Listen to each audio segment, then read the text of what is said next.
The monitors in the ward were beeping loudly, recording the patient's vital signs. The guy felt that he was not alone in the hospital room, but he did not have the strength to move. It was Terry, a patient with myasthenia gravis, a good but senseless man who could not believe that he was dying a virgin. And as if, contrary to all expectations at that very moment, it was not a nice nurse, but this old aunt who was next to him. And in his last breath, the guy managed to think that his life really turned out to be a sad piece of shit. Terry opened his eyes from being shaken by someone and saw people running after him. The basket in which he was lying suddenly turned slightly, and he saw a man who was running away from the pursuers with him. The guy didn't understand how it was possible, how such a small object could fit in there. Terry tried to shout to his companion, but only childish cries came out of his mouth. He did not understand what was happening. The pursuers did not stop the chase, but the man still managed to keep a distance between them. Realizing that the attackers were approaching him and that it would be dangerous for the child to be with him, the man decided to take drastic measures. He suddenly took the basket off his back on the move and threw it in the air, preparing for a fight. The next second, the man abruptly stopped, turned to his attackers, and drew his sword. It was George, Michael's servant, and he had no intention of leaving this child to his persecutors. Terry, meanwhile, when the duel was taking place under his basket, was simply screaming in a voice that was not his own. He opened his eyes and saw that he was in a bamboo basket in the form of a baby. How could he comprehend all this? The basket with the child landed right in George's hands, who did not lose his temper for a moment. Terry realized that he had retained all his memories of the modern world, and here, from the very beginning, he was surrounded by killers in black. Finally, he managed to get a good look at the person who had protected him, and at first glance it was clear that this man was very strong. But not today. The adventure was not going to end so quickly, and the first pursuer was immediately replaced by others. The main one shouted at the man with the basket to die and pointed a stick with a human skull at him. His henchmen rushed at George at the same second, simultaneously attacking.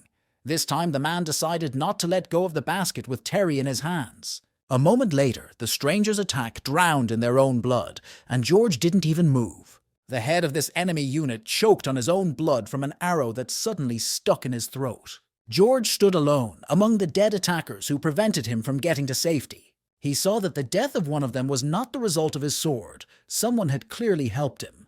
George slowly turned, feeling that he was no longer alone in the clearing. The man was preparing for another battle. Black knights with crossbows in their hands came out onto the lawn and lined up in several rows. After a moment, the Black Knights parted to let a man in a wheelchair through, who said that they had underestimated the magician who came from the west. It was Nicholas, the head of the Nanming prosecutor's office, who said that anything would be completely useless in front of strong magic. They were left alone on the lawn, and Nicholas asked George where his sister was, and he replied that he hadn't had time and wanted everything to be explained to him at last. Nicholas saw the basket in George's hands and asked if her baby was in it and if it was alive, and he received an affirmative answer to both questions. The head of the prosecutor's office asked the man where he should take the child, and he replied that he would take her to a safe place. Nicholas said that he had recently returned, and in his opinion the capital is the best place to hide someone. Nicholas kept pressuring George, asking what he could give the child. He was blind and all he knew was how to kill. But George had long been imperturbable to such attacks on his disability, and he told Nicholas that he was also a cripple. The head of the Nanming prosecutor's office was not as unperturbed as his opponent, and these words struck him. Nicholas said he knew of a suitable place where George and his child would have a new identity and a carefree life. George was interested in this proposal and asked, without turning to the other man, what place he was talking about. Nicholas replied that the safe place was in Danzo. He hoped this last suggestion would work, and his hopes were justified. George weighed up all the options and chose Nicholas. A few years later, a group of children stood at the same gate of Danzo, discussing something very enthusiastically. One of the girls turned to the boy in the center of the circle and asked him to tell the story to the end, because that's what happened last time. The guy said that the traveler reached the wall and saw a ladder there. He climbed it slowly, found the door, and went through it. After these words, there was a pause, during which the audience began to ask what happened after that. The guy looked at his friends with a smile and said that later, to be continued. George is a servant of his late mother Terry, a martial artist of the highest category, one of the 4 great masters, and Sam's main protector. Nicholas is the dean of the Nanjing Inspection Institute. Cruel, good at planning, will do anything to get Terry back, has the power of the 9th rank. Danzo was crowded today, with residents walking the streets, busy with their own business. In one of the alleys, Terry continued to tell his friends another story. This time, the listeners did not like the story the boy told, and each of them started shouting out the stories they liked best. Terry, offended by his friends for not appreciating his efforts in oratory, said that they simply didn't understand. Their conversation was interrupted by another boy who ran around the corner and told Terry to run home. He shouted that the manager of his household was beating them up again for something, and Terry instantly became much more serious. Meanwhile, in Danzo Prefecture, the girls were severely beaten by the estate manager. The manager demanded that the girls tell him where the young lady had gone, and the girl he was beating shouted back that she did not know. The young girl's excuses did not impress the warden, and she was whipped once again across the face. The girl could not stand such a harsh punishment, and shouted that Simon should know where the mistress was, because she served Mr. Terry. The manager's full and ugly face slowly turned toward the girl his victim was pointing at. Simone's whole body trembled at this look, and she stammered out what the young gentleman had forbidden her to say. But the manager was coming at her like a storm cloud, and said that if she didn't tell him this information, he would whip her to death. Simone's mind was running in circles, thinking that she should obey the young master, but that the manager had every right to punish them. This vicious circle drove Simone crazy, and she could not make a final decision whether to betray the young gentleman's trust or to hold on to it until the end. After a few seconds, the girl stood firmly on her feet and said that the warden could not beat her to death, and he was very surprised by her obedience. But a moment later, he threw up his hand with a whip, saying that if she decided so, he would no longer restrain himself. This apotheosis of idiocy was stopped by the cry of a young gentleman who ordered the manager to stop. Terry, with a steely tone in his voice, told the manager that these were his maids, and he dared not beat them. The manager asked the young man in a disappointed tone how he would feel if the young lady disappeared. He turned to the girls and shouted that if he couldn't teach the lord and lady, he could teach the maids how to hate them. Carrie, who had been standing next to Terry the whole time, pulled his sleeve and asked him to let her tell him everything because the manager was a snob. But the boy turned to her and said that he couldn't let her do that she shouldn't protect him. At this time, the whipping of the maids did not seem to stop. The manager approached each of them and struck them in turn. An irrepressible, angry man was beating the girls, shouting that they did not think about the future of the young master. And if they behave like this today, it will significantly improve their memory. Once again, the boy's shouting order to stop made the manager turn in his direction, and the boy stood on the table opposite him. He smiled and asked the manager to come closer. The embarrassed man stopped his senseless and cruel punishment, and like a donkey after a carrot, went to meet the boy. Terry, with a smile on his face, gently guided the nasty manager to the exact position he needed. After putting the man at the wrong X, he asked him to keep his head straight. And before the surprised manager could react, Terry brought his hand up to strike. A moment later, the boy's hand struck the torturer's cheek with force. The steward now expressed his surprise by knocking out his teeth, which flew in different directions, and by turning his face 180 degrees toward the maids. The manager was unable to stand on his feet from such force and fell to the ground like a sack of potatoes. The guy rubbed his palms, looking at the way the evil one was squirming on the ground, and asked if he was sure now. The man's cheek instantly swelled up, he was whispering, but he was able to say that it was unacceptable to commit such atrocities at such a young age. But he shouted in his heart that he would tell his grandmother about the incident, and then the boy would be in trouble. Sometime later, in a sycophantic tone, the manager explained to his grandmother that Terry had hit him in the pavilion today and had done the right thing. The boy did not listen to this in silence and shouted to his grandmother to pay attention to the fact that the manager himself called this action the right one. Carrie told her grandmother that this manager had beaten her brother's maids for no reason, and her grandmother ordered all the maids in his pavilion to be replaced. But the guy replied that he didn't need to do that. He liked the silence and there was no need for so many people. The grandmother decided to listen to her grandson's wishes and ordered all the girls to be recalled, and the manager, bowing, said he would obey. Terry gave the man a triumphant look, wondering how he would be able to mock his people now. After the manager left, the grandmother said that as soon as the boy's training was over, he would be taken back to the capital. Carrie was very shocked by this news and tried to get through to her grandmother to keep the boy, but she said that everything had been decided long ago. The girl put her nose down and never lifted it from the plate again, sad that she had to say goodbye to Terry. The only one who was happy about this news was the manager, who was listening in on everything under the door. Terry thought about it.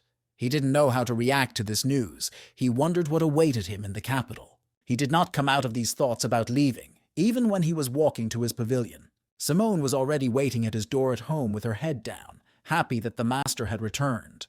The surprised guy asked why she was still here and hadn't returned home. The girl, with tears in her eyes, replied that she had been sold here as a child as a servant, and that her parents did not need her. Apart from this place, next to the master, she had no other home to go to. The girl's words and her tears made the guy finally come out of his thoughts. He decided to distract her and said that he and she were very similar. He also had no father or mother. But Simon answered, not realizing that the young master actually had a father and lived in the capital. But the guy replied with a smile that the girl might think that Terry had no father. He looked at Simone and said that under the circumstances she could stay here. But she has to be mentally prepared for the fact that old Ben may abuse her again. The girl looked in surprise at the door, which was already closed in her face. She was ready for anything. Night descended on Danzo, the new moon illuminating everything with its cold light. And the guy couldn't sleep. He was thinking about what was interesting in the capital, what kind of food they eat there. It must have been better than the local food. He had to get these thoughts out of his head. He had to think about the future, and he turned on his side, trying to sleep. Meanwhile, an uninvited guest came to Danzo, looking around from the roof of the pavilion. Simone is a maid who has served Terry since childhood. She has no one to rely on. Her master is everything to her, and she has no martial arts training. No matter how much Terry fidgeted on the bed, he still couldn't fall asleep. The guy finally decided that if sleep wouldn't come to him, it was time to look at his treasures. This yellow, nameless book was the most precious thing to him. The boy knew that this book was left to him by the same blind man named George when he was very young. He immediately realized what kind of book it was the first time he saw it.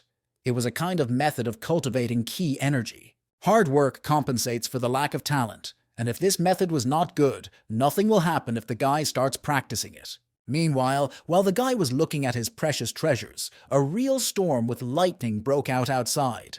This came in handy for a stranger who had already entered the boy's home and was watching him. He stood in the doorway and watched the boy sit on the bed and read a book with enthusiasm. The stranger decided to approach Terry, who did not even notice that he was no longer alone in the room. And it was this that allowed the boy to finally be distracted from studying the textbook and realize that someone was standing behind him. Terry decided not to turn around right away. He was trying to figure out how best to act, because his opponent was obviously bigger than him. The stranger was the first to break the silence, asking the boy if he was really Terry. The boy did not respond to this question at first and continued to sit with his back to the man. Suddenly, Terry threw down his book and turned to the stranger and rushed to him with hugs and shouts that his father had finally returned. The man did not expect such a reception. The stranger's name was Richard, and he had nothing to say. The boy clung to his sleeve so tightly that Richard had to wave his hand to get him to let go, saying he was not Terry's father, but the boy wouldn't listen. Finally, the man managed to throw the boy off his arm along with pieces of his clothes. Terry flew a decent distance away from Richard and fell to the floor, dropping pieces of the stranger's sleeve. The boy began to apologize, calling Richard his father, but he repeated to him that he was not his father. Ignoring Richard's remarks, Terry ran up to him with a kettle, offering him a soothing cup of tea. Richard continued to stand still and try to convince the boy that he was not his father. But when he saw Terry's eyes well up with tears, he agreed to drink the tea he offered.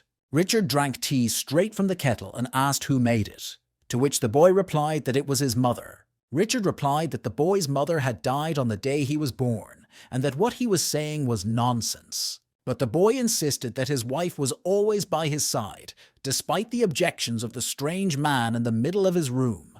After drinking a pot of soothing tea, Richard finally decided to look at his sleeve. He was very surprised. The fabric of his clothes was strong. Even a knife could not cut it, as a 4-year-old boy tore it. Suddenly, his thoughts were interrupted by Terry's cry, pointing to the door and shouting that his mother had come. Richard turned toward the door. But Richard was equally surprised to find that when he returned, he didn't see a single person in the doorway. While he was thinking that he was right and that it was impossible, the guy jumped on him, holding his hard headrest in his hands. The boy's blow went straight to the head of this strange man, who did not even have time to react. Richard fell to the floor before the boy could land on it in a jump. Terry watched as a stranger lay motionless in the middle of the carpet in his room. Suddenly, the man rolled over and started to get up. Probably the guy's blow was not too strong. Terry decided not to waste time, soberly assessing his physical capabilities against such an opponent, and decided to hit him again. The repeated blows smashed the guy's headboard into pieces against Richard's head, who did not even have time to turn around in his direction. This time, Terry's attack was so successful that the burly man finally lost consciousness.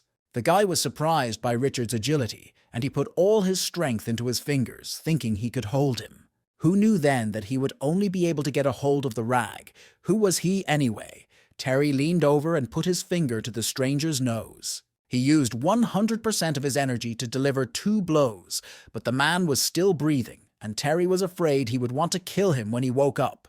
The boy began to think that for his own safety, he should attack the stranger first and kill him. Terry saw a sheathed knife in Richard's belt and pulled it out, and it would have been logical to take advantage of this moment. The guy raised his hand with the knife above his head, preparing to deliver the decisive blow. But the longer he looked at his victim, the more he began to shake from emotional stress, not ready for such actions. After a while, the boy was pounding his fists on the door of his old protector. He called out to George as loud as he could, hoping that he was at home. George didn't open the door, just said that the store was closed and that if he wanted to buy something, he should come back tomorrow. But the boy was not thinking of going anywhere. He was shouting that they were trying to kill him, and George asked him if he wanted him to report him to the police. The boy stopped screaming and whispered that the police were not needed because he had killed his partner, even though he wanted to kill him, but the boy was faster. Surprised, George could not believe his ears. The guy was talking nonsense. But Terry, knowing the character of his savior, decided not to give up and press on to the last. He shouted for the man to stop pretending and mocking because he urgently needed help. Terry kept pounding on his Uncle George's door with his fists, shouting that now was not the time to pretend to be indifferent. George had been hiding in this store for years and refusing him, but now the situation was really serious. He had to take care of the boy. Suddenly, the guy's screams were interrupted by the door opening in his face. His Uncle George was standing on the doorstep of the store, and he said that the young man had surprised him. But before George could finish his sentence, the guy was already dragging him off in a direction he knew only too well. The boy was shouting that Uncle George should stop wagging his tongue and follow him. Terry had something to show him. Some time later, the boy and his uncle sat over the unconscious body of the man in Terry's room. George said that the stranger was alive, which was a shock for the guy. He hit him twice, and he was still alive. The boy's screams made Richard open his eyes, not allowing George to explain to him what was happening.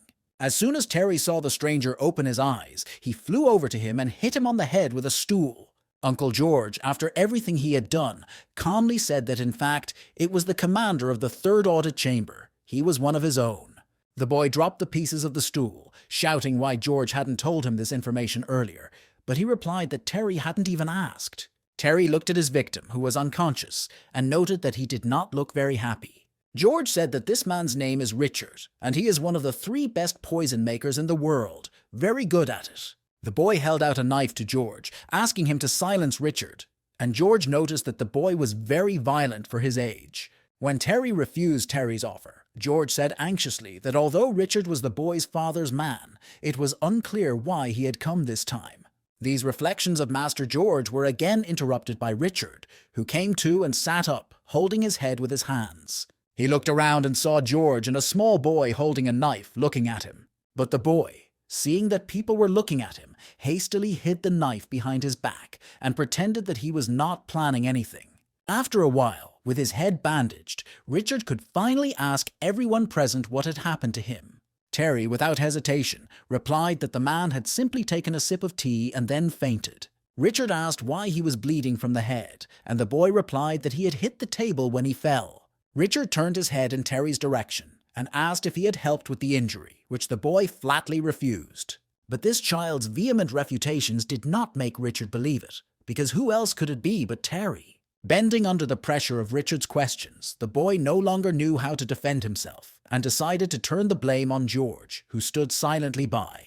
The room was silent, and everyone in the room looked at George, who didn't even move. The silence was broken by Richard, who said that he must have done something wrong if the great lord decided to do such a thing. George turned his head to Richard and replied that he had not done this to him. Richard was right from the very beginning. It was the work of that boy. Terry did not know where to go from shame, especially when George said that he had hit Terry not just once, but 3 times. Richard turned to George with a surprised comment that he had not expected to see him in Danzo.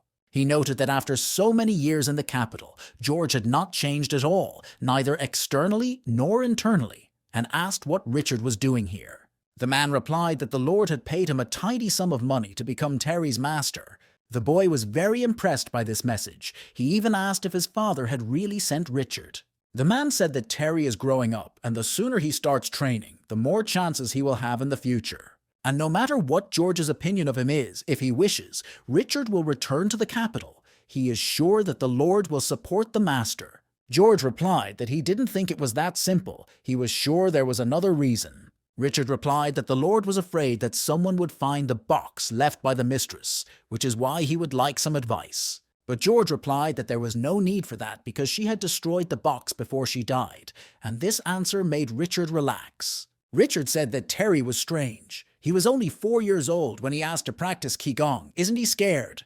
But George said that it was really strange because he hadn't taught him, and it was good that he had Richard now. The boy listened to the conversation between the 2 masters, falling asleep, and he had some kind of ominous premonition inside him. Richard is sponsored by the 3rd branch of the Nanjing Inspection Institute, Master Terry, rank 7, in the top 3 who work with poisons. The next day, Richard came to his grandmother's office, and she asked him what happened to his head. The master replied that he had been assigned as a mentor to Terry, but on the way to see him, he was attacked by a bandit. My grandmother asked me anxiously if the bandit had been caught, and Richard told her not to worry, he had been caught. And although the thief was cunning, he would find a way to teach him a lesson for such an act.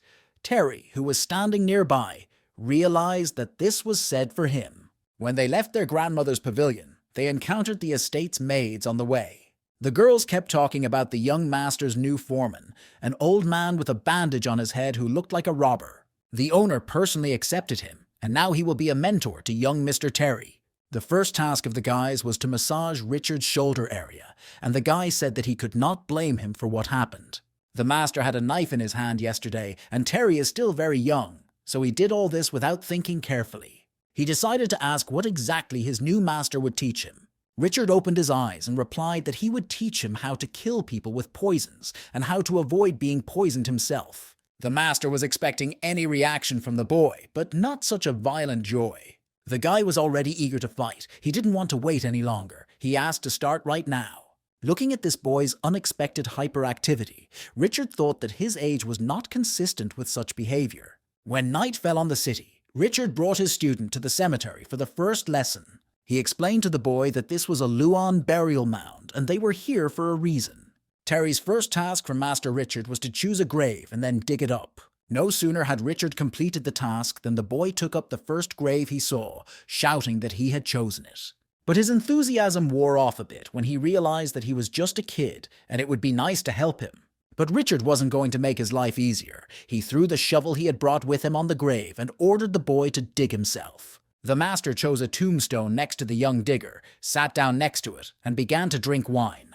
Sometime later, the guy did manage to work hard and dig up the grave. Master Richard jumped into the boy's grave and asked him if he even understood why he had brought him here. The guy replied that, of course, having him study the structure of the human body and perform an autopsy was a great first step.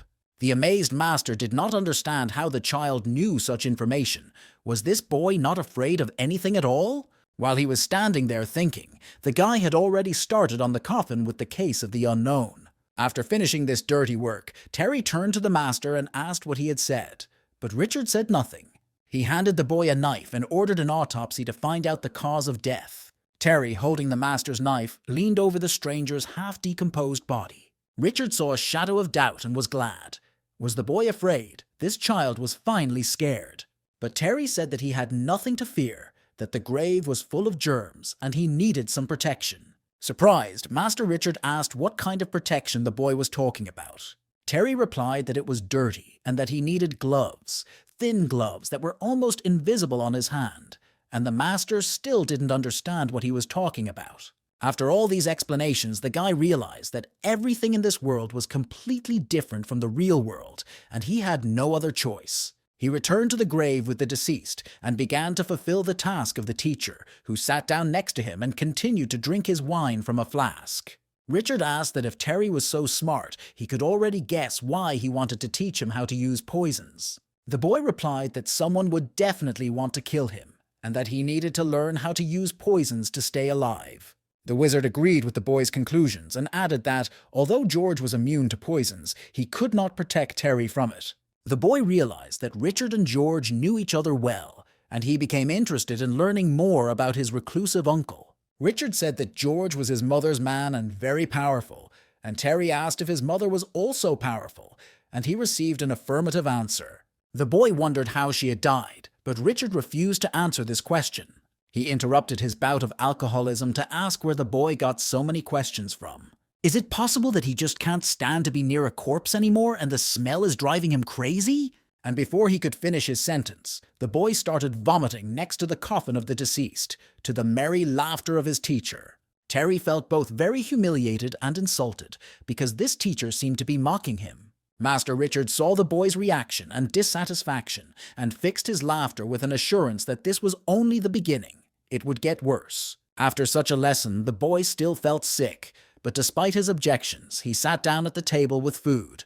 Richard handed him a plate of dumplings, and he couldn't even look at them. But the master insisted, asking if Terry was tired after such a stormy night, and if he needed to eat as soon as possible. Terry grabbed one dumpling and said that he noticed Richard's politeness with Uncle George, and wondered if he was afraid of him. But Richard began to deny the guy's assumptions, saying that it was just a show of respect. He didn't want to leave the subject. He wanted to know how cool Uncle George was.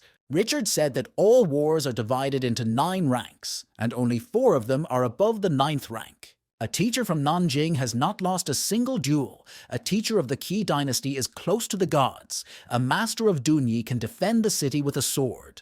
But there is another one who protects his majesty in the palace in Nanjing, and has already saved him from an assassination attempt twice. If one person hadn't committed a misdeed, there would be 5 great masters in the world, and Terry was just thrilled to hear that. He said that once George had given him a book about Qi, probably because he was very strong, and Richard agreed with the boy's statement. He said that Terry is very strong. Although he hasn't been training for long, the amount of Qi is far beyond the capabilities of his age and body. When he heard this, the boy asked anxiously whether it was good or bad, confused by such conclusions. Richard said that the guy had to train his Qi properly, and the master wanted to help him with this. He ordered the boy to sit up straight, and Terry willingly complied with his request, asking if he was doing everything right. Richard touched his hand and told him to let go of the energy and feel it flowing inside him. The boy was only 5 years old, and no matter how strong his true energy was, he would not surprise Richard. As soon as the master said these words, the boy soared above the floor and hovered in a circle of fire. The boy's energy source could no longer be suppressed and was gaining strength. The source of his strength seemed to be the heavens themselves, and the boy opened his eyes, which shone with a bright white light. And as soon as he did, the flow of his energy filled the entire room with a shockwave. After a moment, his concentration faded, and he woke up from his meditation screaming that he felt this power in himself. But when he opened his eyes, he didn't see Master Richard standing in front of him, and this confused him greatly. Master Richard was lying at the other end of the room with his back to him, not moving. The frightened boy rushed to his teacher, shouting that he should not get up under any circumstances. He was shouting that he had hurt the teacher, and Richard, clutching his head, could not understand how someone of his age could be so strong. He turned angrily to the boy and shouted that this was not praise at all, but Terry felt very capable. Richard said that if Terry continues to practice in the same way, he is afraid that the energy will just tear the guy apart. Terry looked at his master in fright, unable to believe that his skills could have such consequences. Richard said that a guy is like a bottle of wine. His energy is wine. The more he trains, the more wine is poured in, and one day the bottle will burst. Things really looked very bad in the master's opinion, and the guy asked what to do now. Suddenly, Richard saw that they were no longer alone in the room. Master George was standing silently in the corner, listening to the whole situation. The boy rushed toward his uncle, shouting that the energy he gave him was too strong. But George replied that it was him, that this energy was left to him by his powerful mother, and it has a name. But the boy's curiosity was interrupted by his uncle's usual aloof response that this energy was very irritating and overbearing. Terry replied that it was a very silly name, but it suited Uncle George surprisingly well. Richard said that given the boy's strength, Master George would be able to handle Terry's training in controlling internal energy. But George was against this turn of events. He said that he would not be able to teach this child. Richard and Terry were amazed by this answer. They could not believe that George was refusing such a question. At that very moment, the reaction of the child and the elderly, strange old man were 100% identical. They started yelling at George in sync and asking him what they should do. Richard was already mentally preparing to leave. With so much energy, the guy would not be able to restrain himself. The master did not need to contact him. Terry was running around the room screaming that he was going to explode, stopped by George's voice, but who clearly and concisely said that this was not going to happen. There was a solution to this problem, and George paused and replied that the boy just needed to stop training. The surprise of Terry and Master Richard at these words was beyond words. How could he be so cold and heartless? A year of training passed, and the student and his master were already in the forest looking for specific mushrooms. Richard suddenly realized that they had found what he needed, and pointing to the mushroom, he told the boy to eat it. A few minutes passed, and he lazily lounged on the lawn with a bottle of wine, watching Terry run back and forth in the grip of hallucinations. Under Richard's kind of trustworthy supervision, Terry learned everything about poisons over the course of the year. If the poison master hadn't been with him at the time, the boy would have left this world long ago. Richard praised himself for his hard work. He passed on almost everything he knew to the boy, but Terry could not call it learning, rather revenge. If it wasn't for Terry's desire to survive, he didn't even know how many times he would have died, but Richard asked not to focus on the process. Master Richard believed that what mattered was the result, and after all this journey, he would finally be able to leave in peace. The boy looked at his teacher in surprise. He did not expect that he was going to return to the capital. But Richard replied that he had received a letter and would be returning there in a month. There was a long pause between the teacher and the student, during which they just sat next to each other and reminisced about the moments they had spent together. After breaking the silence, Richard said that he still had to pay for what happened a year ago before he left, which made Terry very angry. But the boy's cries of universal injustice were interrupted by blood flowing from his nose. He tried to cover his nose with his hands, but Richard told Terry to calm down because it was just a simple poisoning, and the excitement spread the toxin. The next day, the teacher took a table with a variety of jars and glasses into the courtyard near Terry's pavilion and called out to the student. He told me to think about what kind of poison when it got into him, and how only then could the training be completed and Richard could leave. The boy thought about it. The poison must have had a bitter taste. It was mixed with medicine, and that's why he didn't notice anything at the time. Richard told the boy to try to use what he had learned to pick out the right bottle of poison on the table. Slowly, Terry began to open each of the bottles and sniff what was inside.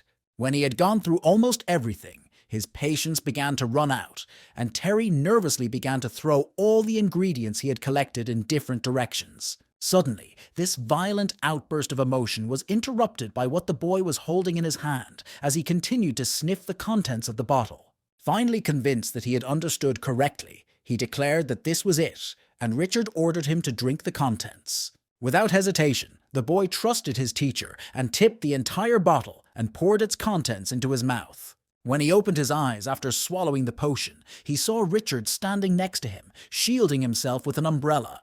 The guy took this as a sign that maybe he had guessed the poison correctly and decided to ask if he understood everything correctly.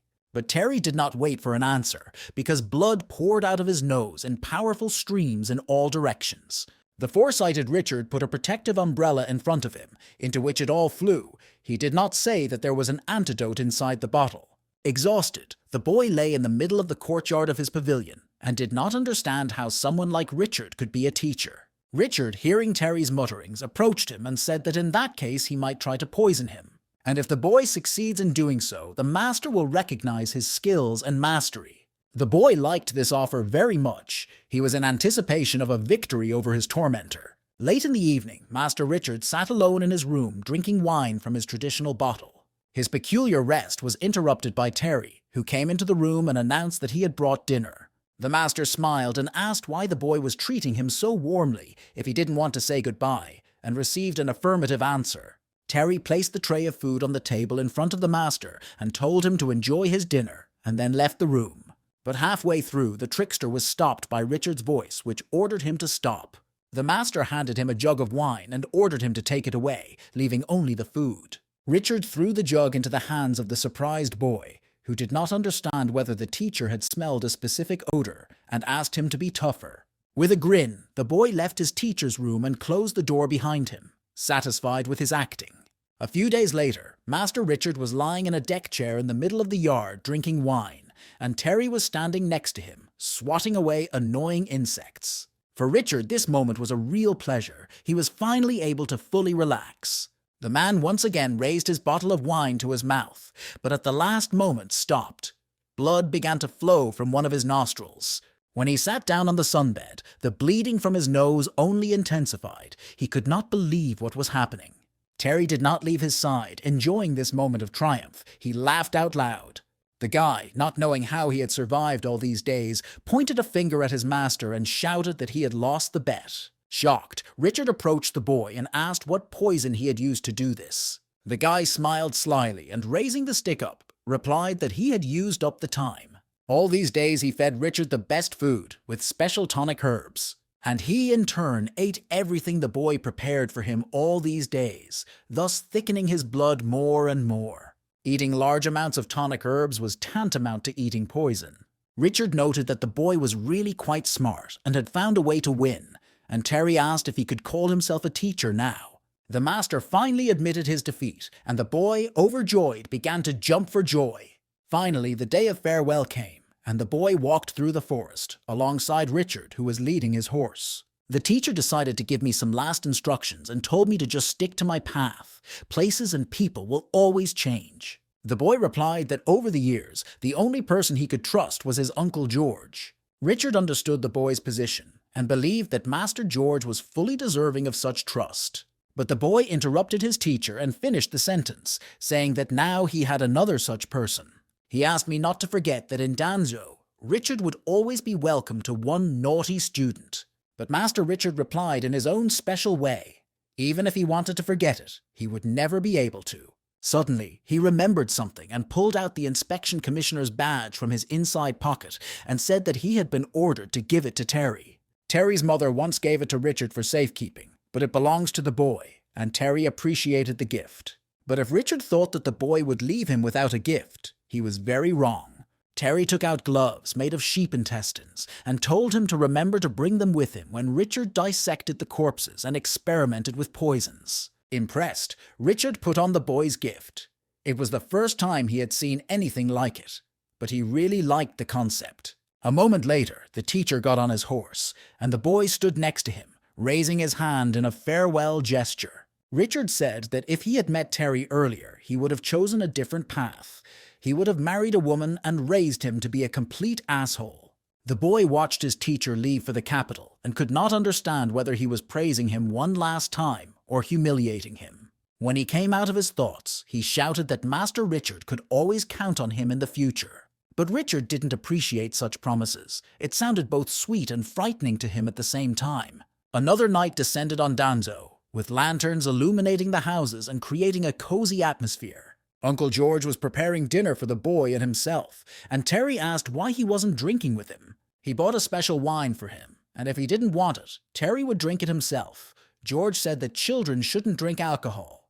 The guy had a lot of questions, and they were spinning in his head, but he didn't calculate his age and weight and the amount of alcohol he drank. He was still trying to look at his uncle, who was standing in the other corner of the room, but his eyes were mercilessly closing. Terry woke up with an unbearable headache and realized that he was no longer at home. He sat up and coughed. They were in the woods. Uncle George was standing next to him, waiting for him to wake up. The guy was unbearably sick. He did not understand what was happening to his body. George replied that after Terry got drunk last night, his energy ran wild, and as a result, he was feeling sick. The guy shouted that George was the one who gave him that book, so he knew how to control this energy and should teach him. But George was steadfast in his decision, and the boy began to ask what he should do. Master George interrupted the boy's cries, saying that he had another way to help Terry, and the boy asked what it was. The master calmly stated that he would just beat him up, and Terry looked at his uncle in surprise and asked what would happen after that. But George decided that he was done talking for the day and ordered the boy to run away. Terry grabbed his head with his hands. He didn't understand why Master Richard and Uncle George were doing nothing but mocking him. George said that the guy needed to use his inner energy as soon as possible, otherwise he would just explode, as Richard had said earlier. The boy has to direct the energy to his legs, so he can increase his speed. Deciding that the instructions were complete, George pushed off the ground and took off at high speed into the air. The boy did as his uncle told him and directed his energy into his legs, shouting for him to wait for him, and ran as fast as he could to catch up. In a few seconds, he caught up with Master George in speed. The boy was happy. It turned out that energy could be used in a similar way, so if he ran for a long time, he could avoid the explosion. But in the midst of his thoughts, he did not notice that his uncle appeared in front of him and hit him in the face with his hand. Terry flew like lightning into a nearby pond before he could even blink. A few seconds later, he swam out of the pond and, grabbing his cheek, yelled at his uncle why he had done it. George replied that running alone is not enough. You also need to have sharp eyesight and quick reactions, and then others will not be able to harm Terry. Terry smiled angrily, wondering if George was accusing him of not being good enough, but at the same moment he received an affirmative answer. This conclusion made the boy focus on the goal. He did not want to make such an impression on his uncle. Terry ran as fast as he could into the forest. George didn't say a word, but he really liked the boy's enthusiasm and determination. It turns out that thanks to the concentration of strength in his legs, Terry could run at such a frantic speed, and he was surprised that he hadn't realized it earlier. Between the bamboo thickets, the boy saw a gap and realized that if he could run out of the forest, he could avoid George's attack. He ran to the edge of the cliff and jumped into the air, and at that speed he flew into the sky in an instant. The boy was flying among the birds, his arms spread apart as if he were spreading his wings. Terry was pleased with himself. He had really managed to get away so far, and there was no way Uncle George could catch up with him now. But as soon as he thought that, Master George appeared behind him, and he wasn't even tired. The next second, George hit the guy in the back, and he went flying like a rocket to the ground. The boy and the teacher landed on the lawn at the same time, but the boy did it against his will. Terry lay in the sinkhole, unable to get up, and asked the heavens why he was being punished. Richard was gone, but a worse monster had taken his place. While Terry was cursing his difficult fate, Master George approached him. He told the boy that if he could hit him, or at least touch his clothes, the test of his skill would be counted. Terry instantly got to his feet and wiped his face of dust, completely satisfied with the conditions. The next moment, the boy was already attacking his teacher, who did not even move. The guy shouted that George would have to keep his word. Terry was not going to hurt him. He would only touch his clothes. Before Terry knew it, he was flying past the master, breaking the bamboo with his body. He stopped only when he hit a large stone in a neighboring meadow. But the boy was not going to give up so easily, and the next second he grabbed a piece of bamboo and launched another attack on the teacher. George stopped this impudent boy by hitting him on the head with the scabbard of his sword. And no matter how many times the guy attacked, how many times he was hit, he never managed to achieve his goal. This type of training went on for years. The boy still tried to touch George's clothes, but it was all in vain. But at the age of 13, he was already able to swing a bamboo stick well. Terry even learned how to repel some of Master George's attacks, and his level of defense was improving. The boy's skills developed in direct proportion to his growth. But the boy still could not pass his teacher's test, and once again, the 16-year-old teenager found himself on the ground from George's punch. The guy was able to quickly get to his feet, preparing to counterattack. But before he could even regroup, another blow from the master sent him flying even further away from the clearing.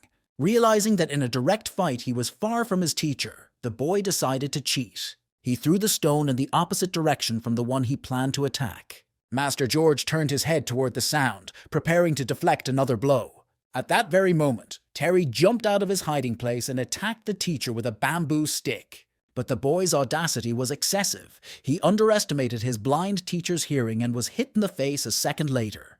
This unexpected blow from George made the boy ricochet off all the vertical surfaces he encountered on his way. The boy's body was smoking in the hole he had dug from such a rapid flight, and Terry asked if he could have been treated a little more gently. Unable to get up, he saw the bright sun obscured by the figure of George, who laconically gave him a credit. The guy didn't understand. He hadn't defeated George, but the latter said that Terry was strong enough and the training was finally over. The guy categorically disagreed with this statement. He didn't need any kind of offset. He wanted to continue the fight. His persistence was satisfied in the same second, and Terry found himself in another sinkhole. Another night descended on Danzo, with the haze of the new moon illuminating everything around. The guy was moaning from the massage Simone was giving him, and today he suffered a lot at the hands of the master. The girl was worried. Mr. George's blows were no joke, and Master Terry was still so young.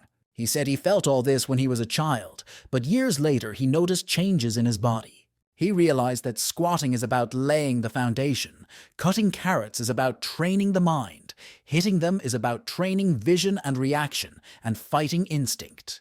Terry said that George was beating him for his own good, and Simone thought that the boy had probably been beaten to death.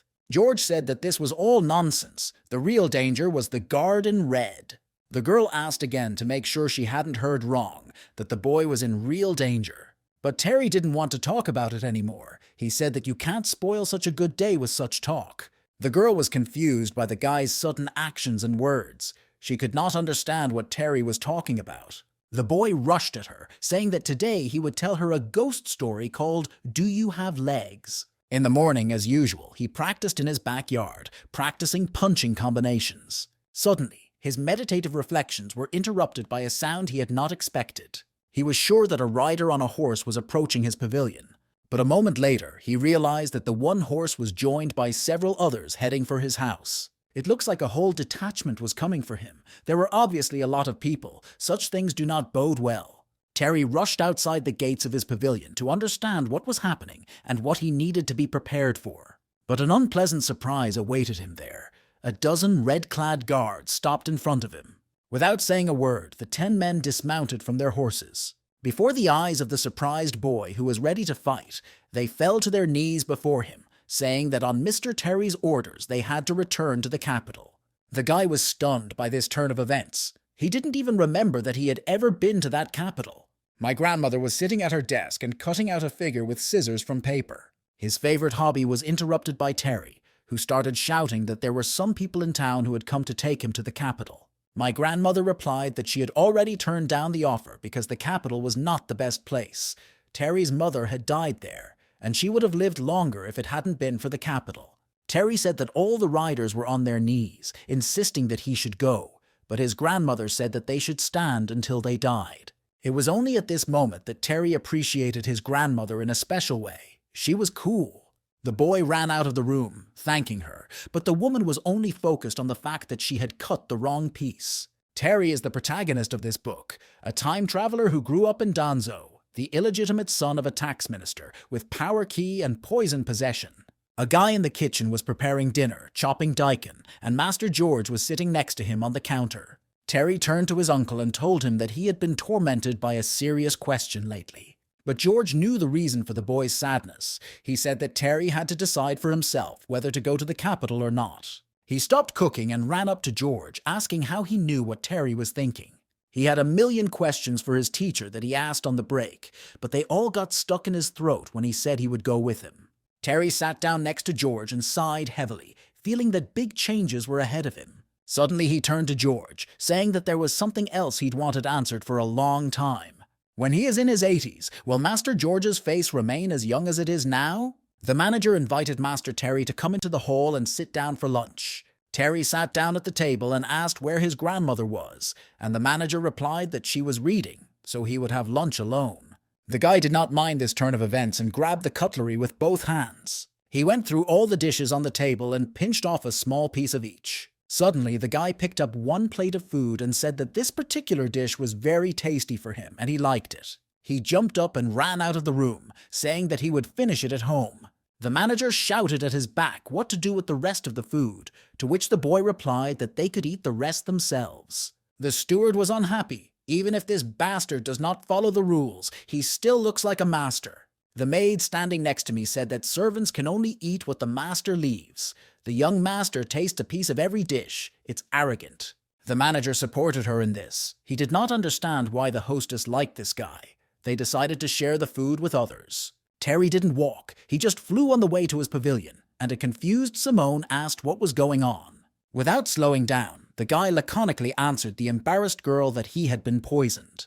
Simone could not believe her ears. She started asking questions, stuttering. The guy said that someone had poisoned this particular dish, and he always tasted all the dishes before letting his grandmother and servants touch the food. Terry opened one of the dresser drawers and took out a paper envelope containing the antidote, opened it, and poured the contents into his mouth. A moment later, he threw up on the floor, and the girl was caringly by his side. Simone started crying and saying that the guy had to get better. She wouldn't survive if something happened to him. But Terry said that there was not much poison in his system, and that he would be fine.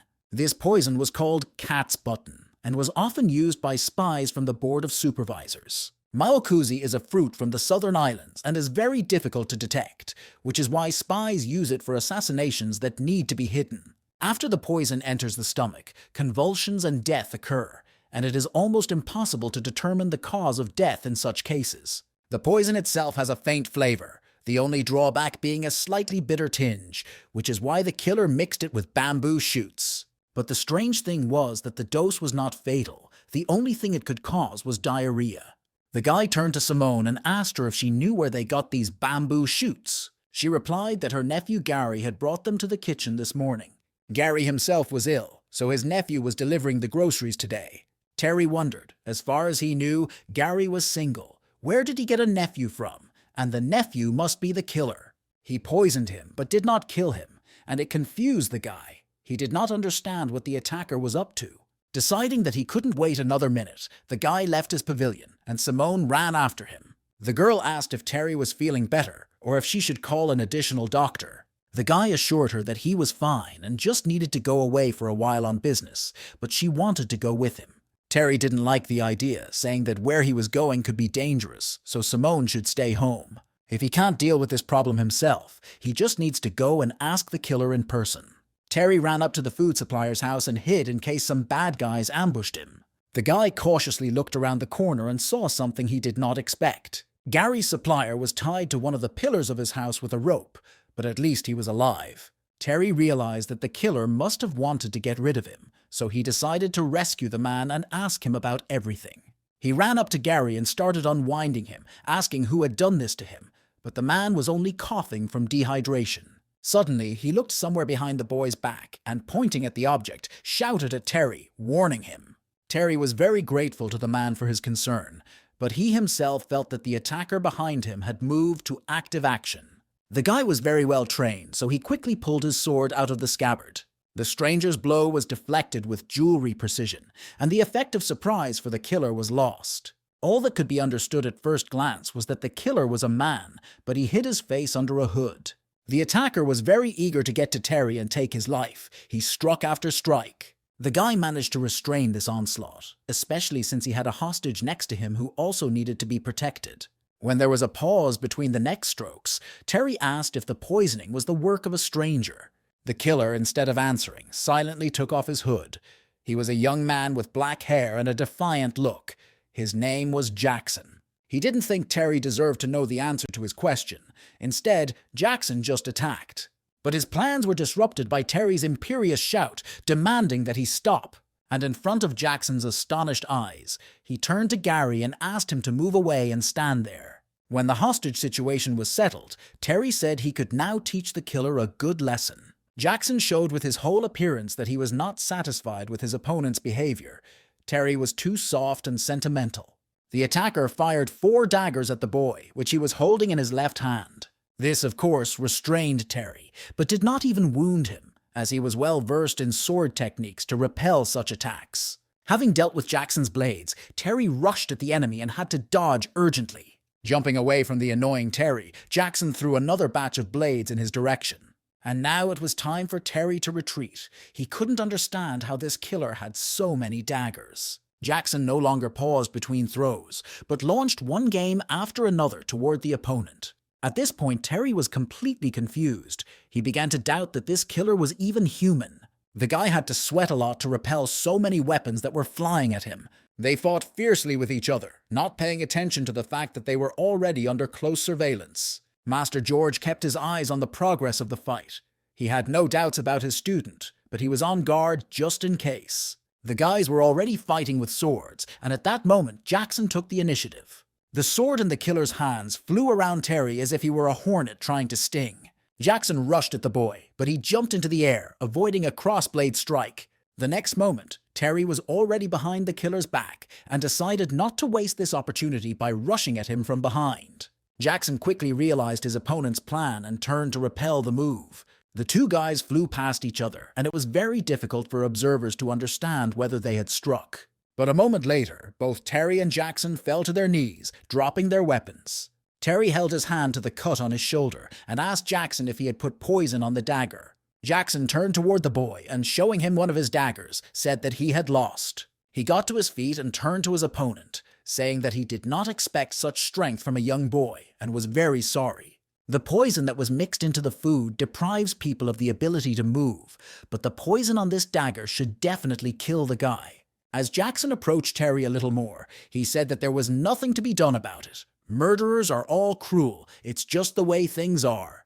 But his attempts to soften the situation for Terry were stopped by the laughter of the boy, who continued to stand on one knee. Terry told the shocked Jackson that thieves die because they talk too much. At the same moment, Jackson's poisoned dagger fell to the ground. The attacker felt some changes in his body. Jackson himself followed his weapon to the ground, shouting to Terry if his sword was also poisoned.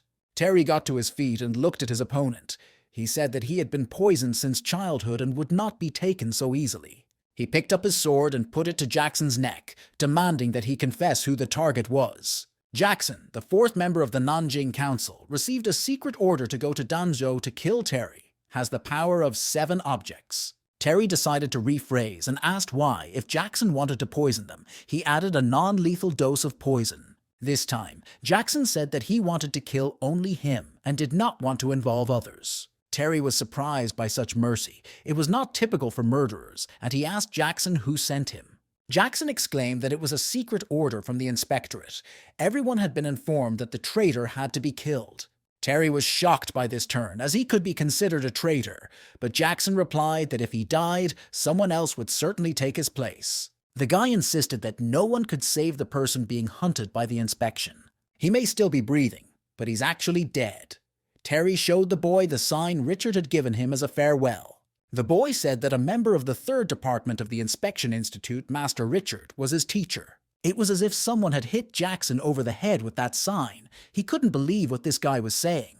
Terry said that he was 16, lost his mother as a child, an illegitimate child, never met his father, and lived in Danzo all his life. The guy leaned closer to Jackson's face and asked if, with his life experience, he could deserve the status of a traitor. After some thought, Jackson replied that everything Terry had told him made sense. Realizing that his opponent was already leaning toward his side, Terry decided to ask what had happened to their office. Jackson said that after hearing the boy's story, he realized that someone had given them a false order to take out Terry. Terry stood up and walked past the hired killer without saying another word. Surprised, Jackson asked him why he didn't want to kill him, but just left him like that. The guy replied that the whole situation was just a misunderstanding and that it would be unreasonable to kill the enemy for this reason. Jackson shouted that if he failed, other mercenaries would show up to silence him, but Terry said that this one was not his concern. But still, in the end, I decided to ask one more question. How the killer managed to impersonate Gary's nephew by appearing on their doorstep only once. He was sure that someone had definitely helped Jackson with the documents for this case. Jackson really didn't want to give up his contacts, but after thinking about it for a while, he said that the person was the manager. Some time later, the bound manager was kneeling in the middle of the room, shouting that the killers would have taken Terry out and the others would have been unharmed. My grandmother was sitting opposite the manager. Terry himself was standing next to her, but this did not stop the scoundrel. He shouted that he had done it for the sake of their family. My grandmother broke her silence and asked if she had heard wrong. She wanted to hear the perpetrator's explanation in more detail. He decided not to waste the opportunity and said that he had been sent by his second mistress to look after Terry. If this young man gets to the capital, he will definitely start a lawsuit over the family property, which is why they wanted to ban him from appearing there forever. My grandmother got to her feet. She found such explanations quite logical. For the sake of family stability, soft-heartedness must be rejected. Stunned by her words, Terry shouted at her to see if she agreed with the manager's words. She turned toward her grandson and said that he should remember that you have to learn to be ruthless with a window. The grandson froze in his tracks, and the grandmother called the guards, who entered the room a moment later. At that moment, both Terry and the manager were sure that the grandmother had called the guards for her grandson. But the criminal's hopes were not realized, and his grandmother ordered to break his legs and put him in a boat so that he could not set foot on land until his last breath. When the guards grabbed the manager, he screamed in frantic terror and begged for mercy. Finally, he said that she herself had once said that she couldn't stand this guy, so was all this talk on her part a lie? But the woman no longer paid attention to the annoying servant. She turned to her grandson and asked him what he was thinking about. The boy replied that his second mistress sent him gifts for the holidays, and he was very pleased. The grandmother replied that she would write to Terry's father to ask him to check, but they still didn't know if the manager's words were true. But the boy told his grandmother not to make any effort. He was going to find out everything himself. The woman turned to the boy in surprise and asked if he had decided to go to the capital. The day before, they had decided together that the boy would stay in Danzo. But Terry was determined. He said he was all grown up and had never seen anything in the world. If there was a first murderer, the second one will certainly come, and instead of hiding, he can go to the capital himself. The grandmother asked if he had really made a decision, and the boy replied that he would return when everything was settled. The woman replied that in any case, there were problems that needed to be solved and asked when the boyfriend was leaving. Terry answered sadly with a bowed head that he was going to leave tomorrow. My grandmother said that she would not come to see him off. She was already old and did not like to say goodbye. Terry and Jackson were relaxing by the lake in the Danzo grounds, looking at the ripples on the water caused by a light breeze. Jackson suddenly asked Terry if he could do him a favor. His cherished wish in his last days was to pass away, and he wanted Terry to help him do so. Terry even got up from the ground and asked again to make sure he heard what he had heard. Terry realized that he meant help in concealing his identity, and the guy replied that he hadn't betrayed anyone, but that he had to do one thing. Terry couldn't understand why he should help Jackson, since he wasn't getting anything in return. Jackson asked if the boy wanted to know what tricks the second landlady used to deceive the Inspection Institute. The guy asked Jackson to be clearer, and he explained that this would speed up Terry's investigation.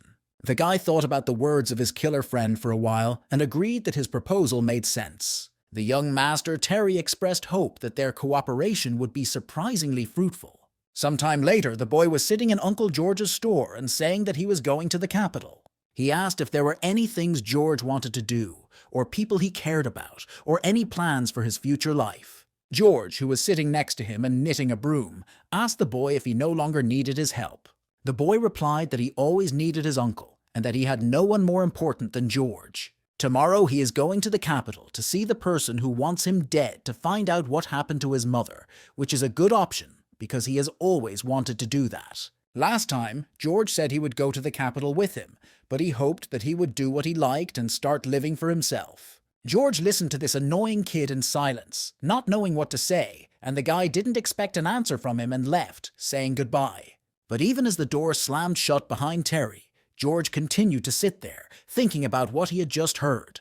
He began to say out loud everything the boy had told him, trying to understand what it meant to live for oneself. Meanwhile, the guy was already in his room packing his things, preparing to leave. Suddenly, Terry stopped and turned to face the door, certain that he was no longer alone in the room. And he was right. Uncle George was standing on the doorstep of his room, saying that he had finally found what he wanted to do. He held a closed, long box in his hands, which he brought closer to Terry for him to examine. Putting the box on the table, George said that the owner had left it and he would like to open it. The guy told him the same thing his mother used to say, that she wanted George to find something he enjoyed doing. The boy leaned over the box, looking at it, but no matter how hard he looked, he did not understand what he needed to do to open it. George replied that he needed a key, but he didn't have one. The guy asked why they couldn't just break the lock and open the box without a key. At the same moment, Master George drew his sword and struck a series of blows at Terry's mother's casket. It should have been shattered by so many blows, but it remained unharmed, which was not the case with the table on which it was lying. The boy grabbed his head in surprise, wondering what it was made of and how his mother got it. He asked his uncle where the key to it could be, and he said that it must be in the capital, and that is why George decided to go with Terry. The guy announced with determination and joy that he would not be alone, and that, in that case, they would leave tomorrow. George said that he would go to the capital first and meet the boy there, and let the box lie here for the time being. Terry looked at the box and wondered what it was made of and what kind of thing, if anything, needed such protection. The guards in red clothes were already on horseback, each holding a red flag. The boy walked through the galleries of the estate, accompanied by the maid Simone, to the exit. His grandmother, as promised, did not come to see him off. The boy had become a full-grown man, and now had to leave Danzo. But the young man decided not to do as his mistress asked. He wanted to say goodbye to his grandmother.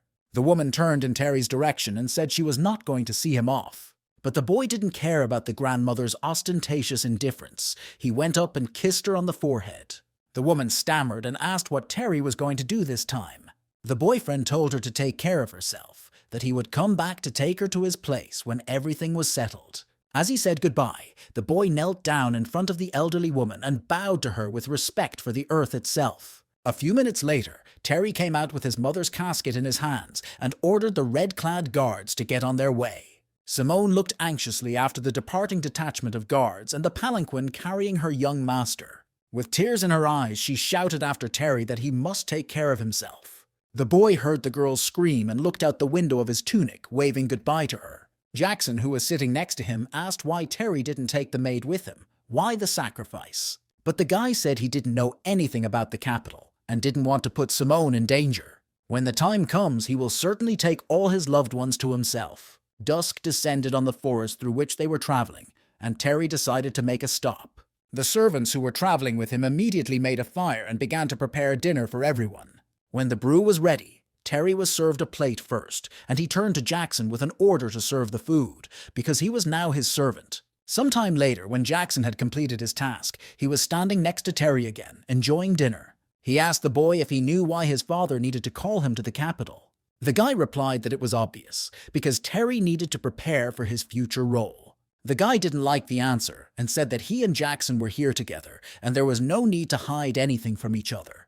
Jackson laughed at this answer and noted that the young gentleman was quite the joker.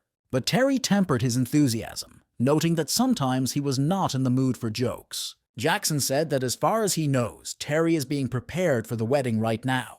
The 4th Department of the Prosecutor's Office was responsible for spying and inspections, and the 6th Department for murder.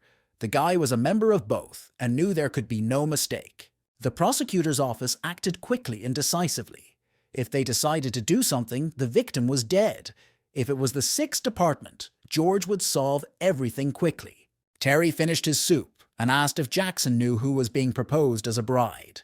The guy replied that the candidate was the daughter of the Prime Minister of the current dynasty. Terry even forgot about his soup. The Prime Minister wanted to get in touch with him, his illegitimate son. Jackson said that Miss Candy's family has a good reputation in the capital, and the girl recently fell seriously ill, which is why they are in a hurry. Terry breathed a sigh of relief.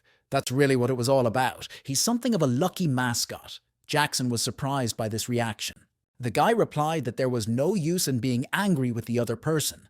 He sympathized with the girl, who had to get married because of her poor health. Jackson silently looked at the boy with his arms folded across his chest, and Terry asked him what he was unhappy about. First of all, Terry's departure to the capital did not mean that he would attend the wedding, which is why he has such a negative attitude towards this news. Second, if Terry does agree to the wedding, it will be because he likes the other party. Third, even if this girl is bedridden, he sees nothing wrong with that. The fourth was that he was not only well-versed in poisons, but was also an excellent doctor. Jackson was skeptical. The girl's illness could not be treated by imperial doctors, and Terry did not like the boy's reaction. In any case, they just have to wait for the guy to wonder if the girl is pretty, or maybe she's a lowly. After 2 months on the road, the red-clad guards and the boy's trench coat finally reached their destination. The cab driver turned to Terry, informing him that the capital was already ahead. The guy opened the curtains of his palanquin. Looking outside, he had never seen the capital of this country. Rich palaces, illuminated by many lanterns, slowly floated before his eyes. Beautiful women in exquisite kimonos strolled the beautiful streets. Jackson, who was sitting next to him, was interested in the young master Terry's reaction and asked what was wrong. The guy replied that this place was completely different from what he had expected to see, and Jackson agreed that the capital was not Danzo. Terry, looking around with joy, said that this world was quite interesting. Meanwhile, in one of the palaces, the hired killer reported that the mission to eliminate the boy had failed and that he was heading to the capital. The woman, who sat silently on the throne, made the man sink even lower to the floor with her posture. Next to her, at her feet, was a blade sprinkled with blood, and she replied that this was also good. The situation was gaining momentum, and they were becoming more and more interesting. The woman was playing with a drop of blood that was flowing from her finger. In the morning, Terry was already climbing the stairs to his father's palace, amazed at the scale of the buildings around him. One of the maids said that the master was not yet at home, but before leaving the estate, he ordered a good welcome for the young lord. It was a surprise to him that his father, whom he had never met, was so interested in him. The maid took the boy to his pavilion along winding paths and bridges, past beautiful lakes with lilies. The guy was amazed. His father had such a large residence in the capital, where there was a war for every inch. It seems he was an unusual person. Everyone Terry met along the way passed him in silence, heads down. He believed that everyone around him was avoiding him on purpose because of his illegitimate status. But he didn't care. The girl finally brought him to the apartment allocated by his father and said that the second landlady asked him to come to her when he was settled. Another maid was waiting for him in the pavilion, and she bowed her head and said that they were expecting him. The boy put his mother's chest on the floor near the entrance. He was too tired to carry it for so long. Sitting down on a chair, Terry took the towel offered by the maid and wiped his face with it, thanking the girl who was looking at the sight in embarrassment. The maid silently left, and another girl who appeared on the doorstep of the room asked the young gentleman to follow her. The guy thought that the capital was not Danzo. His friendliness and politeness with the servants looked out of place here. The maid brought him to one of the pavilions and asked him to wait on the doorstep until the owner returned. The guy was alone. He thought that the woman probably hadn't come yet, so the maid was not sure whether he could be allowed inside. Terry realized that in such a situation he could only wait and propped up one of the pillars near the incense sticks with his back. He noticed that everyone around him was burning incense, and did they hope to avoid the smell of an illegitimate son in their home? The boy decided to be even more impudent after coming to this conclusion, which immediately impressed all the maids around him. The girls watched as the boy brought a chair from somewhere and sat down at the entrance to the second owner's pavilion. Now, after all these manipulations, Terry felt quite comfortable in the environment. The maids whispered that the younger generation should stand meekly until the elders arrived, which is where the boy got so much pathos and impudence. Their gossiping was interrupted by a statuesque woman who silently approached them from behind. It was the second Mistress Jessica, the owner of the estate, who was in charge of all internal affairs. Jessica quietly approached Terry, saying that he was very tired on the road, and that's why he decided to sit down, waiting for her to arrive. Tired of waiting for a long time, the boy immediately smiled when he saw his aunt and politely greeted her. The woman received him in her chambers, and in her first question asked how his grandmother was doing. The guy said that a few days ago they had been visited by a killer, but fortunately they managed to avoid danger, and everything else was fine. The woman noticed that Terry specifically clings to the word aunt, and does not call her a second woman. He shows that there is a big difference between these words. She suggested that next time we go straight inside her house to avoid gossip about her poor upbringing on the estate. He agreed with his aunt, thinking that she couldn't stand people. He was a reminder of the connection on her husband's side. Jessica said that the boy's father worked in the economic department and asked if the boy had come to take the exam or to join the service right away. The boy said he would do as his father told him and asked when he would return, and Jessica said it would be soon. In order to disguise the pause in the conversation that arose between them, the woman told the boy to drink tea. Suddenly, Terry was distracted by the sound of footsteps and conversation outside Jessica's pavilion, someone clearly in a hurry to get there. A moment later, a young girl in a yellow dress appeared on the doorstep, unable to contain her emotions, and joyfully shouted greetings to her brother. Sarah, the daughter of the Minister of Home Affairs, Terry's younger sister, the most talented girl in the capital, loves to read and idolizes Terry. Jessica, the concubine of the owner of the estate, the mother of Sarah, the estate manager, did not want Terry to come to the capital. Sarah came closer to Terry and congratulated him on his arrival, and he stood up from his chair and told her that there was no need to make a big deal out of it. Their friendly conversation was interrupted by another guest who stood at the doorway, calling out to the boy and girl. It was a boy, younger than Terry, who asked if the boy was the one they were waiting for. Terry asked Sarah who this guy was, and the girl was about to answer the question when the newcomer interrupted her again. He decided to introduce himself and announced that his name was Kevin and he was a young gentleman of the Fan family. And pointing a finger at Terry, Kevin shouted whether the boy was really the illegitimate child. Terry looked back at the chair where Jessica had recently sat, but she had left, the woman deciding to use her son's youth to embarrass him. Kevin ran around Terry while the latter remained thoughtfully silent, condemning the guy for being too thin, definitely bastardized. The boy realized that he had to immediately start educating Kevin so that he would not get his family into trouble with his tongue in the future. But he did not have time to answer Kevin because Sarah ordered him to turn to her and give her his hands. Terry and Kevin turned toward the girl, one with curiosity and the other with fear. Sarah was holding a short ruler and demanded that the boy fulfill her order immediately.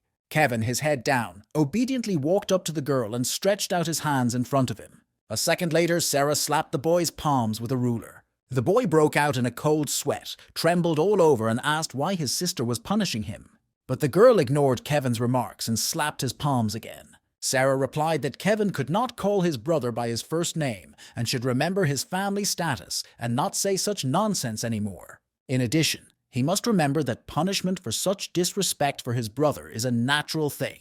And peeking out from behind Kevin's shoulder, she asked Terry if she had explained everything correctly, and the guy thought it was better to agree with her. Kevin, realizing that he would not receive support from anyone present, completely broke down and began to cry and called for his mother. The girl watched her brother run out of the room and said that he does this every time, always running to his mother in tears. Terry asked Sarah why Kevin was behaving like this, and he doubted that he was in his right mind. The girl replied that this boy was just a stupid pig, unable to think for himself. Sitting down in their chairs, the siblings relaxed a bit, and Terry asked why Sarah had hit Kevin on the arm with the ruler. The girl said that their father allowed her to discipline the boy, and she invented this method. Terry said thoughtfully that it was very different from what he had imagined, and Sarah thought he was talking about the patriarchal system. But the guy was referring, rather, to things that happened in the family circle. Sarah was upset that she wasn't strong enough, but Terry replied that her strength depended on the attitude of one particular person. The girl sadly replied that Terry shouldn't forget either. This particular person was their father. After the words were spoken, there was a pause in the room, and when it passed, both of them started laughing.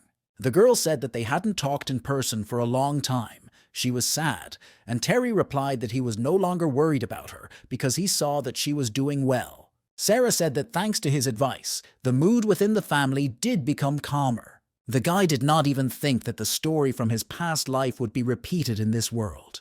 Terry said that even though he had lived in Danzo all his life, he still knew about Jessica's status as a hostess and was polite to her. He asked Sarah if she had received his letter, and she said yes, she had received it last night. She was very frightened by the man who delivered the letter. This man in black inspired great fear. The guy asked her if she knew the reason why he was summoned to the capital. Sarah answered in the affirmative and said that not only she but everyone around her knew the reason. Terry could not have imagined hearing such a thing. He thought his father had secretly brought him to the capital.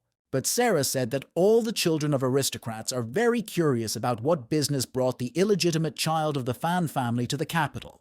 Terry asked why everyone was so interested in him, since no one in the capital knew him at all. Sarah said that it was because of the girl his father had chosen for him, who was very famous. And it's not just that she's the daughter of the Prime Minister, her sister assured me. Sarah decided to emphasize that she had to correct Terry's knowledge of the bride, who was the illegitimate daughter of the Prime Minister. Kevin is the son of Terry and Jessica's father, a young money lover, arrogant and of little intelligence. For 10 years, the capital has proudly worn its title of Prosperous City. It has been a tiny, independent, prosperous world.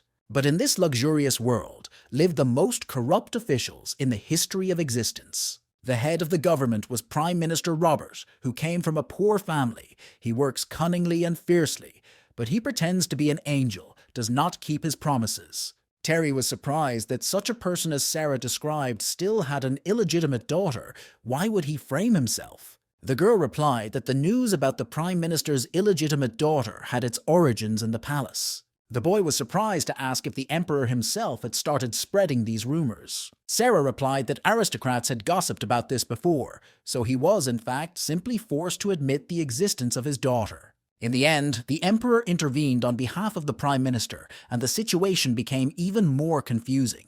Sarah noticed that the boy's reaction was quite unexpected. He did not react to the fact that he was going to marry his illegitimate daughter. The guy replied that there was a reaction, and he couldn't wait to ask this person what his intentions were in choosing such a bride for him. After a short pause that followed these words, the girl said that she welcomed the boy home. Terry decided to say goodbye and said that he wanted to take a walk around the city together and remember the good old days, and Sarah said yes to the proposal. A handsome man, accompanied by 2 bodyguards, walked through the galleries of the estate.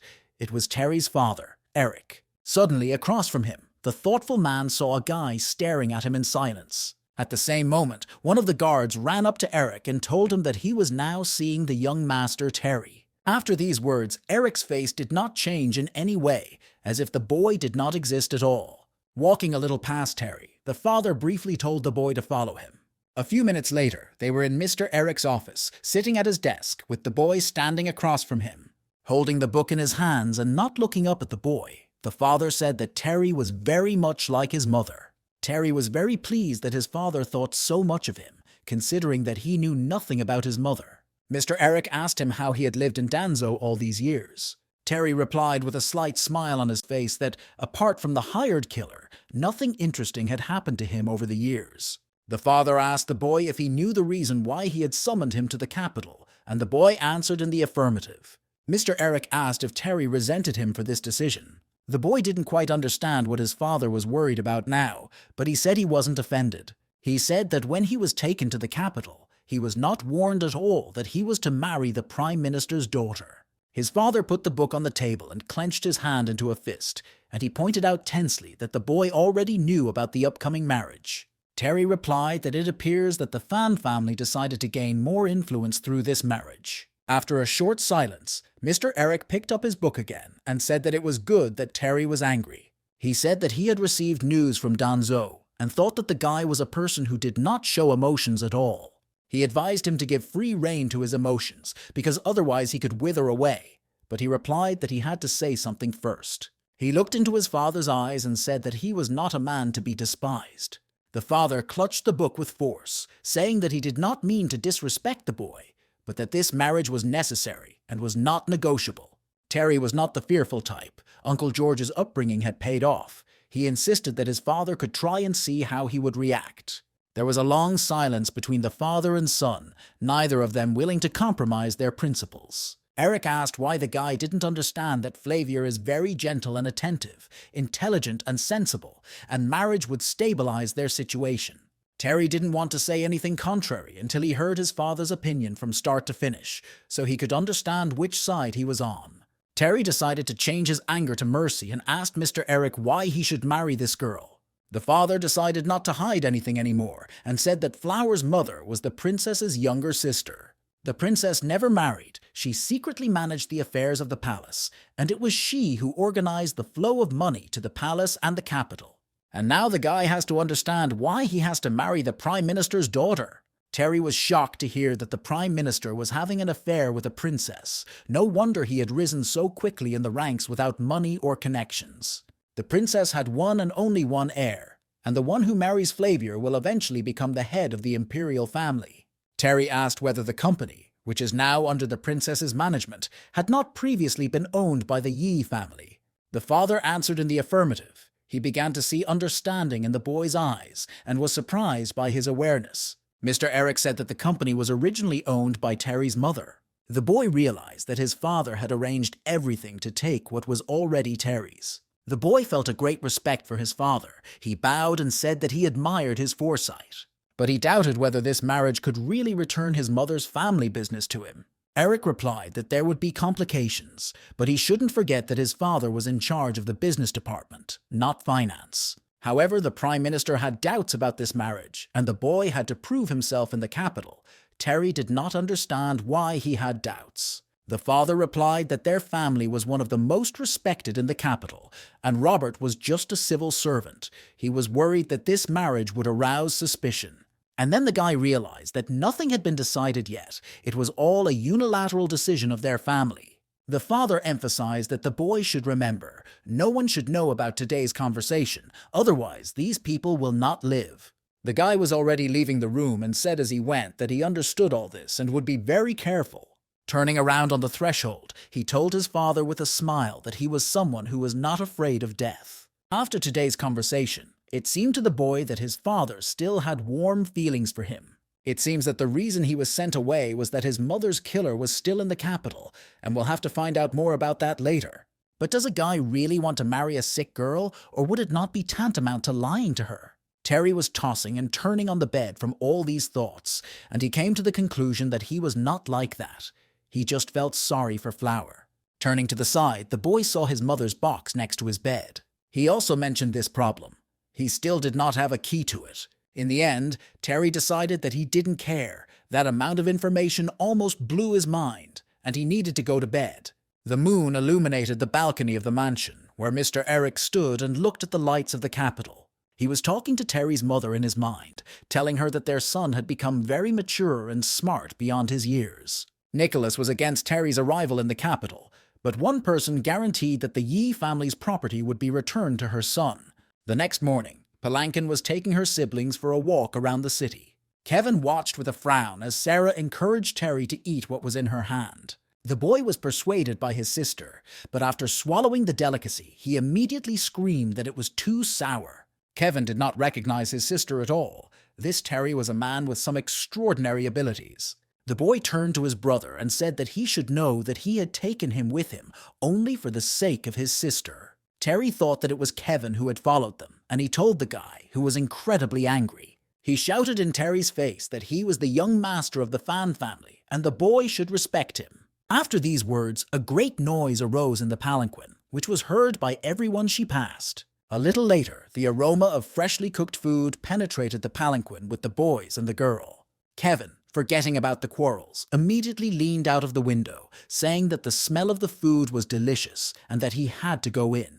The carriage driver immediately stopped and said that they were near the inn and that the gentleman could come down and have a bite to eat. Kevin didn't need to be told again. He grabbed Sarah's hand and pulled her toward the inn. Terry was in no hurry. He felt that someone was standing behind him, waiting for him to turn around. It was an elderly woman who asked if the boy needed a banned book. Terry went on a book shopping spree that included this plan, not immediately realizing what exactly it offered. He started asking what kind of books the woman was selling: Japan, Korea, or Europe and the United States. Leaning closer to Terry, the woman said that it was the most popular novel in the capital, and the guy was lucky to find it. Surprised, Terry took the book from the woman's hands and looked at the cover. It was a novel that the guy was rewriting by himself, and the woman said that this was only a part and that the most interesting part was yet to come. The guy didn't stay around her any longer and paid the seller for the novel. He walked to the inn, hiding a book behind his back, and the woman was pleased with another customer. Terry searched for his brother and sister in the restaurant of the inn. The guy and the girl had already ordered, and Sarah asked the guy where he had been for so long. Kevin answered for him. He saw Terry buy a book from some old woman. He advised him not to do it again to avoid being judged. But Sarah didn't even look at the boy. She stared at the silent Terry, asking him what book he had bought. The boy took out a book and asked if she remembered A Dream in the Red Tower, which he had told her about, and she answered in the affirmative. The girl took the book offered by her brother and began to read, silently turning the pages. Quickly closing the book after a while, Sarah said she was seeing it for the first time. Terry stood up from his chair and, taking Sarah by the shoulders, said that everything was fine and he did not blame her for anything. He knew that the girl would not be able to resist sharing the book she liked with her friends, but he did not think it would be sold. Sarah suggested that this could be the result of the princess's own handiwork. Once she came to talk to me and accidentally saw the book, the princess made a copy and took it with her. The guy realized that the book was first distributed among the nobility, and then it got to the market. He really underestimated the power of piracy. Kevin interrupted the conversation between the boy and the girl and asked if Terry had written the book. to which the boy replied that Kevin did not need this information. But the guy didn't lag behind. He asked again if A Dream in the Red Keep was Terry's work. Terry asked Kevin if he had read it, and he replied that he had skimmed it with one eye and found it very boring. Kevin decided to come clean and said that he had indeed read the book and praised the author for his unusual poetic style and skill.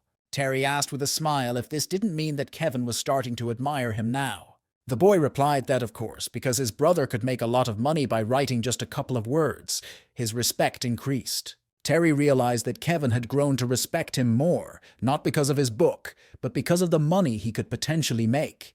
Kevin claimed that this manuscript is sold in huge quantities on the market, with at least 8 taels of silver for one copy. The guy shouted that only Terry could write such masterpieces, and that if he ever wanted to make money, he knew who to turn to. Terry realized that he and Kevin had a conflict of interest, even though he knew nothing about it, but he could not see him as a potential enemy.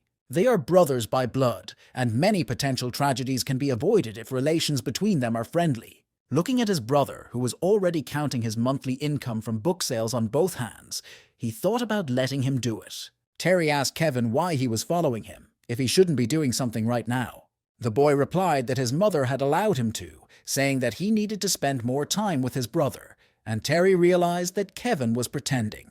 He was probably ready to do anything for money, and Terry finally told him that they could cooperate, and Kevin's joy was overwhelming. After the guys had taken care of all their business matters, they finally started eating, while Sarah read a book. The girl couldn't tear herself away. She said the book was so good, but these speculators had deliberately spoiled some fragments. Terry replied that it was a marketing ploy, not to be taken personally. It was logical that people would buy the book after reading the first fragment.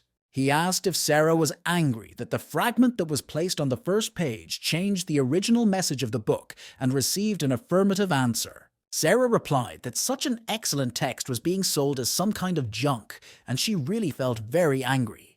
But Terry said that those people are forced to do so in order to increase sales. Besides, if the guy himself is in charge of this business, he will be much more brazen than these hucksters.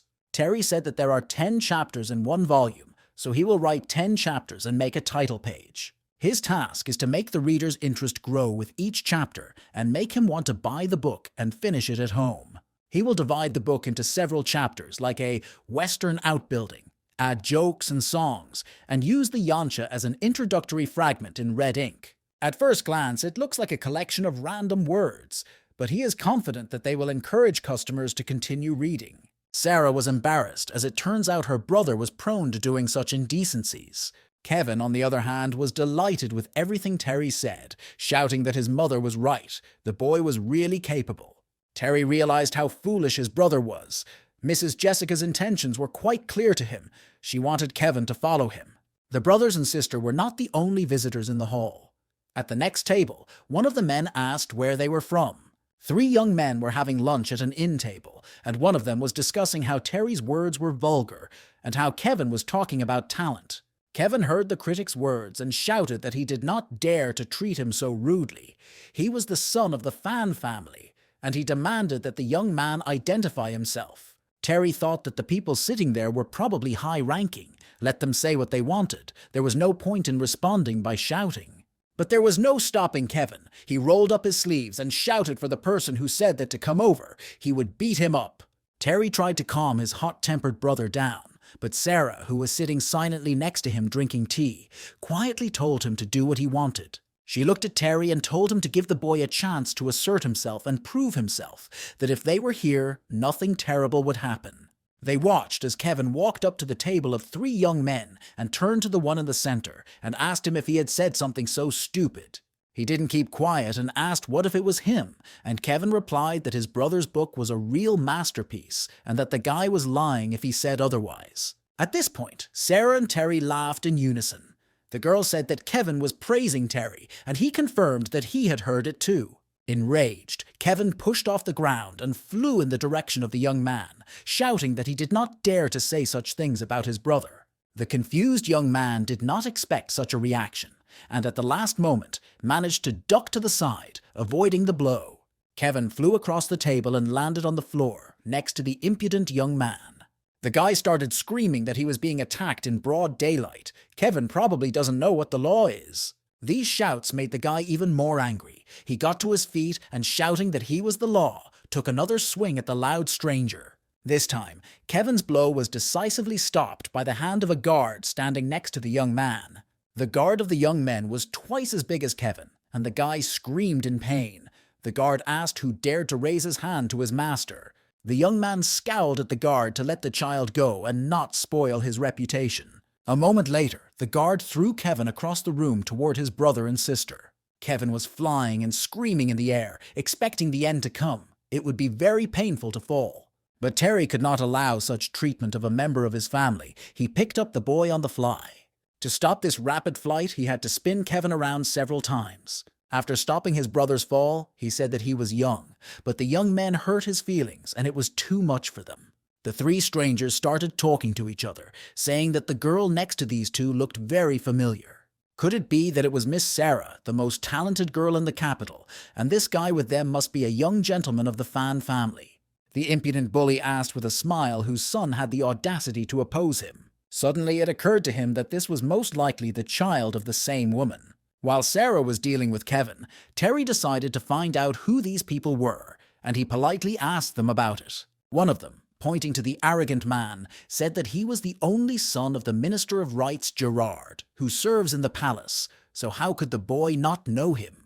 Gerard said that he was offended that a member of the Fan family decided to use his power to oppress others. But Terry only laughed at this. He said that scientists like the young man were inferior in their talents, but they had no ambitions.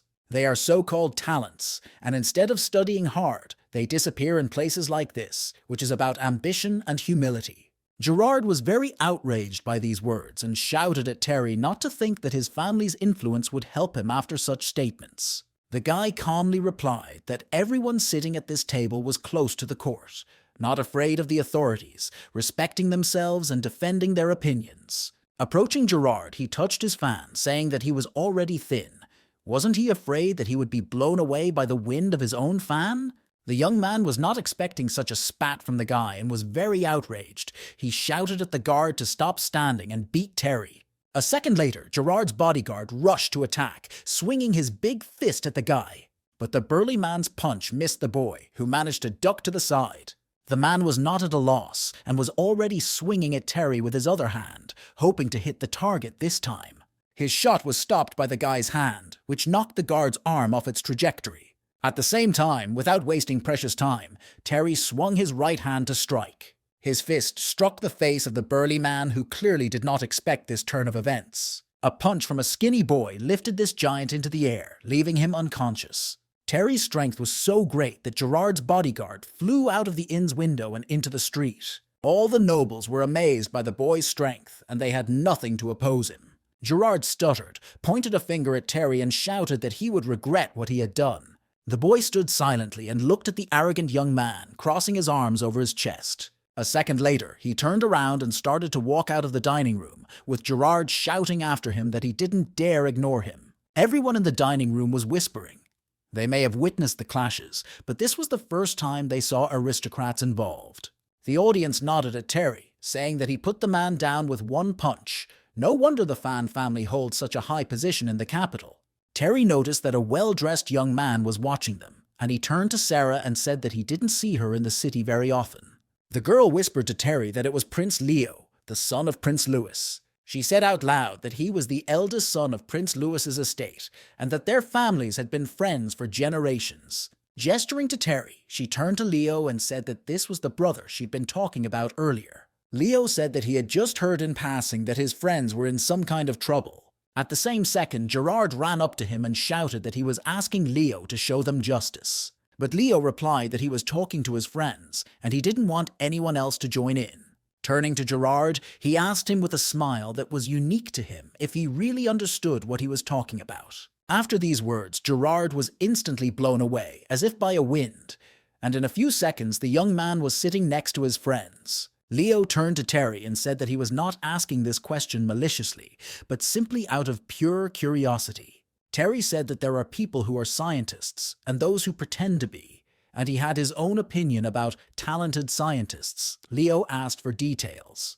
The guy continued that this used to be the name given to people with outstanding talents, but now it is enough to have connections to carry this title. Looking at Gerard, he said that these scientists have too much external gloss and not enough intelligence, and that they are of no use to the country. Fascinated by this thought of Sarah's clever brother, Leo laughed and said that these words made sense. Leo said that Terry's train of thought was quite interesting, and that he should come to him to discuss it further.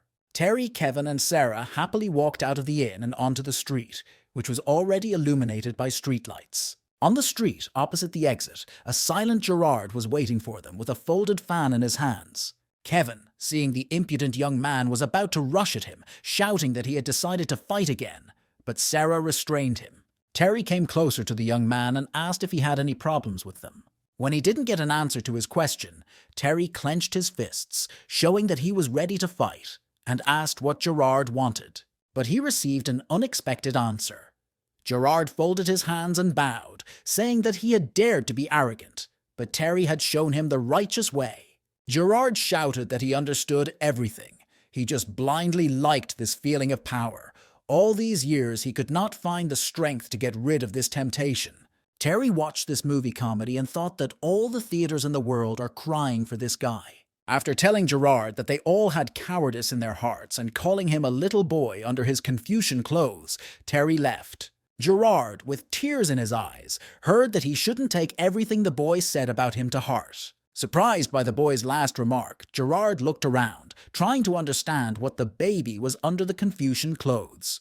The two siblings walked along a crowded street in the capital, Terry looking at the beautiful buildings around him. Suddenly, Sarah laughed.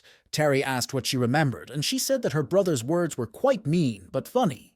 The embarrassed guy asked her what she was laughing at, because he didn't even realize what he might have said wrong. Their dialogue was again interrupted by Kevin, who shouted that she was definitely talking about a baby under Confucian clothes. But the girl replied that in fact she remembered that Gerard was already thin, and that he was afraid of being blown away by the wind of his own fan. Terry laughed. It seemed like it was too much. He didn't want to ruin the opinion of himself that he had been building for years. But Sarah assured him that it was okay. She said that the guy, like no other, deserved to be called a talented scientist, but Terry replied that he refused such an honorary title. Finally, he emphasized that the girl should remember never to marry someone like these guys. The walk came to an end, and Sarah and Kevin approached their tent, Terry walking a little behind. He turned to them, saying that he was going to do some shopping, and they could go. The next second, Sarah had to hold Kevin with all her might because he wanted to join Terry. Palanquin was rapidly moving away from the boy, but he could still hear Kevin's screams, which Sarah was trying to calm down. Everything that happened today made Terry seriously think about what to do next. He used to think that Kevin had some kind of personal problem with him, but it seems that was not the case. This guy chose the restaurant itself and the time of their joint walk. Kevin even jumped into the fray first, which could have been a plan to reveal his bad character traits to Prince Leo. Leo's opinion may play an important role in the succession of the Fan family business in the future. Pondering all these details in his head, the boy remained standing in the middle of the road, even though the palanquin with his relatives had already disappeared around the corner. Suddenly, Jackson appeared next to him and said that he knew and understood what Terry was thinking. But unlike the boyfriend, she doesn't think Kevin has anything to do with it. Terry agreed with his friend that it was unlikely that Kevin was involved in the conspiracy, which surprised Jackson because he thought that Terry suspected only his brother. Terry said that Kevin often gets into trouble when he leaves the estate, so naturally he got into trouble with the guy around. It is only natural that those he has faced today in these controversial issues will now turn on him. Jackson, with a smile, noted that Jessica's plan was simple but very effective, and Terry did a good job of figuring it out. But Terry noticed that something still remains unclear. Jessica thinks that he will make her son look more dignified than he really is. And what about Jackson himself? Did he really come through with new evidence in the Danzo case? But from the guy's reaction, Terry realized that he didn't have any additional news on the matter. At that time, Prince Leo was having dinner with his friends at the inn. Everyone said that the prince was a great connoisseur of literature, but there was not a single true talent among his people. One of his friends said that Deacon, a university scholarship holder, should be among the top 3 in his exams next year. Leo didn't appreciate it. Another said that Gerard's candidacy was not suitable either, and Leo noted that it is difficult for such mediocrities to survive without power these days. But Terry himself was a very interesting person whom Leo wanted to get to know better. His friends supported him in this, thinking that the news that such a young man had appeared in the Fan family would spread around the capital. Leo asked me not to say that, because his father, a prince who does not care about the affairs of the state, considers him an unworthy son. Outside, meanwhile, the situation was escalating, and Terry took a swing at Jackson. But Jackson stopped his hand, and Terry shouted at him why he had come here in the first place. He pulled his hand out of Jackson's and angrily threw it toward him, saying that he still had something to say. After this dissatisfied remark, the hired killer thought for a minute, his face showing that he was making an important decision. Jackson silently took off his traditional hat and put it on the ground, getting down on one knee. He lowered his head and laid his sword at the feet of the surprised young man, who did not know how to react. Jackson said that the council had records of everything that was happening, and if Terry could get them for him, he would devote his life to serving the master. Terry asked Jackson if he was really ready to exchange his life for a note.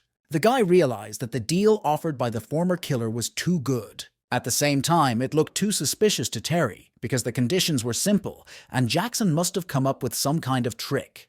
But the guy replied that the reason he was in this department was because Jackson, while suffering hardships, helped them. One day, he taught Gerard a lesson when he saw him bullying other people. After that, the Guo family accused him of murdering an official of the imperial court, thus bringing trouble to the entire Jackson family. The prosecutor's office rescued him and his family, and after that he was forced to work for them. But after the mission to kill Terry failed, the boy returned to the capital and learned that his family had disappeared. Terry asked him if he thought the prosecutor's office had done anything to his family, and Jackson said that there should be records of this in that file. Jackson held out his sword to Terry and said that if he helped him, Jackson's life would belong to Terry. Terry didn't like the guy kneeling in front of him, so he took him by the elbows and forced him to stand up. Changing his anger to mercy, the guy said that he was satisfied with Jackson's deal and would arrange everything. A little later, the guy was already standing on the doorstep of the prosecutor's office. These people allegedly saved Jackson's family, but in fact they used it as a lever of pressure on the boy. In addition, the murder of the official could also have been the work of the prosecutor's office, not Gerard himself. Determined to find out for himself, he opened the building's door and went inside. Inside, dim lamps burned, unable to illuminate the dark corridors of the casemate sufficiently, and two men walked toward Terry. When Terry caught up with the strangers, he saw that they were looking at him suspiciously and furiously, not taking their eyes off him. A little later, he reached a large hall where prosecutors were cleaning the bodies of the people they had tortured.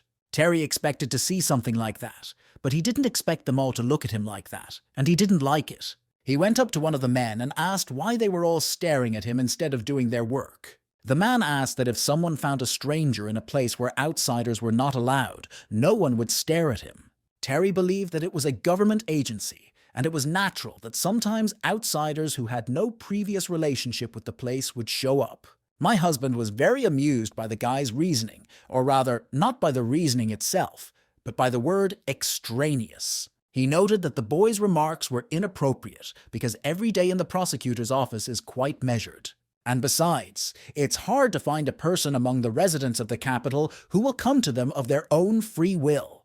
Terry replied that the man's words made sense, but that his situation was fine. He had come here on business. Terry said that he was here for the first time and did not know all the details. He showed the man the sign that Richard had given him.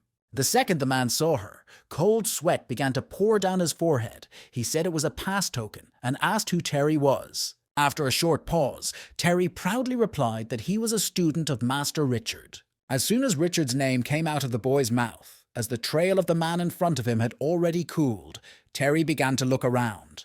The prosecutor was standing at the other end of the room, bowing and greeting the boy with respect, and Terry asked him why he was standing so far away. The man replied that he subconsciously associates Mr. Richard with dangerous things like poisons, so it was a completely logical reaction. Terry asked if he could show him the way, but the man said that he had come at the wrong time. Mr. Richard was not there. He pointed to the door and told him that Master Richard had gone to the border to check, and before Terry knew it, he saw the man dashing down the dark corridors from the hall, shouting one last time that he had to go.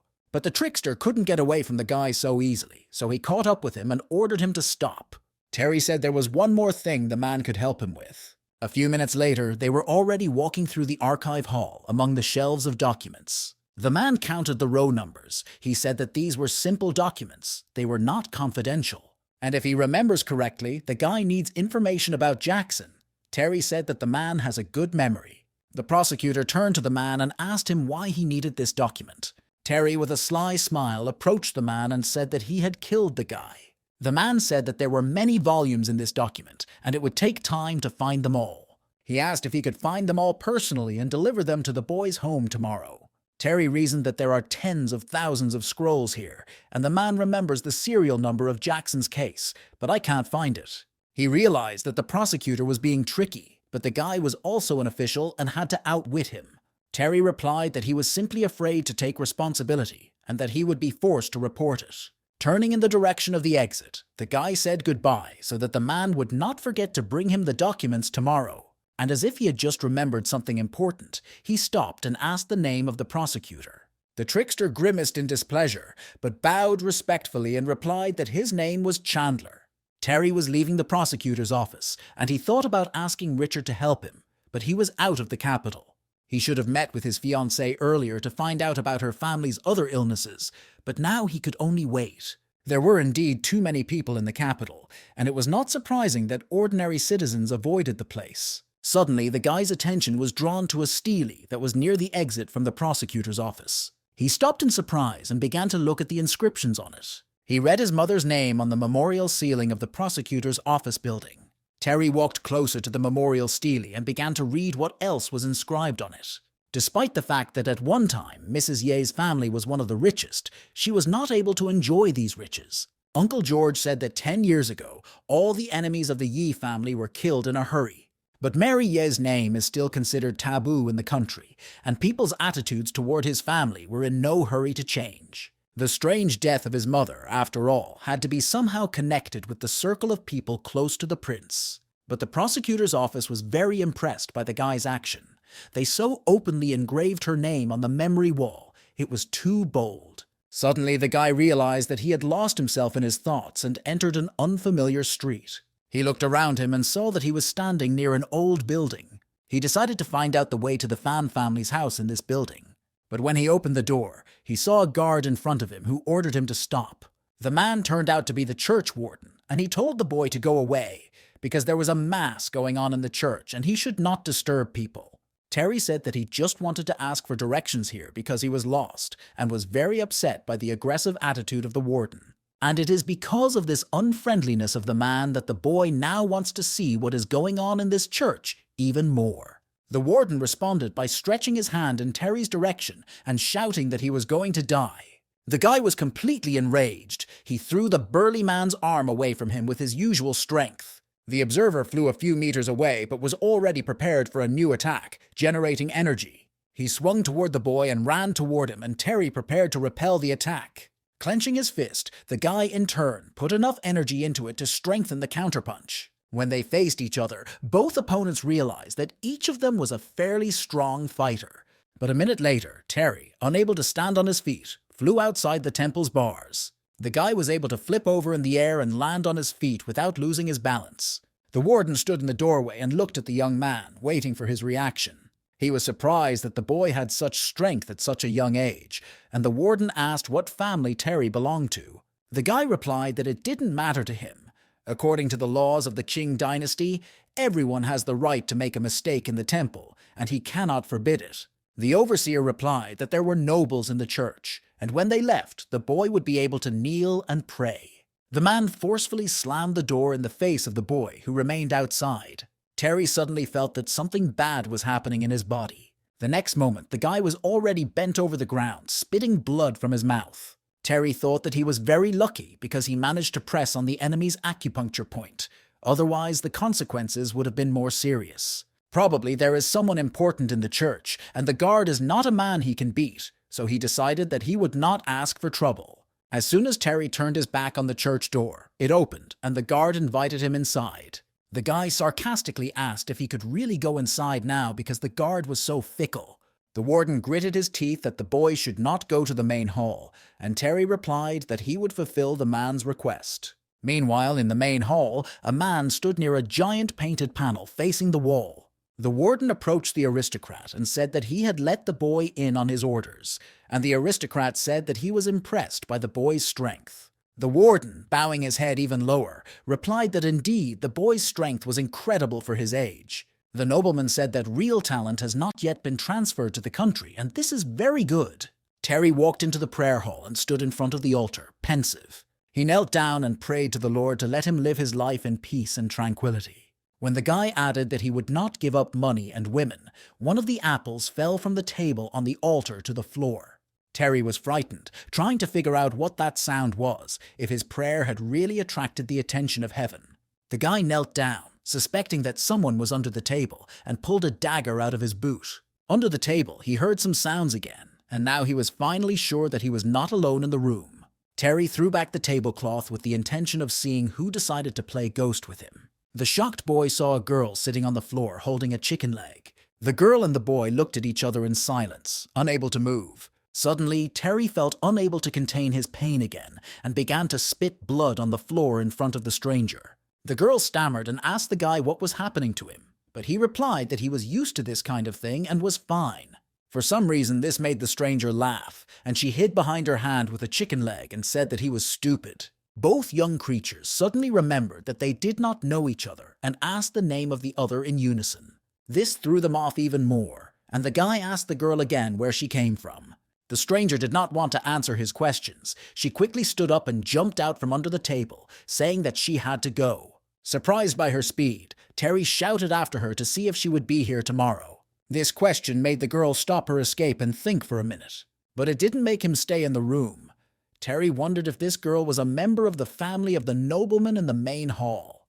The guy, having lost all norms of decency, jumped out of the room after the girl and shouted if she could identify herself. But to his surprise, when he ran out the door, he ran into a beautiful stranger. Both of them were again embarrassed and flushed, staring at each other.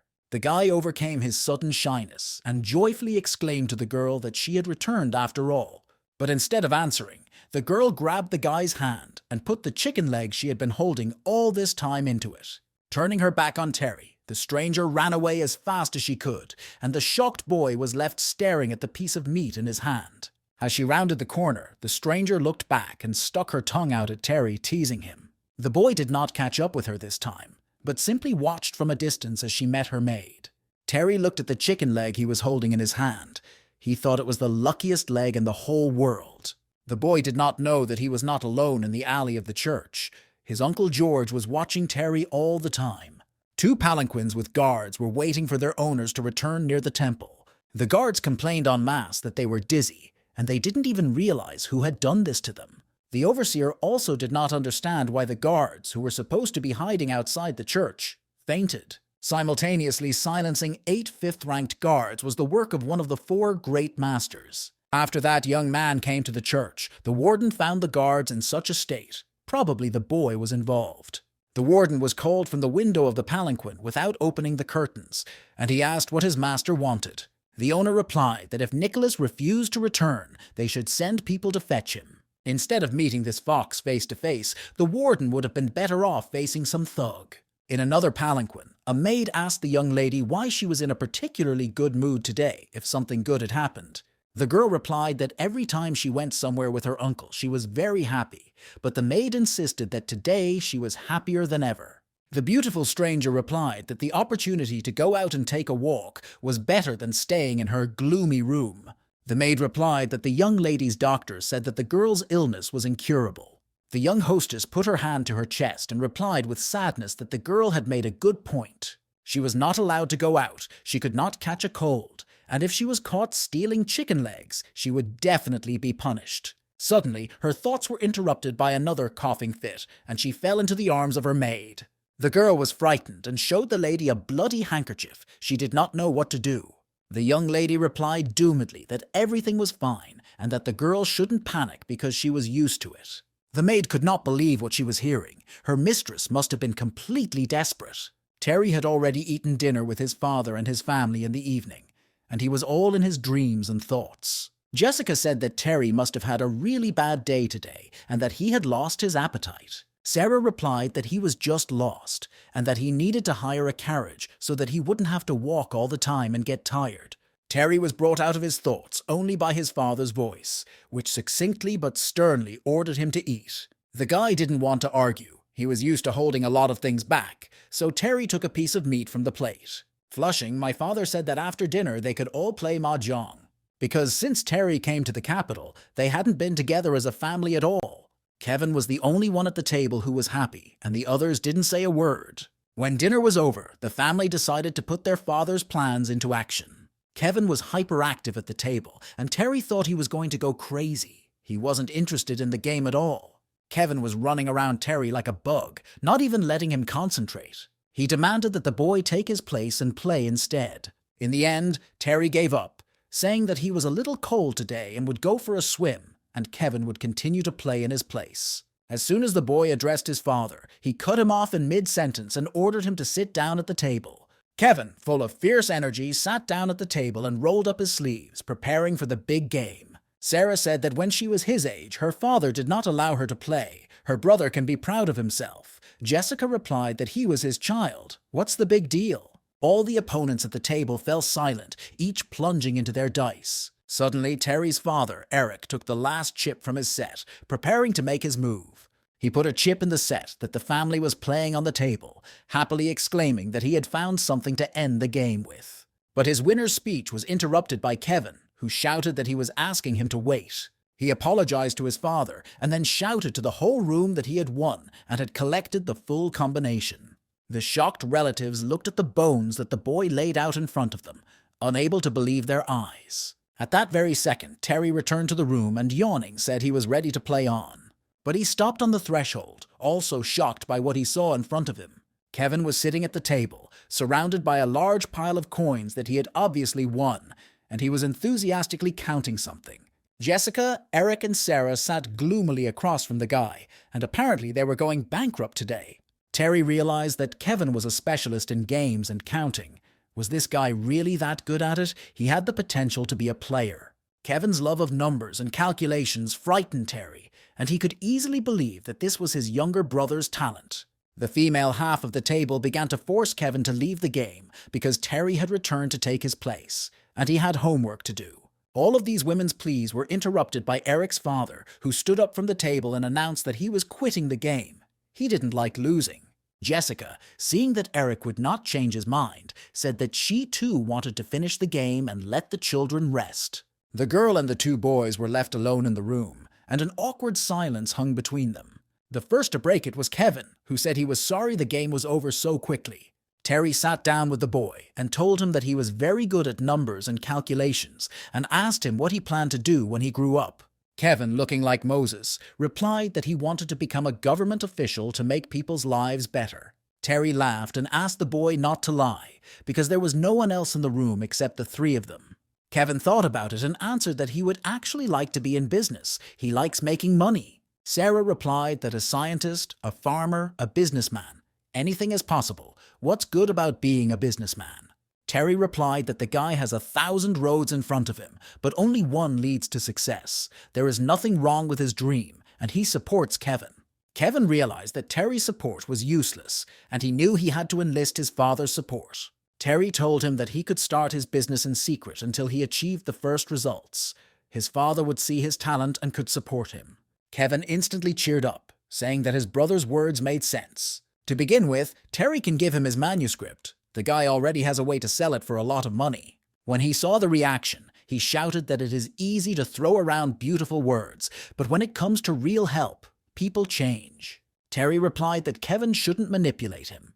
If he wanted a manuscript, he should put his plan on paper and show it to him.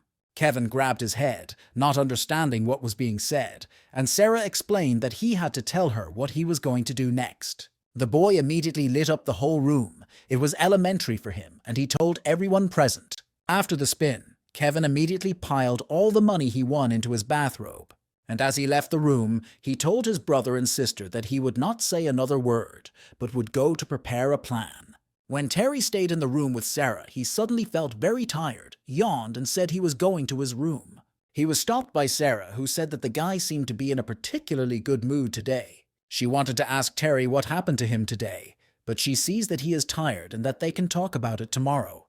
These words made a special impression on the boy, and he instantly sat his sister down in a chair. The girl asked what happened to Terry, and he whispered that he wanted to tell her something. The guy said that he had met a girl today who was eating a chicken leg, and Sarah was getting less and less clear about what he was saying. 3 sticks of incense later, the girl finally realized that the boy had met the girl in the temple, who was sitting under the table eating a chicken leg. Terry was over the moon. He said it was fate, and maybe this girl was the very same flavors. But his dreams were cut short by the pragmatic Sarah, who replied that it might just be a coincidence. The girl said that she was happy for the guy, of course, but her future daughter-in-law often coughs up blood, so she has to abstain from meat and butter. And if the guy says that she ate a fried chicken leg, it could not possibly be flavier. Realizing that the conversation was over, Sarah said she would be the first to leave the room, as the boyfriend also needed to have a good rest. Waiting until he was alone in the room, Terry began to cry. It seems that Flower is not the same girl with the chicken leg that he liked so much. The guy was lying on his bed and thinking that in any case, he wanted to find this girl. And if she is not promised to anyone, or even if she has a fiancé, he will take her away. These reflections were interrupted by Kevin, who quickly burst into the boy's room, frightening him. The guy was twirling a folder with the words "plan" on it near his brother's face, saying that a big profit was guaranteed for both of them. Terry grabbed the folder Kevin had given him and asked him to tell him his plan immediately. Kevin said that according to his calculations, the book consists of 10 volumes, each costing 8 taels of silver, and 68 volumes have been sold. The capital has 640,000 people per thousand, and if they sell 600 copies, they will receive approximately 35,840 taels of silver. Terry said that the guy was talking about sales, but to calculate the profit, he had to take into account expenses. Kevin quickly oriented himself and replied that he had already written everything at the end of his presentation.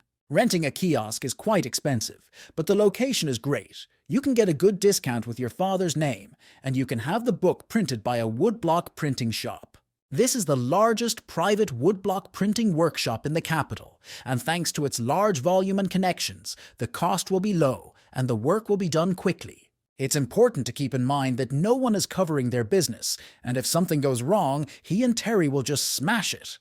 Terry pointed out that even though they were the only owners of the manuscript, how could they guarantee that other booksellers would not try to steal it? Kevin replied that if any of them dared to do such a thing, they would solve the problem directly with the help of the government. Terry asked Kevin if he thought the Fan family was running the state, because there is no such thing as a law restricting book piracy. To which the boy replied in a conspiratorial tone that his brother did not understand. They would do it another way. They will use their connections to cut off the oxygen to the traders, making it so that they will not be able to sell in the capital. Terry looked at his small but quick-witted brother and asked if it was really possible. Kevin replied that it was possible, but not now. They would succeed. They would refer to the laws that definitely exist.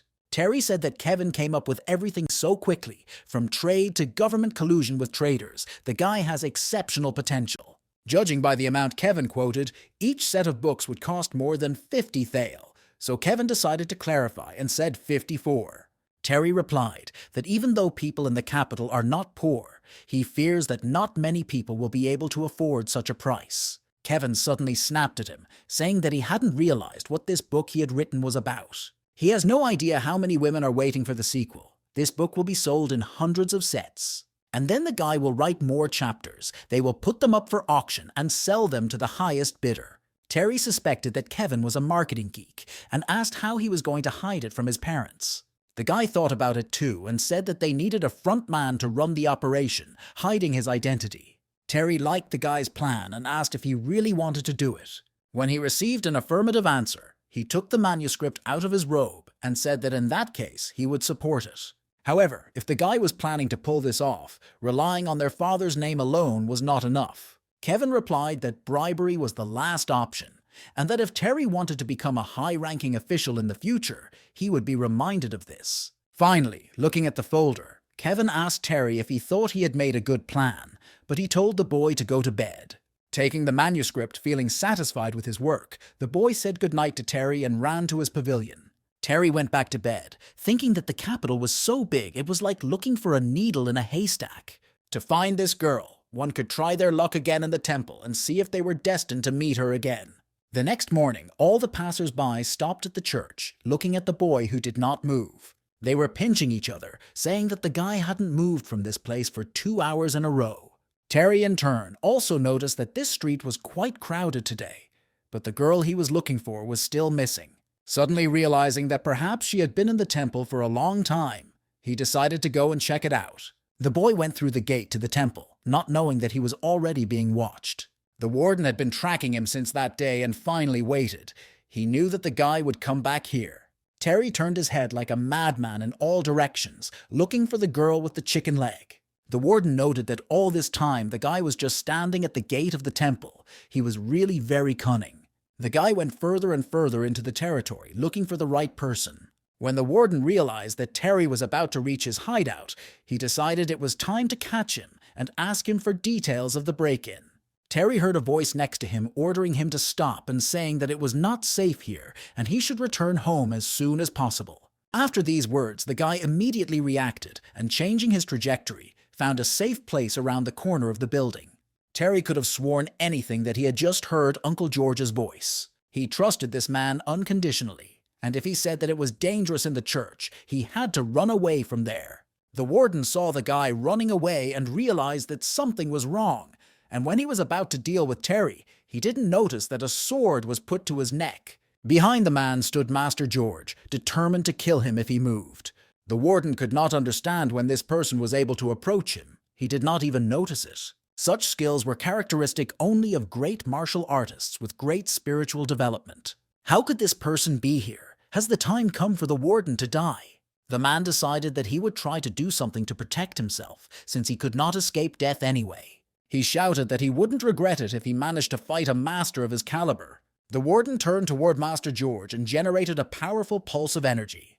But when the wind died down, the warden was surprised to realize that the man who had threatened him with death had disappeared. The man looked around and did not realize when he had disappeared. His mouth was bleeding. The warden fell to his knees. Blood was now pouring out of his mouth and onto the floor, and he was ready to die, so he did not restrain his strength. This caused him great harm. This person was able to hide with such ease. Without a sound, he could have killed him, but he did not. These thoughts did not leave the warden. He did not understand why this was happening to him, and why everything was like this. Master George did not leave the building. He stood on the floor beam and listened to the man writhing in pain. George said that the warden had made Terry spit blood, so he made him do the same. It was simple. The boy was unaware of the drama that was unfolding in the temple. He was walking in the courtyard of the Fan estate and looking at birds. Suddenly, his bout of contemplation was interrupted by his father, Eric, who approached him almost imperceptibly. Eric said that the guy had arrived in the capital a few days ago, and he should stop walking around mindlessly. He said that he was well aware of what happened yesterday at the inn, that such conflicts should be avoided, and that he should not be like Kevin. The man believed that the boy needed to become tougher than he was now. As Eric passed his son, he told him that he wanted to talk to him about something important and that he should follow him. Eric wanted to talk to him about 2 things. First, the imperial exam next year. In a couple of days, the boy should start preparing. And secondly, tomorrow there will be a meeting of poets at Prince Leo's estate, and the boy needs to prepare well and demonstrate his skills. Terry, hearing this, immediately began to object, saying that he was not interested at all. His father replied that the boy had to do it to regain the family business and impress the Prime Minister and the eldest princess. His mother's business is in her hands, and if the princess marries, the eldest princess will hand over power to her future son-in-law. That is why the eldest princess is very reluctant to marry off her daughter Flower. To make this marriage easier, the guy has to demonstrate his talents. Terry shouted uninterested, which means uninterested in why he should take part in all this. Eric said that tomorrow night's poetry night is heard throughout the capital, and many talented scholars will use their skills to advance. The emperor himself might notice him, and perhaps the girl from the Lin family to whom he is engaged will also be there. But if the boy is not interested in such a great opportunity to become famous, the father cannot do anything about it. But Terry interrupted his father and asked if he was serious, if Flavier would be at the event. The father turned to his son in surprise and said that he didn't think Terry cared. Hadn't he met the girl with the chicken leg he wanted to marry? Terry realized that his father knew everything that was happening to him. He told his father not to be old-fashioned. He and Flavier would see each other anyway, and the matchmakers wouldn't mind if he had 4 concubines and 3 wives. His father replied that the boy could leave if he wanted to. He knew that Terry had talent and should not hide it. The boy wondered how his father knew that he had talent, since he sent all his works and letters to his sister, and only to her. My father also knew about the girl with the chicken leg, and he really knew a lot about the boy, even more than he should have. His father closed Terry's face with one of his books again, and said he was a little tired and the boy could go. But Terry decided that this time he would not tolerate his father's orders and snatched the book from his hands. He demanded explanations from his father about everything that interested him right then and there. But Terry's plan failed because Eric asked if he could then explain the situation with his book and Kevin. Terry realized that his father was impenetrable and hurried to escape from unpleasant questions. As Eric scratched his beard, he thought that the boy reminded him of himself when he was younger, just as clueless and self-confident. Terry admired his father's ability to know everything about him, and in the future, he needs to be much more careful. The next day, he and Sarah arrived at Prince Leo's estate for a recital. The girl said that in the capital, a lot of attention is paid to the poetry contest, not to any kind of combat competition. The boy asked his sister to let him know if she saw Flower Lynn. On the doorstep, Prince Leo greeted all his guests and turned around to see those he had been waiting for the most. He ran down the stairs to greet Terry and Sarah, saying he was very excited about their arrival. Looking at the boy and holding his gaze on him, Prince Leo said that he had been waiting for him the most. Sarah was completely confused by the prince's words, and Terry and Leo laughed out loud when they saw her reaction. The prince politely invited the guests to enter his estate. The other guests watched Leo personally come out to greet Sarah and Terry and began to gossip that it was because of his love for the girl. Terry, who was walking behind the boy and the girl, heard this chatter, and gossip said that it was not a secret at all. In the room to which the prince brought the boy, there were many men talking to each other, making a fuss. Terry never expected that the boys and girls would be segregated and the girls would be hidden from them. How should he find Flavor now? The place is full of people who brag about their works. The guy was unbearably bored. Terry could never call this action fun, and he did not notice Gerard appearing next to him. Eventually, the two guys saw each other and simultaneously asked where the opponent came from. Gerard said that the guy had nothing but arrogance, but he came here. Did he really think he could become famous with the help of a prince? Terry replied that Leo had invited him, which is why he agreed to come, and as for Gerard's poems, he leaves that to them. Let them have fun. Gerard, ashamed of his opponent's response, said through his teeth that he would definitely show Terry what he was capable of later. Leo walked into the room, and everyone in the room took their seats, and he announced that the competition was about to begin. Princess Mariah was standing next to the prince, and he said that she would explain the conditions of today's competition to the boys. The girl said that the participants could write on any topic.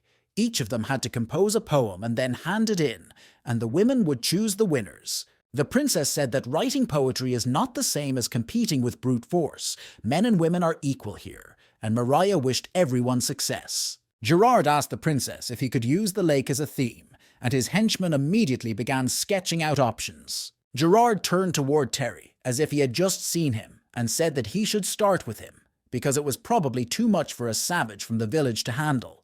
The guy boredly propped his face up with his hand and said that he had no desire to participate in this and was giving up his turn. Gerard said that Terry had spoken about his own talent a few days ago, and now he was refusing, which was not surprising because Gerard had taste. All the participants in the competition began to reread whether this Terry was really so clear. Terry did not react to the whispers behind his back about the Fan family and his ignorance. Gerard said that the boy was the illegitimate son of the Fan family, came to the capital to get married, and everyone present should have known about it long ago. There was a ruckus in the hall, with the boys shouting that Sarah was very different in character from Terry, and all because he was not raised on a manor. Leo was upset by this reaction of the audience to the guy. He was impressed by his calmness in such a situation. Terry was a tough nut to crack. Leo said that they shouldn't make life difficult and were here for the sake of poetry, and if Terry wasn't in the mood, Gerard could go first. Gerard did not dare to disrespect the prince, so saying that everything would be his will, he picked up his brush. He started writing with the words that the audience should allow him to create, because now they would see a true writer at work. Some time later, the princess brought the poems written by the participants of the poetry evening to the girls' half. All the girls pounced on the album of poems in a desire to see the poetry of the competitors, but the princess saw that Sarah had not moved. The girl continued to sit at her table and drink her drink, not paying attention to the commotion around her. Princess Mariah came up to Sarah and asked why she didn't want to see the poetry the boys had composed. Sarah pretended to be very surprised by this news, as if the boys were writing poetry. The conversation between the princess and Sarah was interrupted by Fiona, with whom Sarah was at odds, who shouted that Terry's work was not among the poems. The princess replied that the boy did not seem to take part in this. It had something to do with the conflict with Mr. Gerard.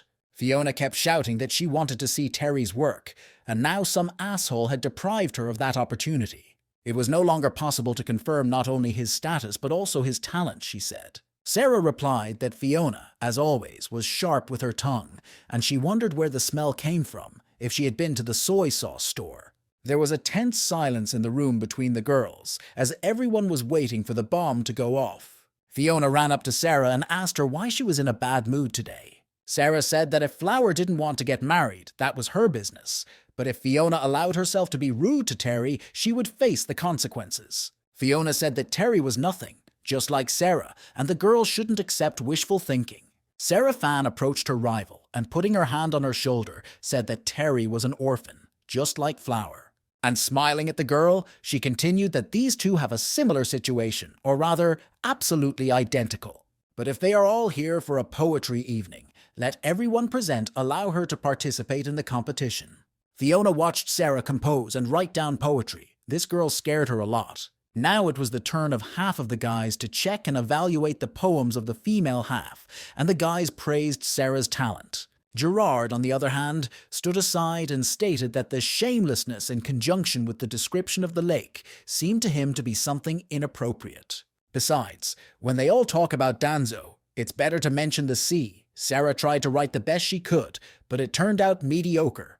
With a sly smile, he remarked that Miss Sarah, whom the boys themselves had put on a pedestal, was not that good at writing poetry.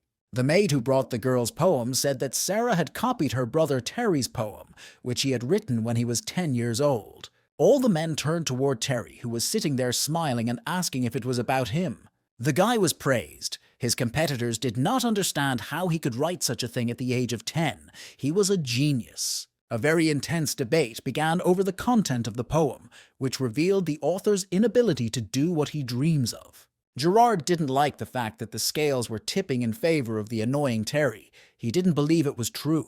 If the guy wrote this when he was so young, his style should be even more refined now. He began to pressure Terry to write something right now and assure everyone that he was worthy of recognition. Prince Leo agreed with Gerard and asked him to write another poem to dispel the doubts of the audience, but Terry said he did not write to order. Gerard didn't let it go. He told Terry to choose a free topic that would reveal the guy's talent. Or maybe the guy just can't do it. The provocateur smiled predatory, looking at Terry. The guy laughed, thinking to himself that it was no wonder he had read so much in his past life. Terry hit the table with his hand, and the brush and ink flew into the air. The boy caught the brush on the fly and unfolded the paper, preparing to rhyme.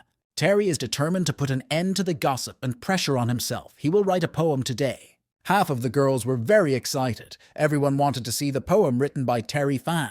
Finally, it was time for Fiona to pick up the boy's poem, and she realized that Terry was very talented. The poem was unsurpassed. Sarah continued to sit at the table, watching the girls make a fuss over her, convinced that her brother was talented. Terry was getting tired of sitting in that pavilion, and he wasn't interested in talking to those arrogant competitors. The guy thought the event was a waste of time.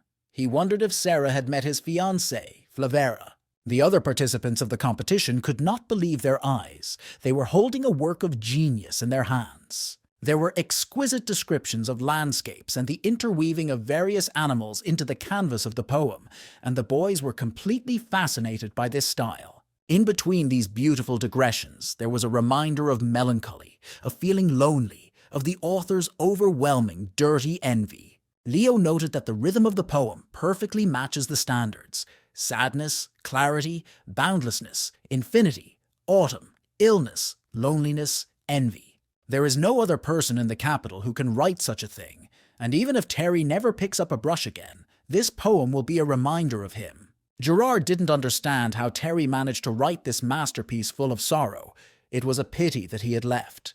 He could have asked him for some advice. Sarah also decided to go home, but as she left the pavilion, she realized that she had almost forgotten her brother's errand. Suddenly, she heard Fiona calling out to her, asking her to stay. The girl was standing at the end of the gallery, facing Sarah, her arms folded across her chest, and she asked if they could talk. Fiona took Sarah to one of the pergolas on Prince Leo's estate, which stood near a pond with water lilies. The girl said that although Terry, Sarah's brother, has an outstanding poetic talent, but Fiona still hoped that Flower and her boyfriend's wedding could be postponed. Sarah was very outraged. She didn't understand what this girl was saying, whether Terry's talent didn't satisfy her or Flavor's plans. But Fiona replied that she wanted to be clear. She did not want to marry Sarah's brother. A few days ago, Flower met someone in the church, and even though it's a one-sided affection, it's there. Sarah said that the fans don't make decisions about marriage alone, but Fiona said that Flavor's health is no reason to marry her off to someone who is against it. Sarah replied that she understood, of course, but that she couldn't do anything about it. It was out of her hands. But her father knows a famous doctor who can arrange an examination for Flavera, and Fiona said that there was no need. Even the Emperor's doctor was powerless. But Sarah was not going to give up. She noted that this doctor was a student of Mr. Richard. This name made Fiona jump up and down, wondering if she was offering a student of the same Richard, one of the great masters. The girl hugged Sarah, saying that this information changed the whole thing. Meanwhile, Jackson approached the palanquin Terry sat in near Prince Leo's estate.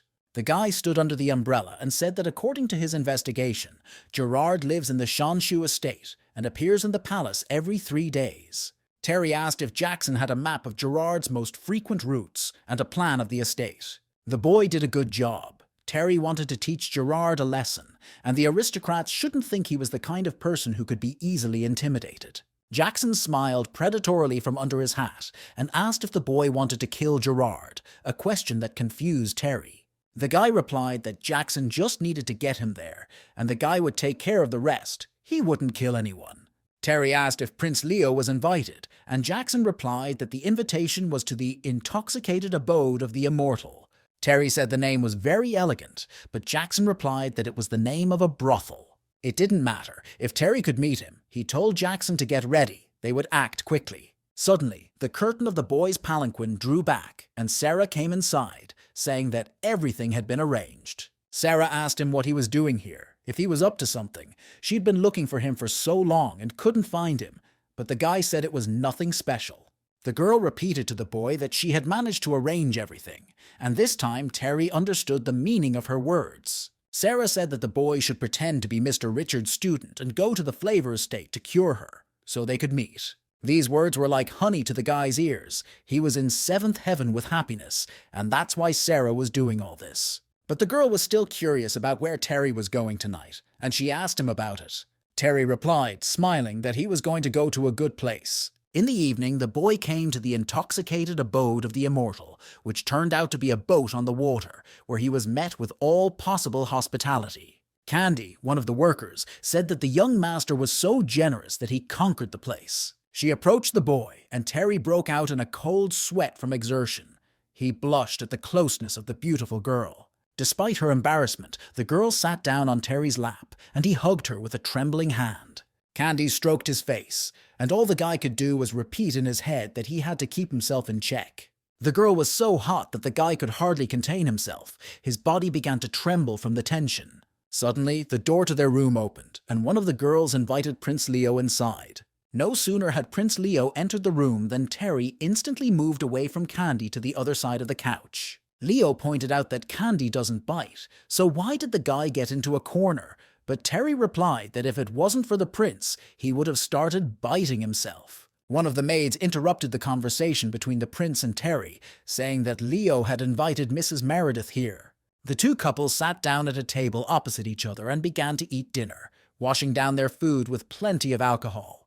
Terry decided to start a conversation, and said that he had heard about this place. It was called the best in the capital. He turned to the prince and said that he was very glad to see him again, and the prince replied that he was, of course. This place is the best because it's where the hottest girl in the whole neighborhood, Miss Candy, works.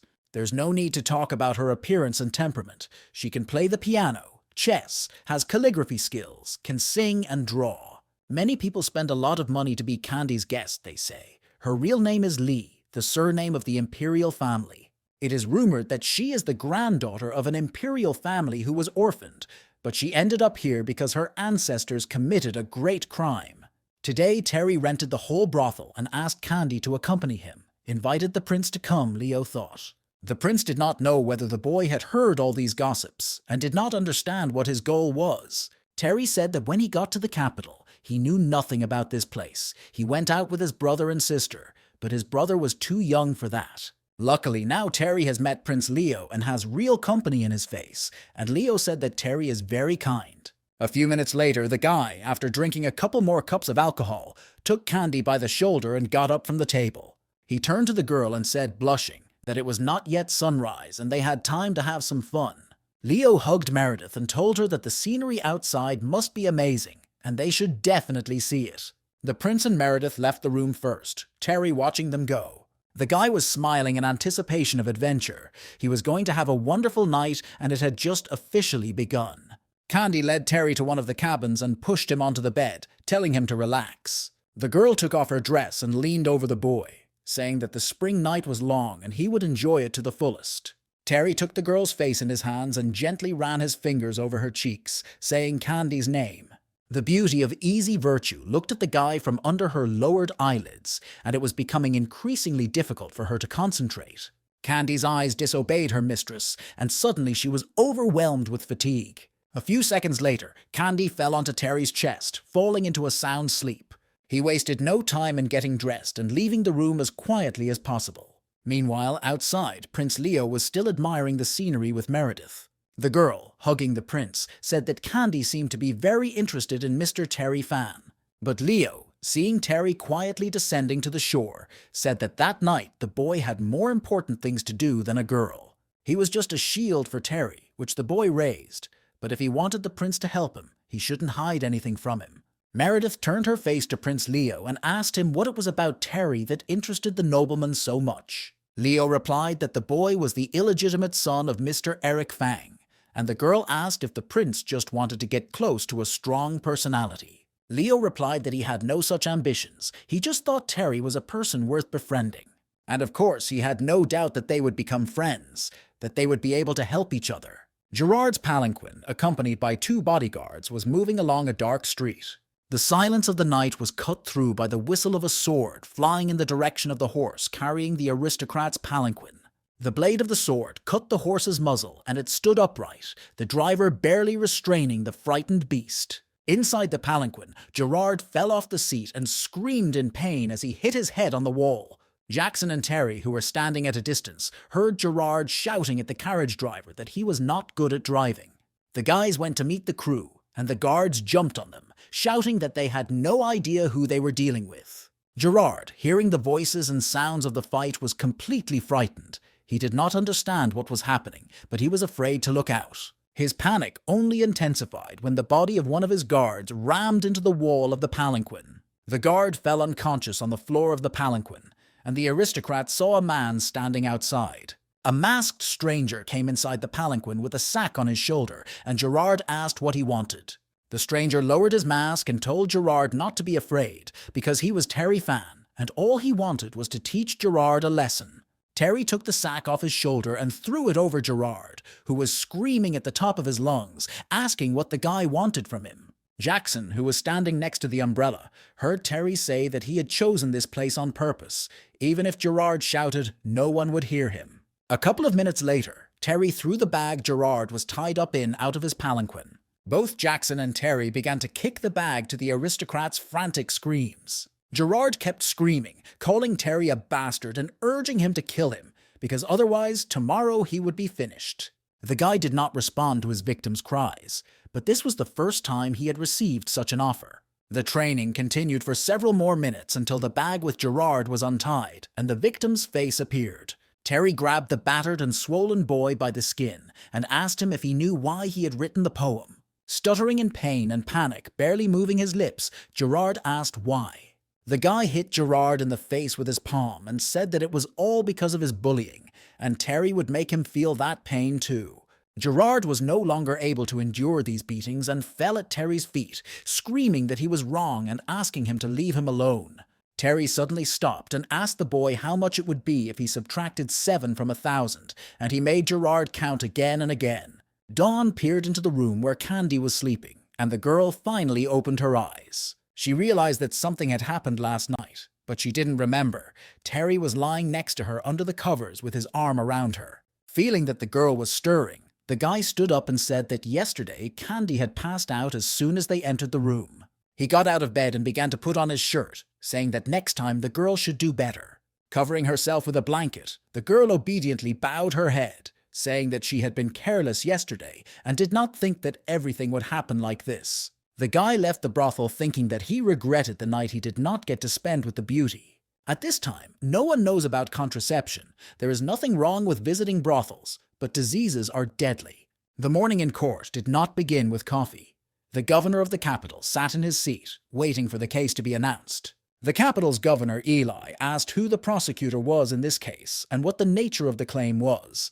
On a chair in the middle of the room, Gerard, completely wrapped in bandages like a mummy, sat and shouted that he was suing Terry Fang from Eric Fang's family. He shouted that last night the guy had blocked the road for his crew, attacked his men, and then started on him. The governor of the capital ordered his assistant to bring the documents. He needed to read them. When the assistant stood next to him, Eli whispered to him to be careful. They could not offend either side in this case. A moment later, a detachment of guards ran to find a representative of the accused side. Preserving his dignity, Eli told Gerard not to worry. He would take care of everything. Jessica poured herself a cup of tea and looked in Terry's direction, wondering why he needed it. The guy said that he just wanted to get something off his chest, and that if he hadn't made it clear to Gerard that it was him, he wouldn't have changed his behavior. Jessica said that the way the boy was going to travel had been discussed in advance. They had prepared everything, so the boy could walk with a calm soul. Terry looked in the direction of his stepmother and said that he was very curious why Jessica was helping him. The woman squinted her eyes and replied that although her last name was Liu, she was still a member of the Fan family. There is also another reason. The Guo family cannot give in to a representative of the family. Terry understood his stepmother's thought and looked at the guards who were already waiting to escort him to the courtroom. One of them, bowing respectfully, asked if they could leave now. The guy got up from his chair and thanked Jessica and said he would be back soon. He, of course, did not go to court alone, but with the capital's main handsome man and, at the same time, the family's lawyer, Robert. A crowd had gathered outside the court, and Robert said that this was the first time he had seen so many people in his career. Now both the prosecutor and the defendant with their representatives have arrived in the pre-trial courtroom. Terry, instead of greeting the capital's governor, Eli, told him to continue the meeting. Gerard's representative, a well-known personality in the capital, shouted why Terry did not bow to Eli like everyone else. With such behavior, it is not surprising that last night the guy committed such a terrible crime. Terry whispered to Robert and asked him who the pompous fat man was. The lawyer replied that this was William. He was known for his nasty character. His clients were local bigwigs. He was nicknamed Big Mouth. The boy told Eli that according to the rules, he was not obliged to lower his head in humility if he was confident in his reputation. Eli replied that Terry was saying reasonable things. They all knew who Mr. Fan was, and there was no need to bow to him. Stunned by the governor's response, Gerard and Big Mouth William gnashed their teeth. The governor of the capital announced that the trial was officially starting and gave the plaintiff the floor. William said that last night Terry blocked the road and committed a crime, provoking public unrest by beating people. His client, Gerard, is the son of a minister of ceremonies, and William asks the governor to bring the culprit to justice. After hearing the plaintiff's side for the second time, Eli, rubbing his hands together, asked Terry if he had anything to say. Terry wanted to answer Gerard's representative himself, but he was stopped by Robert, who told him not to worry. A second later, the handsome man opened his mouth as wide as possible and shouted to the whole room that it was all bullshit. His master spent the whole of last night at the Fan family estate, and any servant is ready to testify in his favor. The big mouth shouted that Robert had no proof that a servant could be a witness against his master. In the end, the defense of clients turned into a fight between two lawyers. The audience began to discuss that Terry didn't look like a killer, and Gerard looked like a rice dumpling that didn't inspire confidence. William shouted that the file contained the name of the attacker. He was standing in front of the governor. Why shouldn't Eli grab him as soon as possible? The governor of the capital did not want to decide anything, so he asked Terry again if he had anything to say about it. Another accusation from William was interrupted by Richard's stopping gesture. He said that according to the case, when Mr. Gerard was attacked, a bag was placed over his head. However, because he could not see the attacker's face through the bag, he was not sure that it was Mr. Terry Fan. This suggestion was immediately picked up by Governor Eli, who began to think that the case was coming to an end. Big Mouth replied that Gerard had heard Terry's voice. Mr. Terry himself had told him that he had done it. He turned to Terry and asked him if he would retract his words, and the guy realized that they were trying to take him for a ride. Robert said that he had studied many laws and regulations and had never heard of a case where guilt was recognized on the basis of a vote. But the cunning Big Mouth William was just waiting for this remark. He immediately reached into his wide sleeve and pulled out a scroll. The man said that if his voice was not enough to confirm his identity, then he suggested that the governor read this poem. William opened the scroll and began to read out a poem that Terry had written yesterday at the poetry contest. Governor Eli listened to the recitation and said it was a very beautiful poem and asked who wrote it.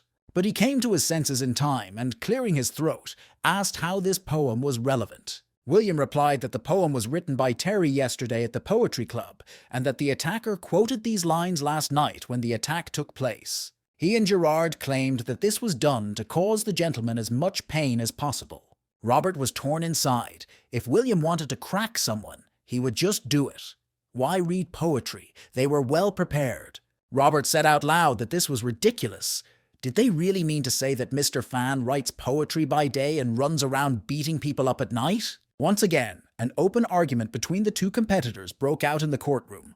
Eli saw that the time was approaching when he would have the floor and suggested that the meeting be adjourned for lack of evidence. At the same moment, Robert turned toward the judge and shouted that he agreed with the decision. But Big Mouth William stopped everyone in mid-sentence. He didn't want to postpone the end of the case. Stroking his beard, the man said that if the court wanted evidence, they had it. A crowd of people entered the courtroom, pointed out by William's big mouth. All the newcomers knelt down, bowing their heads in the presence of the honorable governor of the capital. Big Mouth William, pointing to these people, said that they were the traders who saw Mr. Terry Fong yesterday. Turning to the witnesses, he shouted at the top of his lungs for them to immediately tell the truth about what they had seen. One of the women said that yesterday she saw Terry Fang's palanquin drive into the prince's palace, but he did not leave. The next was a man who said he saw Terry Fang's palanquin in the western part of the city last night. The boy and his lawyer watched the chain reaction between all these witnesses. Finally, one of the witnesses stated that he saw Mr. Terry Fan leave the house and not return.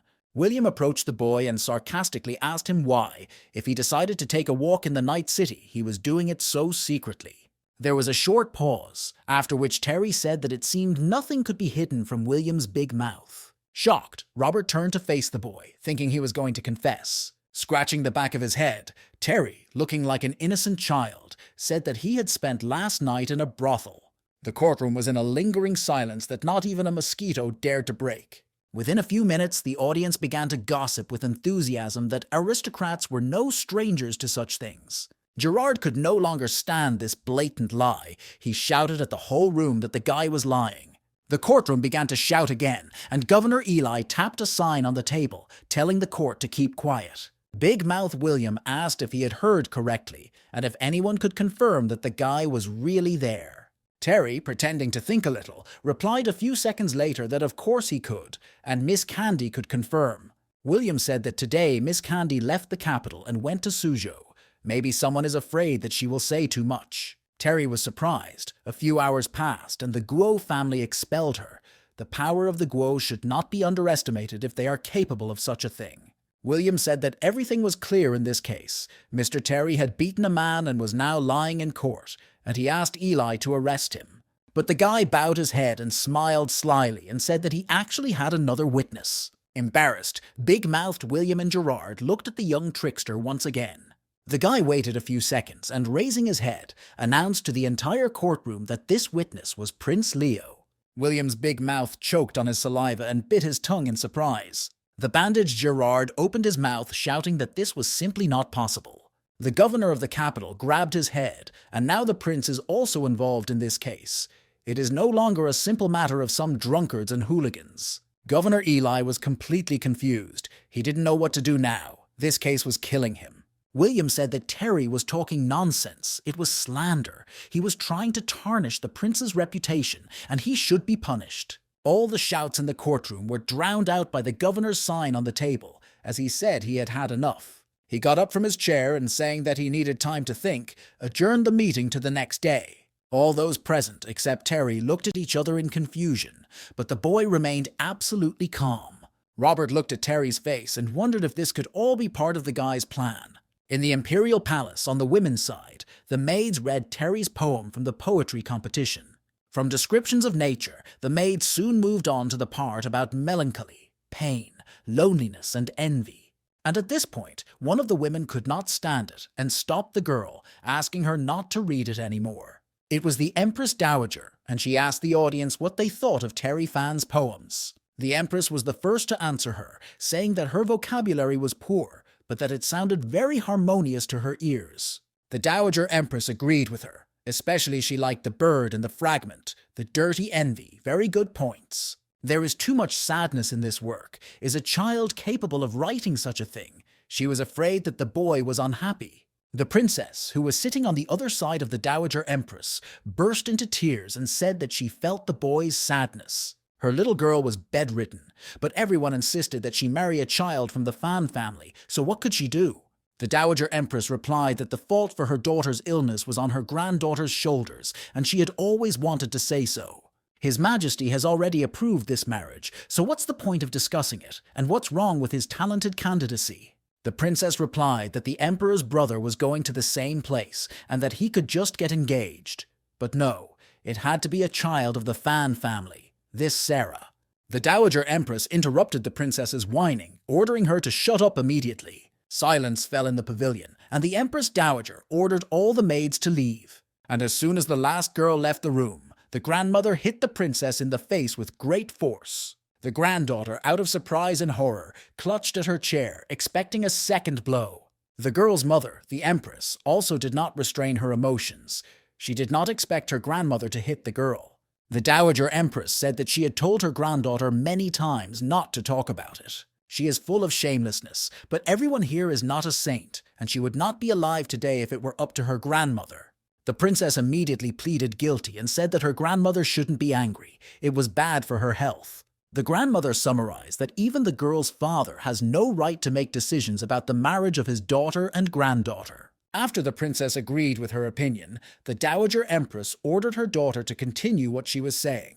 The woman replied that one of the eunuchs had said that a big case was being considered in the place today, and the old woman asked what it was about.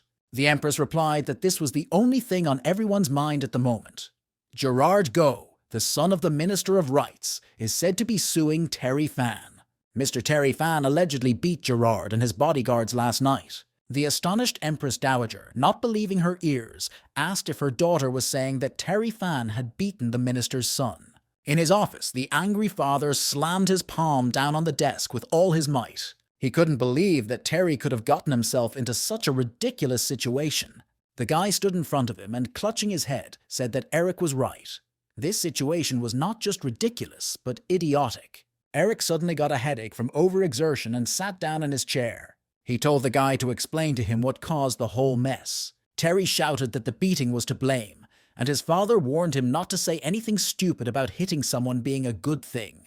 Wiping the tears from his eyes, Terry said that his father really knew him very well. But in fact, there is no particular reason for this. He uses this situation to get closer to Prince Leo, whose father is completely furious at these words. Restraining himself, Eric said that the boy should know. Gerard is one of those close to the prince. Terry's attacks on Gerard and his business dealings with Prince Leo. Eric didn't know what would happen when people started gossiping about it. Terry didn't understand how his action could lead to something terrible, because he hadn't planned anything like that. The father looked closely at his son's blasphemous snags and confidently said that the boy was not being completely honest with him. There was an oppressive silence between the father and son in the office, neither of them wanting to give in to their opponent. In the end, Terry gave up.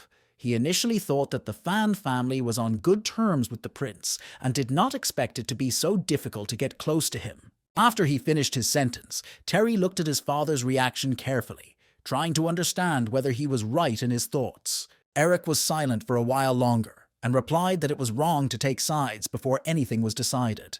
Terry said that he understood everything and fully supported Prince Leo, and that he would be much more careful in the future.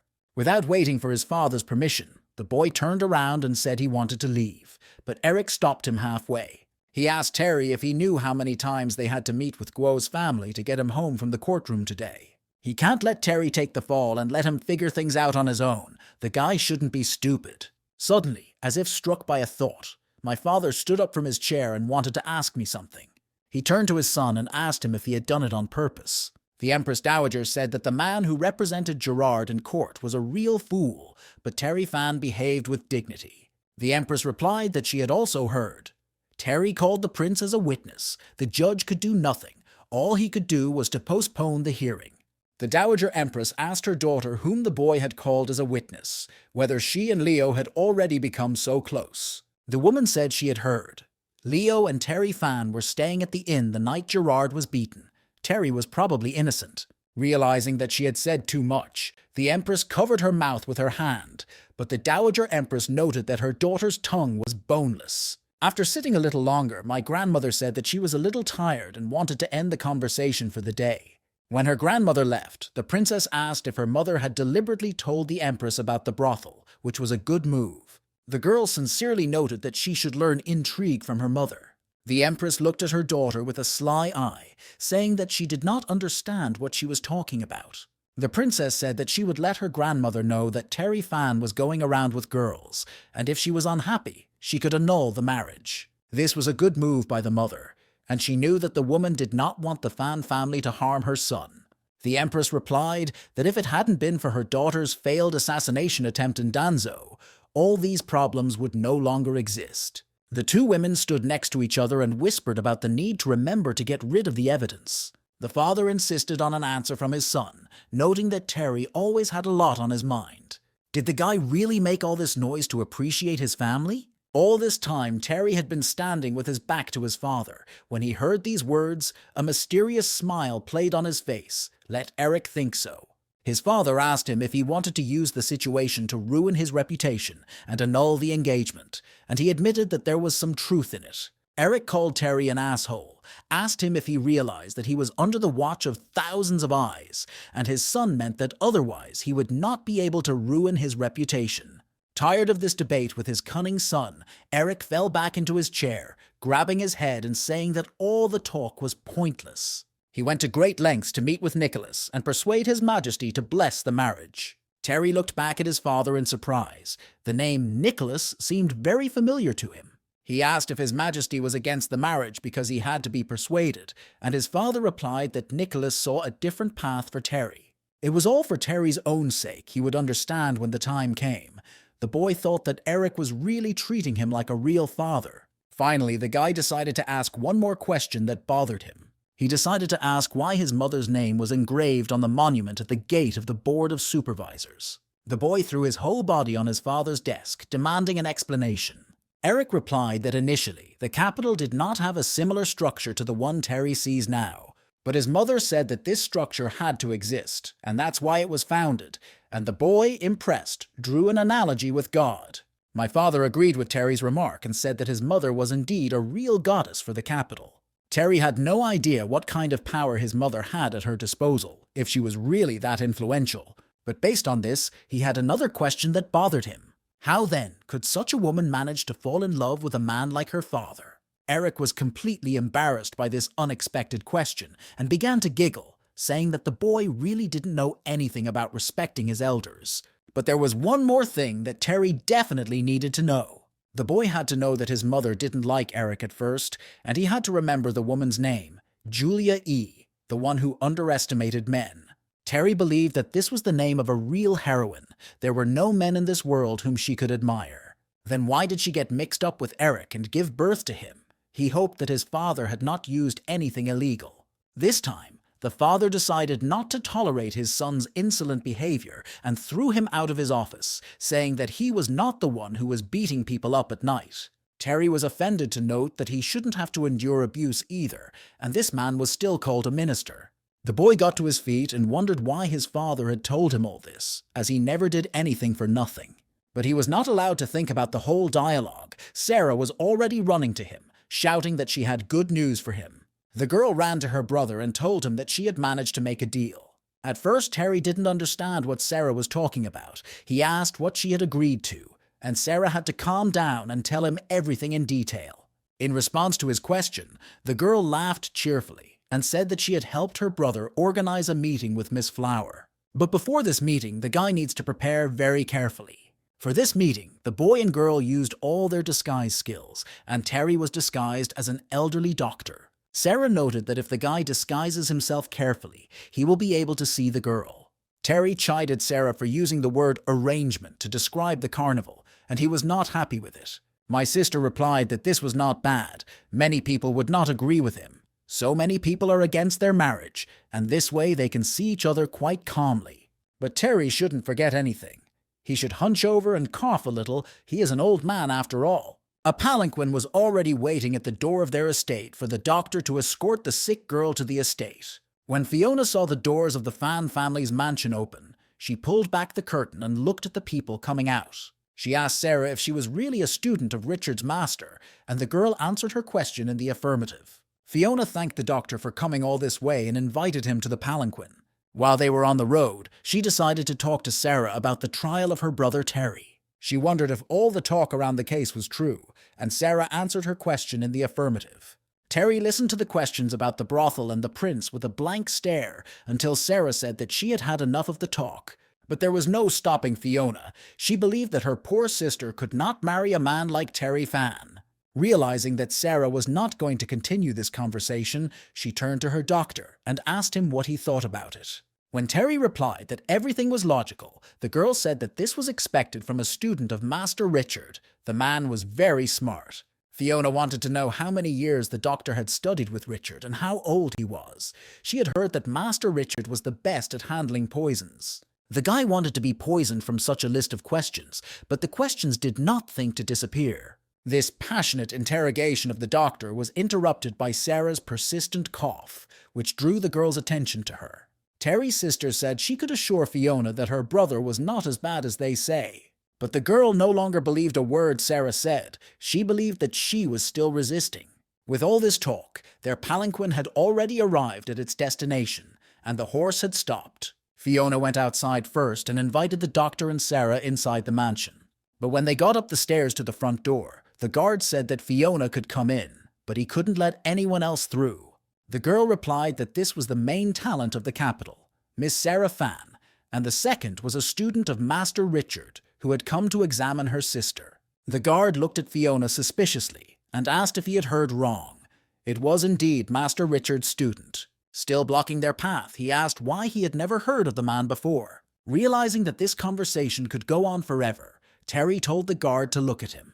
He pulled out a sign from his pocket that Richard had given him and said that it was given to him by the master and that it should dispel all the young man's doubts. He was right in his conviction, and immediately the guard opened the door for them and invited them inside. At the estate, they were met by an elderly woman who, without much respect, asked Fiona why she had come here. The girl answered, despite the mutterings of the woman who had brought the doctor for Sister Flower. Fiona wanted to walk past the strange warden, but she stopped her with her hand outstretched. The woman said that Flavor was not an easy girl, and that no one but the Emperor's doctor could treat her. Fiona stood in front of the warden and asked with pride why another doctor was not allowed. Was he really so bad and not worth examining the girl? She shouted that he was a student of the Master Richard himself. Did the woman think that this man lacked qualifications? But the supervisor replied that Richard was not bad, but his student had to earn a name for himself. She had never heard of him and would not let him join Flavier. The woman turned to the doctor and Sarah and said they could leave. A second later, a fierce quarrel broke out between the girl and the warden, and they called each other foul names. Suddenly, the warden clutched for her life and bent over, and a surprised Fiona asked her what she was up to. The girl thought that the woman was preparing for a fight and started shouting that she had done nothing to make her so nervous. But the warden quickly turned 180 degrees and ran to the restroom, screaming that her stomach hurt. Fiona didn't know how to react to this. Perhaps it was the effect of her verbal attack on her opponent. But Sarah was of a different opinion. She suspected that her brother Terry was to blame, and he had managed to do something. Laxatives, drugs, and aphrodisiacs are always at hand, as are daggers, crossbows, and magic weapons. With an arsenal like Terry's, anyone could handle this woman. Sarah's thoughts were interrupted by Fiona, who said they needed to move on.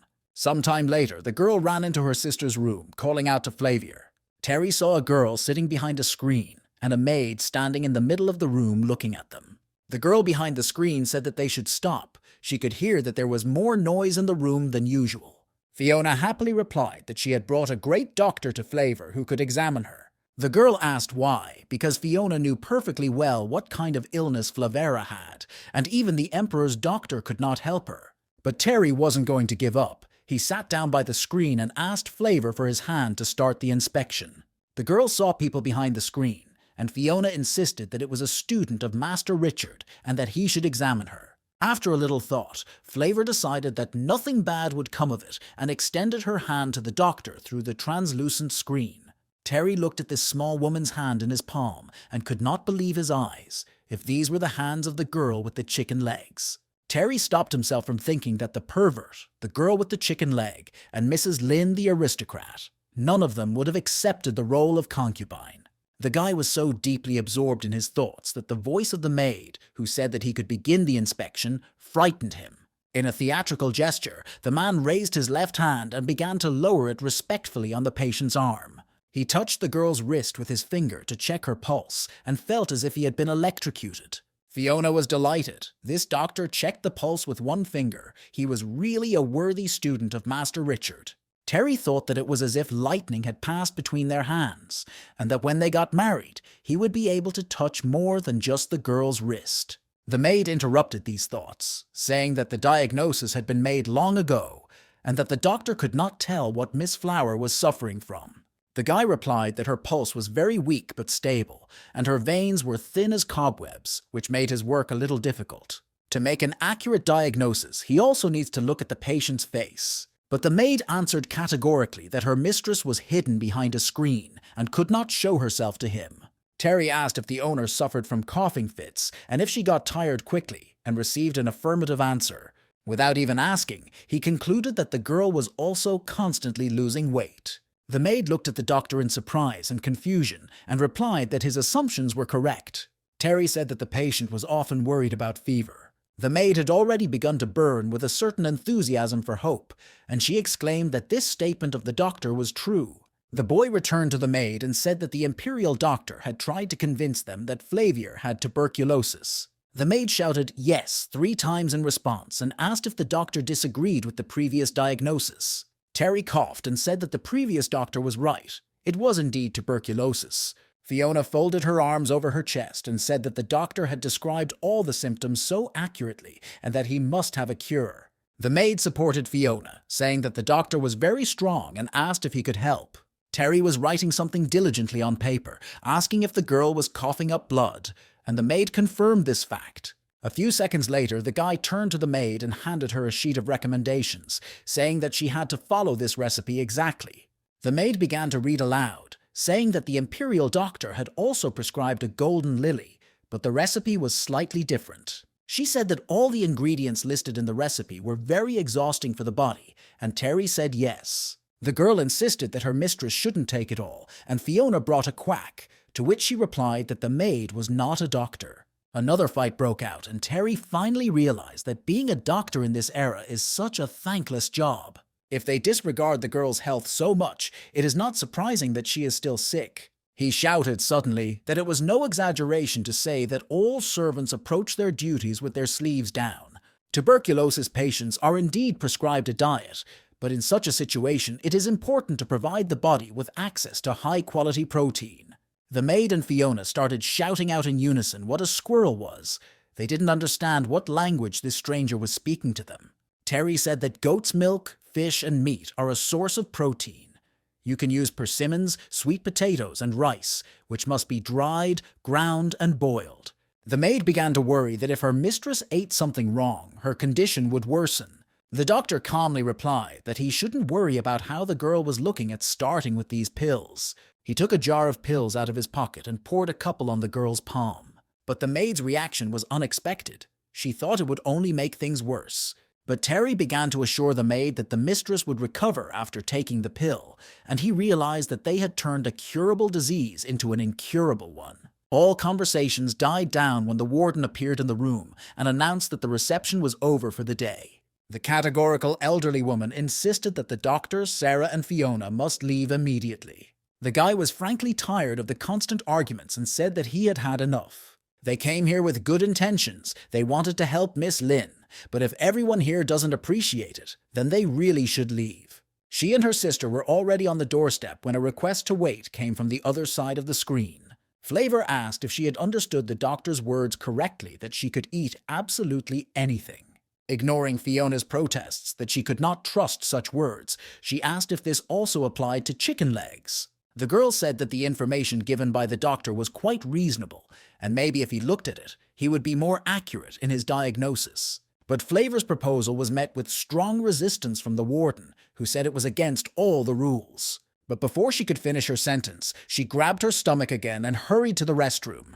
As soon as the woman disappeared behind the door, the guy took hold of the screen, separating him from Flower with both hands. He did not understand these stupid rules and, sharply pulling the translucent curtains aside, said that the main thing was treatment. This arbitrariness caused a lot of indignation among the women in the room. Sarah, Fiona, and the maid were amazed at Terry's insolence. Behind the screen, a blonde woman with long hair and a nightgown sat looking into the boy's eyes in surprise. Terry and Flower's eyes met, and they couldn't say a word, just like they did on their first meeting.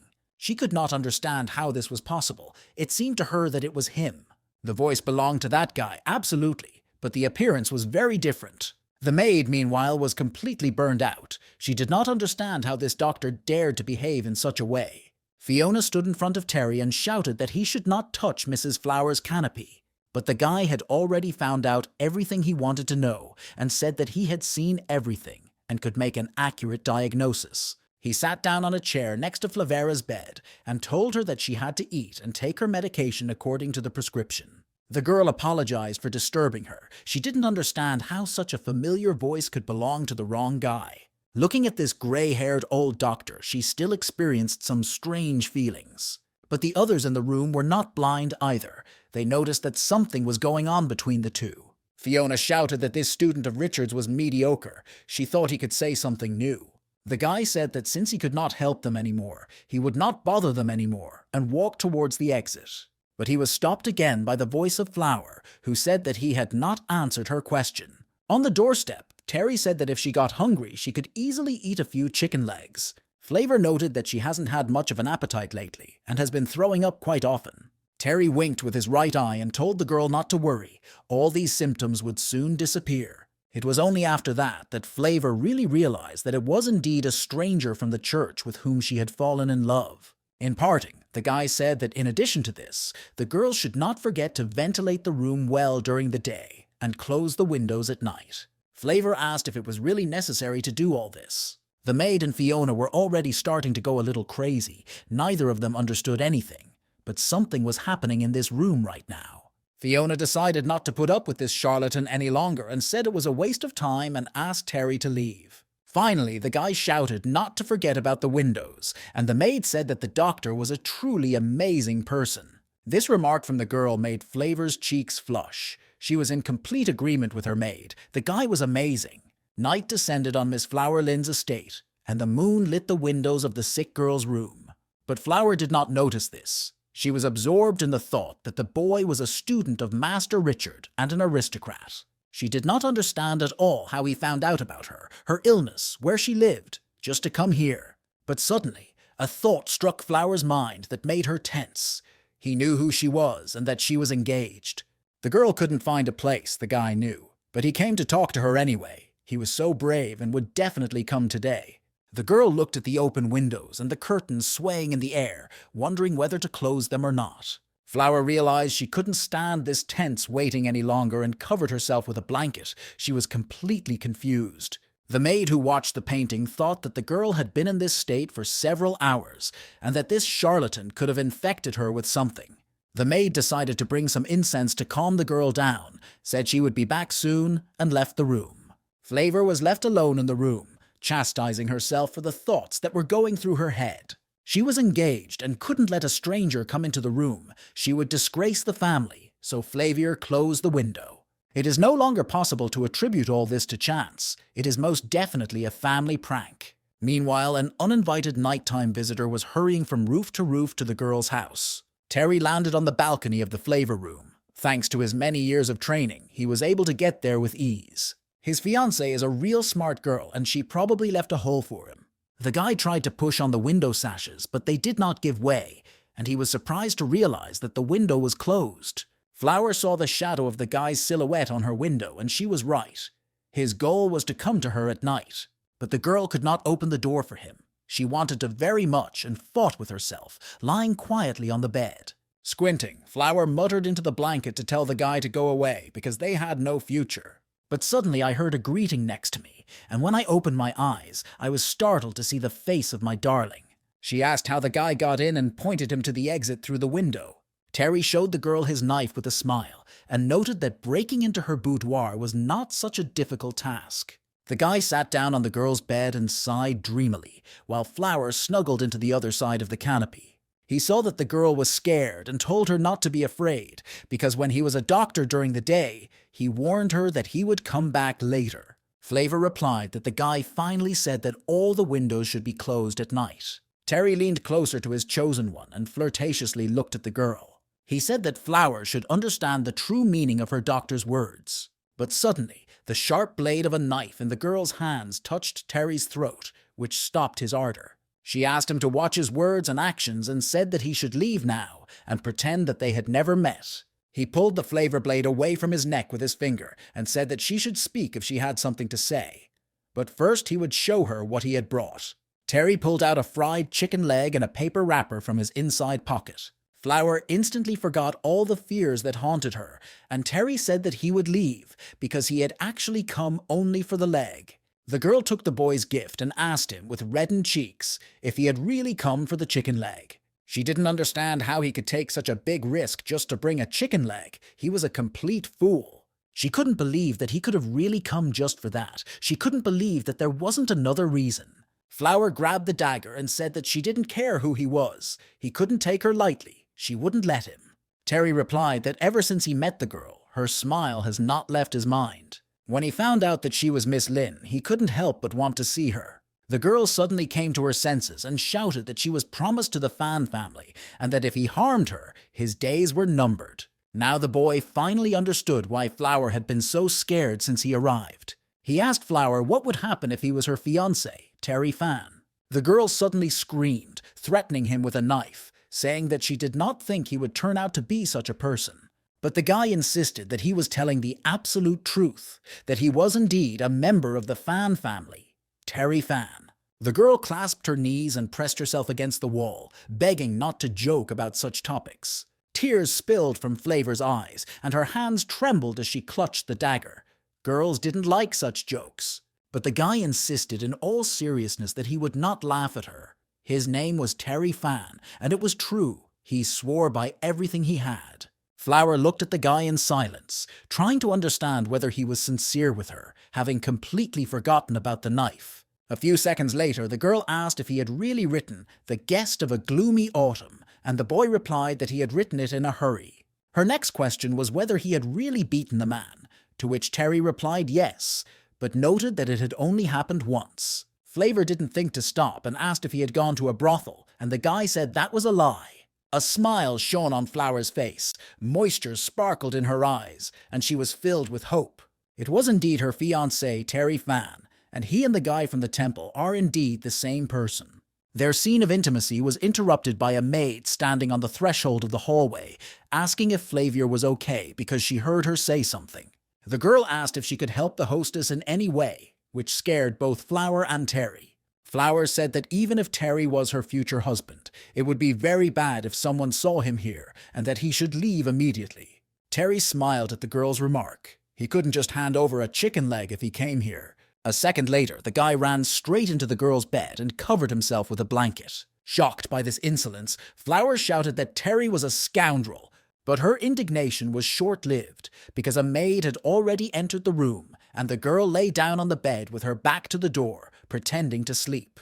The maid, seeing her mistress sleeping, thought she just heard voices. Frightened, Flavia could hardly wait for the girl to leave her room, but this time the danger was over. The girl turned to Terry, saying that the maid had left and he had to hurry. This bed was too small for two. But the boy said that he was tired and wanted to take a nap here, hiding under the blanket even more. Flower was completely frightened. She didn't understand what Terry was doing. If he didn't stop immediately, she promised to ignore him. The guy had to accept the fact that he would have to leave. He got out from under the blanket and said he was getting up. Still, Terry was happy. He thought he was very lucky in this life. He fell in love with the girl who was his fiancée. Did he subconsciously feel it? But Flavor sadly replied that his fiancée was weak and sick, and she was afraid that if they got married, it would tire him out in the future. Terry replied that what he had said that day was true, that she should eat well to get better and follow the prescription he had written. Flavia noted that the Emperor's doctor said that her illness was incurable, and he predicted that she would live only a year. Terry told the girl not to forget that his teacher was Richard, and he knew a lot of medicines for many different diseases. As soon as Master Richard returns to the capital, the boy is sure he will help her. These words brought tears to Flavor's eyes, and she said that she would bother the guy a little more.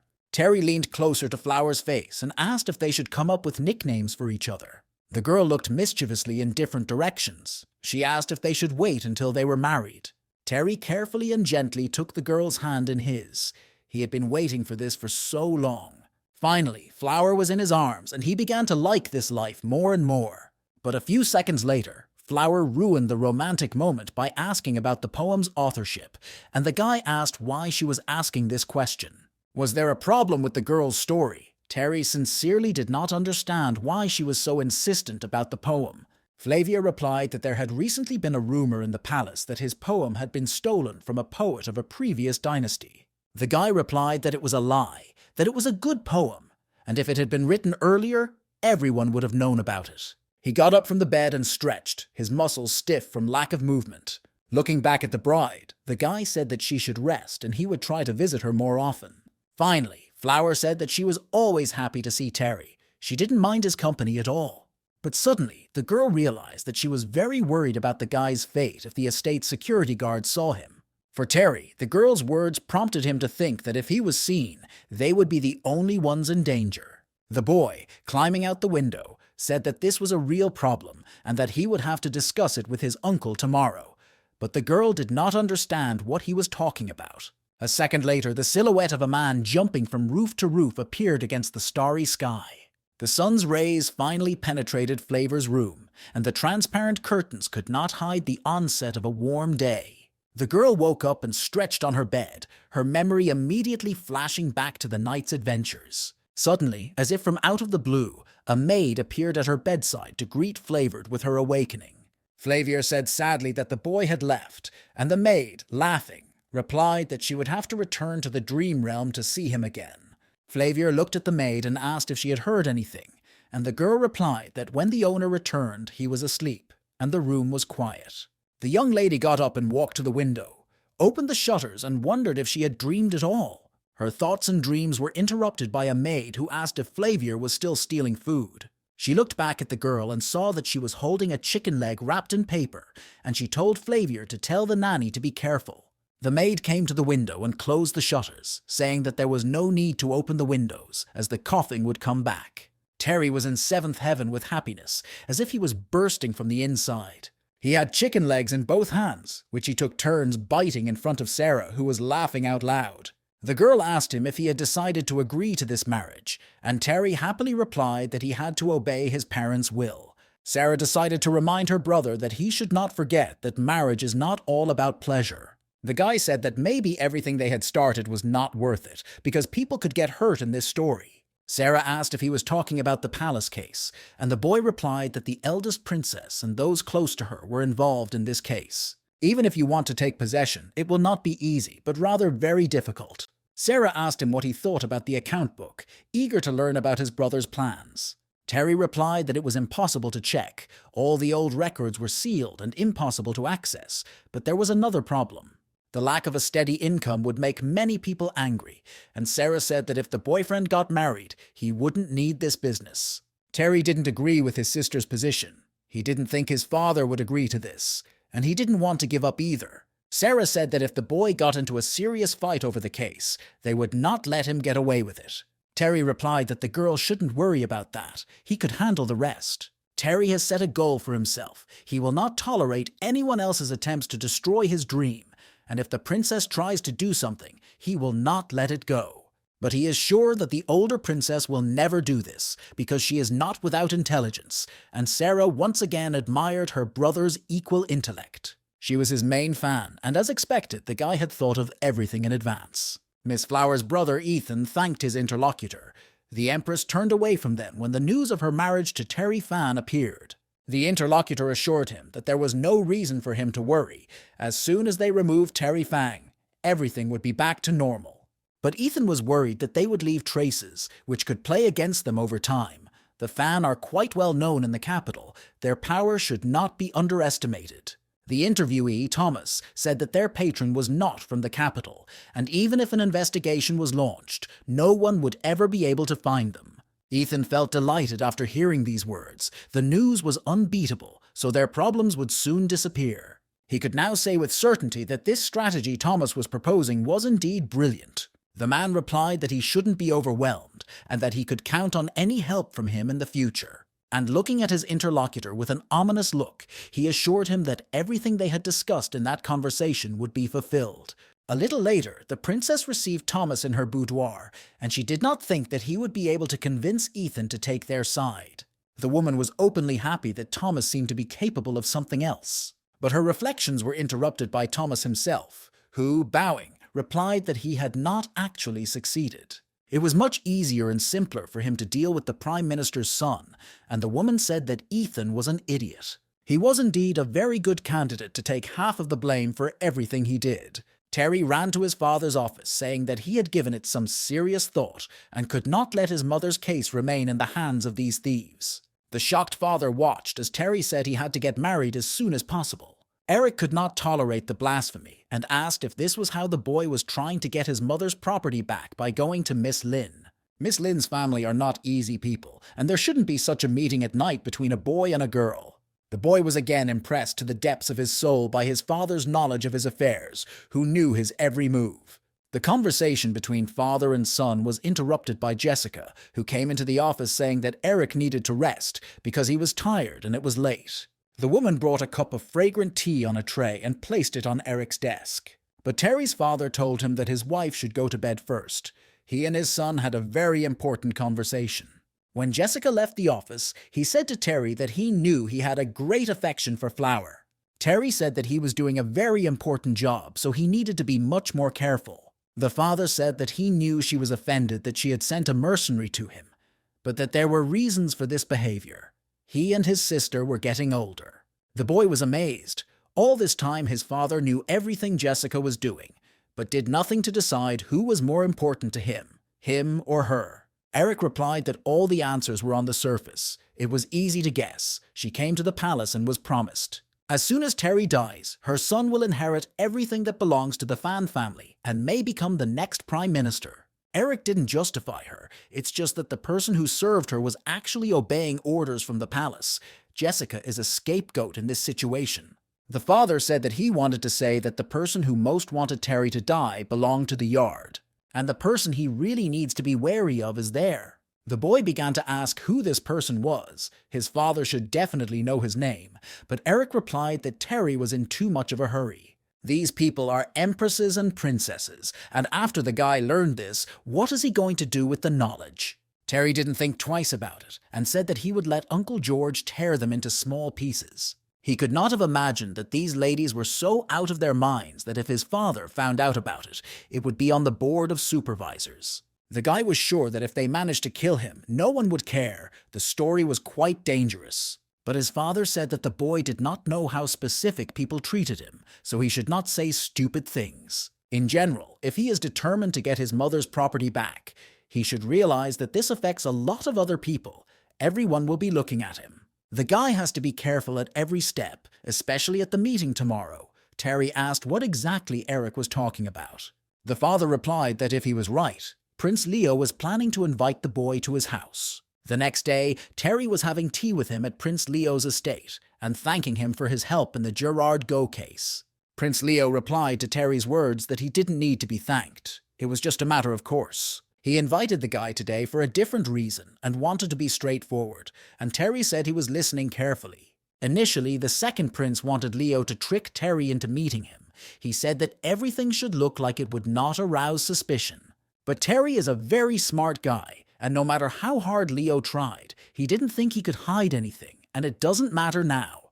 Tomorrow, the second prince wants to hold a banquet, and Terry was among the invited guests. Terry scratched the back of his head. It was unbelievable, but his father was right again. The guy replied that he was a nobody to attend this event at the personal invitation of the prince. But Leo replied that all this was being done to recruit Terry, and added that he didn't need company for the evening, and the guy took it as a joke. But the prince said that this reason was quite reasonable. Many things require people to whom you can entrust something. More importantly, if the guy compares the old and new recordings, he will be in for a surprise. Terry thought that it was too early. The wedding was not until October, and maybe in a year or two he was not ready yet.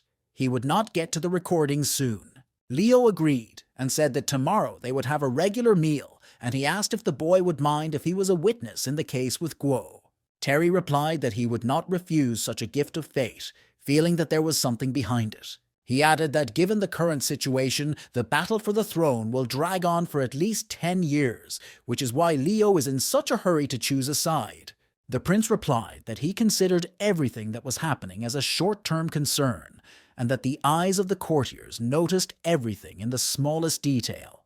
The eldest prince is quite skilled in battle, but none of his campaigns have been crowned with victory. Despite his status, he never behaved in a manner befitting a member of the imperial family. The third principal was still young and had no chance to fight for the throne. So, among all the contenders, Prince Leo preferred to choose the second prince. Terry was very impressed by the frankness of the interlocutor. He did not understand why he was hearing so many revelations today. Leo said that tomorrow the boy was going to see another prince, and maybe he would understand why Leo had made this choice, but Terry really didn't want to go anywhere. In the evening, Terry came to one of the ponds in the forest to meet Jackson, who did not believe that the boy would go to meet the second prince. Jackson believed that if a guy left, it would automatically mean that he was an enemy to everyone else. Terry threw stones into the water and skeptically replied that everyone around him already wanted him dead. His goal was to get close to the emperor and empress, so the second prince was just one of the options. Jackson replied that, in that case, he would go with the boy to protect him. It was his duty. Terry replied that Jackson's skills were inferior to his, and that he could handle small problems himself. Terry decided to ask why Jackson shouldn't take his wife and children out of the capital and settle down somewhere quiet. The guy replied that promises are made for a reason, and he would fulfill his promise. But Terry said that the guy had already helped him. It would have been nice if Jackson had gotten on with his life, and Terry had an Uncle George. Jackson said that their agreement had nothing to do with that. It was an oath between two men. But Terry asked what about Jackson's promise to his wife and children. They waited for so many years, and when they did, they had to wait another 3 years. You don't have to do that to those who are dear to you. The next day, Terry was wearing a palanquin to a reception with the second prince, accompanied by several bodyguards. The boy looked out the window of his trench coat and looked at everyone around him. Jackson really hadn't come today. Terry thought it was the right thing to do. He hoped that yesterday's conversation had woken him up. He had a bad feeling about it. He was thinking about what he should say to the second prince when he met him.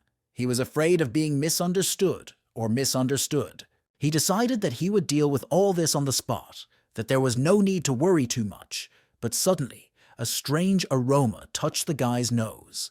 Terry closed the curtain. He could not understand where the bitter smell of poison could come from.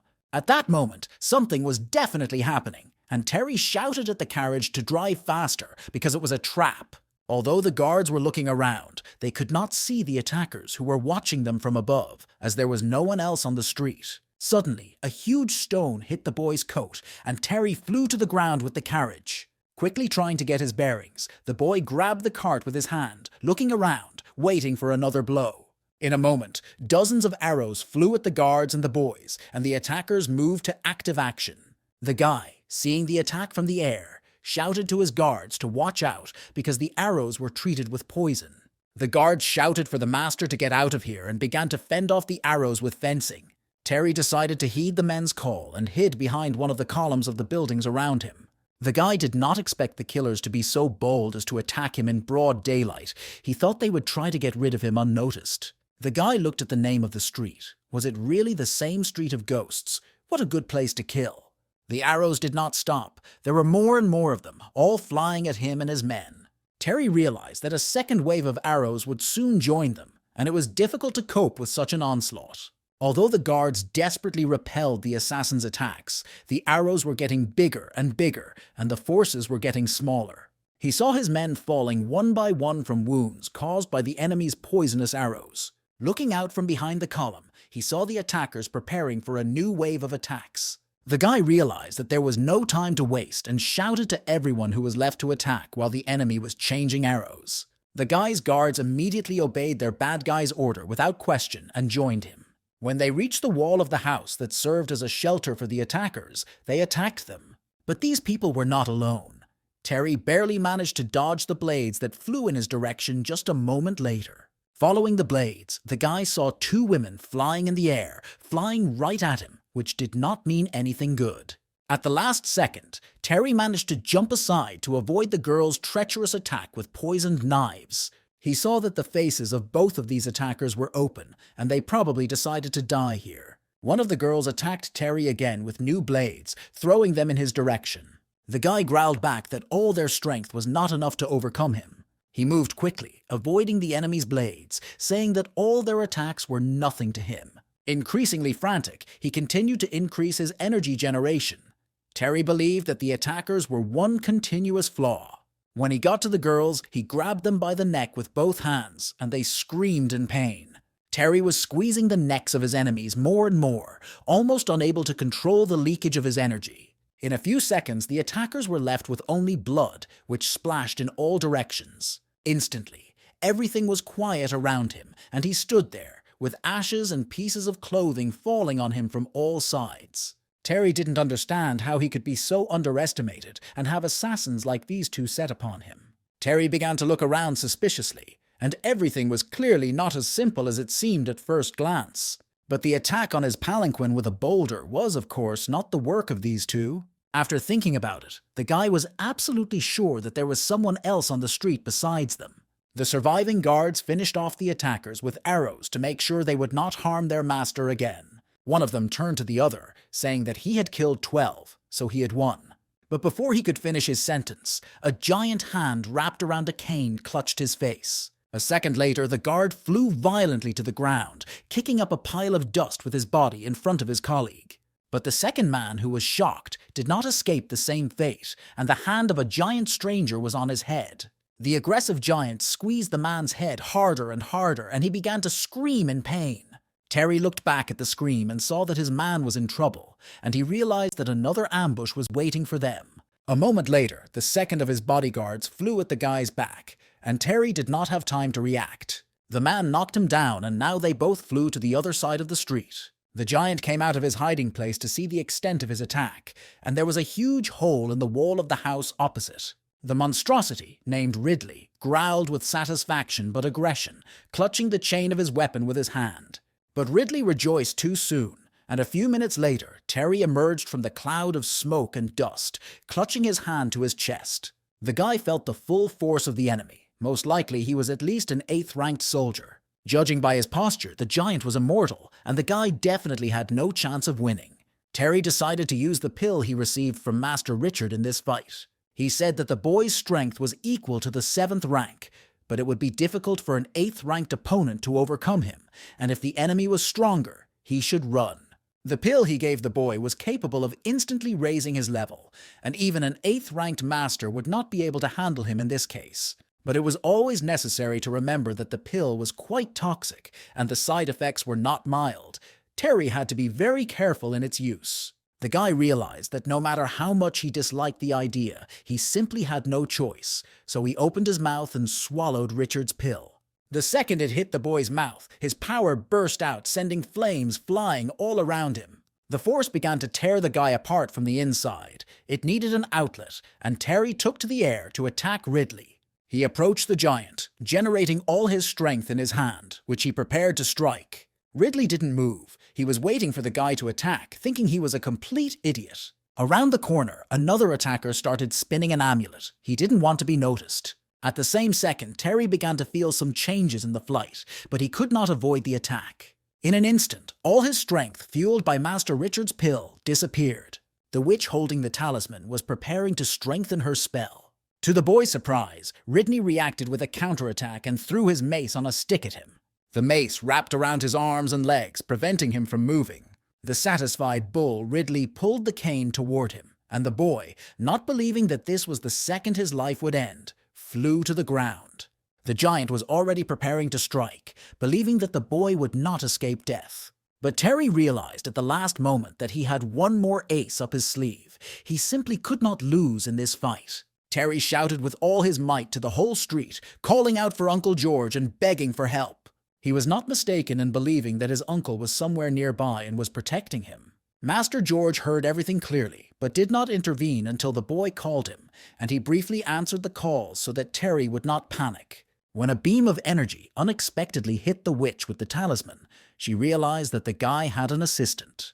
The wounded woman dropped the doll, symbolizing Terry, to the ground. Jackson, who killed the attacker, said that he did not know which Uncle Terry was screaming about, but he would save him from death. Ridley immediately felt that something had happened to the witch and looked around and saw the man who had killed her. Terry felt his strength return to him the moment the masked doll touched the ground.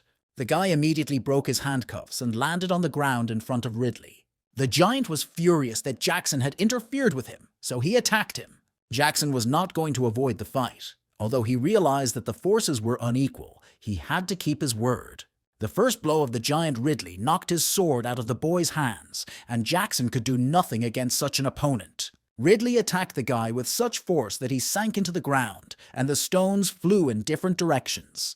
Blood spurted out of Jackson's mouth, and he finally realized that he had lost the fight. Ridley kept stomping on him and yelling at him to get back in the mud. He thought he was pathetic. Terry couldn't let Jackson die like that because of him, so he drew his sword and attacked the enemy. He rushed at the giant and cut it in half with a powerful beam of his energy. For a moment, everything was quiet on the Street of Ghosts, and all three of them, the giant, Jackson, and Terry, froze in their places. Ridley broke into two pieces, and Terry rushed to his friend Jackson to assess the damage. The guy didn't understand why he had come. He had warned him. He felt very sorry for Jackson. The guy took out a pouch with a green pill from his pocket, which fell into his palm. This is a resurrection pill. One of these can be cultivated for 20 years. It is the most valuable gift from Master Richard. It can save lives.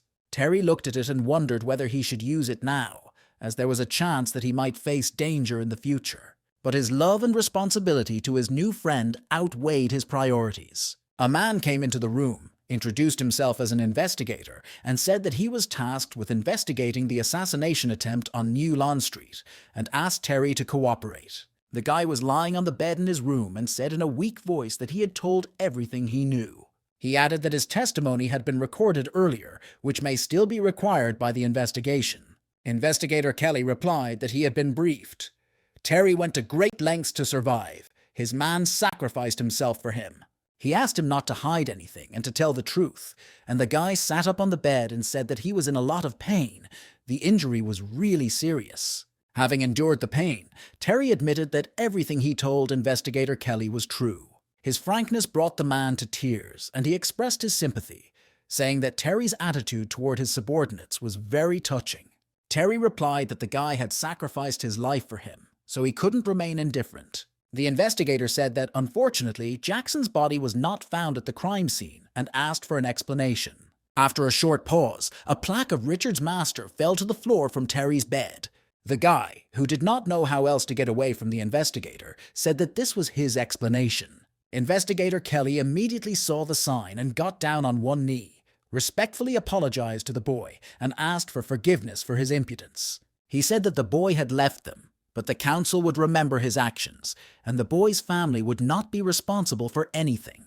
In the hope that the aristocrat would be satisfied with the solution, Investigator Kelly asked him if he was happy with it. Terry pretended to think about what he was saying and replied thoughtfully that it would be nice to make a payment. The investigator gladly took up this offer, saying that it would be done without fail. He would arrange everything as soon as he left the boy's room.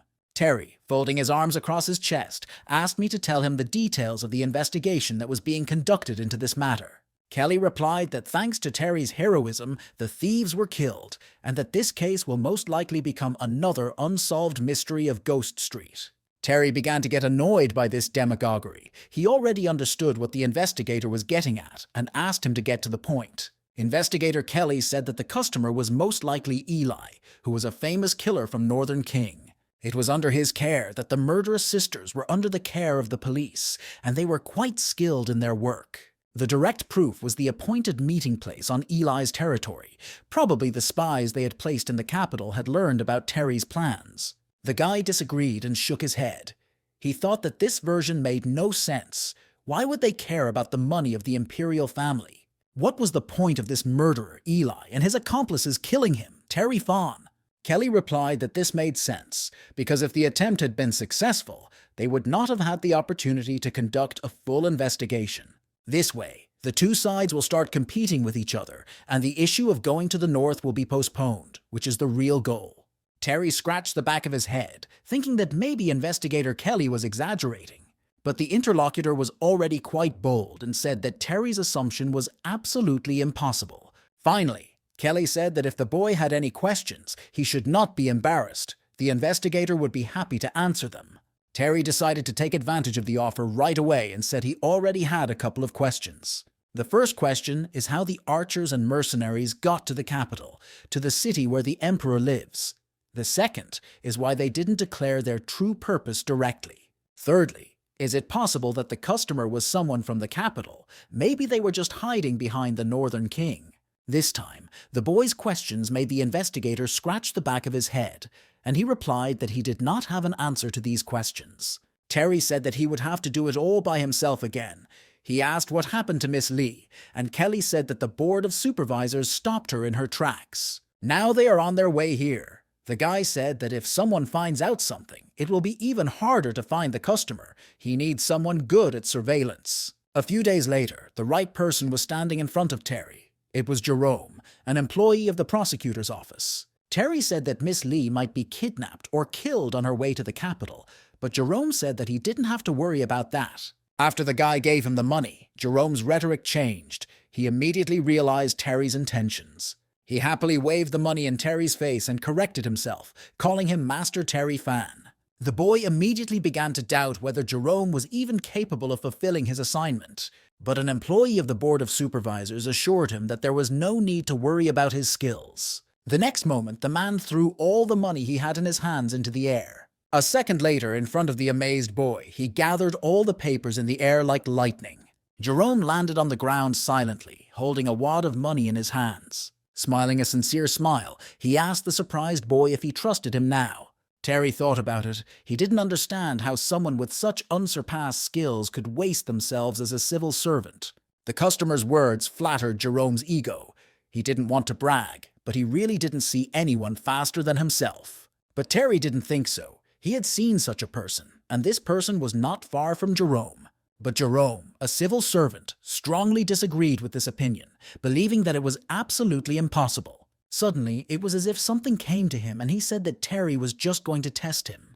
Terry and Master George were approaching a cabin in the woods with a child sitting on the porch. The boy broke the silence and asked if he could ask his uncle a question. Master George was unchanged in his habits and briefly replied that the boy could begin. Terry asked why George didn't do anything to save Jackson, since it cost him nothing. Master George replied that he was only protecting Terry and that he didn't care about other people. The guy replied that Jackson was in danger to save him and those guards, and that he could help him for Terry's sake. Master George replied that Terry is Terry, and everyone else is everyone else. He only protects Terry, and let the boy protect the others himself. The guy was completely outraged by this answer, and sometimes he thought that Master George's heart was made of steel. They went into the house and Terry went to the bed where his wounded comrade was lying unconscious. Behind Terry and Master George stood Jackson's family, his wife and a young boy, his son. The boy turned to George, saying that he had good hearing and could not hear what the child was talking about. The uncle replied that the boy had said Terry looked like a bully, and the boy asked if he was really saying that about him. But my uncle confidently replied that the boy was definitely talking about him. The conversation between the uncle and Terry was interrupted by the voice of Jackson, who had woken up and thanked the boy for his rescue. Terry replied that he had only saved his life, but Jackson was badly injured and would not be able to practice martial arts in the future. Jackson replied that he had his life to keep and that he was happy about it, but he was afraid that he would not be able to fulfill his promise. Terry asked the boy to forget about the agreement. He owed nothing to anyone, and from now on they would each go their separate ways. Master Terry believed that all these arrangements were nonsense, and that they simply shouldn't see each other anymore. Jackson said he understood. Terry is afraid that he will be followed now, but to be honest, when he thought about his family, he was also very scared. Terry replied with a bright smile that in that case he wished the boy and his family well. Jackson, relieved as if a weight had been lifted from his chest, replied that he wished the same for Mr. Terry. The boy and Master George turned toward the door, saying goodbye to everyone present. At the very exit, they were stopped by Jackson's voice, who decided to ask who was walking next to Mr. Terry. The boy turned to the patient and, hugging Master George, said that he was his uncle, who was usually not around. Jackson reacted very cordially to the news, but inside he was desperate, hoping that George was not watching from the sidelines. His father urged Terry to be restrained. The organizers were hiding in the shadows, and if he did anything, he would certainly make enemies. Terry replied that he understood that, but they couldn't be on the defensive all the time. They had to take the initiative. The father turned to the boy and asked him what he planned to do. The guy replied that all the places where he and the second prince go need to be monitored. They can't miss a single suspect. Eric replied that the places the boy had mentioned were already under surveillance. He was just wondering why he was so well aware of them. Terry replied that although he had been in the capital for a short time, he had been told all about these places by an acquaintance who had passed away. My father replied that a person's life is inseparable from farewells, so one should not be too sad about it. The guy laughed, asking when his father had become so sentimental. He was perfectly fine. But a little later, the guy added that he needed hard-working hands, and the more the better. Eric replied that he could take anyone from the servants, but he had to meet with someone outside the capital if he wanted the results of the investigation. Terry asked if he was talking about Candy Lee's plan, and his father replied that if they could get her to talk, they would be able to find out the identity of the customer. He was rooting with all his heart for Miss Candy Lee to return to the capital alive for his sake. Meanwhile, at the Changju border, a convoy was transporting Candy Lee behind bars to a designated location. The woman was chained to the floor in a cage with a thick chain, and she even ran out of water. Candy Lee was completely exhausted from the long journey and thirsty. One of the guards said that it was still a long way to the capital, and if the girl did not eat and drink, he was afraid she would not live. Candy Lee replied that she was done with hypocrisy, and even if they took her to the capital, she would not say anything. But the warden had a different opinion on the matter. He was sure that the girl would tell everything. She was supposed to be arrested on the day of the murder so that she could give false testimony, but she escaped. She valued her life more. Candy replied that it was all baseless speculation, and why the warden thought she had anything to do with it. The man replied that they had been following her for a long time. He thought she was just a messenger, but the girl had completely lost her shame. Candy Lee screamed that it was better to kill her now, because her master would definitely send someone to save her. The warden interrupted these screams and said that no one would save her. The only one her master would send would be the killer, and pointed to the hill behind her. The girl looked around and saw that their convoy was being watched by a group of people who were clearly not determined to save her. At that moment, Candy Lee became very afraid for her safety and life, and she realized that nothing good was going to happen to her in the near future. The overseer focused on the people on the hill, noting that it looked like they were all about to die. The man approached Candy Lee with a suggestion. Why not tell her who was to blame for everything that happened? If one of his subordinates is lucky enough to escape, they will definitely take revenge for both of them. The frightened girl didn't understand much anymore. She just wanted to survive, so Candy decided to agree and started saying that it was actually. The impatient warden grabbed the prisoner's cell with his hand and interrupted her, asking who it was. This is what made the girl think that she had just been almost deceived. The warden shouted that he had never lied to her in his life. He was also scared, and the girl could safely believe him. Candy said that even though his voice was trembling, his hand gripping the cage was firm and relaxed. The man was definitely not worried about anything, apparently. The whole event with blocking the road was his plan. The warden smiled, looking like she really was a spy. A pity that his acting didn't fool her. They insisted that he try it, and Candy asked who they were, but the warden said that she would find out for herself. A moment later, a group of pursuers rushed down the hill right at the convoy, shouting death wishes. The warden ordered everyone to get ready immediately because they were under attack. When the man turned his back on the girl, she saw a sign from the prosecutor's office behind his belt and immediately realized who he was. The guards lined up in front of Candy Lee's cage, preparing for the battle. A second later, the warden ordered all those present to shoot at the attackers, who fired arrows from their crossbows. The head of the pursuing unit, seeing this, ordered his men to disperse. Soon, the first of them knocked down one of the members of the girl's convoy.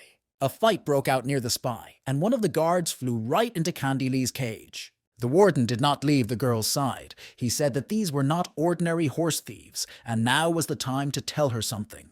The girl shouted back that he must be kidding. These people were almost catching up to them. He had to do something urgently. The warden smiled predatory in response to the accusations, saying that there was nothing they could do but fight them. And as if by magic, black knights appeared on the horizon, rushing to the aid of the convoy. The attackers turned around at full speed and began to run away from the black horsemen, realizing that they were powerless against them. Amazed, Candy looked at these horsemen, who made the enemy unit drive away with their mere appearance. She did not understand who they were. No matter how fast the enemies were, the Black Knights would catch up with them and eliminate them. One by one, they deprived members of the enemy unit of their lives, and they could not do anything about it. Meanwhile, on the hill, Master Richard was watching all this, worried that the Knights would leave at least one person alive. Realizing that it was already a matter of seconds, he shouted with all his might that his subordinates should not kill everyone. Nicholas, who was sitting next to Richard in a stall, said that he really liked such events. He was afraid that these bastards did not understand who they were serving, and was inclined to let them just do their job and take their time. Richard replied that that sneaky old man Fan had dragged Terry to the capital while they were away, and that it almost led to disaster if they hadn't hurried. Nicholas said that he went to his hometown to see his relatives, but who was to blame for Richard leaving the capital at the same time? Richard emphasized that no one knew about the real plan, and that Nicholas would have to talk to Eric after they returned to the capital. The head of the prosecutor's office replied that he suspected what Eric was up to, but he would rather be wrong. Richard asked why Nicholas despised Eric so much, and he replied that the man was garbage and not worthy of being talked about. Master Richard suspected that it was about money, but Nicholas replied that if it were, there would be nothing wrong with it. But Terry insists on reclaiming his mother's business, even if the prince's people will allow him to do so. Their conversation was interrupted by the leader of the Black Knights, who reported that they had captured the leader of the attackers. They also managed to find out that all those present were under surveillance. The man was incredibly fast, and he disappeared without a trace. The head of the Nanming prosecutor's office received this news with great interest. He was interested in this elusive person. Nicholas called one of his spies, nicknamed the Shadow, and he instantly arrived. The head of the prosecutor's office, without opening the curtain of his trench coat, asked his subordinate who the person was. The Shadow began his report to the gentleman with assumptions about who the man was. Jerome did not return to the capital. He watched from another safe place as the Shadow and Nicholas talked. He heard his name called. Nicholas noted that Terry seems to have grown up and learned how to use the resources, and he needs to come back and meet with him as soon as possible. Master Richard was of the same opinion about this. He wanted to return home as soon as possible. Sometime later, Terry came to Jerome for the news, thanked him for his work, and asked him to tell him more. Jerome said that everything happened as expected. The Black Riders ambushed the attackers who attacked the convoy with Miss Candy Lee. The guy was very surprised by Jerome's comments that the attackers were likely to be related to the army. Jerome said that the general of the patrol division gave the order to kill them, and the boy realized that he should not underestimate the power of this man.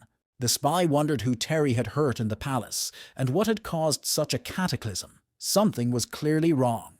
But Terry wasn't going to give him the answer to these questions. He didn't think the man needed it. Changing the subject, the guy asked the spy when Miss Candy Lee would arrive in the capital. Jerome replied that she should arrive tomorrow, and that his boss, Nicholas, was also returning.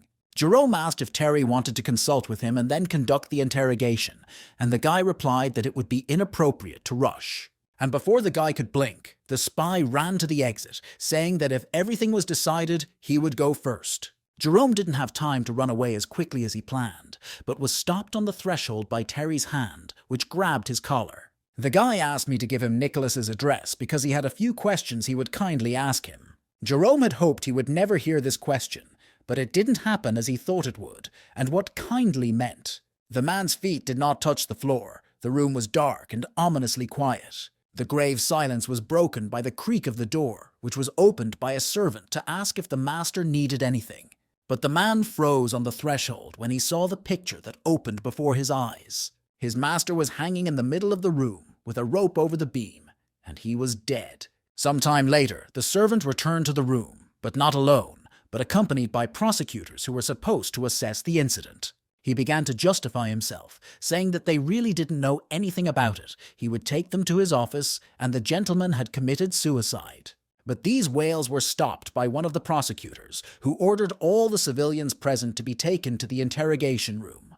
Terry was watching everything that was going on from a distance, and as expected from the board members, they were working efficiently. It seems that in this way the guy had a chance to be nice to the general, but it was not that simple. The prosecutor said that this man was just killing people directly. The person behind this case is not an easy person. Night descended on the capital, and the starry sky illuminated a father and son playing in the yard outside their house. It was Jerome and his son. The boy was very much like his father. He also loved to have fun and laugh out loud. But the fun had to stop, because Jerome felt that they were no longer alone with their son. Someone else was watching them. The father put the boy on the ground and told him to go inside and eat as many cakes as he wanted. The boy was very excited about this news. He ran home and shouted that his father had given him permission to eat as much as he could. Jerome asked what brought the guest to his humble abode in person, and Terry came out onto the lawn behind him. Before he could answer the owner of the house, a sword flew in his direction. The guy barely managed to avoid being wounded. He did not understand how someone could throw a weapon at him so meanly. Looking closely at the sword that had stuck in the tree, he saw that it was also covered with poison. Jerome was really very cruel. The man asked Terry not to be angry. He never attacks without thinking. If he has a chance to escape, he does not get into a fight. Today the situation was different. He couldn't run away. His whole life was here. The guy replied that there was nothing he could do about it. The situation had reached a point where he was forced to take action. Jerome realized that a lot had changed since they hadn't seen Terry and decided to clarify what he meant. The guy replied that he wanted to urgently interrogate Miss Candy Lee tonight. Sometime later, Jerome and Terry, who had disguised himself very carefully, were walking through the casemates of the prosecutor's office. Jerome noted that the workers were very worried, even picking up their pace, and he believed that they were planning to take the girl's life. The story of the general, who was found hanged today, proves how important it is to have a good host. Terry told Jerome not to worry about it. He would never turn him in, and he thanked him. Suddenly, a gray-haired old man with a large sword, the chief executioner of the prosecutor's office, came out to meet them. The executioner looked at the boy and Jerome with a hard look and asked why they had come here. Terry took out Master Richard's sign and showed it to the old man, saying that he needed to open the bars and interrogate the girl. The guy knew that his enemies were fast, but he would be even faster. They were ruthless, and he would be even worse. When the bars were raised, he saw Miss Candy Lee sitting in one of the dungeons facing the wall. The boy quietly approached the grate separating them and took off his hood, and the girl shouted his name in surprise. Terry said that before they did anything to her, he wanted to know who was behind the whole mess. Terry noted with a smile that it had been almost a month since they had last met with Miss Candy. Remembering the day they spent together in bed, indulging in endless pleasure. He didn't think they would see each other again, but under the circumstances, the girl didn't respond to these words. Candy looked at Terry and noticed that he was well disguised. No wonder she fainted that night, although she hadn't done so before. Terry decided to play dumb and asked what exactly the girl meant by fainted. Did she really mean her health? The guy made the most surprised face he could. He added that if he had known about it then, he would have acted differently. These ramblings were interrupted by Jerome, who said that the gentleman needed to hurry up because the executioner would be back soon. The guy said he came today to ask who ordered the girl to kill him. The girl laughed out loud when she heard the options about the North and the capital. She called the guy very naive. After all, she was a spy for the North. Does he really think she would be able to answer his questions in her current position? The guy replied that the girl was quite right, and he had disrespected her. In that case, Miss Candy Lee will go to the prison cells. The guy smiled predatory at the girl. But Candy Lee was not so easy to intimidate. She replied with a smile that the guy was probably just joking. Candy's remark was interrupted by a bottle that the guy threw on the floor of the cell next to the girl. He said that it was poison and that she could take it if she was in a bad way. With trembling hands, the girl picked up the bottle from the floor. She was very surprised by the guest's action. She looked at Terry and noted that his character was very changeable, even more changeable than a woman's. The guy replied that he had simply decided to ease the girl's suffering and that she should be grateful, especially since he knew she would not use him. If Candy was ready to die, she would not have fled the capital, and a person who is so afraid of death can hardly call himself a spy. She could no longer stand this guy who saw right through her and pulled the cork out of the bottle, screaming that he would not be able to humiliate her. She shouted that she would tell him everything about herself and drink poison in front of him. The guy wasn't going to stop her. He knew she wouldn't do what she promised, and just told her to do whatever she wanted. His words and indifference had the opposite effect. As expected, the girl was unable to fulfill her threat. The guy said that she did not say that she would risk her life. He knows that Candy does not want to die and hopes to be rescued. But did she ever wonder if people from the capital would allow her to be taken out of here alive? She has to name the customer, and he will kill him for her. When the people of the North remember the girl and offer an exchange, she will have a chance to survive. Candy replied that she shouldn't believe him. She knew too much, and moreover, he didn't care about her death or life. Terry wanted trust. The guy admitted that he didn't care about her life, but she had no choice. He was her only chance for survival. Candy noted that it doesn't feel like a deal, more like using others for your own purpose. The guy replied that he would not deny it, but he was also helping her. Candy replied in anger that of course, but she wouldn't say anything until she was sure she was safe. A few minutes later, the girl was already screaming in pain. The torturer was torturing her by pinching her fingers. The torturer squeezed Candy's fingers tighter and tighter, making her unable to stand and understand much. When Miss Candy Lee lost consciousness, the executioners stopped the execution. Terry and Jerome stood by her side. Jerome turned to Terry, saying that the punishment was quite harsh, and that if it was difficult for the boy, they could ask someone else to be present. But the spy misjudged the guy's emotions. He couldn't trust anyone else to watch the torture. He was worried about it. The torturer noted that it takes at least 5 days to get results from torture, and they will not be able to split the girl in half an hour. Candy Lee was trembling all over. Her fingers were dark purple. Terry ordered the chief torturer of the prosecutor's office to leave him alone with the spy. He wanted to interrogate her himself. Jerome and the executioner looked at each other with surprised looks. They did not expect such cruelty from such a young man. But after a few seconds, they obediently turned around and walked to the exit of the room. Miss Candy slowly regained consciousness, and the more she regained consciousness, the more pain she felt. The guy said that next time, if she felt like she couldn't stand it, Candy should drink the poison he gave her. The girl turned sharply in the direction of the guy and shouted that he was very cruel to her, and the boy replied that he wanted her to remember that there is nothing more valuable in this world than her own life. Candy is from the capital, but works for the North. It's not about money. If a girl wants to succeed, she has to stay alive. If she really wants to survive, she will have to pay the price. Candy, in a trembling voice, asked what guarantees the guy would give her to survive. Terry was in no hurry to answer. He knelt down in front of the girl and leaned down to her face. Looking Candy straight in the eye, he pointed to himself with a smile and told her to trust him. Terry said that it arrived in the capital today, and he was able to get here immediately, which is not hard to guess about his position on the board of supervisors. Candy said she was not sure that the guy would keep his promise to her. If only she was sure that the guy remembered the fleeting feeling that had flashed between them. He wouldn't have allowed such abuse to happen to her today. Candy stretched her crippled arms in Terry's direction. Terry replied that if the girl told him the name of the culprit now, he would not only protect her, but also help her return to Northern King. Suddenly, the guy couldn't stand it and laughed, saying that he had to change the subject. Candy, with her arms outstretched to him and her head down, looked like a cute puppy at that moment. The girl replied that since their first meeting, the guy had been making these stupid jokes about her. There was a silence in the dungeon, which Candy was the first to break by naming the customer, Thomas Wu. The girl looked at Terry with a firm look and said that it was he who had organized the attempted murder. Terry was impressed that the client was from the capital, so why did he decide to ask for help from her? Candy replied that the guy had said at the beginning of the conversation that he just wanted a name. With this answer, the girl drove Terry into a dead end. He really said such things at the beginning of the conversation. The guy got to his feet and said that in any case, he was grateful for the information. But he still couldn't leave that easily, so he turned to Candy and said that there was something else. He said that in fact there was no poison in the bottle he gave the girl. And as he left the dungeon and left Candy alone, he noticed that the girl was too trusting for a spy. The guy was subjected to curses and shouts that he had lied.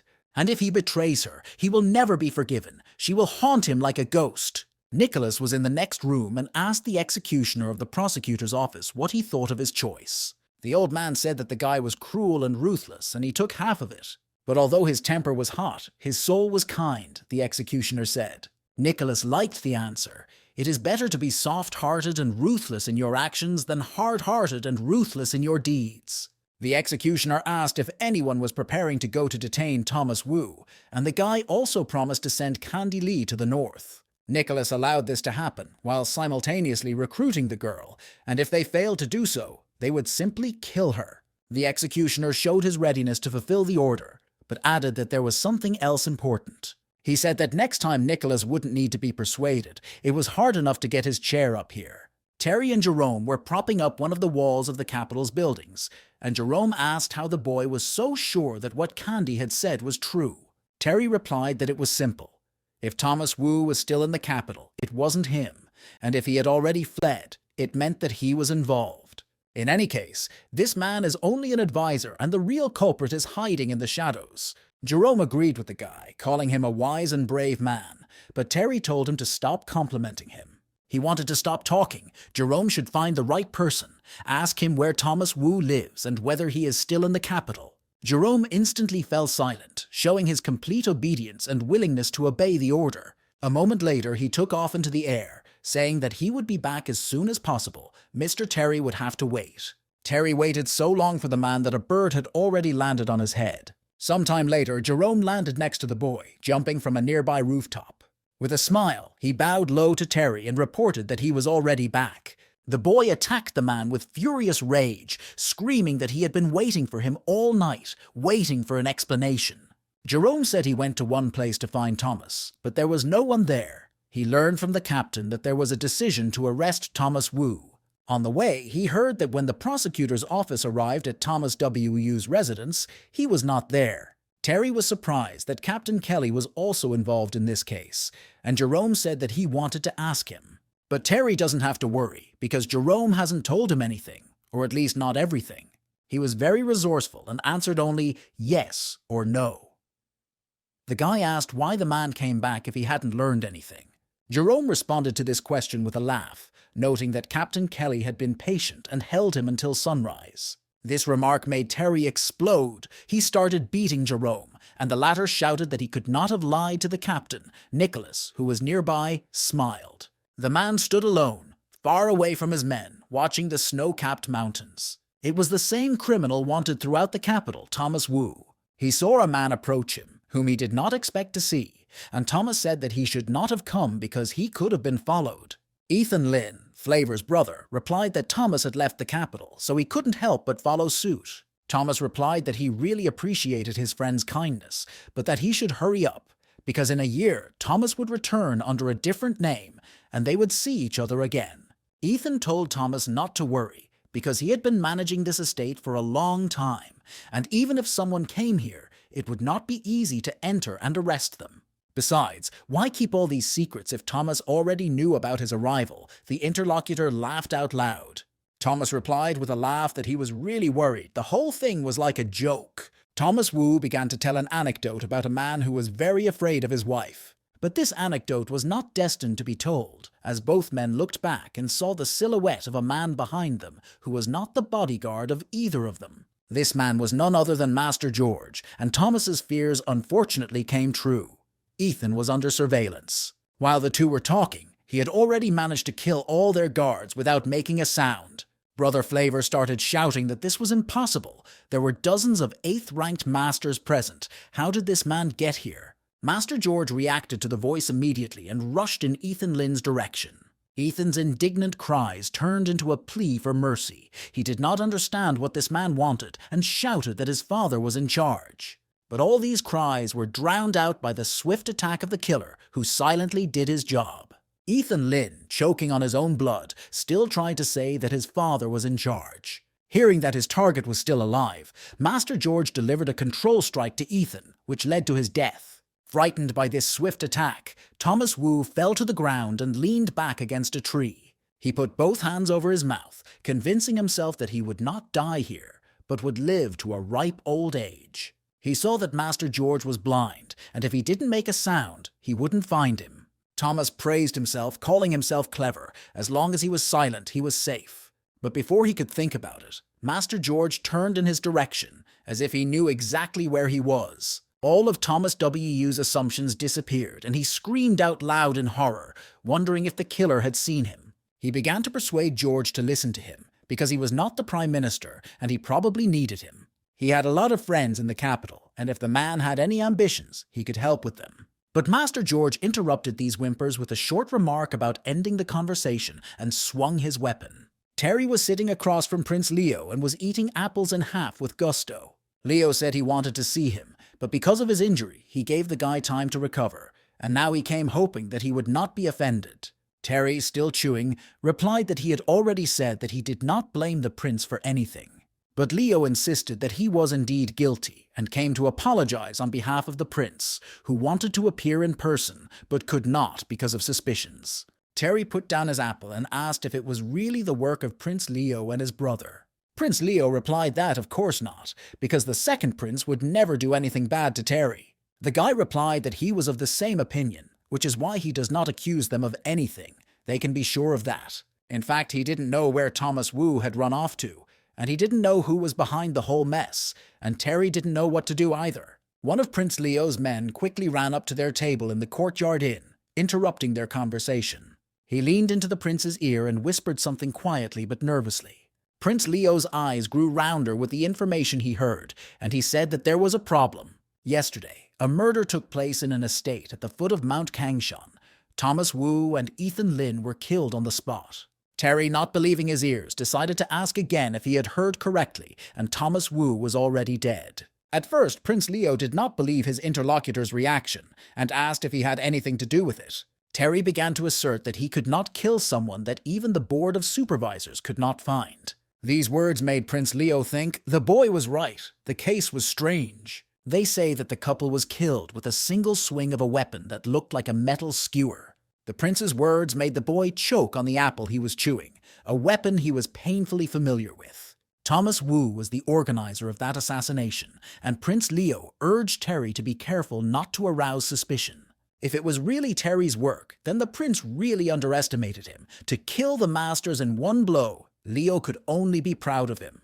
The boy was very flattered by the prince's opinion of him, but he sincerely admitted that it really wasn't him. Terry had a formula in his brain. An iron skewer plus a one-hit kill equals Uncle George. And based on this opinion, it would be logical to say that he was involved in this murder. The guy asked not to associate these deaths with him because his marriage could be destroyed in this way. Leo disagreed. The guy's explanation was enough, and if everything came out, the Prime Minister would have to explain why the two were together. Thomas was an enemy spy. His treason against the state was confirmed. Terry was convinced by Leo's words. He thought the customer was the Prime Minister. Meanwhile, the Prime Minister, Robert, appealed to the Emperor to seek justice for his son. The emperor sat on the throne, surrounded by his aristocrats, and listened to the prime minister's report. The emperor expressed his condolences, saying that several murders had been committed in the capital in a couple of days, and he severely promised to punish the murderer of Robert's son. Robert said that the murder took place in broad daylight, the killer himself is still at large, and he can neither sleep nor eat because of it. The emperor replied that, given the remoteness and seclusion of the estate, it was not surprising that the bodies were not immediately found. But the prime minister should think about why his son was there with Thomas Wu. Robert was afraid that the emperor would now order him to be killed if he continued to insist on his way. Suddenly, the emperor shouted Nicholas's name loudly, demanding a report. When Nicholas approached Robert, the emperor asked him what he had to say about the matter. Nicholas said that they tried to kidnap an enemy spy, and after he received the report, he was forced to accompany her, so he stayed behind. The emperor, pointing at Nicholas, looked meaningfully at the prime minister, saying that here was an explanation. Robert looked at the emperor, dripping with sweat, wondering if that was all, and no one else was going to do anything. The emperor said that they would postpone Candy Lee's case for now, because they needed to deal with the prime minister's case. Nicholas apologized and noted that there are circumstances that are better not to talk about around the prime minister because of his mourning. However, some things speak for themselves about their criminal nature, even without discussion. The emperor was shocked by this news and wanted to hear the details immediately. Nicholas said that when Ethan was killed, he was with Thomas Wu, and Thomas is a proven traitor and enemy spy. Nicholas believed that if the prime minister's son was dead, Robert himself would have to explain the reason to everyone. Robert, who did not know what to say to this, was interrupted by one of the ministers who addressed the emperor. It was Minister of Rights Guo, and he said that Thomas was a well-known personality, his social circle was wide, and it was not surprising that they were together. Moreover, the prime minister is in mourning, and the two had met before, so why did no one suspect Robert of having evil thoughts? The minister turned to Nicholas and said that he should be more careful in his words and assumptions. The prime minister realized that his silence was very suspicious and jumped up from his seat, cursing the heavens on his son if he had done anything wrong. But in a moment, she was struck by the reaction of all the ministers, who simultaneously fell to their knees and asked the emperor for a pardon for Robert. The emperor interrupted this cacophony of sounds and asked Nicholas if they had any leads on the case. He replied that after examining the wounds of the deceased and the crime scene, it was found that the criminal was a great master. He had killed dozens of masters. All the ministers were bewildered by the news. How could one of the greatest masters come to the capital just to start a civil war? The emperor decided to ask Nicholas again if he believed that the great master had come to the capital to kill Thomas Wu. Was this the plan of this powerful killer? Nicholas replied that he wanted to avenge his disciple.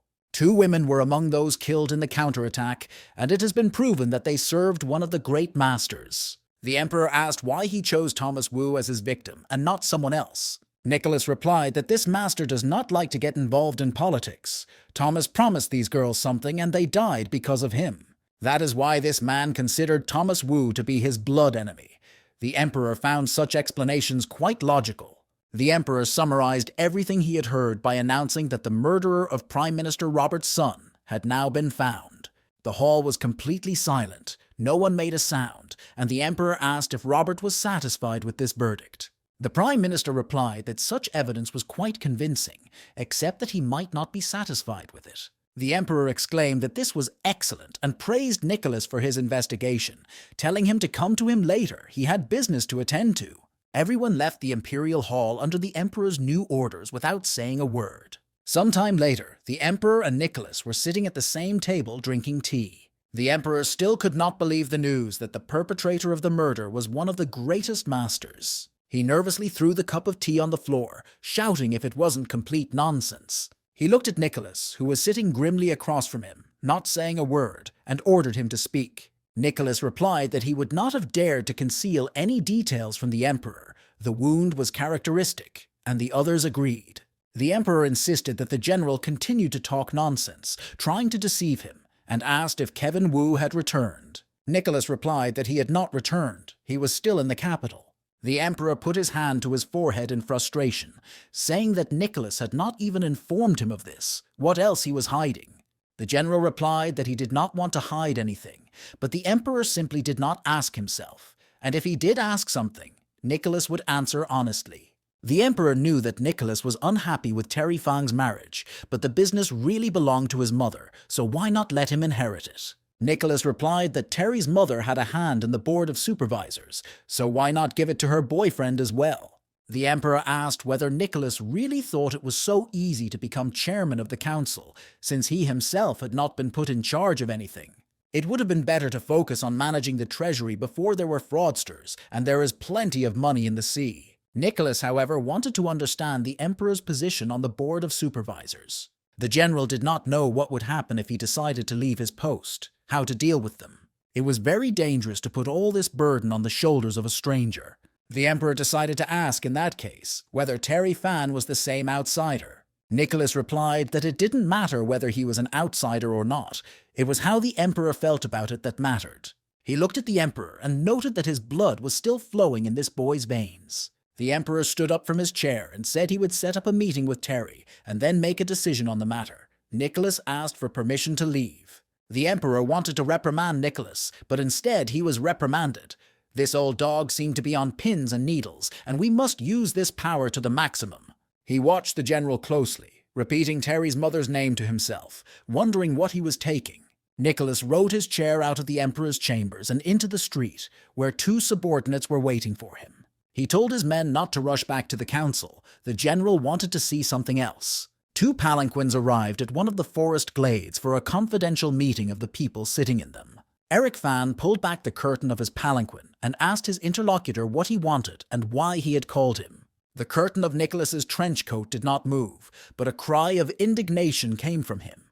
He was unhappy with Eric's actions toward Terry and his marriage. Eric replied with a smile that it turned out that interrogations were taking place at that time, and he just wanted to set things right. Nicholas said it would be best if the marriage did not take place, but Terry's father said it was too late. They had received the consent. The general asked whether the Fan family was still capable of winning such a grand battle. Eric was furious, saying that Nicholas talks too much. Doesn't he want Terry to head the council? These words provoked a big quarrel, and none of the opponents was going to stop and give up their principles and goals. In the end, Nicholas summarized that today, it seems, they both cannot come to any consensus. Eric Fan angrily replied that in that case he would use his own funds. Both men simultaneously ordered their men to return to their respective estates. Terry tried to fight the sneezing attacks that prevented him from living a normal life. He couldn't understand why his nose was so itchy and he was constantly sneezing. Probably someone was thinking about him very much. Terry wanted to think that this person was Lady Flower, who would become his wife, and he had to go to see her. But the boy's thoughts were insidiously interrupted by his Uncle George, who suddenly appeared next to him, and did not even realize when he approached. Quickly regaining his composure, the boy attacked the master, asking if he had really killed Thomas Wu. Master George, not unlike himself, briefly answered the boy's question in the affirmative. Terry asked the master one more question. Was there really a second son of the minister with Thomas? And when he heard an affirmative answer to this question, he grabbed his head in panic, not believing that it was true. Master George told the boy not to worry. He would kill anyone who dared to take revenge. But that wasn't what he was worried about. He was more concerned about the customer. Because of Ethan's presence, one might think that the Prime Minister was involved, that the assassination was organized to prevent his marriage. Master George said he was at the Prime Minister's office, and he certainly had nothing to do with it. The guy asked what would have happened if Robert had been involved in what happened. Would George have killed him? And to this assumption, the guy, of course, received an affirmative answer. George was radical. He replied firmly that he would have killed Prime Minister Robert without hesitation. The Prime Minister was sitting in his office and receiving a subordinate, and he had to calculate the next steps. His subordinate and advisor, John, assured him that it was inappropriate to oppose the eldest princess at this time. But Robert insisted that things had already reached the point where he needed to look for a way out. He asked John if he was sure it was him, and he replied that, judging by the wound, there could be no other options. So, if he was the killer, the case has nothing to do with the Fan family, and therefore there is nothing to worry about. The Fan family and the Board of Supervisors had been in secret contact for many years, and Robert believed they would not refuse his offer. John, hiding his hands in his wide sleeves, remarked that, judging by Robert's words, they were in for radical changes. He was in court for a very long time. Many people don't like him. his children can't take care of themselves, and the marriage was an opportunity to consolidate his position. John did not share this position. Terry could not avoid the political struggle, but Robert said that as long as he had the Fan's surname, it was inevitable. He was worried about the princess. All these murders were her plan, and for the Lin family it was a good chance to preserve the capital of the court and gain a foothold. John remarked that she hadn't expected Terry Fang's murder to be so easy, and that Thomas Wu would die with the young master. Robert said that the main thing was that she had read the Emperor's mind, and even if they had managed to escape the capital at the time, she would have committed another murder. John replied that she had guessed that the Emperor was preparing for war, which would have been a good cover, and that she was a difficult woman to deal with. Robert asked them not to talk about it yet. They had to immediately come up with a strategy to fight the impending war. Their dialogue was suddenly interrupted by a boy who ran into the room screaming, followed by a maid who was unable to stop him. It was Prime Minister Robert's other son, Casey, and now he was calling out loudly to his father in desperation, with tears in his eyes. The young man ran up to the Prime Minister, who came down from his desk to meet him, and the maid tried to explain what had happened. The father didn't listen to the girl. He held his son by the shoulders, looking at the tears running down his face, and asked what happened.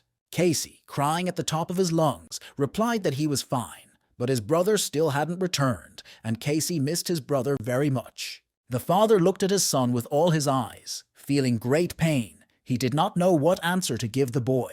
Unable to withstand the tide of emotions that overwhelmed him, Robert could only repeat, "My son." Casey, forgetting his concern and seeing his father's condition, began to ask what was wrong. The Prime Minister wiped his face from the tears that had fallen to his eyes and replied that Ethan was fine.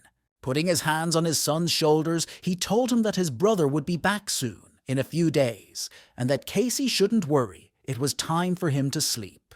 Tears immediately disappeared from the boy's face, and a light smile appeared, and he said that Casey had calmed down and was ready to go to bed. With sadness and infinite concern, Robert watched the maid leave the study with his son, hugging Casey's shoulders. John waited for the boy and girl to leave, and remarked that the best solution would be to invite Terry Fang to check it out. Robert replied that if the guy hadn't been a good person, he wouldn't have been able to get along with his daughter, Flower.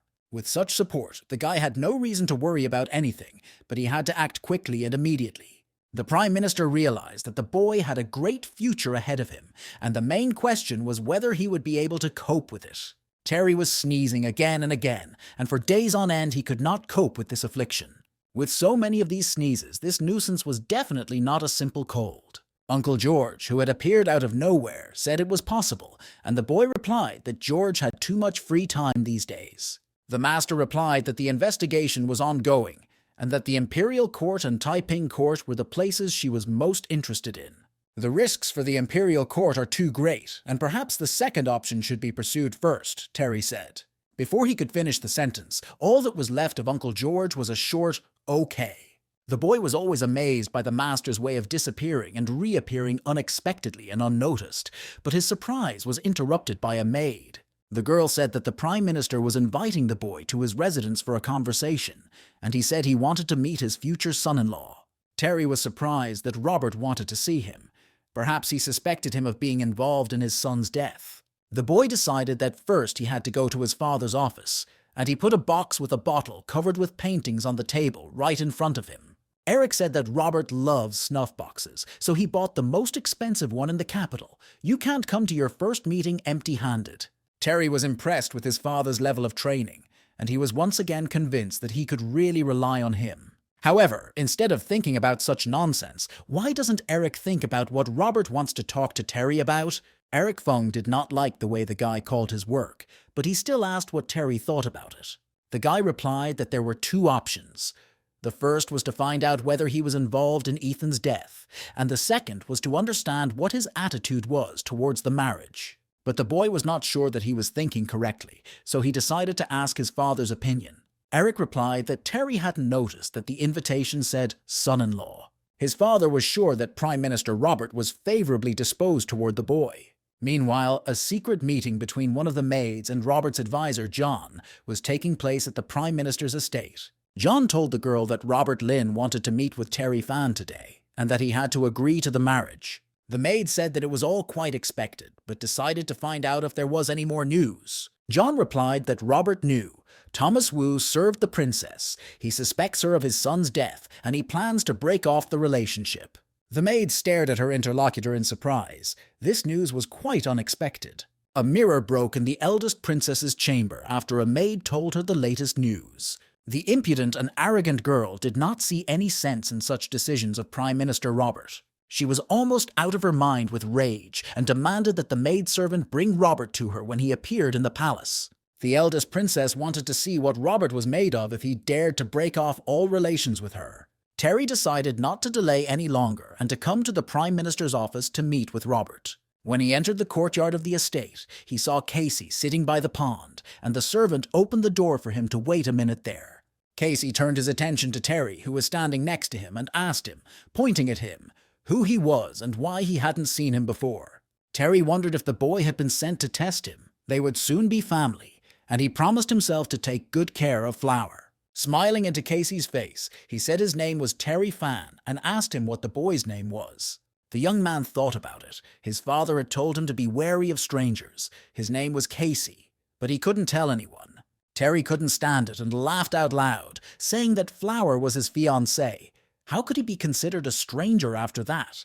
Casey came closer to the guy and said that his explanation made sense. Terry should get closer. He had to tell him something in his ear. He put his hand to his mouth so that it was not obvious what he was saying from the outside, and whispered in Terry's ear that his name was Casey.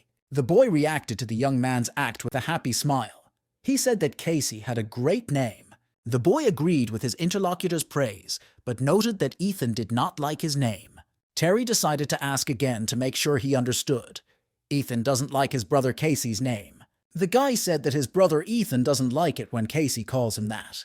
Terry said that Ethan really didn't sound as good as Casey. The boy disagreed and said that he liked Ethan better, and by the way, he had been away from home for a long time, and his father said that he would not return soon. And before Terry knew it, Casey's eyes were filled with tears, and he asked if Terry knew when Ethan would be back. Terry realized the level of development of the Prime Minister's son and decided to calm him down by putting his hand on his shoulder. He said that he would be happy to answer the boy's questions, all of them.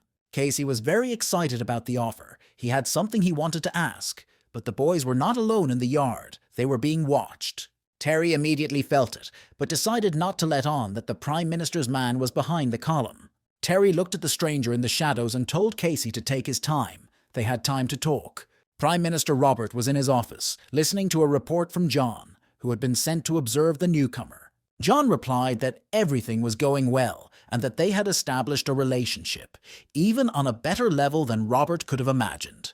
The Prime Minister was very surprised by the news. He did not expect the boys to become friends and asked if it looked like hypocrisy. John replied that it didn't look like hypocrisy. Mr. Terry Fan's smile looked quite sincere. Robert, after some thought, ordered John to bring the boy to his office. Casey asked Terry why the sky was blue, and he said that it was because the sea was blue too. The next question Casey asked was why the sea was blue, and the boy realized that he was facing a real wire. He replied that it was because the sun shines on the water and it turns blue. Casey wondered why the water in the pond was not blue, and Terry answered that it was because of the depth of the pond. It was too shallow. John, who approached the interviewees unnoticed, added that it was absolutely true. Shallow water is never blue. Terry jumped out of his seat and hurried to greet the Prime Minister's advisor. John also said hello to the guy and added that Terry Fan is well informed and that inspires respect. The guy, bowing in respect, said that it was nothing, that there was nothing unusual in this case. John announced that Terry was expected in the Prime Minister's office and should follow him. Casey enjoyed the dialogue with Terry so much that he wanted to go along with his new friend.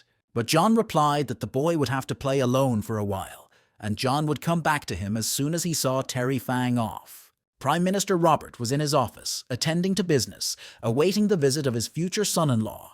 Robert stood with his back to Terry, who had just entered the office, and he said that all the hopes of the Lin family, all the hopes were placed on Ethan's shoulders. When Robert became an official, he went through many ups and downs, and while in prison he did not lose heart until last night when I heard about his death. Terry listened silently to everything Robert said, feeling as if he were a priest in a confessional. Suddenly, the Prime Minister turned his face toward the boy and said that the murder on Haunted Street was the work of his son Ethan. Terry did not expect their conversation to be so frank. He was preparing for resistance, and now he had to be surprised. He said it was impossible. Before he could prove his point, Robert quickly crossed the room and approached him. Terry thought that Robert had invited him to his place to kill him and began to assure him that he had nothing to do with Ethan's death. He decided to ask why Prime Minister Robert wanted him dead so badly. The Prime Minister stepped away from Terry at arm's length and said that it looked like the boy had nothing to do with it. Robert, after thinking about it for a while, said that the incident on Ghost Street was a surprise to him. Ethan hadn't said anything about it.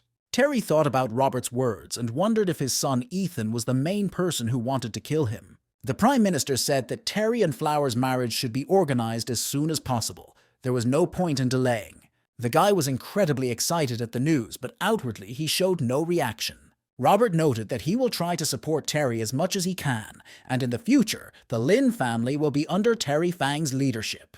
But all of the above will happen only under one condition, which Terry must fulfill. He has to promise that he will take care of Robert's children after his death. He will protect the Lin family from being destroyed by political enemies. If he swears it right now, the Lin family will be his biggest support in the capital. Terry replied that after the marriage, Flower would become his family, and it would be his duty to protect it. After their marriage, the Fan and Lin families will be linked by blood. It is only natural to preserve the greatness of the Lin family and take care of Casey. The boy approached Robert and, putting his hand on his chest, assured him that he could not but agree to such conditions. The Prime Minister looked at the boy and asked him if he loved Flower and if they had seen each other.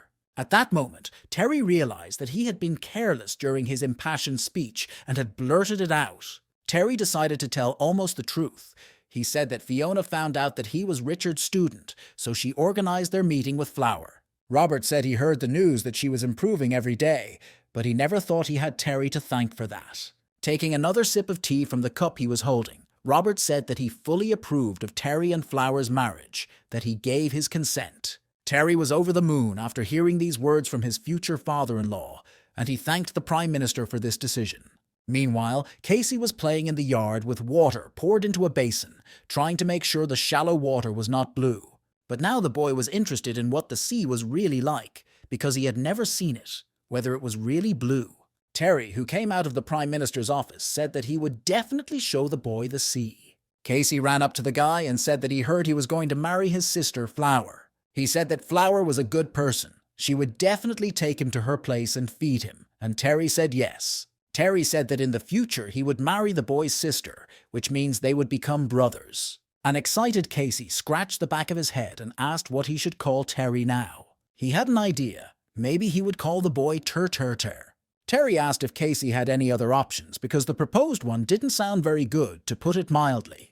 But the boy's remarks were no longer taken into account. Casey ran around him in circles and shouted, "Ter." The screams were so loud that the boy covered his ears, and Robert, who was watching the scene, said that from that day on their families were united. Sometime later, the Emperor received the Prime Minister in his chambers. Robert said that if he agreed to the marriage, he would like to hold the ceremony as soon as possible, and envoys had been sent to them for peace talks. Showing respect according to etiquette, Robert asked the Emperor to make a decision because he relied on his wisdom. "It is unwise to fight two enemies at once. You need to get some benefit for yourself," the Emperor asked to talk about it later. He asked what Robert himself thought about this decision, and he bowed, saying that everything would be the will of the Emperor. Based on His Majesty's words, the death of his son Robert will no longer be investigated further. The Prime Minister could only accept this and endure it, as this death was a stain on their entire family. The Prime Minister's thoughts were interrupted by the princess's maid, who said that the eldest princess wished to see Robert. This news only made the man angry. He looked at the girl unfriendly, but did not say anything. Robert wanted to meet this woman himself, but their conversation was to be short. The princess asked him if he was in his right mind when Ethan was killed, and if he was trying to win the favor of the Fan family. If he really believed Nicholas's words. As a murderer, Terry Fan could well be behind all these crimes. Robert kept his head down all this time and patiently listened to the princess's reproaches, and he asked if that was all she wanted to tell him. The princess was taken aback by this question from the Prime Minister, all her anger replaced by suspicious surprise. The Prime Minister raised his head and said that if the girl had finished, he should speak now. In the future, he finally decided that their meetings would not be repeated. The princess asked him if he suspected the emperor, and Robert replied that there were 4 great masters, so it could only be someone from the palace. The eldest princess approached the man and began to fill in that it was impossible, that if Robert gave her some time, she would figure it out. Robert looked at the woman with reproach and replied that she always makes scenes like this. Thomas Wu was her man, and it was she who ordered this murder. His son Ethan died because of her. The eldest princess did not have anything to say to these apt accusations. It turns out that Robert was a very perceptive person. In an effort to end the conversation, Robert turned his back on the woman, and saying that this was goodbye, walked away. The princess, angry and confused, was left alone with her maids, her wishes just ignored. Suddenly she heard the voice of one of the maids behind her, asking if the princess was okay. The woman turned her head and saw that she was not alone on the bridge, and she replied to the girl who had ordered them to get out. But for her, at that moment, it was even better, because the flowers in her garden needed fertilizer. An envoy of the imperial court arrived at the Fan family estate and unfolded his papyrus to make an announcement. Terry knelt down and heard the order that he was appointed steward of the Taichung Temple. This news impressed him so much that he forgot to bow in gratitude, which the messenger did not fail to remind him of. After hitting his head on the ground in fright, the guy scratched his forehead and asked why it was all done. The messenger smiled slyly and said that the boy really did not understand anything. Officially, it doesn't mean anything to the guy, but now he can legally have concubines, and this was an unexpected perk for Terry. A second after the explanation, the guy began to thank God for all the blessings he gives him. But a few days later, Terry was already in despair. Now he was forced to work for hours on end. A man quietly approached him and whispered that if he was having a hard time, he could pass his work to other people. This person was an assistant to the Prime Minister, and he told Terry not to worry, he would not deceive him. The guy was full of happiness. He could finally relax, shaking hands with the Prime Minister's assistant. Terry said he would leave then. But the boy's plans were not destined to come true. No sooner had he stepped over the threshold than the arrival of the prince was announced. The prince of the ruling dynasty, Gareth, stepped out of his imperial robe and made his way to the temple. He was walking through the temple hall and all the stewards were bowing, all except Terry, who was desperate. He did not understand why he had come. The prince's gaze touched every face he saw in the temple hall, and he seemed to be looking for someone. Suddenly, his eyes landed on a young man who was hastily trying to put on a traditional steward's hat. A second later, the prince was next to Terry and asked if he was really Terry Fan, and the guy replied that he did not know about the prince's arrival today. Terry looked at the other man's face and noted that he was even prettier than they say, and it's a sin to win over a handsome man like that. The prince laughed and said that there was no need to apologize. He had good news for the boy. Terry asked in surprise what kind of news His Highness was talking about. The murder on Ghost Street is connected to Terry, so they decided to appoint him as a deputy diplomat, a good opportunity to move up in his career. The prince put his hand on the boy's shoulder and told him that he believed in him, and Terry had no choice but to thank him. In reality, Terry just wanted to play around, but the yoke around his neck was getting heavier and heavier. In the evening, after a day at work, Terry was resting on his bed, reflecting on the latest developments. Today, Prince Gareth didn't look like a schemer, and now Terry didn't think he was planning to be at odds with him. Maybe it was all about the eldest princess, because without the treasury, she would have no power, which was unacceptable in her position. Suddenly, the boy's thoughts were interrupted by Master George's words that there was nothing there. Terry was very happy to have his uncle back. He had a lot of news.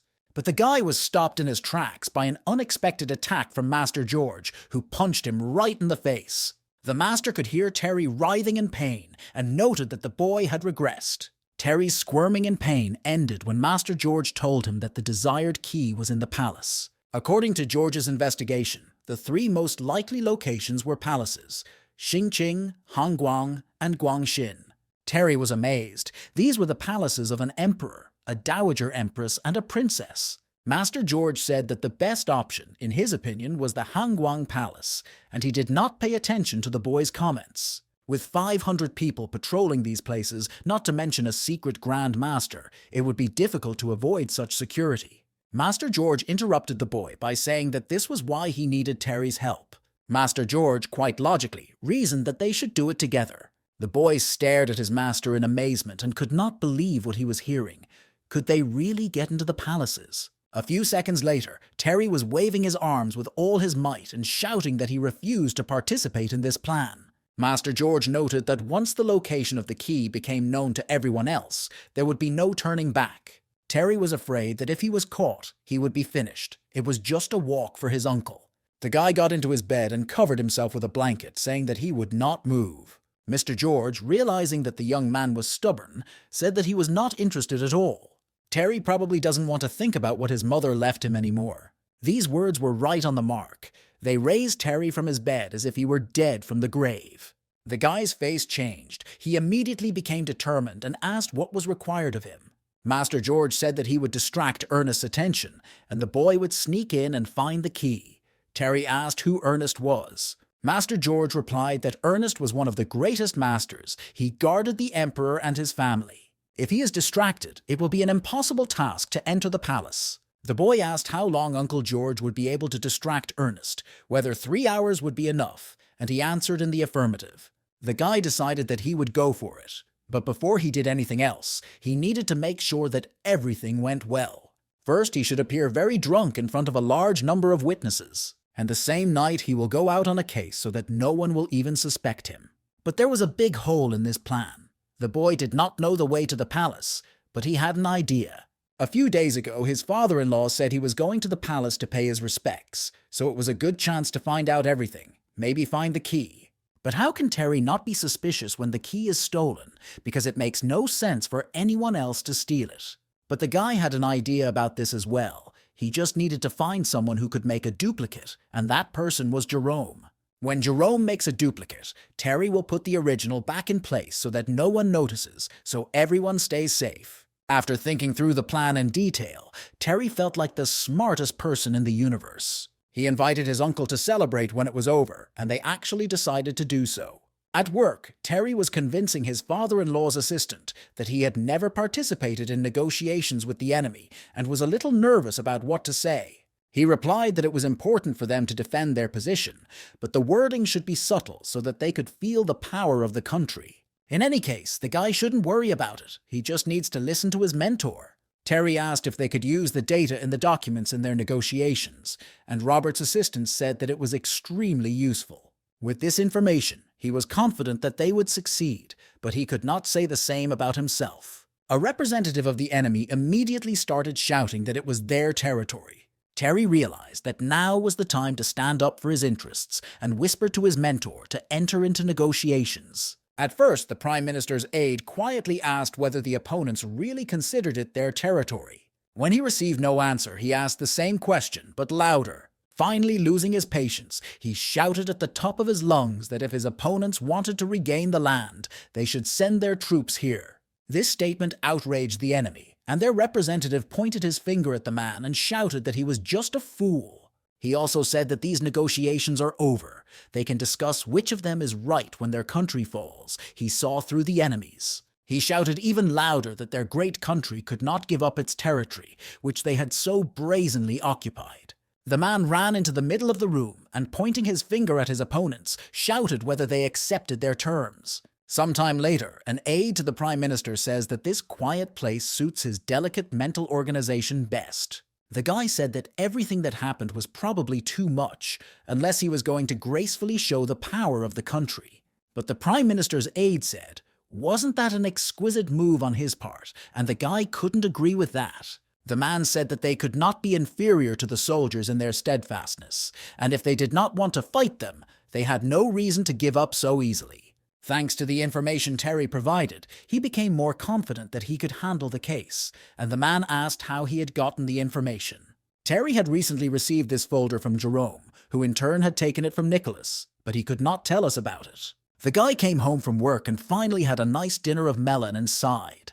Of course, he was pleased with himself. In his opinion, everything went quite well. His father quietly approached him and said that tomorrow would be the day of gifts, and the boy would have to go to the palace. Terry was very excited about this news and wanted to take advantage of this opportunity to explore the palace as best he could. The father said that a security guard and his sister Sarah would go with the boy so that he would not do anything, and Terry asked if Jessica would go with him. Terry thought it was a little different from what he had imagined. He hadn't been left alone for a minute since the morning. Jessica, who was walking ahead, asked how many people were coming today. The servant replied that the princess grew up in front of many people, so everyone was interested to see Mr. Terry Fang. Similarly, there were many people who wanted to see the queen's mother, but first they had to visit the concubine. Elizabeth's concubine, putting her hand to her heart, shouted that they had no heart. She was thrown here, where there was no one to talk to. If it wasn't for Terry, she doesn't know when she and Jessica would have met again, and said that the family needs to be wary of certain situations. Elizabeth turned her head to the boy and asked him if he was really Terry Fan, and he replied that he was very happy to meet his aunt. Elizabeth laughed in response, covering her teeth with her palm and saying that this guy was just beautiful. The guy realized that he had won on this front when his concubine announced that she liked Terry. Meanwhile, the maid was reporting to the princess on how Terry was getting acquainted with the court, and he had already ignored the rules of etiquette by calling Elizabeth an aunt. The princess replied that after a long stay in the palace, loneliness overtook Elizabeth, and she longed for family warmth. This guy, Terry Fan, was quite smart and immediately realized which way to get to the heart of the concubine. The servant called Elizabeth and told her that it was late and that there were people waiting to meet her guests. Elizabeth, with a slight disappointment, tilted her head and told him that she understood and knew everything perfectly well. But after a moment, she turned to Jessica and said that she would stay with her, since everyone who lives here needs Terry Fan anyway. Jessica wanted to object, but Terry asked her not to worry and said she could stay. Sarah would look after him if anything went wrong. Sometime later, the boy went to the library of Beverly, the emperor's second concubine, and now he understood why she was called the Book. The woman said that the poem about autumn was unusually beautiful, and the guy said that it was not worth mentioning. But Beverly said she had heard. Red Thorns was also the work of the guy and asked if it was true, and he said that she was praising him. Beverly said that such a talented guy was definitely worthy of Flavier's hand in marriage. Terry was completely embarrassed by the praise of his second concubine, and he said that she had completely overwhelmed him. Beverly said that Kevin also constantly praises the guy, even though they never meet. The guy didn't understand who he was talking about, but he pretended to remember, saying that he also wanted to meet him, but something always went wrong. The woman pointed to the shelves of books in the room and said that she loved to read, so she collected some particularly rare ones for the boy. She realized that the boy was about to leave, so she wouldn't give them to him now, but would ask someone to hand them over later. Terry liked the woman at first, but then he found her behavior suspicious, and he bowed to her and thanked her, calling her the Empress. When he left Beverly's chambers, he thought that with such an expensive gift, she was openly trying to win him over to the second prince's side. But his thoughts were suddenly interrupted by the Dowager Empress, who ran outside and shouted for them to wait a minute. Beverly approached the boy and said that she didn't really want to part with the book, so she offered a temporary exchange. Sarah noted that Beverly was acting strangely, and Terry replied that she was just trying to look innocent. Sarah said that Elizabeth was the mother of the third prince, and Beverly was the mother of the second prince. Now they were on their way to see Samantha, the concubine who was the mother of the first prince, and she was just practicing with a sword near her pavilion. When Samantha saw the guy, she approached him and asked if he could protect his woman with such weak arms and legs. With a smile that he could not contain, the guy replied that the lady did not have to worry. There were many witnesses to this fact. The concubine demanded an immediate duel between them, because she had to make sure of everything for herself. At first, Terry could not believe his ears, and decided to ask again if he was supposed to fight the mother of the first prince. But suddenly, Samantha hid her sword in its sheath, saying that they would fight sometime later. She didn't want to hurt Flower. The road finally led the boy to the Empress's chambers, and she said that she had heard about Samantha's character, and that the boy should not pay attention. The woman ordered Terry to come closer and let her examine him, and he silently did what he was told. Terry realized that he and the princess had planned the murder, but he did not feel hostile at all. He greeted her according to etiquette. Looking into the face of the still beautiful woman who smiled at him, he realized that she was not so simple. In the eldest princess's chambers, a maid was making another report on Terry, saying that he had had a pleasant conversation with the Empress. The maid noticed that the Empress even gave him a touch of her hand, and the princess asked where the boy was now.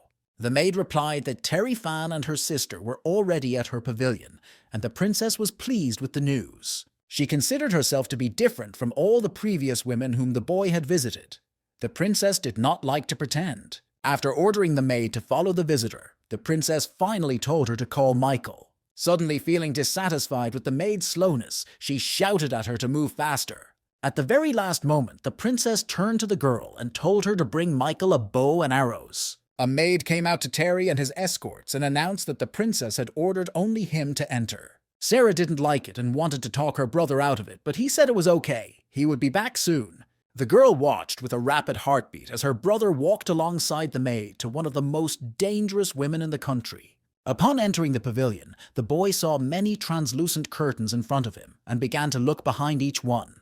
Behind one of them, he saw a bed with a half-dressed woman lying on it, who was probably the princess. The second he saw this picture, he put his hand over his eyes. The princess was treacherous. Terry realized that he could not see this, and the woman grabbed her head and asked him to sit on a chair next to her because she had a headache. But as expected, there were no chairs in her room, and stammering, the boy replied that he would rather stay standing. The princess said she had heard. Terry was studying with Master Richard and asked if he could cure her migraine. Terry noted that headaches have many causes, so there is no single treatment, but massage relieves symptoms and soothes. No sooner had the guy said this than the woman took off her robe and remained in one shirt, striking a seductive pose, agreeing to the massage. The guy replied that it was not quite convenient. Why not call one of the servants and let them do it? The woman replied that she would never have thought how well-mannered Terry was, because there were so many gossips about him in the capital. After a while they will become relatives. The guy has nothing to fear. It's a common thing. Terry had no other choice, and he finally realized that he had to play by the princess's rules, so he obeyed. The guy was giving a woman a head massage and was thinking about what he should be afraid of, why the princess thought he was afraid. Unless she is hinting that she will try to kill him again, his thoughts were interrupted by the voice of the princess, who said that she really wanted to kill Terry. The guy took his hands away from the princess's head in fright, as if he had said the previous thought out loud. The princess said that she had already guessed everything, so there was no point in pretending. She turned her face to him and, smiling, asked him what had happened to him, if she had scared him now. The woman, after a short pause, replied that she actually did it because of the case. Terry asked, hoping for the same frankness, whether the murder on Newland Street was also the work of the princess. The woman replied that she had asked Thomas Wu to organize the murder. Although he was an idiot, he was very obedient. With each word of the princess, Terry's anger grew, but with great willpower he restrained himself and asked if the emperor knew about it. The princess replied that he was too interested in the boy and that the emperor would not have liked Terry's death. The woman turned her face back to the guy and asked him sarcastically why he had stopped if he really wanted to kill her. She began to provoke Terry, saying that now was the right time for him to do whatever was on his mind, because they were alone. But Terry had already guessed that the princess was lying to him on this point as well, and that there was definitely someone else in the room with them behind the curtains. On the one hand, you can't kill a woman. Everyone knows he was the last one to come in here. What will his fiancée say when she finds out he killed her mother? But the devil whispered that if Terry didn't do it, she would haunt him, and only by killing the princess could he solve this problem. In the end, the lighter side won out. Terry said he gave the princess an acupuncture point massage. Folding his arms across his chest, the boy asked with a smile if the princess was better now, and the princess replied that the boy had done a good job. Terry was interested in another question.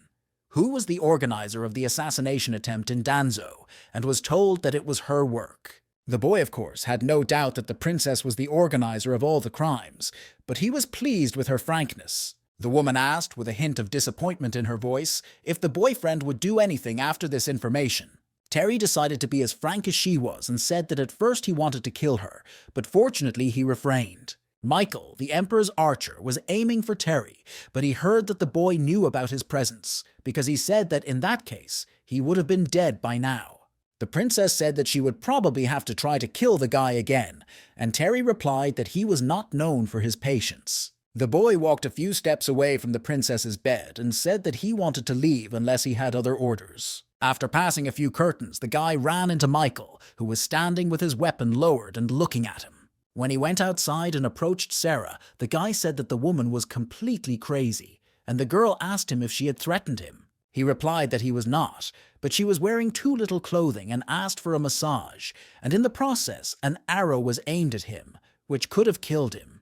The servant who was supposed to accompany him interrupted the dialogue and said that the Empress's mother's chambers could be seen ahead. Terry looked at the building and thought that it was the Empress Dowager's chambers, and the key he needed was probably here. Meanwhile, the servant went up the stairs and they opened the door for him, but judging by the gesture, they were against his entering.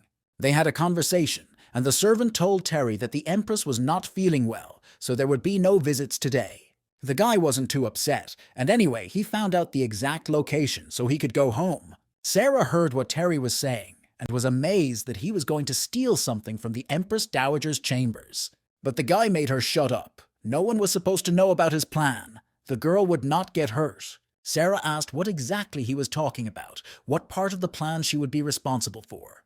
Terry reasoned that if the negotiations were successful, a festive banquet would be organized, during which servants would be able to enter the palace. The best time to steal a key is when they need to succeed in these negotiations at all costs. His mentor pressured the opponent, shouting that their army had already taken up positions and could not turn around, and that they had to pay them extra for it. The frightened Northern Qing representative did not know how to respond to such a swift attack. In response, he heard a frantic scream that of course there was no need to say anything in response, and immediately capitulated. Terry's mentor turned the document around, which required his opponent's signature, and ordered him to sign as soon as possible. However, when the main representative of the warring party was about to sign, one of his assistants burst into the meeting room. He hastily handed the chief a scroll, demanding that he immediately look at this information. Terry didn't want to lose his position and insisted that after reading the document, his opponent should sign the contract. But the warring parties were all immersed in studying new information, not hearing the side of the country's representatives at all. The head of the Northern Qing delegation announced that this information came from their home. After reading the document to the end, he pressed it to the chest of his mentor Terry, who was amazed at his impudence. The head of the opposing side announced that they would not give an inch to the conditions of their enemies. The mentor was surprised to see the document that had caused such a large-scale change in the negotiations. The more he read, the more sweat drops appeared on his face. It was not good news for the country. There is a spy in the palace, and Nicholas informs his father of the grief that has happened to his son. He has been captured and is to be used as a bargaining chip. The man asked what conditions the person who had captured his son would set for him. Nicholas replied that the occupied territories would be returned, prisoners of war would be returned, and assistance would be paid to the families of the soldiers who had been killed. Finally, the enemies demand an exchange between the minister's son and their people. Terry snatched the document from his mentor and asked who it was about. He replied that it was a real Northern Qing demon who was responsible for all their operations and was captured by accident. Previously, this man was as famous and influential as General Nicholas. To return such a person is tantamount to releasing a tiger into the wild, and in such a situation, they could only wait for instructions from above. The news caused a great deal of discussion among all the monastery administrators and negotiators, but all the talks were interrupted by Terry Fan, who lost his last hope for a happy ending and fell to the floor, half-conscious. His colleagues decided that the guy was so concerned about the country and its people that he fainted, but he was only concerned about the holiday banquet. The minister decisively cut off all the conditions of the enemies of the empire. He said that they certainly could not give up their territories. Nicholas replied that this was not up for discussion. The land would not be returned. In fact, they were only interested in Eli and Candy. The minister said that they could not let this devil go. He would definitely take revenge. The war will start again. There will be huge losses. He can't go for it. Nicholas said that this is an exchange. Besides, it doesn't matter what they think. All decisions of this kind in this country were made by only one person, and that was the emperor. Sometime later, the emperor's servants entered Nicholas's office with an order from His Majesty. He announced that he knew about Eli's identity, but that the exchange of such a person would save many lives of their country's citizens. In the negotiation room, the same thing happened. The servant read that they could not return the land, so they would discuss other conditions. And for the sake of the delegation from the Northern Qing, which had traveled such a long way, the emperor wants to organize a festive banquet. Upon hearing this news, Terry felt happy. His plans were coming true, and he shouted with joy. Nicholas said that hundreds of officials would gather at the banquet, and it is certain that their enemies' ulterior motives will not be absent. The general believed that the event would not be peaceful, and he informed his subordinates about it. One of them, Chase, said that it had been confirmed that Kendrick would be coming to the event. General Nicholas was very surprised by this news. This man has not been seen in the capital for a long time. This man was a master of literary circles in the Northern King, and his palanquin was just passing the capital's gates. Nicholas suspected that it was probably not that easy for Kendrick to get to them. Uncle George persuaded Terry to steal the key from the Dowager Empress's bedroom while he lured Ernest away. But the boy, looking at the plan of the palace, noticed that there was one problem. He did not know where the woman was hiding it. Master George noticed that there was a hiding place under the Dowager Empress's pillow and that the key was most likely there. Terry attacked Uncle George with questions about how he found out about it, and he replied that she had turned over in her sleep and he had looked.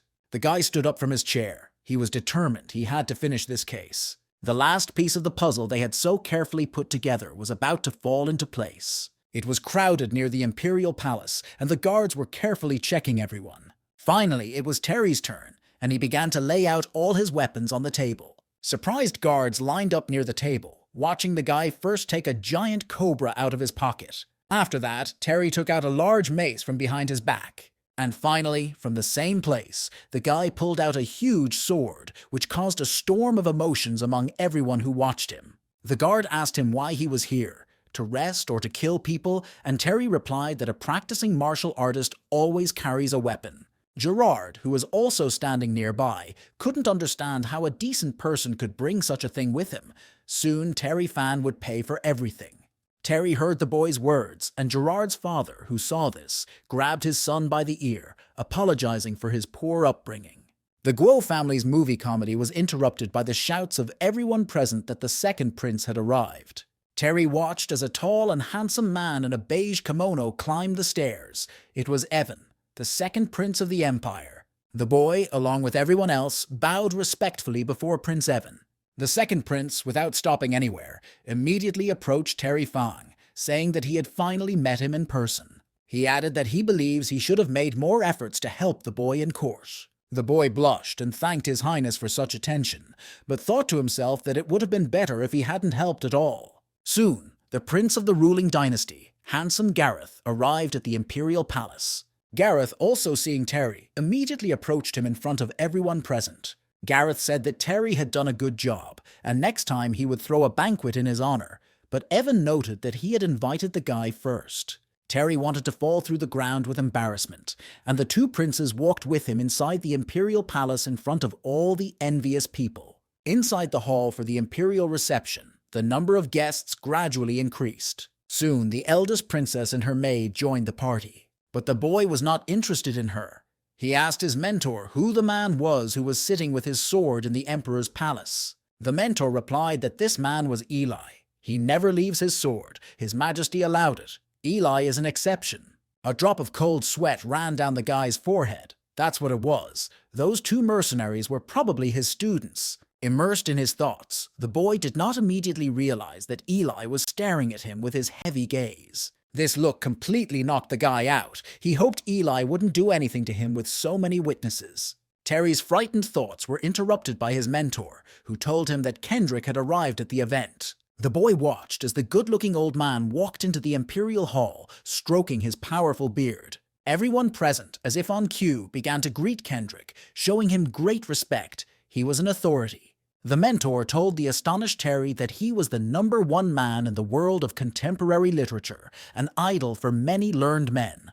A gray-haired old man was passing by, a man who could match the emperor in influence. Suddenly, without turning his head, he looked at Terry Fang penetratingly. Terry watched as Kendrick sat down at his desk, and he had a bad feeling about the event. Finally, the servants announced that His Majesty, the Emperor, had arrived at the event. The Emperor entered the hall with his wife, the Empress, holding hands. All those present in the hall rose from their seats and began to bow respectfully to greet His Majesty. The Emperor looked selectively at some of his subordinates and greeted them in return. Finally, the Emperor and Empress reached their throne and sat down on it, which was the signal for the feast to begin. Nicholas asked if there were any suspicious people, and they said that there was no one. Kendrick brought a roll of writing paper, and that was it. Chase added that there was one but.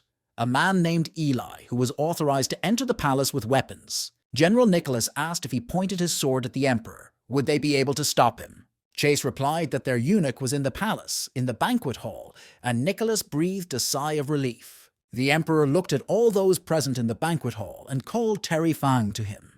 The guy was eating a chicken leg at the time and did not hear his name being called, and his mentor informed Terry about it. A second later, the boy was in the middle of the hall, down on one knee and greeting his majesty. The emperor said that politics and art go together in life, so why not compose a poem about today's holiday? Terry replied, bowing, that he was only learning and did not dare to show his meager skills in front of Mr. Kendrick. The guests understood that His Majesty wanted to prove that they were unrivaled not only in strength but also in talent. The emperor told the boy not to worry, just to try, and after he was done, he should show his work to Mr. Kendrick. Gerard Guo laughed sarcastically, hoping that this would embarrass Terry Fang in front of everyone here. Terry realized that he simply had no choice. He could not refuse the emperor, and he respectfully agreed.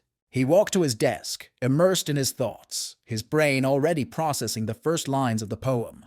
If it's come to that, he can't fool around anymore. The guy tipped his wine glass. He decided to begin the first lines with a glorification of wine that resembled morning dew. Then he reminded me of generosity and care and waiting to save myself from torment. Then I added some feelings with lines about the heart in my mind and the flower of envy. I added a little symbol of freedom, which was a white dove playing on the strings of his soul. I wondered if it was possible to capture freedom, as bright as the full moon, if you don't get rid of anxiety. Gerard Go did not know how to react to the fact that he heard Terry was really talented.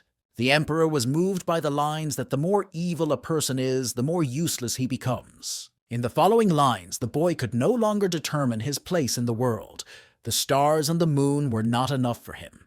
The mountains were getting higher. The sea was not getting deeper. The whole world was hiding in his heart. After the boy finished reciting the poem, the first to stand up and congratulate him was the second prince, Evan. He was immediately joined by all those present, who called this poem a worthy work of the master of words. Kendrick said that it was a really good poem, and even if the meaning was sometimes lost, it was still very good.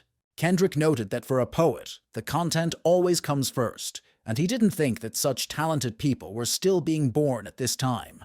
The speech of the venerable elder was interrupted by the shouting of the clumsy Gerard Guo, who said that they had no right to judge Terry Fan. Even Terry looked back at him in surprise, wondering what the guy was up to again.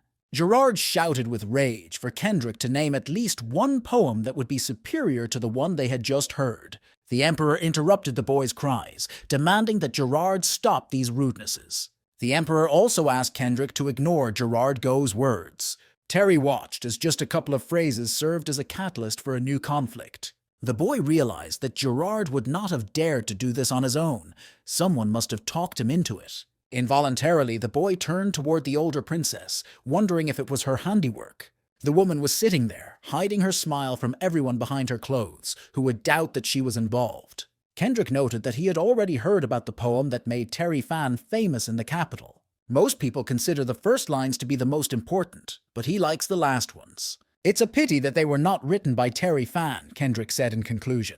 The last remark of the venerable elder hit Terry's ego harder than ever. At the same second, the princess screamed out to the whole room, asking if Kendrick really thought the guy had stolen the poems. The emperor watched the room erupt in commotion, and Terry's defenders urged Kendrick not to say anything stupid. His Majesty was also very curious as to who, in the opinion of the honorable man, was the author of these lines. Kendrick replied that he knew that the lines did not belong to him, and that he did not know how such a talented gentleman could have appeared in the capital, and so unexpectedly. Wasn't the image of loneliness strange? How could such a young man have such emotions? How a person without ups and downs could write such a thing? It is impossible to create grief out of nothing. Gerard shouted that if he didn't see it, it didn't happen. He couldn't just admit that Terry Fania was talented.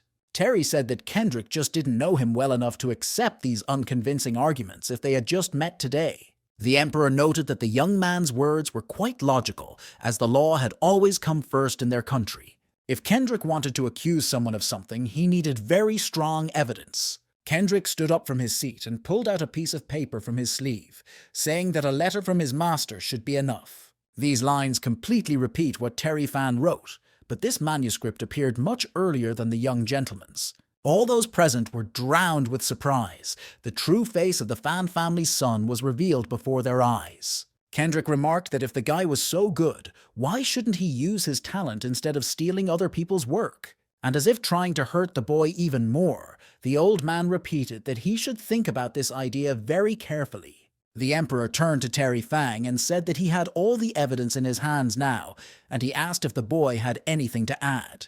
Terry asked Kendrick what his master's last name was, if his master was due. Surprised, Kendrick began to nervously scratch his beard again, and said that the boy's assumption was wrong. After thinking about it for a while, the man asked why the boy had asked him about it. Terry hastily replied that he shouldn't pay attention, he just wanted to clarify. Gerard shouted that Terry Fan had stolen the poem, which was the height of shamelessness, such behavior disgracing the title of a learned man. He appealed to the emperor to deprive Fan of all his titles, to expel Terry from the capital, and to make sure that no one would hire him. Terry asked Gerard why he was jumping for joy if the guy had disgraced the country, and he replied that he was very outraged. Gerard Go shouted that he was ashamed to be around someone like Terry Fan. Terry noted that everyone would be interested to know when Gerard figured it all out. The guy, losing control and his instinct for self-preservation, kept yelling that he had only recently learned about it. Terry noticed that for some reason Gerard had come only now. He had heard him say that he wanted to deprive him of everything. The emperor stopped the argument by asking Gerard if everything Terry had said was true. The frightened boy, realizing that he had said too much, did not know what to say, and his father immediately stood up for him. He said that these two could never be friends. They had some disagreements, but the main thing was stealing other people's poems. Terry was pleased with the way Gerard Go's father summed up everything in one sentence. Terry asked Kendrick why he thought he had stolen other people's poems, why it hadn't been reported earlier, why no one had noticed. Maybe he was just inspired by these poems, or maybe someone was trying to frame him. Kendrick replied thoughtfully, slowly, that there might be some truth in the boy's words. Terry asked where the copy came from. Maybe Mr. Kendrick has students all over the world, and poetry cannot be protected from plagiarism. Kendrick replied that poetry is the voice of the heart, and that the guy had little life experience, so he could write such a poem.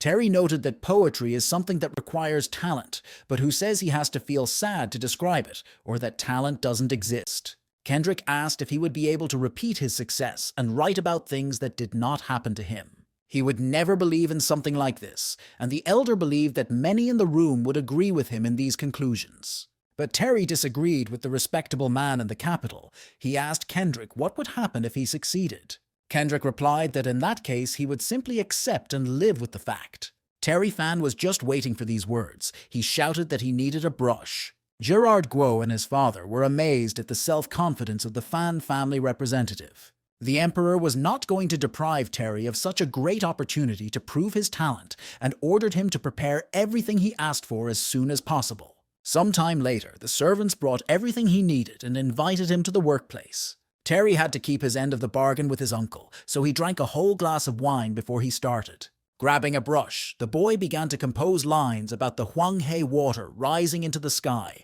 returning to its channel.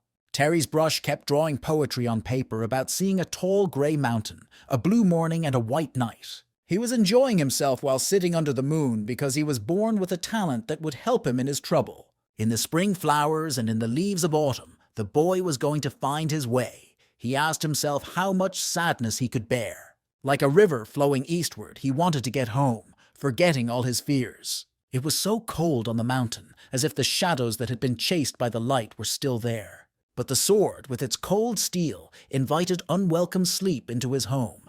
And even at a distance from all this, he could hear the melody of gentle strings. These sharp swords sang his death song over the battlefield, and through a plum tree that was covered with snow but still blooming. He was going to walk quietly, slightly delaying his steps. The mountains and rivers of his majestic country cut through its landscape like wounds. There's nothing special about him. He's just a guy like any other. And in memory of the past years and events that he lived through in his short life, he would like to keep everything he carried with him in his soul with all his heart. Suddenly, Terry stopped and asked the servants who were listening to him if he had already gone 100 words. They enthusiastically replied that the gentleman had long since passed the 100 mark, and the guy was pleased to say that he would let it be. The guy turned around, barely able to stand, and faced Kendrick, saying his name. Coming as close as he could to the elder and causing him concern, the boy said that he would not explain the meaning of what he had said. He shakily pointed to Kendrick's face with his index finger and told him to remember. The boy asked Kendrick to remember that he was not as good as Master Terry. Having said that, the guy suddenly lost his balance and screamed, unable to hold on to anything in the flight. He fell down in the middle of the hall and lost consciousness from the large amount of wine he had consumed today. The Emperor asked Mr. Kendrick if the elder had anything to add. The idol of all the learned men of our time was not in a hurry to answer. He only had time to say an appeal to the Emperor. In the next moment, his entire speech was choked with blood that flew out of his mouth. Kendrick fell to the floor on his side, amid the anxious cries of all the guests present. The eunuch reported that this evening Terry Fan would reach a completely different level of hierarchy in the Empire. If Kendrick is proven to have lied, his 70-year reputation will be destroyed in one evening. The Dowager Empress, who was behind the curtain, laughed with pleasure. Who would have thought that this Terry Fan was so talented? At the Fan estate, meanwhile, they met a drunken Terry, who was being pulled out of his palanquin by servants. The estate's caretaker ordered him to be careful with the boy, as he was a real treasure of their country. The servant went inside the mansion carrying the young gentleman, and Sarah led him to Terry's chambers and ordered him to leave there. Jessica wanted to move to a softer pillow. After so much drinking, her neck was getting tired. She asked what Sarah thought about the hangover soup. But the woman's words were interrupted by a door slamming in her face, and Sarah told everyone to leave her brother's care on her shoulder. Jessica gladly agreed. She told the girl to take care of Terry and assured her that she would not bother them. They would talk tomorrow. In the meantime, Uncle George was waiting for the right time to launch his and Terry's operation. His real plan was to try to get out of the capital without being detained, find the key with the help of Terry Fan, and make a copy. He decided that he had waited long enough, and the moment had come when he had to start the execution. Suddenly, George overheard two women walking down the street and realized that Terry had failed in his mission, or that he should have changed his plan. But a second later, a man appeared behind him and asked where he came from. It was Master Ernest. So, with Master George's doubts allayed, it was time to fight and hope that the guy hadn't failed with his part of the plan. After repelling Ernest's first attack, he flew away to a safe distance and apologized, saying he was simply lost. Ernest said that His Excellency had arrived here 5 days ago, and he had been waiting for him. It's a palace, and George should know that you can't just wander around here. Sarah was laying Terry on his bed, telling him to move slowly. The guy, drooling and enduring constant dizziness, moaned that he had a pill in his pocket. After searching through all his pockets, the girl finally found what he had told her about. Sarah lifted her brother out of bed and made him sit down. She gave him the medicine he had been talking about. As soon as this magic pill got into the guy's body, his ki was cleansed and he instantly sobered up. As soon as the recovery was finally completed, the guy opened his eyes and announced that it was time for him to go. Sarah said that in that case, she would go and tell everyone not to disturb the boy today.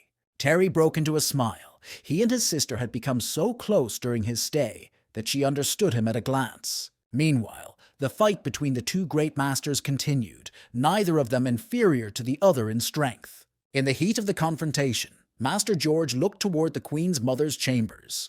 But Ernest, at the same second, approached him, saying that now was not the time to be distracted. Master George had to fulfill his part of the plan, so he began to run away from the pursuit. Meanwhile, Terry was already standing by the wall that separated the palaces of the imperial family from all other buildings in the capital.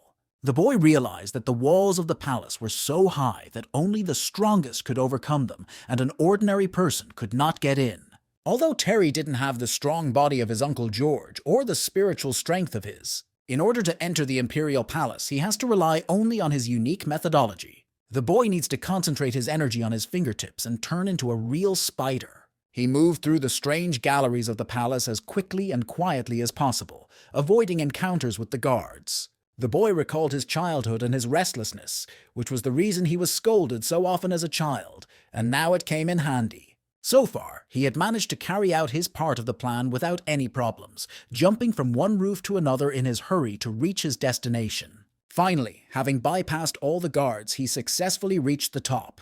After dismantling part of the roof as quietly as possible, Terry looked inside the room. Right under it was the bed of the Queen Mother, the most powerful woman in their country. The boy descended on a rope without making any noise to the room of a woman who was sleeping peacefully. The boy crouched down to the bed and looked at the Dowager Empress. The Empress slept quite soundly, and there should be no problem with the theft. But the second he thought about it, the woman stirred and turned to the other side. Terry, who had jumped onto the roof in fright, climbed back down the rope to the room. It was a good chance for him to look under the bed and make sure the hiding place was there. There was indeed a hiding place under the Dowager Empress's bed, just as Uncle George had said, and now it was just a matter of making sure the key was inside. Terry opened the door in the floor and looked inside hopefully. A golden key and a note were hidden in a hiding place on a silk scarf, and the boy realized that he had finally found what he was looking for. Now all he had to do was to get out of the palace as quickly as possible without being noticed. Terry hurried as fast as he could. He had to be on time for his meeting with Jerome. Jerome was already waiting for the guy at the meeting place. He said he thought Terry would not show up today. But the guy said that he hadn't drunk that much. He couldn't be taken that easily. And Jerome said that the right person was already inside. He was reliable. Jerome had no plans to join Terry, but he asked why the man was not going with him. He looked back at Terry and replied that he had other things to do, other responsibilities, and that less you know, more you sleep.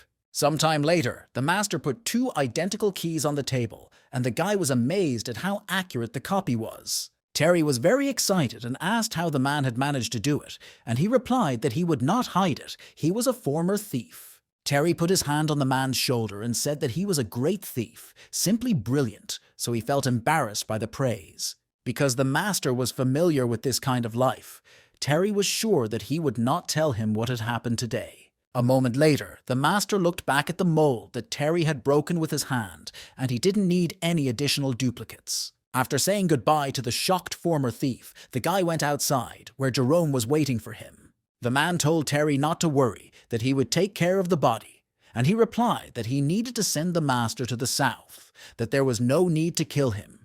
Jerome looked at Terry from the other side. His master had a very good heart, too good. The boy had to return the original to the Dowager Empress's chambers as soon as possible without anyone noticing. But he was curious about what was happening at the elder princess's estate, and Terry heard that the ministers had already finished on their end. Kendrick stood in front of the princess's bed and said that he hoped the princess would fulfill her end of the bargain. The woman said that Terry Fan had done everything right, that he could now be in the capital without shame, and that Kendrick had something to say about that. Kendrick replied that he had lost today, had put his 70-year reputation on the line, and now he was willing to do anything. How could Mr. Fan write 300 poems in one night? The reputation of many learned men could suffer, and he simply called him shameless. The princess said that the Dowager Empress respected her husband very much, so she invited him to live at the palace, and she would fulfill all her promises. Impressed, Terry caught the meaning of the conversation and realized that the two had made a deal. The princess told Kendrick not to think that the agreement between their countries was signed, and he was waiting for him at home. He could not ignore her. Kendrick replied that by her order the man had arrived where he was expected, and if the princess wanted to retract her words, could he change it? Terry stared at the two, wondering if they were talking about the minister's stolen son. The princess said she would agree to the sale only if they made an exchange. Terry decided that he had heard enough. It was really her, so the negotiations should be successful. The eldest princess sold people for her own benefit, which is all she was capable of. This woman was completely crazy. This country seemed very dangerous to Terry at that moment. The boy jumped off the princess's roof to continue his journey to the chambers of the Dowager Empress. While flying, he felt an arrow approaching him and looked back. Realizing that he would not have time to dodge, Terry released a piece of his energy toward the arrow. It spun in a spiral that glowed yellow, trying to slightly reduce the effectiveness of the enemy's attack. But he could not avoid the blow completely, and Terry fell wounded to the ground. The best archer in the Empire, Michael, watched him from the rooftop, ready to shoot the arrow again. Without turning to his subordinates, he ordered them to catch the criminal while he was still alive. Meanwhile, the Battle of the Masters was still going on, and Master Ernest realized that he was facing a level 9 opponent. He was sorry to waste such an outstanding talent, but this stranger was to be buried here. From the palace of the eldest princess, golden circles appeared in the sky, which turned the attention of the majestic master. Master Ernest realized that it was only to distract him. A moment later, he abandoned his opponent and flew in the direction of the phenomenon he had just seen. Master George concentrated on his hands, and it was very difficult for him to restrain his power. All 3 guards of the Emperor's palace gathered in one room to discuss the night attack. The eldest princess was very angry because they failed to catch the killer last night. Ernest fell into a trap yesterday and missed the main target. The Empress was disappointed with him as well. And even worse, all this news reached the Emperor himself, who was very angry. He was unclear how someone managed to survive Master Ernest's attack, and he replied that this person used the Shigu sword technique. This stranger had the strength of a 9th grader, was familiar with the area, and successfully led him. This killer seems to have come here from Dunya, and if this is the 9th level, then this person can only be the first disciple of a great master. Especially since this person had been in the capital all these days, it was, of course, Master Ilya. Now it was time to discuss the guy who was shot by Commander-in-Chief Michael. The arrow flew across the yard but failed to kill this stranger. Michael asked if he could kill the boy with 1 arrow. Would that not make him one of the great masters? This comment by the Commander-in-Chief only elicited disdainful chuckles from his interlocutors. In the capital, one could count the people of such power on one hand. Master Ernest said that the Emperor and the Empress Dowager had their own goals, and that the murderer should be caught in 10 days. There aren't many people with a 9th grade strength class in the city, so it won't be a huge job to check them all. The palace guards looked after the master as he left the room. They were confused. It was easy for him to say such things. Jessica decided to check on Terry again and asked Sarah how he was doing, and she said that her brother was still not feeling well. The woman was shocked. Half a month had passed, and he was still hungover. Maybe he should have called a doctor. Sarah replied that her brother had just spent a lot of energy writing poetry and needed a good rest, and Jessica agreed. She said that she would go about her business, and the girl should take care of the boy and tell him if he needed anything. Terry reflected on the strength of the arrow that wounded him, which barely touched him, but damaged his internal organs. If he hadn't thrown out some of his energy to meet her in time, he would have died long ago. That kind of strength at that distance, this guy must have had a 9th level of strength as well. The boy's thoughts were suddenly interrupted by Uncle George, who asked if he was feeling better, and Terry was seriously scared. George said that he could not protect the boy, and he replied that they could not have guessed that the Commander-in-Chief would have such a terrible thing. Uncle George asked if the boy had opened his mother's box yet. Terry looked under his bed and replied that he was waiting for Uncle George to do it together. A moment later, Terry was holding the key in his hands, and those crescents seemed to stretch on for an eternity. He eagerly put the key in the lock, saying that now, at this very moment, they would find out the answers to all their questions. Terry opened the box, but he never expected to see what was inside. The guy could not believe his eyes. He was just looking at the keyboard. Terry's first thought was that his mother might be a world traveler too. This world was really crazy. The guy couldn't help but laugh out loud. George didn't quite understand his reaction. Suddenly he felt not so alone among these strange traditions and people. But the lyrics had to go. Now it was time to move on to the 2nd level of hacking. Uncle George said that the password is a name. Terry's mother told him to remember that there are 6 dashes in his name, and he began to look for options. An hour later, Terry put his head on the keyboard. He didn't know any of those names. George said that she said, "It's not about the risks, it's about the way in the water." My uncle could have said that earlier. The boy began to enter various variations of names, including his own and his mother's name in different variations, but it was all in vain. He looked thoughtfully at Uncle George's face and thought that this option was possible. To his surprise, this option worked, and the man and the boy heard a distinctive signal. Terry noticed that he was now beginning to suspect that his uncle and his mother had a secret in common. He was more eager to see what treasures were hidden in the box. Surprised by what he saw, Terry turned to his Uncle George, who said that his mother had put him there herself, so it was not surprising. The box they had been trying to open for so long contained an M82A1 rifle, a Barrett. My uncle replied that it was not surprising to him. It was something new. He had seen this thing before. The boy covered his eyes with his hand. This world was becoming more and more complicated. Technology and Barrett were added to time travel. But there were some drawbacks to the find. The guy asked that he couldn't find ammunition anywhere, and George asked what exactly he called ammunition. Terry asked if his uncle had ever seen his mother use this thing. There must be ammunition in here. He began to carefully describe to Uncle George what the cartridges looked like and tell him exactly where to insert them. Master George listened carefully to all the boy's explanations and replied that he had already said that he did not remember much. But after pausing, he noticed that he remembered well what the guy had just said, which completely pissed Terry off. The uncle said that when he took the boy to his place, he thought that these things were not needed at all, so he just threw them away. Terry, upon hearing the news, felt a mixture of horror, anger, and disappointment as to why his uncle decided to do this at that moment. The guy thought he now had a cool gun, but now it has turned into useless junk. After closing the box, Terry noticed a metal button in the shape of a heart with a sign for George to press it. The guy pressed the button before his brain had time to realize what it could be. As soon as the boy's finger touched the box, a metal sleeve began to form on his arm. A few seconds later, the guy, not understanding anything, was already watching his arm up to the shoulder turn into a metal prosthesis.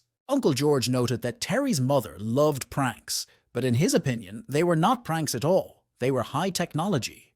The guy asked what material the thing was made of. He didn't understand how to take it off. He must have pressed on something, because the metal arm began to turn into something again. A moment later, instead of a metal arm, a huge but light plasma cannon formed.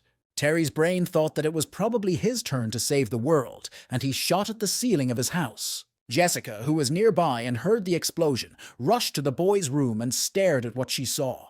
There was a guy standing in the middle of the room saying that he wanted to try fireworks, but he launched them wrong, and there was a huge hole in the ceiling above him. Jessica replied that Terry rarely behaves like a child should, so everything is fine, but he has to be careful not to hurt himself. When Jessica left, the boy and Master George breathed a sigh of relief, the uncle hiding behind the canopy of the boy's bed, holding a box. Terry looked back and saw the box in Uncle George's hands and wondered if he should return it, because there was such a deadly weapon inside. While the boy was immersed in his thoughts, which were tearing him apart, Uncle George told him to look at what he was holding in his hand. The boy looked at what Uncle George was talking about and saw a letter in his hands. Picking it up, Terry saw that it was addressed to his Uncle George, who asked him to read it because he trusted the boy. The boy opened the envelope and saw his mother's message to Jojo, asking him to kiss her and confessing that she liked him very much. After reading the first lines, the boy turned his face to George, who said that Jojo was him, but Terry knew it perfectly well. She wrote that he did not listen to the advice and went to that temple again, but he could not win the battle. He always made her laugh. While he was away, she took advantage of the moment, but she doesn't know whether it will be a boy or a girl. But she always has to give something back to the world. But even killing a prince and an emperor will not be enough to rule this country. Terry stopped reading the letter and asked his uncle if everything that was written here was true. The boy was surprised to see Uncle George smile, something he had never seen in his entire life. Terry was very confused by what he read in this letter. Could his mother and Uncle George really do such things? But my uncle said he didn't remember it at all, and the boy knew that. But he thought that he could have tried to remember at least once. And what this could mean. Terry's mother thought that this city became what it is because of her. But unfortunately, this world flourished. People came and went, and the woman was just as lonely. After George reads this letter, he must destroy the box. The last lines were a confession that she missed her Uncle George, a real love letter. But that was not even the most important thing. His mother, it turns out, was also not from this world, and it was she who created this thing. George replied that the woman had indeed changed the world, but Terry knew that her legacy had now become a tool in the struggle for power. He wondered if there were any other interesting things in the box and started looking for other compartments. Soon he found another compartment with a scroll of paper in it. In the middle, the mother wrote that if it was Jojo, he would have obeyed and destroyed the box. If the stranger wanted to continue, he should identify himself. Shocked, Terry said that he was her son, and the woman's voice replied that she did know, that he should forget that he had seen or heard anything. The boy did not dare to disobey his mother. He obediently closed the box. The next morning in the capital began with anonymous leaflets falling on the city, and everyone who was on the street began to pick them up. Terry was sitting in his room, and Uncle George, who appeared out of nowhere, asked if those leaflets were the boy's work. Terry said that he wrote about fake eunuchs in the palace and lovers outside it, and George noted that the boy called the princess a traitor to the country. Master George asked Terry why he did it, and the boy replied that his mother had created a treasury, a board of overseers, and that this country had become great. He didn't need money at all, and didn't even know who was worthy of running the treasury, but this person was definitely not a princess. The uncle said that no one would believe that the eldest princess was doing this solely for financial gain. The guy replied that there were not many smart people in the world, but he didn't have to believe them. It was more of a warning. George said that in his opinion, this man did not need warnings. It was not that simple. The guy asked what his uncle was talking about. Master George replied that the eldest princess was the favorite daughter of the Dowager Empress and the Emperor's sister, and that she could not be easily dealt with. For the Emperor to actually do something about it, there was only one option left, and Terry turned into a rumor. The maids announced the arrival of the widowed Queen Mother and bowed respectfully to her. The eldest princess, who was sitting with her back to the door, looked around in fear and saw her stern grandmother next to her. At the same second, she jumped out of her seat and with tears in her eyes, shouted that she had been very much offended. But the hypocrisy of her granddaughter did not affect the Empress Mother at all. She had seen too many such people in her life. At the same time as these events, a meeting of the Board of Supervisors was held in one of the neighboring palaces. The minister reported that the Empress Dowager went to the palace of the eldest princess, and after leaving, the princess cried for a long time. Her face was swollen. Nicholas was holding a leaflet that had made a splash in the capital, and he asked his colleagues for their opinion on the veracity of the information contained in it. The minister replied that whether it was true or did not matter at all, only what the emperor believed was important. The emperor wanted to observe what was happening for a while, but what happened in the morning slightly adjusted his plans. Nicholas said that this topic needed to be discussed later, but that the time was now to eliminate the traitors. The minister replied that they had conducted an investigation and found the necessary evidence against such people. Nicholas looked at Chase, who hadn't looked up from the table, and said that, in that case, this case needed to be dealt with. These words brought Chase to his senses, and he looked in General Nicholas's direction in fright. But a minute later, one of the servants dragged the traitor out of the office by his leg. As soon as the door closed behind Chase, the minister asked where the eldest princess was now. Nicholas replied that they did not know this and would not do anything without the order of His Majesty, the Emperor. Everyone was wondering who this madman was who had wreaked such havoc in the capital. The delegation from Dunya left yesterday, but everything happened today, so they probably want to sow confusion among the townspeople. Nicholas was more interested in the question of how they were able to make such a big step under their noses. If they started a war, everything would be in the hands of the Northern King. Soon Terry came into Nicholas's office and bowed respectfully, asking if he was looking for him. General Nicholas said he knew that the leaflets were the work of the boy. Terry, out of surprise, began to think of an answer on the fly that would whitewash him. Nicholas told him not to worry, that everything was being directed to the delegation from Dunya. Nicholas would have taken action in any case. He would not let those who decided to harm Terry get away with anything. The boy asked him why he decided to help him, and Nicholas replied that the treasury was open because of Terry's mother.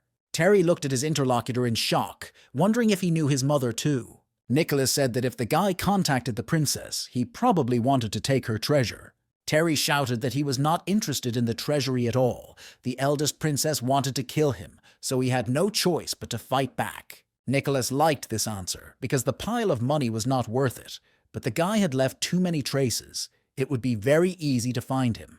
Terry said that he already has a plan, and has a person who plays a very important role in this matter. Nicholas replied that it must have been the Minister of Ceremonies, because he had heard about the banquet that night, and he was impressed by his knowledge. Terry thought that they would not be able to guess how the events would unfold, but if they could prove that the Guo family was related to the princess, there was a chance. Nicholas said that if Gerard's father wanted to meet the princess, he would ask someone to help him leave the residence. Terry understood Nicholas's thinking, and replied that they just needed to find out who Gerard Go's father had seen that day. Nicholas replied that everything had already been checked. There were familiar names among these people, and Terry suspected that Nicholas knew what he was thinking. The guy replied out loud that this was very good and asked what the general was going to do next. Nicholas emphasized that he had said before that he would not let anyone who decided to hurt the boy get away with anything. A little later, a meeting with His Majesty took place in the Emperor's chambers, and he noted that the criticism was quite sharp.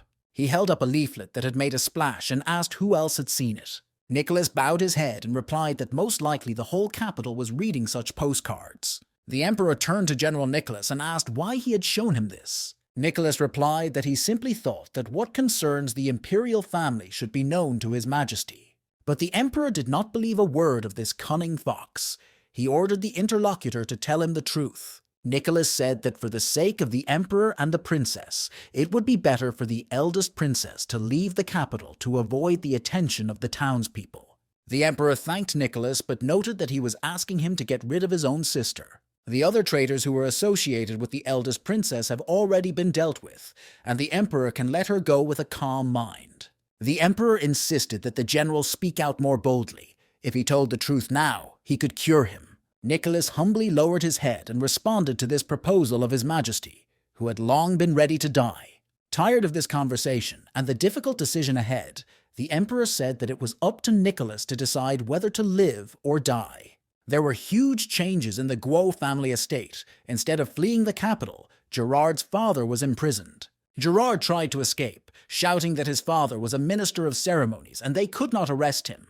However, all the boy's attempts to stop his father's detention failed, and he was already being taken outside the estate. The princess stood outside the Emperor's chambers, not rising from her knees and begging for an audience. A servant reported to the Emperor that the eldest princess had been kneeling outside the palace for an hour. He asked if she realized her wrong behavior, and the servant replied that the woman had declared her willingness to give all her property to the Emperor. The Emperor even turned to the man at this statement, asking if it was not self-evident. His Majesty asked what else his sister had said, and the servant replied that there was nothing else. The Emperor put down the brush and ordered the servant to tell his sister to leave. She had to pack for her trip. Finally, the eldest princess waited for the doors of the imperial palace to open for her. A servant came out through the doorway and told her that the Emperor had ordered her to go on her way, and she should not waste her energy kneeling here.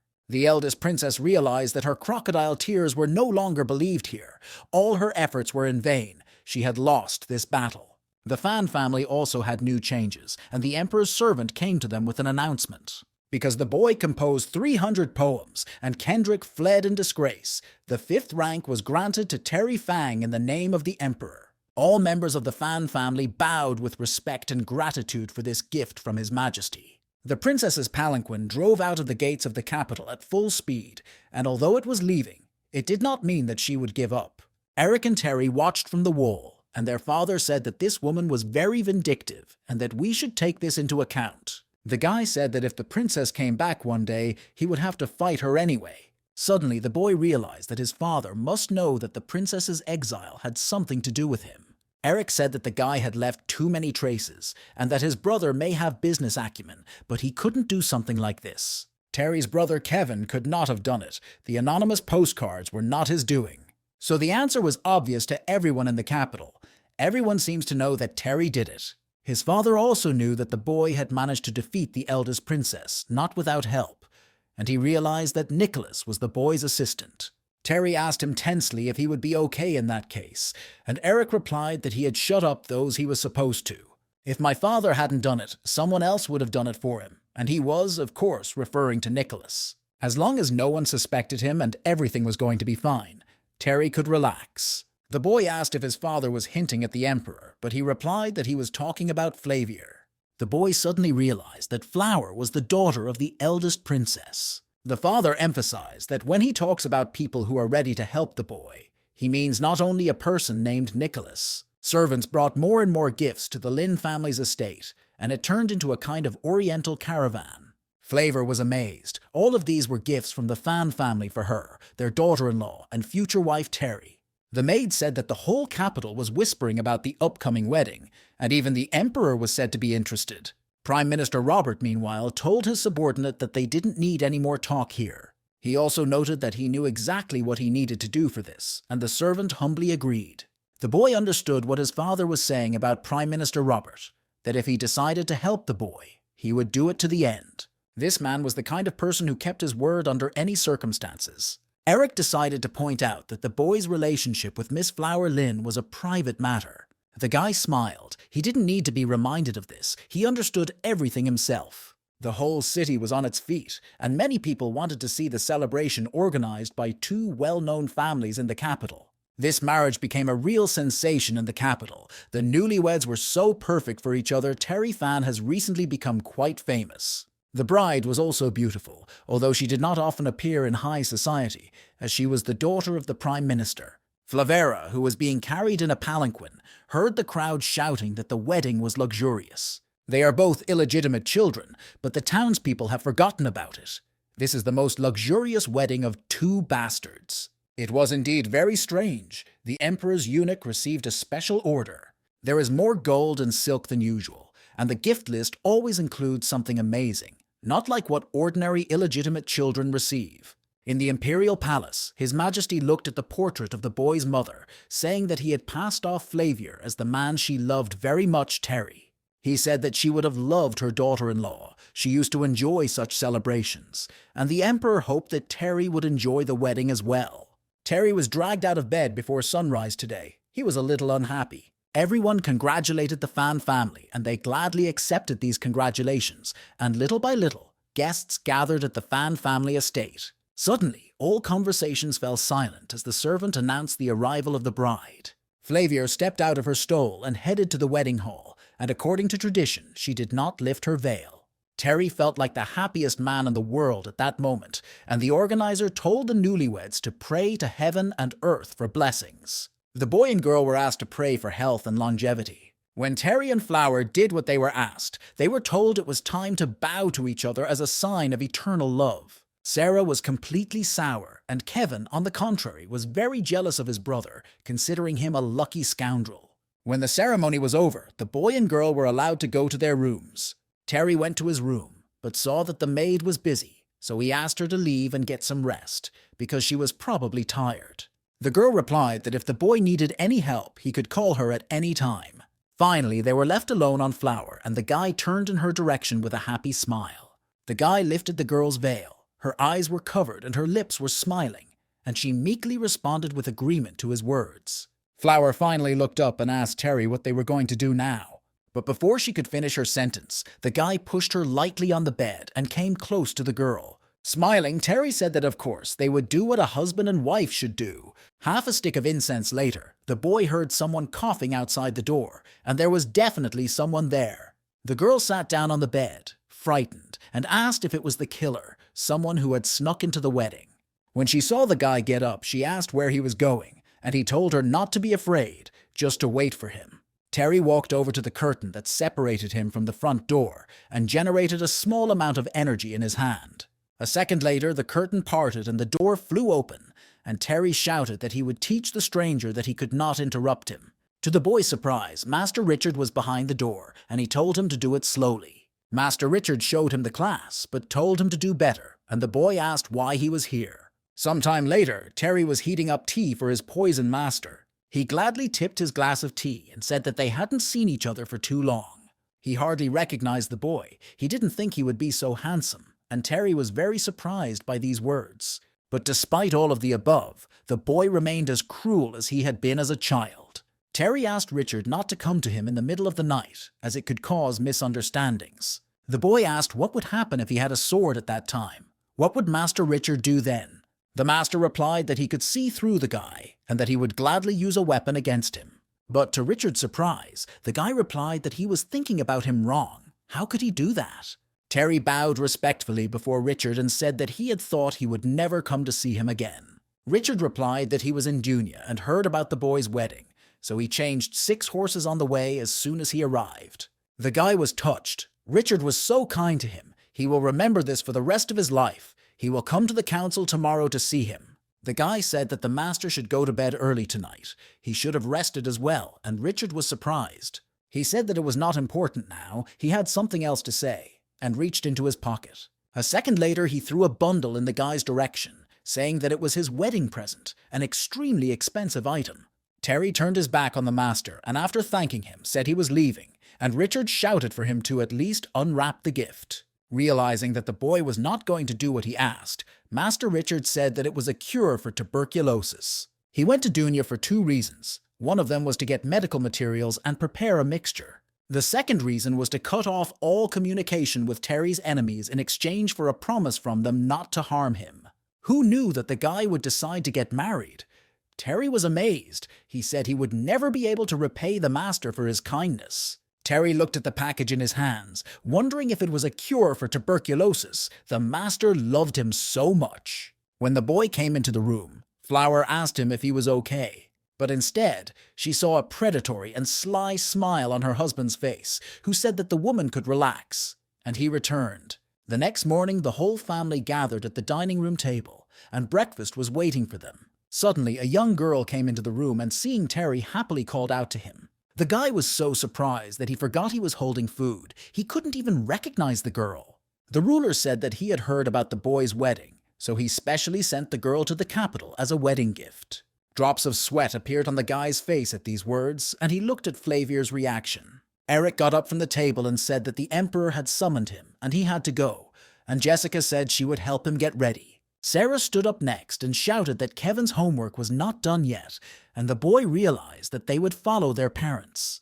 The girl looked at Terry with happy eyes. With her hands to her chest, she thought this meeting was amazing and did not hide it. A lot has happened in the time he has been in the capital, and he sat down on one of the chairs, thinking about it. The girl, not taking her eyes off Terry, said that she was glad that he was okay, and that her heart could finally be at peace. The guy said that the girl should rest, and after she ate, he would give her a tour of the capital. The girl replied that Simon was here to work, not to add to the master's worries, and the other maid saw a special relationship between the two.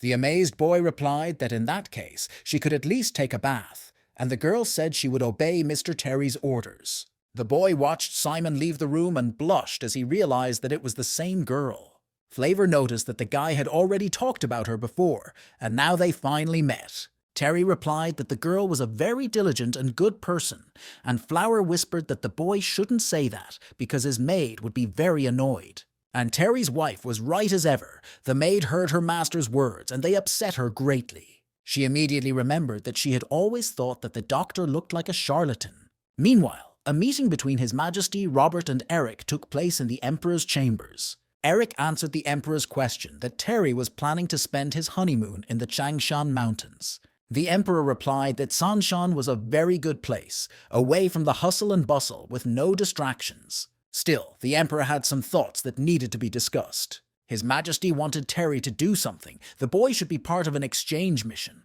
He asked what the two matchmakers thought about it.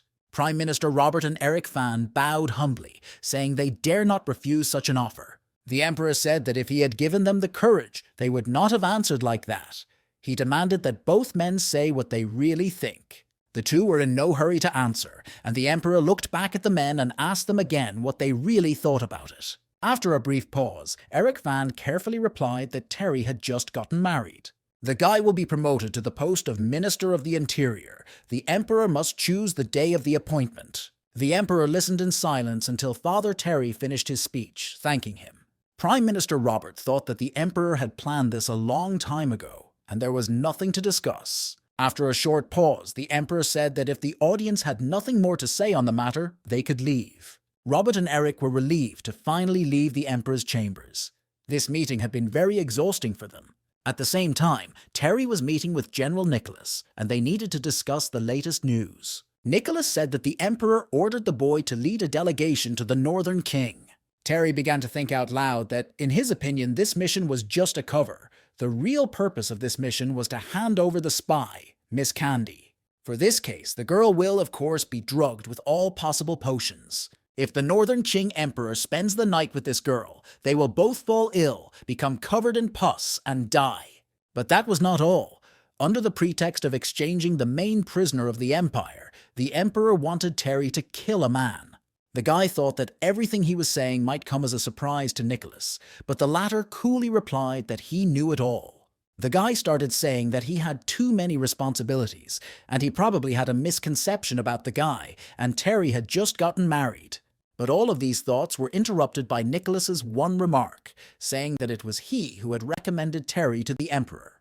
Terry was very surprised by this news. He asked why Nicholas made such a decision, since he had just gotten married, and he replied that this mission was inevitable. Nicholas asked if the boy didn't want to return his mother's treasures. He needed to do something to prove himself. These words amazed the boy even more, as he wondered if Nicholas had thought it through.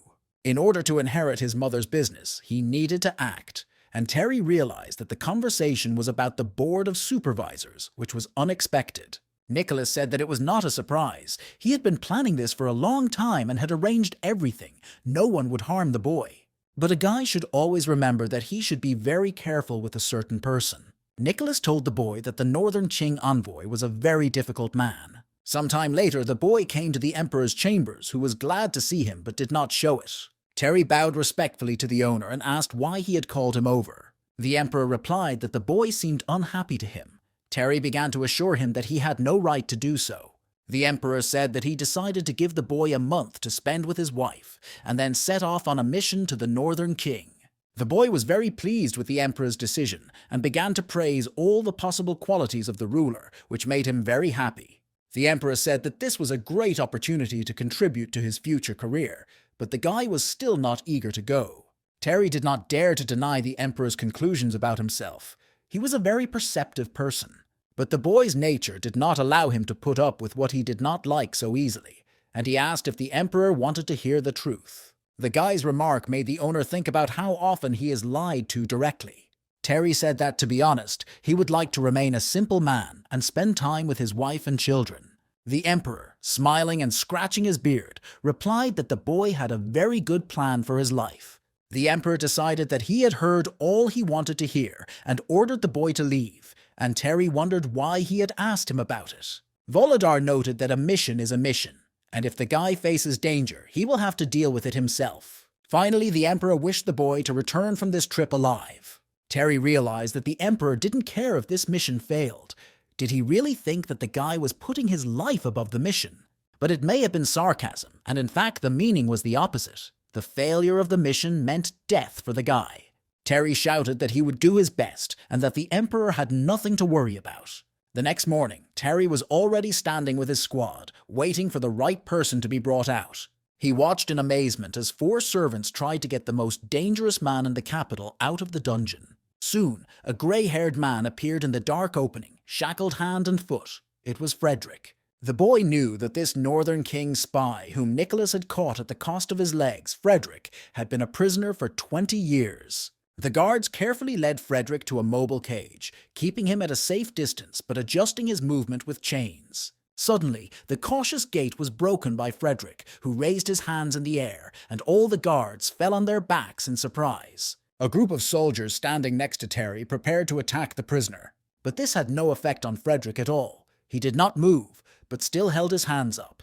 For a man who had spent 20 years without sunlight, a ray of light touching his hands was more important than life. The guards finally began to understand what this terrible, powerful eccentric wanted, and they called him a madman. Master Richard was watching from the wall, and he said that this man was too dangerous and that he would be better off going with Terry. Nicholas said that Terry should take responsibility, but Richard was afraid that after his death there would be no one to continue his work. Nicholas was unfazed. He said that this issue did not need to be discussed and left. Finally, Master Richard asked if Nicholas was at all concerned about the boy's safety. Nicholas, without turning to the interlocutor, said that he was not worried, but he could not completely hide his feelings.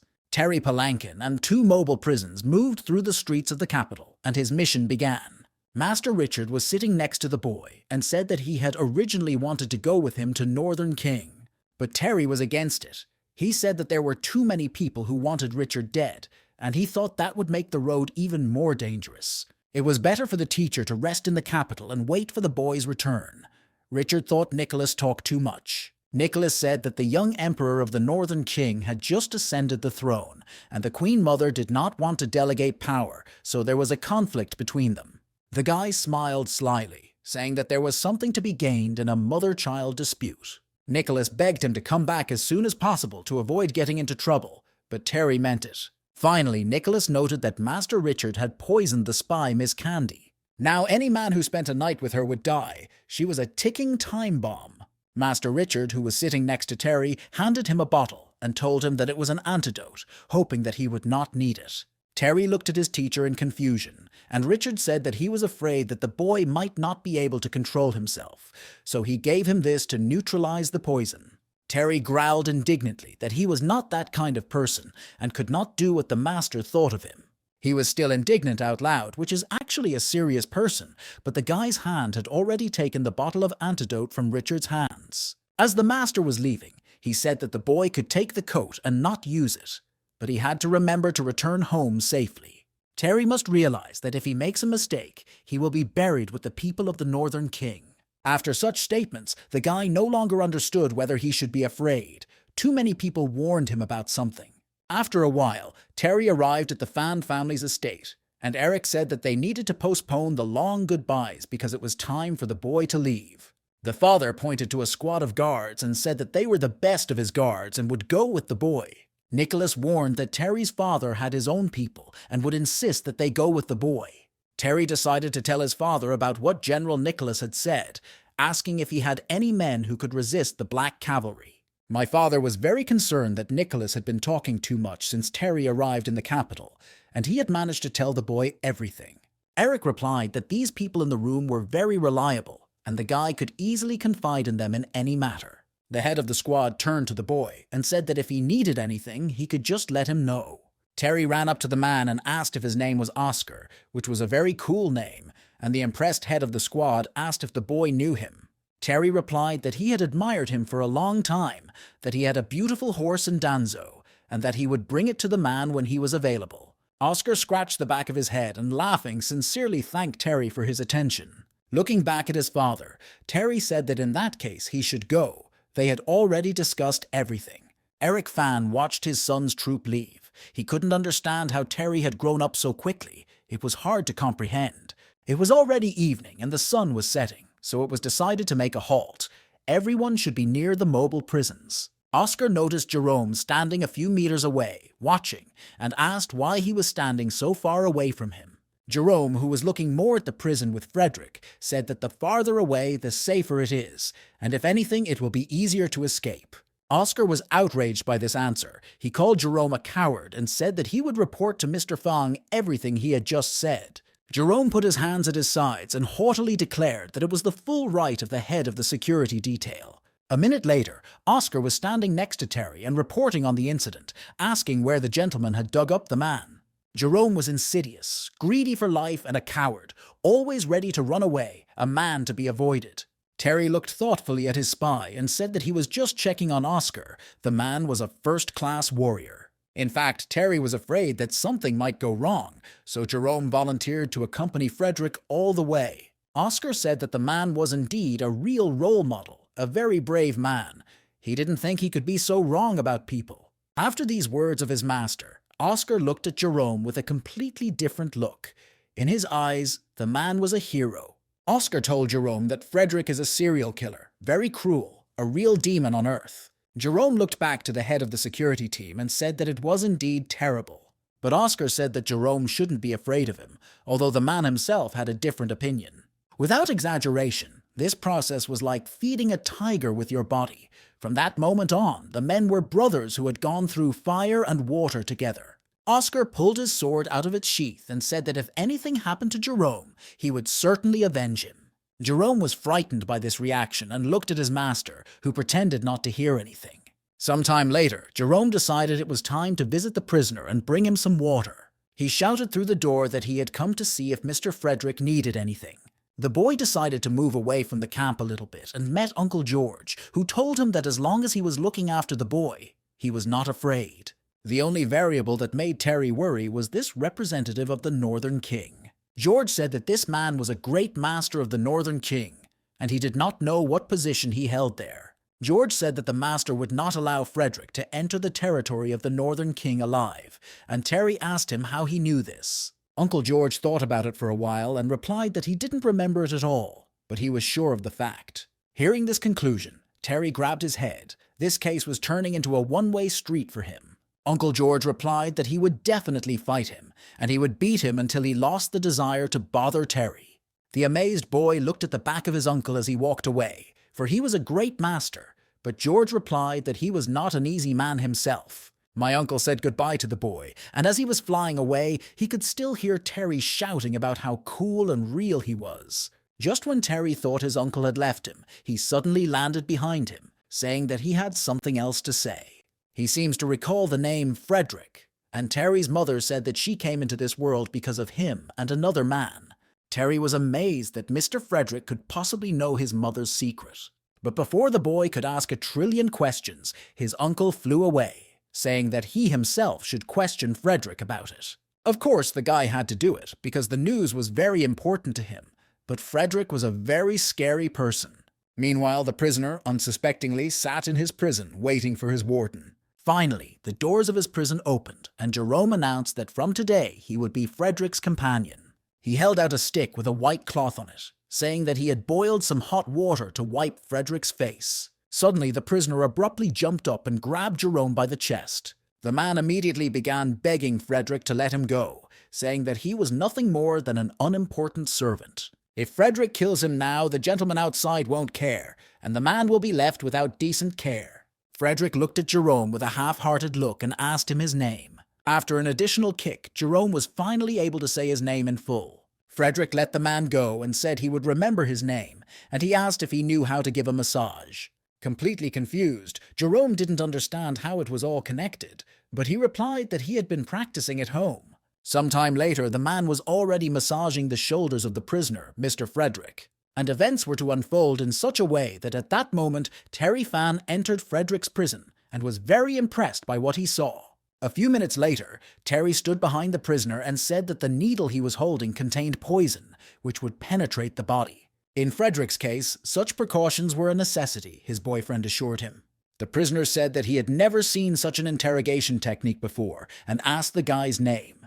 Terry pressed a little harder on Frederick's neck and said his name was Terry Fan. The prisoner's next question was something that shocked the guy even more. He asked when he was going to be killed. Terry removed the needle from Frederick's neck and told him that he was worrying for nothing. The boy would bring him back to the Northern King in exchange for their man. Terry's words caused the prisoner to laugh uncontrollably, and he was surprised that Nicholas would allow him to stay alive and return to the north. Terry replied that he did not know what the chairman was up to. He was just doing his job. Frederick watched the boy's behavior closely, surprised that he was so calm around him. Terry realized that this conversation had led them to a dead end and decided that the interrogation was enough for today. On the doorstep, the boy heard the prisoner say that he reminded him of an old friend, gave him Terry's mother's name, and asked if she was related to him.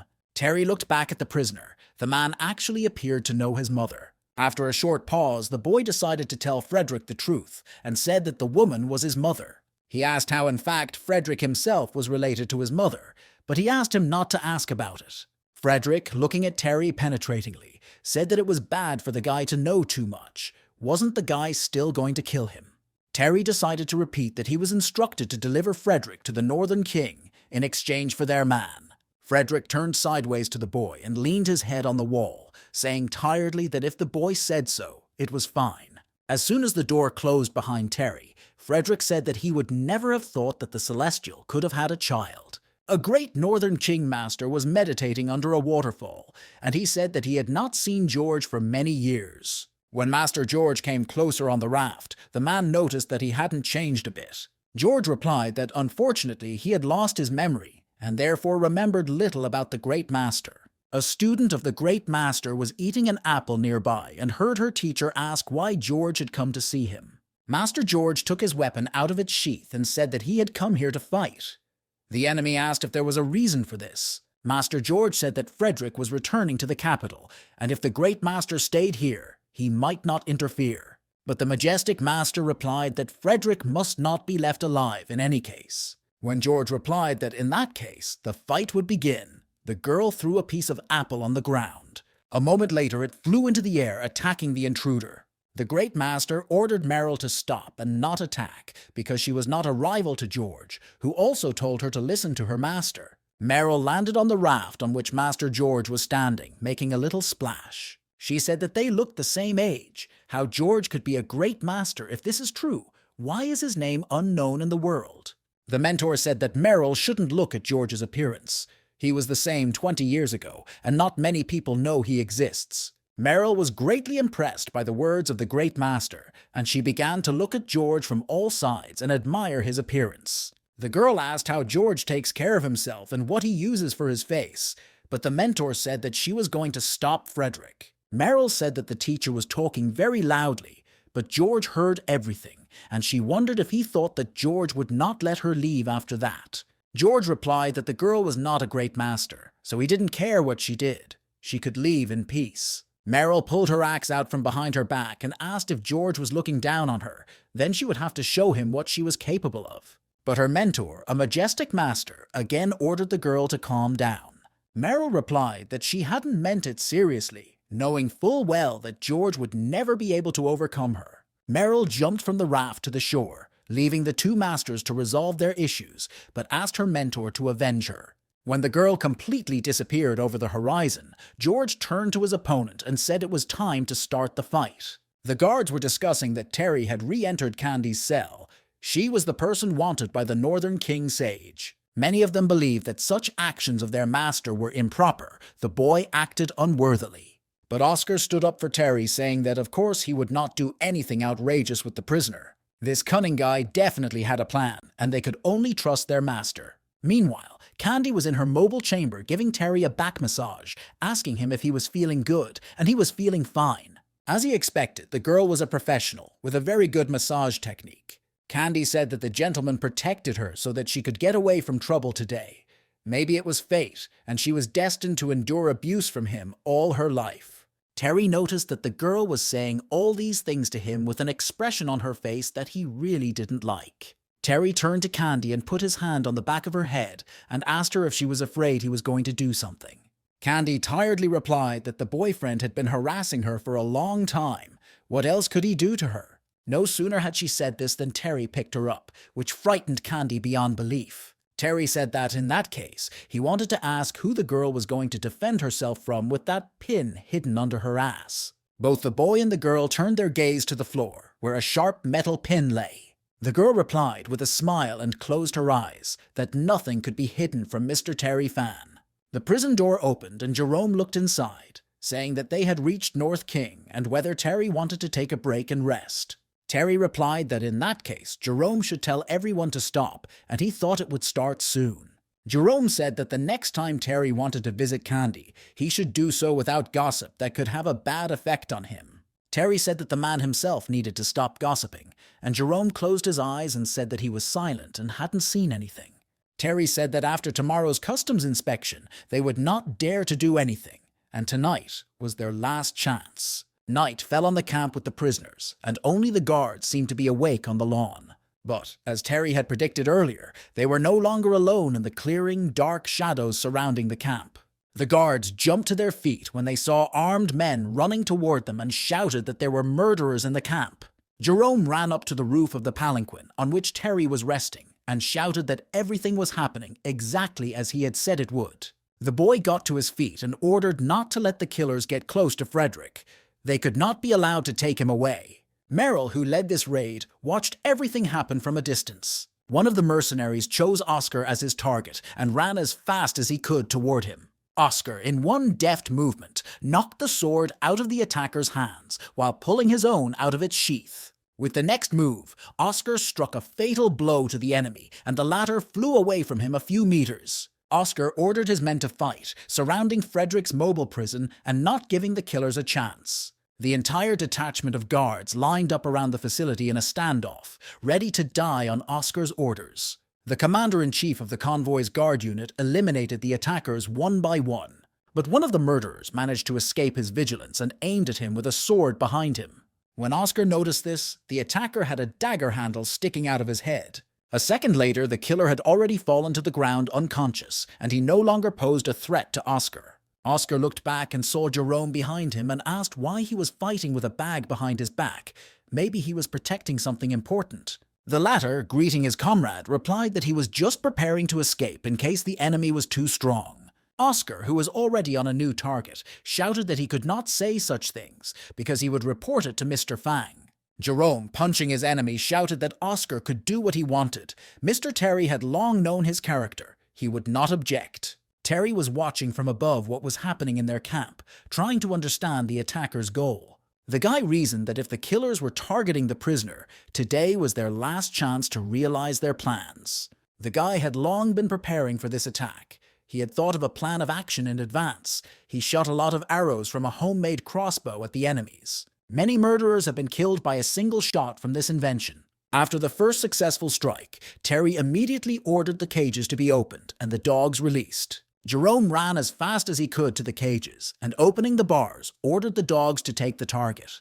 The attackers had no chance against the hungry beasts and ran for their lives. A little later, the guards brought Jerome one surviving killer who was badly mauled by the four-legged guards. Jerome was not a fan of talking. He immediately punched the attacker in the face with a force that knocked out several teeth at once and asked who sent him. Jerome said to force the prisoner to tell everything. These killers have poison in their mouths, and we can't let him commit suicide. Oscar noticed that Jerome had managed to knock out all of the prisoner's teeth and wondered if he thought the poison might have already entered his body. Jerome immediately attacked the prisoner again, demanding that he be given the anti-venom as soon as possible. For Terry, this looked very suspicious. No matter how weak the Northern King were, they could not have sent for prisoners, just these suffocators. For the guy, everything that had just happened was very suspicious. He was expecting some kind of trap. Suddenly, looking back, Terry saw the silhouette of a woman who had already managed to eliminate several convoy guards. It was Meryl. She was an advanced 9th rank, considered a saint of the Northern King. Afterwards, Terry and everyone else on the lawn saw a woman. No one knew who she was. Oscar ordered the stranger to be captured immediately, and his subordinates ran as fast as they could to fulfill the order. The woman eliminated 2 defenders with a single blow and approached her target. Passing Terry, Oscar, and Jerome, Meryl deftly hopped on Frederick's mobile camera. Jerome finally recognized the stranger, saying that she was Meryl, a Northern King saint. Terry said that he had been ordered to bring Frederick to North King. Could he find out what Miss Meryl's purpose was? Terry noted that if the girl wanted to intercept Frederick, he was afraid that she would not be allowed to do so easily. Meryl pointed one of her axes at the boy and said that he could not do anything against her with his own strength. Besides, who told Terry that she was here to intercept Frederick? Meryl flew into the air and landed back on Frederick's mobile prison at high speed. A large hole appeared in the prisoner's dungeon from a strong weapon strike on the stretch, through which the woman saw her husband's attentive gaze. Meryl announced that Nanjing had violated the treaty and killed Frederick at the border, and that's what needs to happen here and now. Even Oscar regarded these words as a great insolence, but Terry stopped him, saying that the man was no match for this woman. Terry asked her if she realized that a violation of the agreement between the 2 countries would lead to war and many people would die. Meryl replied that her mentor had told her that if Frederick returned to Shanjing with secrets, more people would die. The guy wouldn't mind killing Frederick himself, and it would be great to use this girl's help.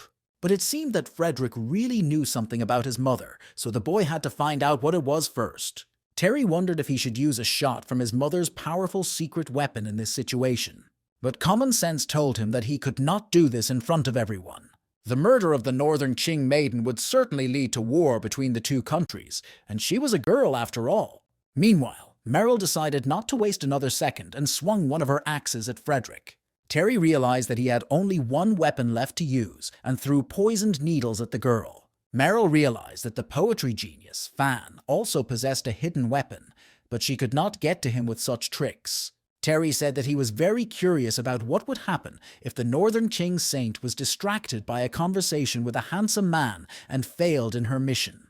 The girl fought off all the needles, but the shells with poison tied to them began to crack, and Terry asked if her mentor would punish her. A few seconds later, an explosion sounded next to the girl, throwing her off the roof of Frederick's dungeon. Terry immediately ordered Frederick to be taken as soon as possible to the place indicated by the Black Riders. One of the guards immediately spurred the horses, and they rushed down the road to the target. The saint from Northern King was very angry. Terry was a genius of Nanjing poetry, but he made such a mean, unexpected attack. The guy stood behind Meryl, already with his sleeve on, and apologized if he had offended her. He noted that he was not an equal opponent for Miss Meryl with a gun, but asked why they did not face each other in hand-to-hand combat. Terry rushed to meet Meryl, and she asked him how he dared to openly attack her. She found this behavior of the boy a heroic and courageous way to risk his life. But at the same time, she thought he was simply tired of living if he dared to do that. Terry struck first, but the girl skillfully deflected his attack with a block. Merrill, in response, hit the guy with several blows, the force of which he felt immediately. Jerome was watching this fight closely, and if his master was in trouble, he could always help at the right time. The guy made an effort and seized the moment to punch Merrill in the stomach with an iron hand. While the girl was surprised by the steady pain, the guy, without wasting a second, struck her in the face with his other hand, which threw her into the air. Falling to the ground, the girl shouted that Terry was being very mean to her. Terry noted that Merrill was strong, but compared to his Uncle George, who had trained him since childhood, she couldn't even stand. The girl jumped up and tried to kick the guy, but he shouted that she was too slow. The guy avoided Merrill's blows and, at the right moment, threw several sharp blades in her direction. Dodging a hit, Merrill was outraged that Terry had attacked again with a concealed weapon. But the guy stuck his tongue out at the girl and apologized, saying that it was all the fault of muscle memory. Of course, this explanation to the boyfriend was another lie, but Merrill didn't have to know that. Unbeknownst to the girl, the guy again fired several blades in her direction, this time from his back. Sensing danger, the girl hastily removed her black hood from her head. Turning in the direction of the flying objects, the girl shielded herself from them with her hood, which turned into a solid shield. After hitting the girl's shield, Terry's blades turned into bent metal fragments. This time, the guy's amazement knew no bounds. The girl's hood turned into a metal plate. Terry's concealed weapon seemed to have something smeared on it, and a strange odor emanated from the girl's cuts. Merrill said she had run out of patience to continue wasting her time on the guy. Exploding with rage, the girl shouted that Terry did not deserve to live at all. The guy thought that such a murderous intention even gave the girl strength, and that in 10 moves he would definitely be finished. Merrill had already jumped up, pulling out one of her axes with the intention of killing the enemy. He watched Merrill approach and realized that if he used his metal hand now, the girl would die. His thoughts were interrupted by a black arrow that suddenly flew between him and Merrill. Both participants in the fight looked back in the direction of the arrow and opened their mouths in surprise. On the hill, a group of black horsemen watched them, ready to fire again. Merrill did not wait until she was caught and began to run away, saying that Terry was lucky today. After the girl disappeared, the guy could finally catch his breath. This northern Qing maiden was really something else. The next day, Terry opened the door of Frederick's mobile prison, saying that he had arrived in North China. The person who raided him last night wanted to kill him, so it seems that Frederick is not very well liked in Northern Qing either. Frederick replied that Merrill was a student of a great master, and he did not want him to return here with a secret. Terry asked what secret could be so disturbing to one of the 4 great masters. Frederick replied that Nicholas had imprisoned him for 20 years trying to find out the secret, but he never did. Terry asked if it was related to the temple, because the only thing Nicholas doesn't know about is the incident in the temple. Frederick did not even doubt that the boy would guess the direction in which to dig so quickly. He was, after all, her child. He said that the boy was very curious and wanted to know the secret that could make the strongest people in the world gather in one place. For the sake of this secret, Terry turned from someone who wants to kill to someone who protects, and this time the guy lost. Terry noticed that Frederick's martial arts were talked about all over the world, but his calculating nature was also intimidating. Frederick looked at the boy and noticed that he didn't seem to be afraid of him anymore. Closing the mobile cell, Terry said that both he and Frederick were very valuable to each other. Why should he be afraid? But they were interrupted by Jerome. The guy said that they were in trouble. All the horses suddenly started to heat up for some reason. Looking at the frightened face of his spy, Terry said with a smile that the horses had inhaled the poison he had used to lubricate the hidden weapon yesterday. Meanwhile, Merrill tried to wash away the boy's poison in the river, which she entered almost up to her neck. The girl was very sick, but she still swore that she would definitely finish off Terry Fang. The convoy with prisoners was driving rapidly through the forest thickets to the capital of the Northern Qing. Suddenly, Jerome saw Merrill in the middle of the road, blocking their path. Jerome called Terry Fang, saying that they had another visit from the female killer who attacked last night. Terry ordered the convoy to stop and stepped aside with Merrill, the girl demanding that the man give her the antidote. The guy asked why he had to do it. Merrill replied that otherwise she would kill him, and Terry said that she would be like that for the rest of her life.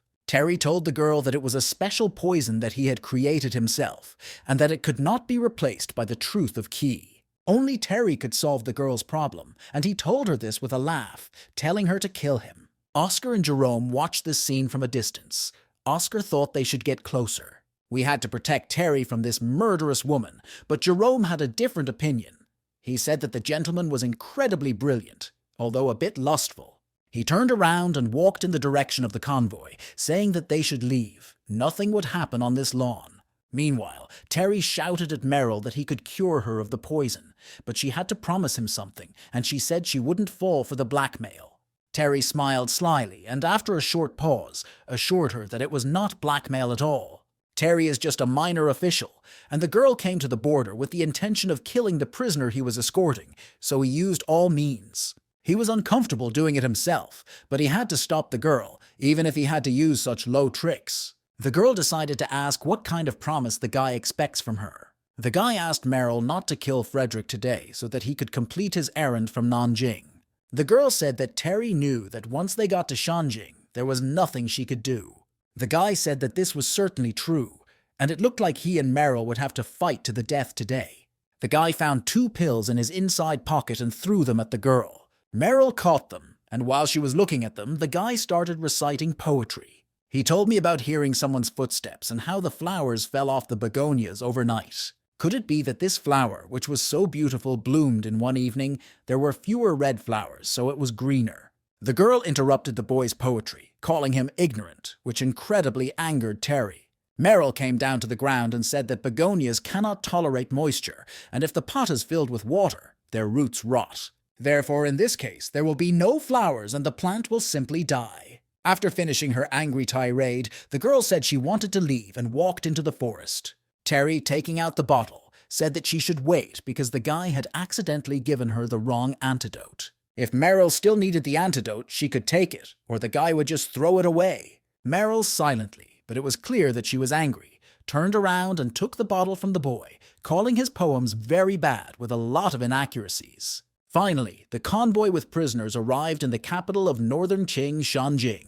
Arriving at the city's entrance gate, Terry saw that he was met by the northern Qing Emperor's guard. The security team bowed simultaneously as Terry stepped out of his trench coat, saying they were very happy to see the gentleman in the capital. While they were talking ceremoniously, Jerome opened the door of Frederick's mobile prison, and he began to walk outside. Miss Candy was also taken out of her mobile prison by 2 maids who said, respectfully, that she could go with them. Jerome said that once Miss Candy left, she would stay in the palace forever, and the boy would never have the opportunity to meet her again. The head of the Imperial Guard asked Terry to follow him. According to the Board of Overseers, Caleb is a great general of the North, and in addition, Frederick's adopted son. Since the Northern Qing Emperor and Empress Mother competed with each other, everyone was afraid that he would switch sides. Therefore, the general was forbidden to leave Shanjin, leaving only 100 people from his army with him. If not for this, the boy was afraid that their escorting Frederick would not have been so easy. He said that accompanying Caleb was a great honor. The general asked Terry if he wanted to stand and talk, or if he would follow him into town, and Terry replied that he thanked the general in advance. When they arrived at the palace, they were met by the steward and told to follow him. Upon entering the palace, he announced that the Nanjing ambassador had arrived to see the emperor. A young man's voice was heard through the curtain, saying that the Nanjing ambassador could come in. Terry was amazed at the size of the Northern Qing Imperial Palace. It was huge. The halls were really unsurpassed. Just see how luxurious this palace was. To understand the weakness for wastefulness of the Northern Qing Imperial family, the young man's voice ordered Terry to raise his head. The young man, who bowed in a ceremonial bow, responded to this order with a yes. When Terry stood up, he saw a very young emperor in front of him, who asked if he was the same Terry fan. The boy was embarrassed. He could not understand what kind of strange expression the Northern Qing Emperor had on his face. He was really worried about why this young sage was looking at him so strangely. The emperor said that Terry must have traveled a very long way and worked hard so he could go and rest. The young man responded with gratitude to the emperor's words, but he said that he would like Terry to stay for a while and talk to him. Terry Fang suddenly had an ominous premonition after the boy's words. The emperor said he was very happy to learn that this time Terry Fan himself would be visiting. He said that he often reads Terry's collection of poems and likes them very much. Terry realized that this was one more person who appreciated his literary skills. Terry said that it was a great honor for him. The emperor asked him to go with him because he wanted to show the genius the fabulous palace of the Northern King. Their dialogue was suddenly interrupted by a woman's voice, and the emperor turned, saying that his mother had come. The emperor bowed respectfully and said that he was too excited to meet Terry, and therefore behaved tactlessly, and that his mother should forgive him. The empress entered the room and said that such childish behavior did not inspire confidence. Terry bowed respectfully to the empress mother and said that a foreign subject welcomed her. The empress remarked that this man from Nanjing, Terry Fan, was quite handsome. She said that if the emperor wanted to show Terry the imperial palace, it was not such an impossible thing. But she said that this was only possible if the emperor allowed his aunt to accompany them. And Terry wondered which aunt. Suddenly, Meryl appeared behind the empress mother and pointed to her and said that this was the man. The empress mother ordered Meryl to look after his majesty and not to do anything disrespectful to the guest. The girl humbly bowed her head and replied that she would do everything as her majesty ordered.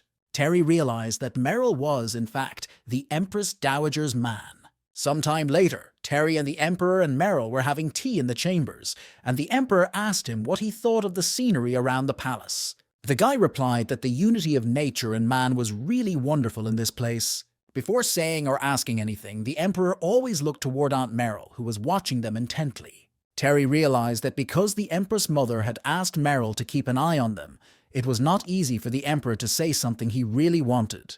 According to their information, the Emperor and his mother are rivals. The Emperor does not have much power, and it is possible that he wanted to say something related to this. The Emperor said that this was to be expected from a genius of poetry. Even Terry's accidental flattery was unsurpassed. The Emperor noted that even his aunt had fallen under the master's influence and was also fond of poetry, and these words outraged Meryl. The Emperor said that he saw Meryl walking in the garden yesterday, reciting poetry about begonias. Without anything to say, the girl angrily said again that it was an extremely bad poem. The Emperor objected to how this poem could be called bad, since it was obviously very well written. There was an awkward silence in the room, and Terry realized that the tension had become even greater than before. The Emperor, pouring tea, said that he had heard a lot about Master Terry Fang and was extremely pleased to meet him in person. He said that he would like to ask the master to give him some advice on poetry, and Terry replied that he was here on business. The Emperor said that if the guy was here to take their man, his departure would not be so easy. Terry said that the Emperor seemed to have something to say, but he said that he was a little tired and that he could go to his room for now. The boy humbly got up from his seat and bowed to the Emperor, saying goodbye. Before Terry left the room, the Emperor said that in fact, their interests coincided in many aspects. Terry and Meryl left the Emperor's chambers, the girl walking swiftly ahead without looking back. The guy was looking at her trail, wondering how fast she was walking, and the girl felt his gaze and asked what was wrong. Terry said that he just thought that the Emperor liked riddles, and the girl replied that he just wanted to ask Terry for something. The boy thought that if Meryl hadn't been watching them, the Emperor wouldn't have needed to ask for a direct request. But it was indeed a strange situation. Something the Emperor wanted to ask him about, something he could not say openly in front of everyone. Perhaps he wants to ask for help in reviving the imperial court and taking power away from the Empress, which would be quite a quest. Because how could Terry help without strong support and power in the Northern King? Is that not the case? Meryl said that the antidote her boyfriend gave her last time had too much tangerine peel in it. It was bitter. The guy replied that he was a secret supervisor of the council and that sometimes he had to use different tricks. If it hurt the girl that much, she could have slipped him something herself. Meryl replied that if she had the opportunity, she would certainly do so. Meryl said that the guy was a secret advisor to the board of supervisors, a man who walks in the dark, so why was he shining so much now? It was strange. The boy replied that the Black Knight had given him black eyes, and with black eyes he was now looking for clear light. But more often than not, he uses black eyes, as if the guy was writing another poem. Also, he used black eyes to roll them into a world of violent passions. Meryl found these words very vulgar. Terry was very surprised by the girl's statement, and wondered if he was really speaking so vulgarly if we consider the walls of the palace as a bamboo fence. Why then should they be afraid of the vulgarity and lust of the world? The girl looked at him, crossing her arms over her chest. Terry was returning to his estate in North King and saw a pile of garbage piled up at the gate. Jerome said that it was done by the people of Shanjing, who found out that the Northern King would lend them these lands and decided to take revenge. People brought all this garbage here, but Terry said that there was nothing to be done about it. It was a policy flaw. What else can these people do if they can't defeat them? They needed to pick up their man as soon as possible and leave after completing the mission. After saying that, Terry went about his business, but Jerome ran after him, saying that there was more information about it. He handed the boy a piece of red paper and told him that it was an invitation to a banquet on the occasion of the Dowager Empress's birthday. Jerome added that it looked like they wouldn't be able to leave until after all the festivities were over, and Terry said they were stalling on purpose. If they wanted to take away the minister's son, the boy was afraid that it would not be as easy as the young emperor had said. Frederick and the minister's son were now in the hands of the Dowager Empress, Jerome noted, and Terry asked if Frederick hadn't been taken away by a general. While Terry was meeting with the emperor, the empress mother sent people to take Frederick away, and the general could do nothing. It seems that the Dowager Empress will not allow them to leave so easily, and moreover, to take the minister's son with them, so they should not be in such a hurry. Whatever the case, we must first find a way to see the minister's son, and then address all other issues. Meanwhile, one of the Northern Qing nobles was receiving a report in one of the palaces, asking whether foreigners wanted to see the minister's son. The servant replied that they had contacted the manager to ask him to organize everything for them. He asked if he should send someone to stop them, but the nobleman replied that it was not necessary. It was Kai, an emissary of the Imperial Secret Police, who said that all this was just part of his plan. Jerome ran with all his might in search of his master, shouting that they had finally found out where the minister's son was. Terry asked where the guy was, and he had to arrange a meeting with him as soon as possible. Jerome replied that the prisoner was in a mansion on the outskirts of Shanjing. This estate is guarded, both inside and outside, by the guards of the Secret State Service. Terry and Jerome approached the spot and decided to watch everything that was happening from a distance. Sometime later, Terry said it was time to proceed according to their plan. First, the source would do his part, and then Terry would do his. But before he could discuss all the details with his assistant, they were interrupted by one of the Northern Qing servants who respectfully greeted Terry. He noted that the entire estate's security had been waiting for them for a long time and knew they were coming. He led the boy inside, telling him about the birds and the scent of flowers in this place, and how their imperial court was treating the minister's son well. The guy had nothing to say to that, of course. He agreed with everything he was told, but he wondered why the guards were waiting for them. The guard said that Mr. Kai had predicted their arrival and ordered the guards to wait here, and Terry asked who Mr. Kai was. Jerome replied that he was a man from the Imperial Police. The entire secret civil service was in his hands. He was the Dowager Empress's man. So it turned out that Kai was the same person who took Frederick away from General Caleb. While the guy was absorbed in his thoughts, the guard finally said that they had come to the right place. Terry was afraid that the minister's son had most likely been tortured very severely after being captured. The guy didn't even want to imagine how bad he must look now. The door opened and Terry realized that he was wrong. It was unclear that the prisoner had been tortured, why this play with the girl was being played out at all. The girl who was standing next to the minister's captive son looked back at the door, asking who had come. The guard stopped at the door, asking why Miss Shen was here, and the guy looked in surprise at the stranger. He ordered his subordinates to take the lady out of this room. What were they doing here that they could allow Miss Shen to come to such a place? He bowed respectfully and asked her to return because Mr. Kai Sheng would be very angry if he found out she was here. If she did not agree to leave immediately, the guard said he would have to use force. The girl turned angrily in his direction and pointed her hand at him and shouted that he should try it if he was so brave. The minister's captive son told the girl to go back to her room, and she meekly said that in that case they would see each other later. Jerome didn't know that Terry and the prisoner were on the same path. Both used their beauty to seduce women. Terry was tired of hearing his spy make such ugly assumptions about him and attacked him, screaming at him to shut up.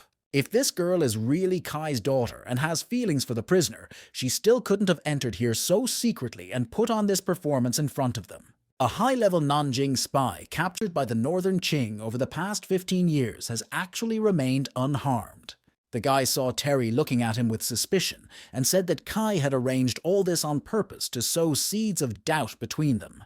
To Terry's surprise, he went on to say that it didn't matter anyway. Terry looked at the minister's son with suspicion and asked what he meant. He replied that after all, he could not know whether they were not actors hired by the Northern King to deceive him. Terry was stumped by these words, and it looks like this guy is going to give him even more trouble than he initially thought. The minister's son, meanwhile, said that whatever they wanted to know from him, he would not tell them anything.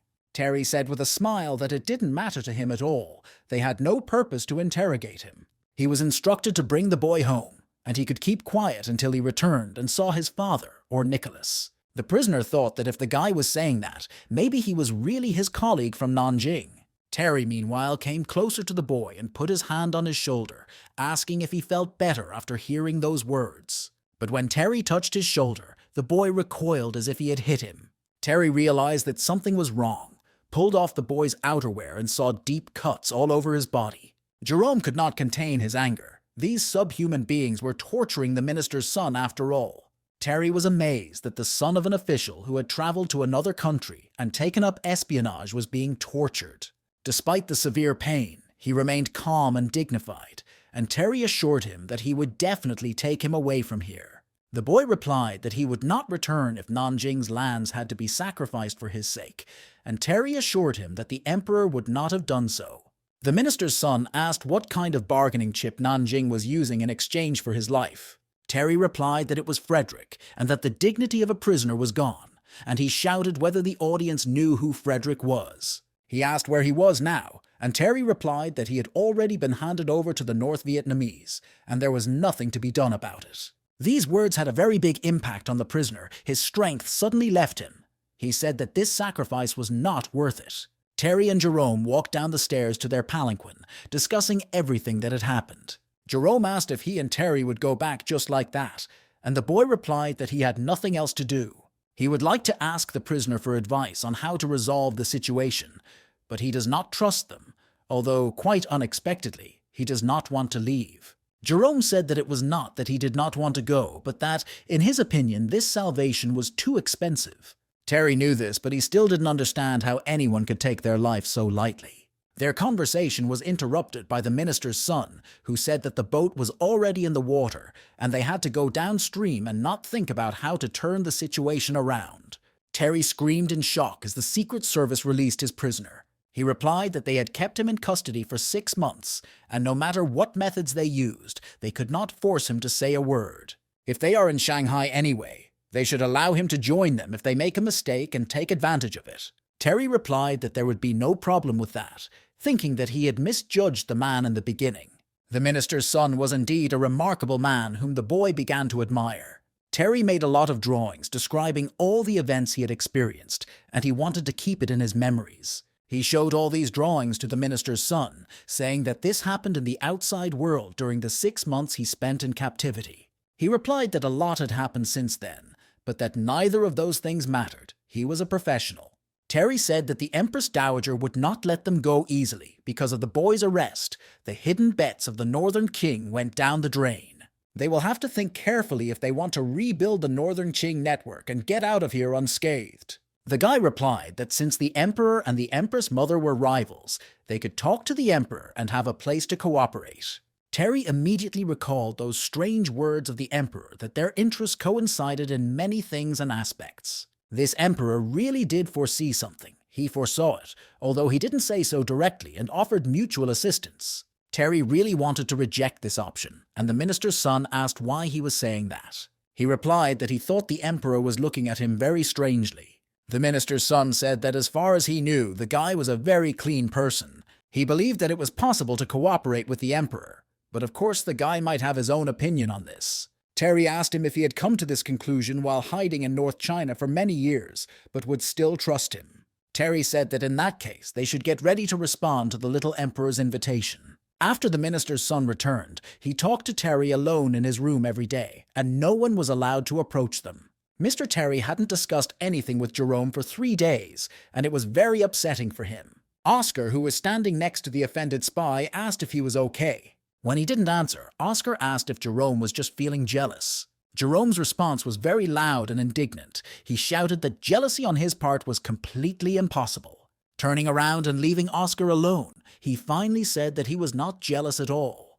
The servant reported that, as Kai had predicted, the Nanjing delegation had begun to take action. The minister's son has been in their hands for 6 months, and now that he has united with the people of the South, he will probably want to revive his spy network in their empire. No matter how they act now, they will still be unable to avoid leaving traces behind. Kai, after hearing the servant's report, ordered the servant to send someone to follow them both. Kai was sure that this would not cause much trouble, because this Terry fan was a gentle official. This guy wouldn't be able to avoid their spies. He wasn't that advanced in this matter. But despite Kai's reasoning, Terry immediately noticed the spy behind him as soon as he stepped outside and decided to get away from him. When the spy got to the street Terry had directed him to, there was no one there, and the man began to frantically search for the target. But the guy was already there, with his trademark poison needles. With a lightning-like movement, he stuck 4 needles into the neck of the servant Kai, and he fell to the ground. The man was foaming at the mouth, and the spy's last thought was that Terry was not a gentle official at all. His gaze focused on the boy, who was rapidly moving away from him without even turning around. Having avoided surveillance, Terry went to the right store and said that he wanted to buy oil. The shop owner, who was half dozing in his chair, called out to one of his workers, Thomas. A few minutes later, Thomas arrived at the counter and asked what kind of oil Terry wanted. In addition to palm oil, the store recently bought a shipment of rapeseed oil from the East, and Terry asked if they had sesame oil, but the owner said it was expensive. They only use it for rituals, so the goods have not yet arrived at their warehouse. Terry said that he would like a large but precise amount of palm oil, and the owner replied that he needed to make a special order. The guy took out a bag of money from his bag, saying that it was not a problem for him. At the same second, the store owner was on his feet and offered to go inside and discuss everything. Thomas, who remained behind the counter, thought to himself that this customer was very strange. Hiding from prying eyes, the store owner said that he had been waiting for a year and finally got the news. There were 3 things he had to do. The store owner, folding his arms respectfully, asked what his orders would be. Terry said that the most important thing was to find out where the prisoner named Frederick was being held and how many people were guarding him. Secondly, it was necessary to find out the real reason for the quarrel between the Emperor and the Dowager Empress of the Northern Qing. Finally, Terry asked if the man was aware that the palace treasury was secretly involved in smuggling from the Northern Qing. The store owner replied that the case was related to a man from Xinjiang. Touching his traditional hat, Terry said that a man has to figure everything out from start to finish. Sometime later, Terry was already sitting in the room with the minister's son, discussing what they would do next. Terry said that the minister's son never let his guard down against him, never revealed his thoughts and secrets, and never asked what he was doing. The guy responded to this remark by saying that if Terry didn't want to, he didn't have to say anything. Terry wanted to lure General Caleb to his side under the pretext of saving Frederick. The guy was just trying to do something that others can't, and only by doing something unexpected can you get a chance to win. Terry knew that there were 3 sides to this empire: the Dowager Empress, the Emperor, and General Caleb. Frederick was the foster father of General Caleb, and the Great Master of the Northern Qing wanted Frederick dead. Caleb must necessarily choose the side of the Emperor. This time he did not show his preferences because Frederick fell into the hands of the Empress Mother. If Frederick is rescued, the balance between the young Emperor and the Dowager Empress will begin to shift. Terry said that this would be his gift to the young Emperor in honor of their cooperation. Jerome hurried to the estate they had been allocated in Northern Qing again, eager to help.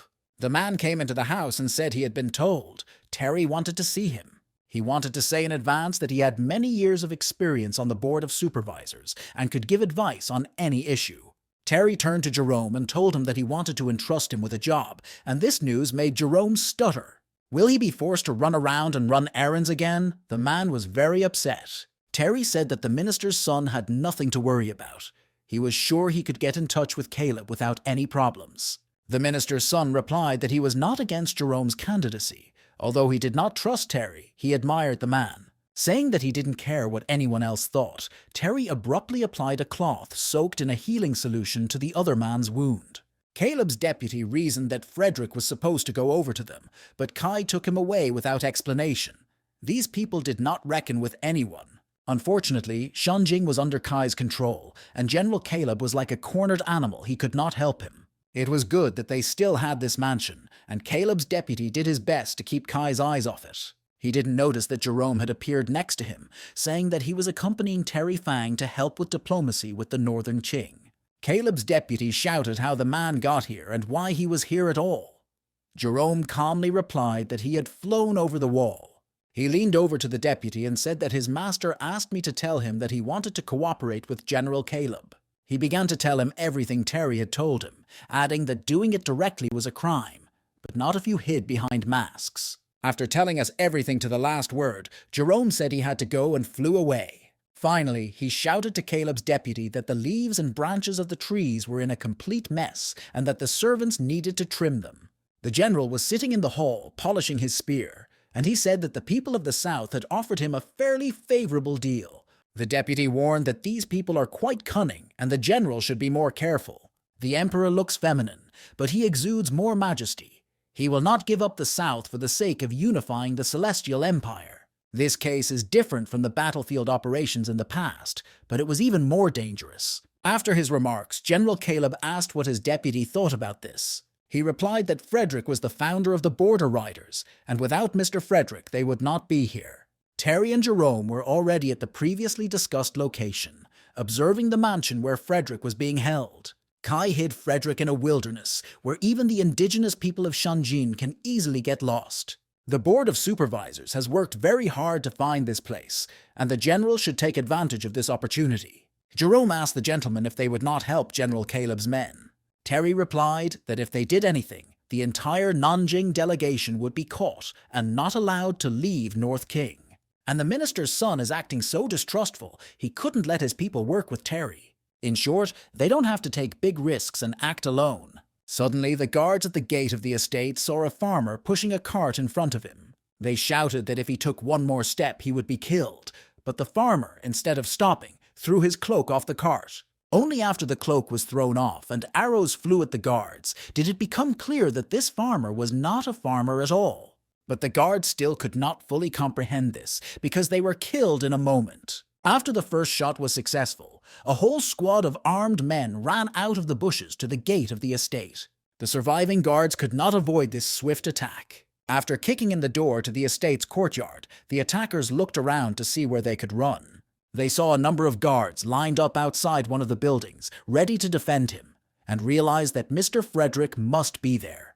A second later, the attackers were breaking through the guards to open the door. One of the largest men ran to the padlocked front door to kick it in with his weapon. With a single blow, the giant managed to smash the door to pieces, and they were finally able to see what was inside. There was nothing in the room, and Frederick was sitting on the bare floor in the same rags he had worn when he arrived in Northern Qing. The head of the attackers' squad ordered to immediately take Mr. Frederick and leave as soon as possible. Covering each other and picking up the exhausted Frederick under their arms, the attackers began to flee the estate. But in vain did they think they had dealt with everyone who could have hindered them, as one of Kai's men was watching them from the roof of Frederick's dungeon. A moment later, as soon as the strangers managed to hide Frederick in his tunic, dozens of arrows flew at them.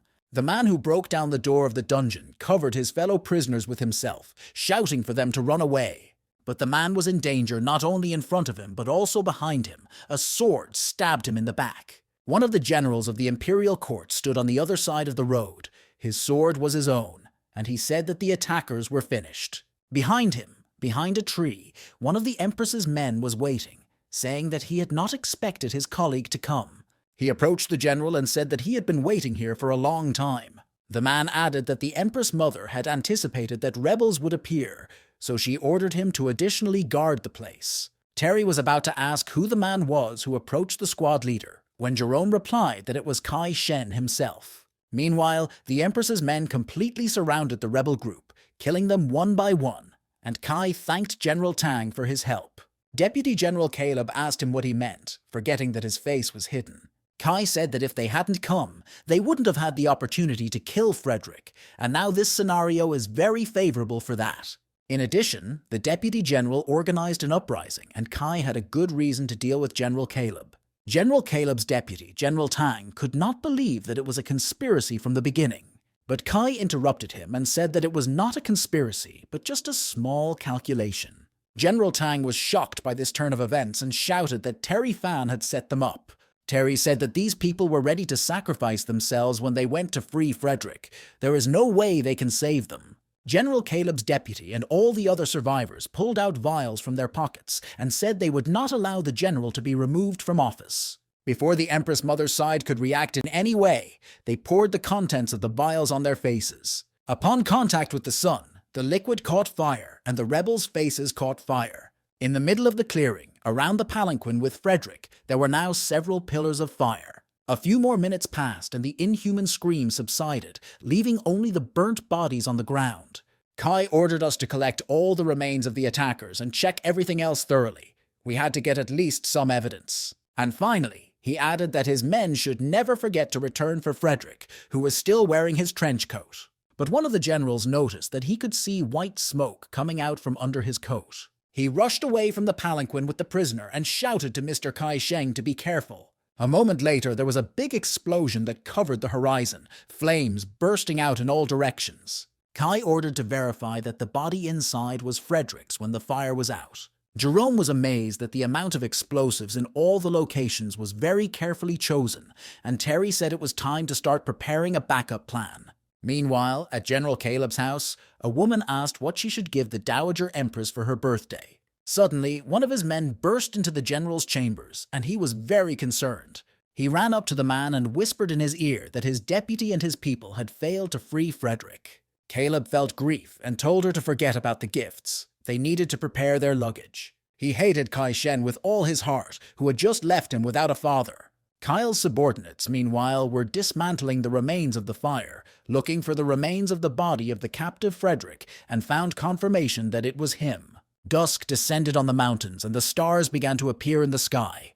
Frederick ran with his last strength to escape capture. Frederick has already come a long way, which at his age was not so easy, but he almost managed to escape.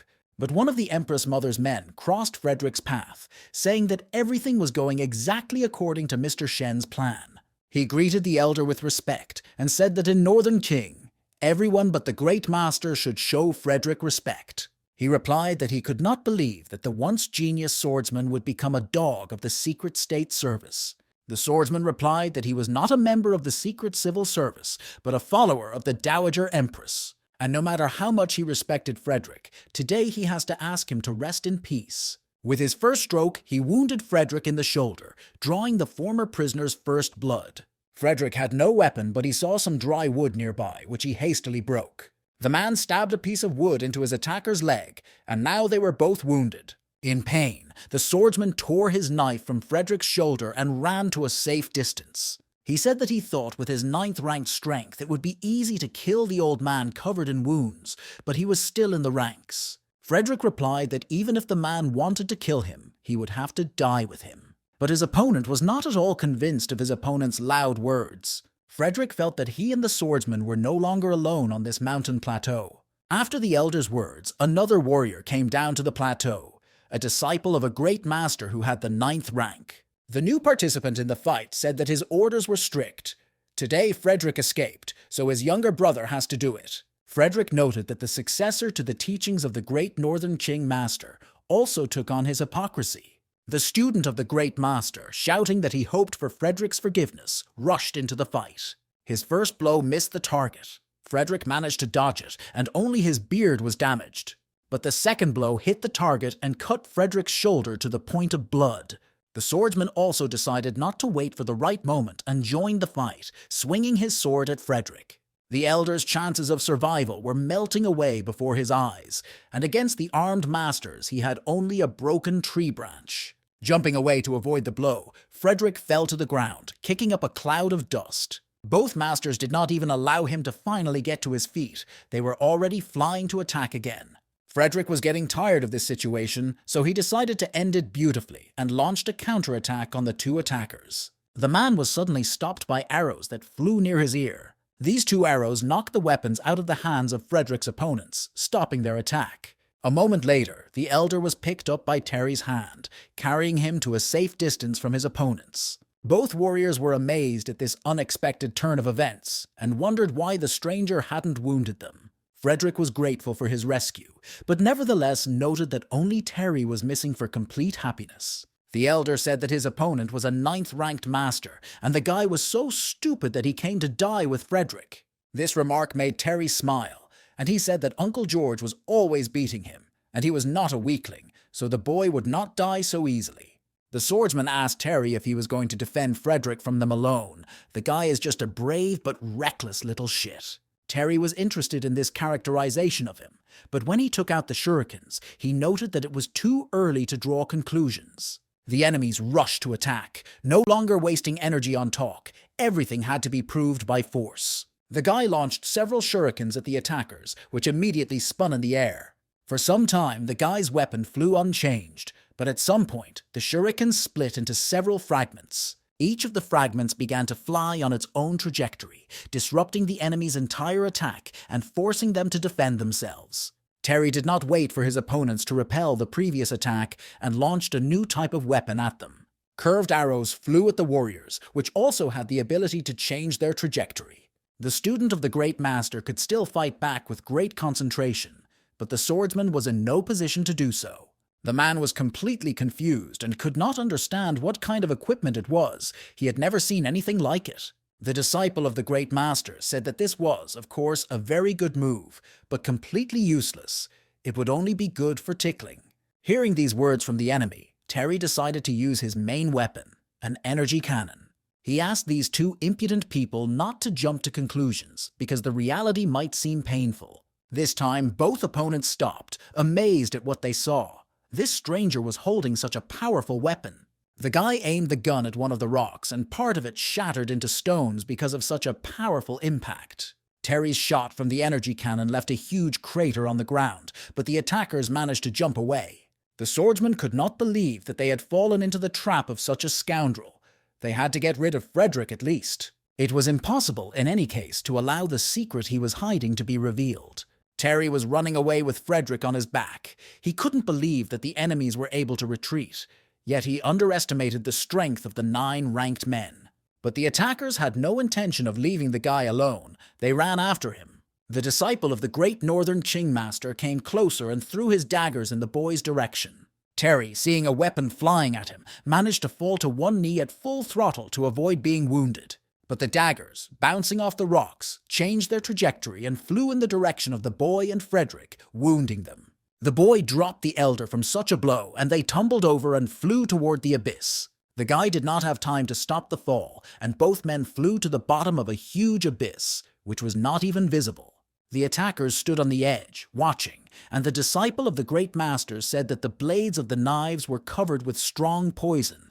There was no chance of survival. As the saying goes, if you're alive, you need to see the person. If you're dead, you need to see the corpse. So we had to report everything to Kai and search the mountain. Meanwhile, Terry managed to catch hold of one of the ledges and managed to catch Frederick with his other hand. Frederick said that 20 years ago, the attackers were completely green. He did not think that they would ever become his rivals.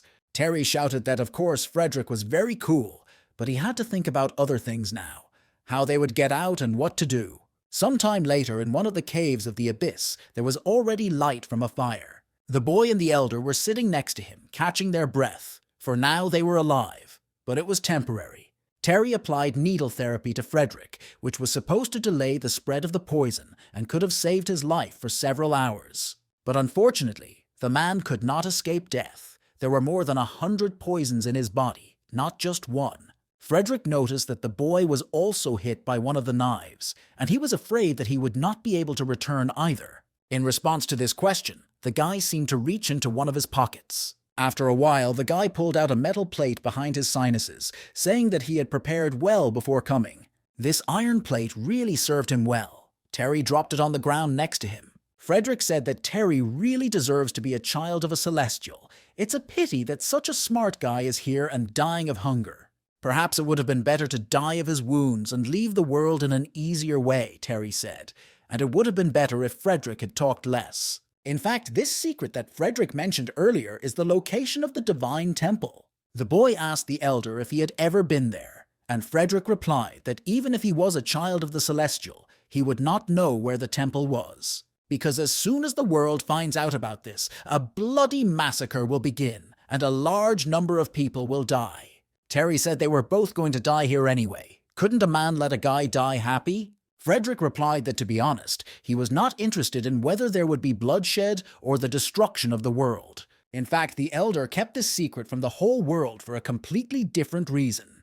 He once made a promise to Terry's mother and has kept his word for many years. Terry stood up from his seat at this news. He asked again, and Frederick confirmed that 2 people, he and the Great Master, knew this secret. It was because the Great Master was afraid that Frederick would not be able to withstand the torture and tell everything that he wanted to kill him.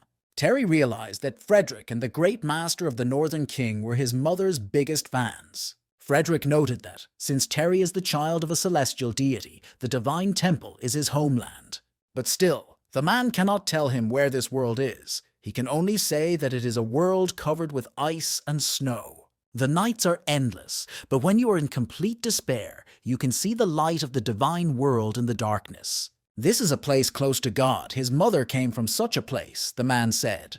Frederick looked at the boy's face, which expressed distrust, and asked if he trusted him. Even if he told the boy, he still wouldn't understand where it was, and anyone would say that this place couldn't exist. But Terry thought it was about the North Pole. Frederick used to think of himself as a tough guy who wasn't afraid of death. But now that death was so close, he realized that everyone is afraid of death, even he. He looked at Terry, who was standing next to him.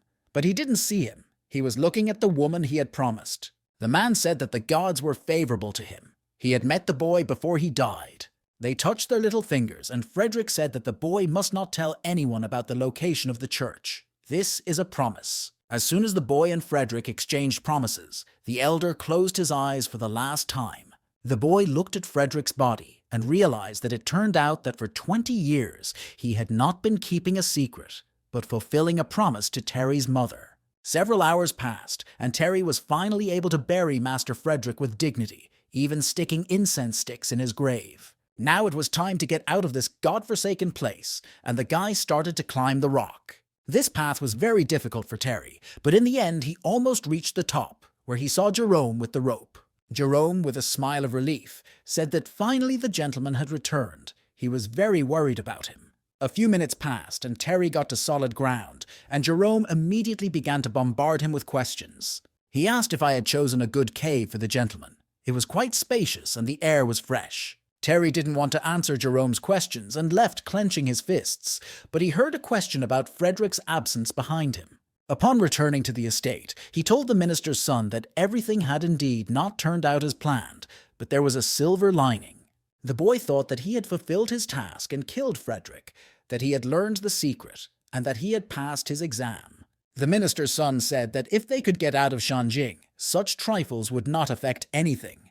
But now Kai will not allow Terry to leave this country alive, and if the Empress finds out that they used Caleb, it will be even harder to leave. Terry took a bite of food and calmly replied that it was nothing to worry about because the decision had been made. General Caleb was sitting in his chambers with a spear at the ready, asking his wife how his children were, and she replied that they had already left the city. One of the soldiers ran up to his doorstep and reported that a man had brought a pile of coffins and stacked them at the gate, saying it was a gift. General Caleb asked if the stranger had identified himself, and the soldier replied that he had called himself Terry Fan. Some time later, Caleb was standing there, brandishing a spear at Terry, shouting that he didn't need coffins. The boy's head would allow the dead to go in peace. Terry began to tell him that they had acted according to the plan, but had not expected Kai to prepare an ambush. The general refused to listen to the boy. He shouted that if he had something to say, he would appear to him in a dream and tell him. At first, Caleb wanted to kill the boy, and then Kai, and if this is the Dowager Empress's business, then the palace will be stormed. Terry tried to avoid the general's blows. He did not want to fight. He only wanted to reassure his ally. The guy shouted that he had prepared a double and clothes for Frederick in advance to fake his death. He helped Frederick get out as he had promised General Caleb. These words had already affected the angry man, and he stopped, asking where his father was now. Terry replied that unfortunately, Kai had foreseen even this, and had sent a swordsman and a disciple of the great Northern Qing master to intercept him. They risked their lives for each other. They are not enemies, as Caleb thinks now. General Caleb snarled at the boy, asking why he should believe what he was hearing, and Terry replied that Frederick had left his son a message. Frederick used to think he was cool and not afraid of death, but now he realized that everyone is afraid of it. He asked Terry to tell his son not to take revenge and not to contact Kai. Let Caleb bury this whole situation deep in his heart and live his life. The general leaned on his spear and said how he could not avenge his father's death, but he could not do anything now. Terry said that Caleb is locked up in Shanghai, his guards are dead, he can't be a rival to Kai, who is guarded by a secret government service. The death of one person is not a big deal, but Frederick asked Caleb to live his life. He has to think about his wife and children. The boy put his hand on the general's shoulder and said that if he wanted revenge, he could only endure. Caleb will have to give up his dignity and submit to the Empress who is now in power. Sometime later, the two men came to a reception at the palace and stood by the Empress's throne, bowing respectfully to the woman. The Empress was very curious about the purpose of these two men's visit to her today. The Dowager Empress Mother asked what General Caleb and Terry were in such a hurry to get here. She had heard that Terry was in a hurry to return to Nanjing, and she wondered if the unexpected invitation to her birthday party had upset him. As for Caleb, after Frederick returned, she did not allow them to meet, and agreed that he would recuperate in a secluded place. The woman smiled and said that this was probably why she didn't like it either, and both visitors came to air their grievances. Terry, after the Dowager Empress's words, immediately folded his arms across his chest and said that he would never have dared to do so. He had just found a worthy gift for the Empress Mother's birthday, couldn't bear it, and decided to give it to her as soon as possible. Terry went back to General Caleb and asked him not to delay the gift. The general immediately got down on one knee and said that he was paying tribute to his mother, the Empress. The woman asked if the gift Terry Fan was talking about was actually General Caleb Shan. The young man said that he had made a lot of effort to convince the great general to take the side of the Empress Mother. Caleb said that his desire to support the Empress Mother was sincere, and that from now on he would obey only her.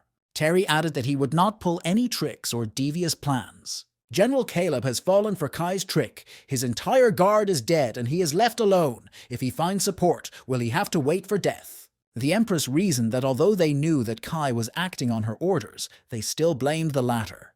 But this time, Kai's actions were really quite cruel. Was Caleb afraid that he would be dealt with? It couldn't be. These two were trying to deceive her. The Empress said that a person can bend the knee, but the heart is unpredictable. General Caleb pulled a letter out of his pocket and said that it listed all the people close to him in the army. The general noted that these commanders and guardsmen could be said to be one with him.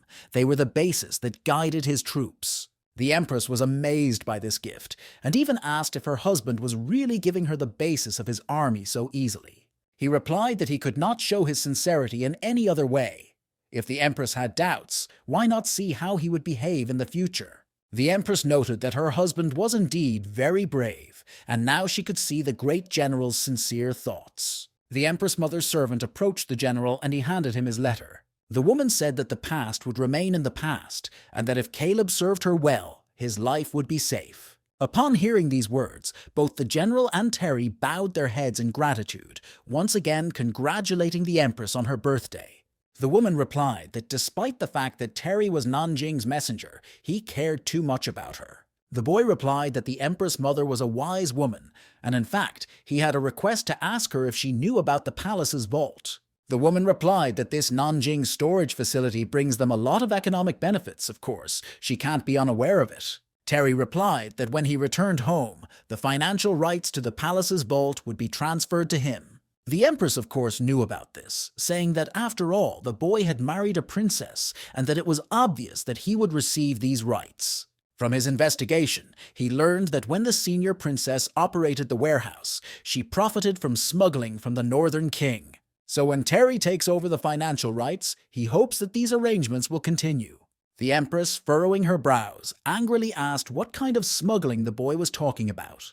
Terry, with a frightened look, asked if the Empress Mother knew nothing about it. He said that to make a profit, their palace storage facility cooperated with Mr. Kai, and there was a lot of money in it. He asked if it was possible that Mr. Kai Sheng had not informed the Empress Dowager about it. Suddenly, their conversation was interrupted by a servant who reported the arrival of Kai Sheng.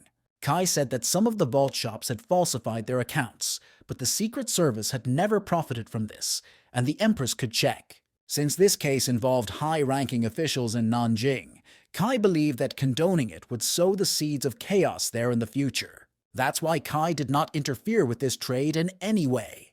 They were able to catch the minister's son precisely because of such fraud. Terry looked at Kai Shen and couldn't understand how anyone could be such a lying bastard. The Empress replied that if it was good for the Northern Qing, she did not mind continuing this cooperation, and Terry thanked her for it. The guy said that as soon as the business was taken over, he would give a third of the profits to the Empress, but he had to return home. The woman said that in general the guy had done her so many favors, but she was still in a hurry to return to Nanjing as soon as possible. Terry replied that he had recently gotten married and missed his wife very much, and he hoped that the Empress would allow him to return home as soon as possible. The woman replied that she could not force him to stay in Northern Qing for the rest of his life. The boy could return as soon as the feast was over. Terry bowed low, respectfully, and thanked him for the decision in his favor. The Empress told General Caleb to get up as well, and he thanked Her Majesty as well. Terry turned to face the exit and put his hand on Kai's shoulder, informing him that from now on, he and Caleb would be colleagues. He noted with a smile that both men needed to get along very well. With this one act, Terry turned Kai Shen against him like never before. Terry Fan's sly smile as he left the Imperial Hall with General Caleb was particularly suspicious. When all the extra people had left, the Empress asked what Kai thought about today's incident. He replied that in his opinion, Terry Fan was a very insidious person, and they had to be on their guard. By getting rid of Frederick and those close to General Caleb, they killed 2 birds with 1 stone. Despite the murder of Caleb's foster father, Terry still persuaded him to join the Empress, and he was definitely up to something. Terry tried to undermine the Empress's trust in Caius, quickly climbed the social ladder, and could someday become an external threat to the country. The Empress Dowager listened attentively to Kai, and when he finished, asked him what he thought they should have done. Kai Shen frowned angrily and said that he needed to wait for the right moment and kill the guy. Jerome and Oscar tried to stop Meryl, who was trying to break into Terry's chambers. But it was all in vain. The girl ran to the door at high speed and opened it, shouting the boy's name.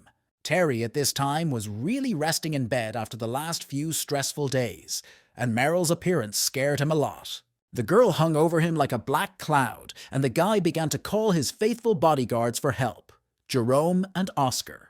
He shouted that he had given a strict order to the boys not to let the girl into his chambers under any circumstances, but they could not hear him. Meryl said that General Caleb had sided with the Empress and that it was the guy who made him do it, which Terry did. The guy admitted that this was true, but noted that Caleb did it to save his life and consolidate his power, maybe even to pay back Kai. In any case, the Dowager Empress was pleased, and she promised to let them go to Nanjing. The girl did not accept the information she was being told at all. She pulled him out of bed and dragged him outside, telling him to explain everything normally. Sometime later, a half-naked Terry was sitting in the chicken coop, sneezing from a cold that seemed to be starting. Meryl said that the Empress now controls the border army. Is this the gift to the Emperor that the boy was talking about? Terry pulled a sheet out of his pocket and handed it to the girl, saying it was a list of people close to General Caleb in his army. This is the basis of the command of his army, and the general gave this list to the Empress when he went over to her side. The Emperor can do with it as he wishes. Terry said that her teacher would be pleased because Frederick was dead, and Caleb had lost his support. He hadn't done anything to hurt Meryl. The girl silently threw her shirt in the guy's direction and said that he was still a weirdo. Terry decided not to be silent this time, and replied that the girl was also quite strange. At least now he couldn't understand her for sure. Meryl replied that everyone always has a goal, and she still doesn't understand what Terry's goal is. The guy asked if the girl always stays in this place, and Meryl replied that the house was shabby, and if the guy was uncomfortable, she apologized. Terry replied that this was not why he noticed. He was happy to be away from the hustle and bustle, and it's only good for him to talk to his friend after all his business is done. The girl, without answering, poured water into a bowl and, throwing it at the boy, asked if he thought she was interested. Terry caught the water on the fly and said that it was not a big deal if it did not share his preferences. Meryl remarked that the guy seemed to have forgotten that there were resentments between them, but Terry, drinking water, said that it was also normal. He laid down on a deck chair with a bowl on his chest and said he was hungry. Merrill replied that there was rice in the house and water at the bottom of the well, and there were vegetables in the garden so he could cook his own food. Terry suddenly felt a surge of sleep. His eyes began to close, and he said that he would do without food if he had to cook himself. Through the dream, the boy could feel how hot he was, and when he opened his eyes, he saw that he was lying on the bed, with Miss Candy leaning over him. Terry couldn't understand how it had happened. One minute he was talking to Merrill, and then suddenly he was in bed with Candy. He couldn't understand his feelings. Not that Terry didn't understand anything at all, but he couldn't say that he felt good right now. The world around him was changing too fast, and at the same time, he didn't have the strength to watch it. Unable to strain his brain any longer, Terry simply closed his eyes and lost consciousness. A few hours later, the guy woke up in his bed screaming in terror from the dream he had just had. He opened his eyes and, after thinking for a while, calmed down, realizing that it was just a dream. But as soon as Terry calmed down, he heard Candy's voice next to him, mumbling something in her sleep. In an instant, the boy's whole world turned into a Picasso painting. He could not believe what he was seeing. It wasn't a dream at all. The guy wrapped himself in a sheet and ran out of the room screaming. Merrill, who was sitting nearby, wondered why Terry left so quickly. She had forgotten that he was Richard's student. She should have given him more. The guy asked indignantly what the girl had drugged him with, and Merrill replied by spitting out grape bones that she had mixed in with the aphrodisiac. Terry shouted that she was as crazy as her mentor. Candy was supposed to be the Emperor's wife, and they were sisters. Merrill thoughtfully replied that the guy's arguments were correct, but she still liked him. And in her opinion, Terry is not a nasty girl either, so they thought it was a good idea. Some time later, when the Emperor was hosting the boy, he noted that Terry was growing more and more distant from him. Not to mention that the guy doesn't come to the palace to talk. He also hides a lot of things. Terry apologized and said that he was busy and did not dare disturb the young Emperor in the palace. His Majesty jumped to his feet and shouted that in that case, how much longer was Terry going to keep it from him? Cold sweat broke out on his face, and he said that he did not understand what the Emperor was talking about. Terry was very frightened by this emotional explosion. He begged himself that the reason was not what he was thinking.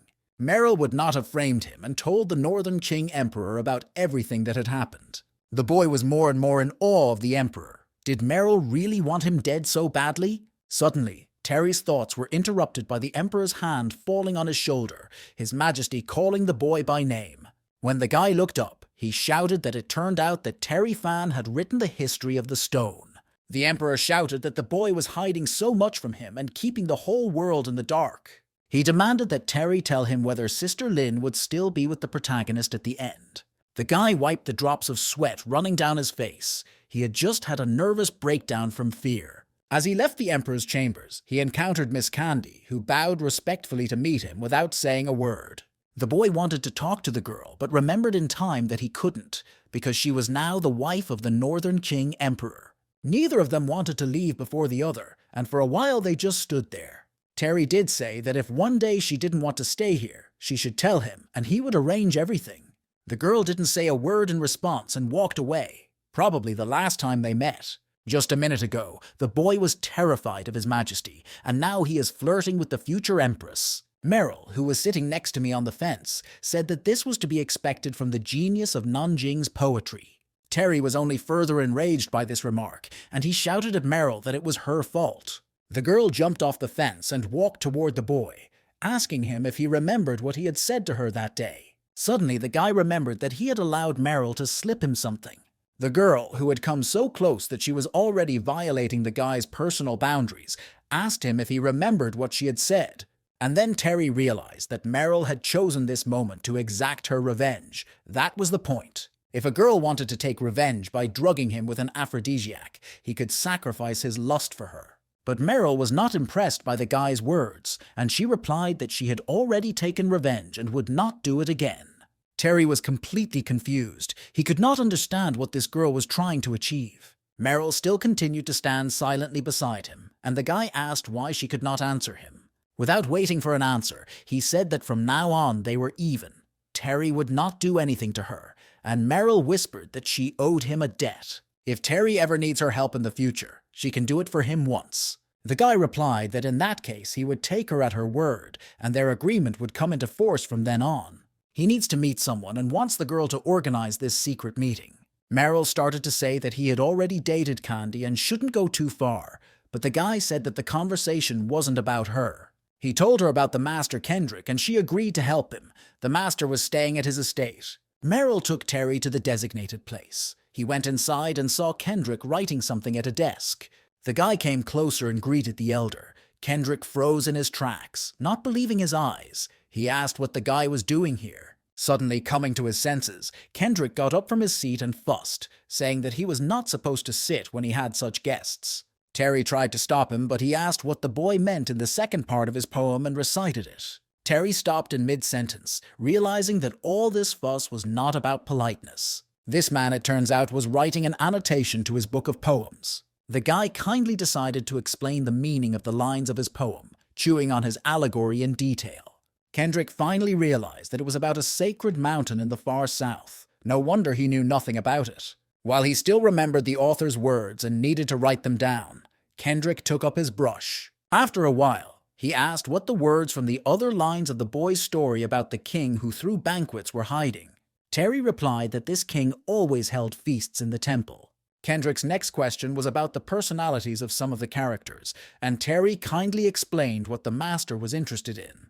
The boy hoped that these endless questions would come to an end someday, but that's what they were for. Many hours passed, and finally Kendrick said that he hadn't thought about meeting the guy today and resolving all his issues. Terry said it was really good, he was happy to help. Suddenly, the master said he wanted to do something else, got up and walked over to Terry, who didn't understand what was happening. He said that last year he had set the guy up and had been struggling since then, but today he could finally apologize in person. The man bowed respectfully to the boy, ceremoniously folding his arms and apologizing for his actions. Terry touched Kendrick, interrupting his respectful bow, and told him that Frederick had died.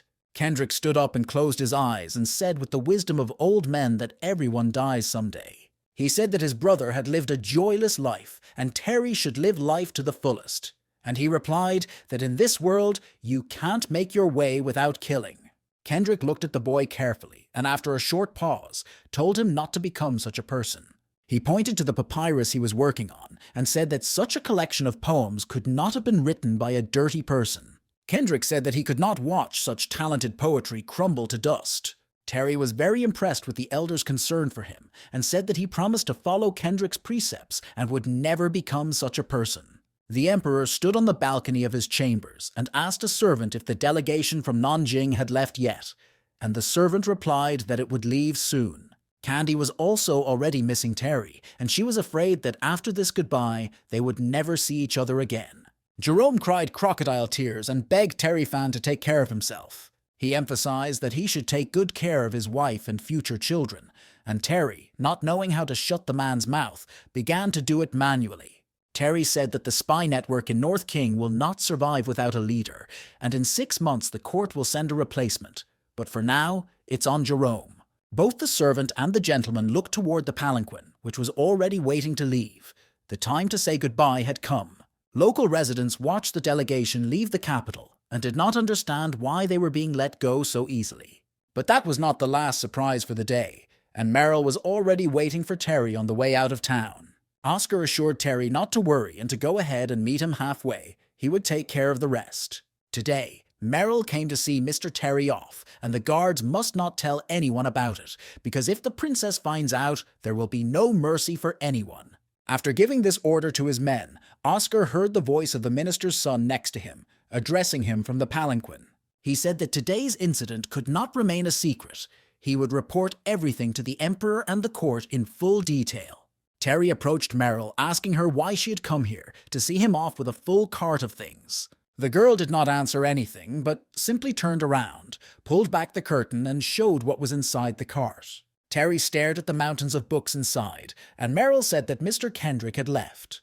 The girl pointed to the books and said that he had asked Terry to give them to her. Merrill handed him a magazine and told him that it was a catalogue and notes on how to store these books. This great sage gave the boy a collection of books of his life. He opened the catalogue and began to look at its contents, and Merrill, folding her arms across her chest, asked him if he understood what it meant. This meant no more, no less, that Kendrick was passing his literary heritage into the hands of a young man. Without waiting for a response from the shocked Terry, the girl, stretching her stiff limbs, said that she had to go. Terry couldn't let Meryl leave his life so easily. He said he was very grateful for her help in his last days. The girl turned in the boy's direction and replied with a smile that it was nothing. But she could not have expected what happened next. The guy approached her and hugged her sincerely. Terry whispered in her ear that if they could really become friends, it would make him the happiest man alive. The girl decided not to pretend to be unapproachable anymore. She wrapped her arms around Terry and said that his feelings were mutual. Finally, Terry could completely relax and let himself go. He was on his way home to Nanjing. He was in a great hurry, and finally he saw the familiar mountains and buildings, which made the convoy go even faster. Terry could never have imagined that these mountains and landscapes could ever become his own, but even the birdsong touched his heart. As soon as he arrived at his estate and changed his clothes, he went to meet his loved ones, whom he missed dearly. In one of the galleries, he met his sister and Simon, who rushed to meet him, their eyes filled with happiness. The girls hugged him from both sides at the same time and welcomed him back, and Terry couldn't help but smile. Terry's brother, Kevin, joined the lively conversation, and he didn't know what to say. The guy was sure with his sixth sense that he could be in trouble if he somehow attracted attention. But Terry saw him anyway and said that they needed to talk later. They were men, and everything would happen without reunion games. Kevin huffed in response. He was in a good mood today. If Terry didn't care about him, he'd do without being nice to him. Sarah asked what was wrong. They hadn't seen each other for so long. Should she behave calmly too, for the sake of her brother's happiness? Terry suddenly realized that someone was missing from the room and asked where his wife was. Simone, ignoring Sarah's laughter, said that Flower had already gone to bed, and Terry didn't know how to react at first. He had traveled 1,000 miles to return, and the Flowers did not want to see him, and Simone began to assure him that this was not true. But there was a but. When the guy asked her, she whispered that she was wearing less red, and that made her greener. The guy finally realized that his wife knew about everything, and Simone replied that the whole capital knew about it. The poetry genius Terry Fan has not written poetry for a long time, but during his mission to the Northern King, he made an exception. Everyone said that Meryl and Terry used to hang out and drink together, and it became a favorite story of the storytellers. Terry realized that he urgently needed to make excuses to his wife and peeked behind the curtain of their room, asking how she was resting. Flower was sitting on the bed, but she didn't even turn her head to him. She said she was very angry. This was the first time Terry had ever encountered something like this, and even if women in this world were jealous, they were not as openly so as Flavor did.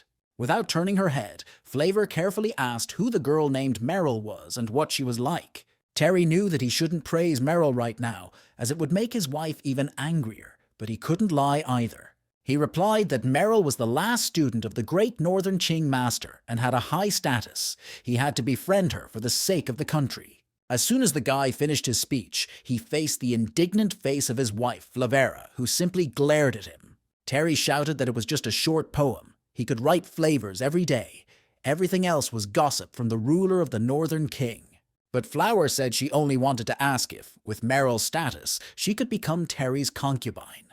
Terry was almost speechless. He couldn't understand how his wife could have such thoughts. Flower said that she was not the one who would monopolize Terry. Sooner or later she would have to give him up, so she shouldn't resist so much. These words wounded him in the heart more than anything else he had ever experienced in his entire life. Flavor said that a woman like Meryl has an unusual status. She worries about Terry because he never thinks about what will happen next. Terry shouted that he was not going to marry Meryl, but it was not easy to calm Flower down, and the argument continued all night. In the morning, Terry could not open his eyes, and Simone noticed that it seemed that the young gentleman had worked very hard with his wife yesterday. The boy turned to the maid and asked her when she became so brave as to tease him, and she said that she would not have dared to do so.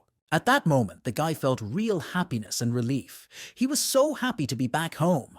Today, he has to go to the Imperial Palace and report to the Northern Qing Emperor, and his work as ambassador will be completed.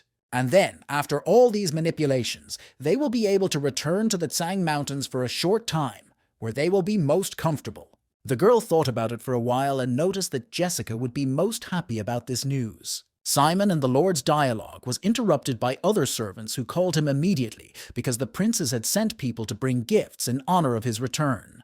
The second prince sent a cherished collection of poems from the previous dynasty, while the first sent a box of mahjong pieces made of emerald jade.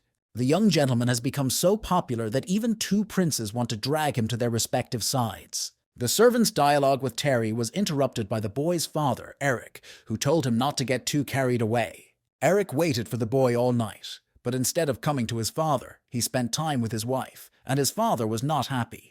When his father said all these words, the boy finally realized his mistake and bowed respectfully to Eric, apologizing. His father said that today the court was going to award the boy the title, and that the management of the palace's vault would also be transferred to Terry. The boy was very happy to hear this news. The vault of his mother's palace would finally be at his disposal. But my father said that this was just lip service, and it was up to the boy to use it for his own purposes. Terry tried to calm Eric down, telling him not to be angry, that the next time he came home, he would come to him first. The boy set off for the emperor's palace, his palanquin cutting through the air like lightning. He reasoned that now even the first and second princes were trying to earn his favor. If he played his cards right now, he could have gained many advantages. Court officials were already gathering near the imperial palace, looking back at the boy passing by with surprise. A smile of happiness gradually left Terry's face as he heard the rereading around him. The boy felt that there was not a single person around him who was sincerely happy for him. Everyone was only discussing him. They were not satisfied with absolutely everything. The fact that he was an illegitimate son, his rank, even his lateness in their opinion. When the boy thought that he would not meet any friends in this cloaca of enemies, his father's hand fell on his shoulder. All the conversations around the guy immediately died down. None of the officials present had the courage to say anything, and Eric ordered him to leave. Eric Fan said that whoever is not behind them should gradually move forward. There was nowhere to stand in the crowded hall of the Emperor's palace, and the boy found himself at the very end. Terry thought he was too far away to hear anything. The Emperor's servant announced that Terry Fang had been granted the title of first-class Nan by order of His Majesty. Eric heard everyone around him whispering to each other that the Emperor seemed to have a sense of proportion. No one would give this bastard a high title. But in a second, everyone present fell to their knees and bowed to the floor, thanking the Emperor, all except Terry. After a moment, Terry joined the others, wondering what to do next if it was over and he should leave. The Emperor sat on his throne and watched the officials who were present leave the hall. He said that his sons should stay. The three young men immediately turned toward their father and said they would do as he ordered. But the Emperor's eyes were already searching for someone else in the crowd, and he suddenly called Terry Fang over and told him to stay a while longer too. The guy, who was already standing on the threshold ready to run to his palanquin, turned around, not understanding what was being asked of him. The little prince threw himself into his father's arms, overjoyed to finally see him, and the Emperor could not refuse to embrace him. He appealed to all those present to behave naturally, to be at ease, to be okay. The man sat down at the table and began to pour himself tea, saying that he just wanted to discuss something with them. Unexpectedly, he turned to Terry and one of his sons, saying that it seemed like the two of them were seeing each other for the first time. He said that the eldest prince has been commanding troops away from home for a year, and he returned to the palace only 2 days ago. Turning to his son, he said that Terry Fan was standing opposite him, and the boy bowed respectfully, but the prince seemed to ignore him. Cold sweat broke out on Terry's face, and he began to feverishly recall how he could have offended the prince. His thoughts were interrupted by the voice of the Emperor, who ordered his servants to bring Terry Fang a chair. The boy turned toward the princes standing nearby. He could not understand who would dare to sit in such circumstances. The first prince turned to the Emperor and said that Terry was young and healthy, and judging by his frightened appearance, it was probably more comfortable for him to stand. The elder prince said that only an older and more respected person should be given the opportunity to sit, and that Terry should be given it for his merits. The Emperor replied that if the prince could bring Kendrick's books, which he had inherited, he would also be able to sit in the Emperor's presence. Having stopped all the arguments with this remark, the Emperor turned to Terry and told him to just sit down, and the boy did not dare to disobey. When the boy sat down on a chair, the Emperor said that he wanted to say 3 things to everyone present today. The Empress's younger sister has returned to Xinyang. The repository needs to be reorganized. Do they have anyone in mind to run it? All the princes present realized that this question from the Emperor was just a formality. The candidate was obvious. It was Terry Fan. The first and second princes, without conspiring, almost in unison, began to say that they had one candidate in mind. The emperor was very interested in the opinion of his sons and asked whom they had in mind. The second principal conceded his right, saying that the first one should say everything, and he recommended that Terry Fawn be put in charge. When the emperor asked the second prince for his opinion, he also said that he recommended the boy's candidacy. The emperor said that if both sons thought Terry could handle it, let him do it, and the decree would be issued after the fall. The palace vault plays an important role. The brothers should talk more and work together. They bowed in agreement. Terry watched what was happening in front of him, and all he could say was that it was all very strange. The emperor looked at all those present and announced that it was time to move on to the second issue to be resolved. In a few days, he is going to the Temple of the Void to worship, and Terry Fan will go with him. The boy was amazed at His Majesty's decision, and apparently the older prince was too. The emperor said that the ancestors had blessed them. They had given him such good sons and a subject, and that he should pray and make an offering. The first prince thought that this ceremony was only available to members and relatives of the imperial family, which was very strange. Even the second prince noted that no matter how much the emperor admired Terry Fan, this announcement was too much. The emperor seems to take the boy in his arms and exalt him to the heavens. The emperor looked closely at his son's reaction and asked them what they thought about it, but he heard only the standard answer that he was wise. Along with all of the above, there were also household chores to be done, as his father noted. Nanjing was negotiating peace with the northern Qing, and the previous topic of conversation was instantly forgotten. This time, the main task of the imperial court was a political marriage with the northern Qing. The emperor also thought that success came in pairs, and the marriage between Sarah Fan and Prince Leo was also negotiable. Terry had already forgotten about the gossip he had heard about Sarah and Prince Leo, but it turns out that it was not easy gossip. When the emperor's meeting with Terry came to an end, the boy went outside the imperial palace, saying goodbye to the princes. The first and second principals stood silently on the threshold and looked at the boy, waving their hands, and everyone present had a reason to think. The guy didn't even realize how he got home. He was immersed in his thoughts, and only Sarah brought him out of them. Terry asked her if she knew about the news, and she answered in the affirmative, saying that the emperor had organized everything long ago. Terry said that it was not enough to just run away from home with a small amount of money. The world is dangerous, and there is no one to protect the girl. Sarah said that she was not afraid of anything, because she had brought a knife with her and took it out of the bundle she was carrying. If the girl trusted her brother, he could help her solve this problem. He would not allow Sarah to go against her heart. Sarah replied that she trusted Terry, of course, but that his situation was no better than hers, so she didn't want to worry him anymore. My brother was now a famous person, and all the forces were flocking to him. It would be impossible to stay away. It will be incredibly difficult for him to keep the palace's vault and take care of himself in such circumstances. Terry smiled. Of all the people around him, his sister knew him best.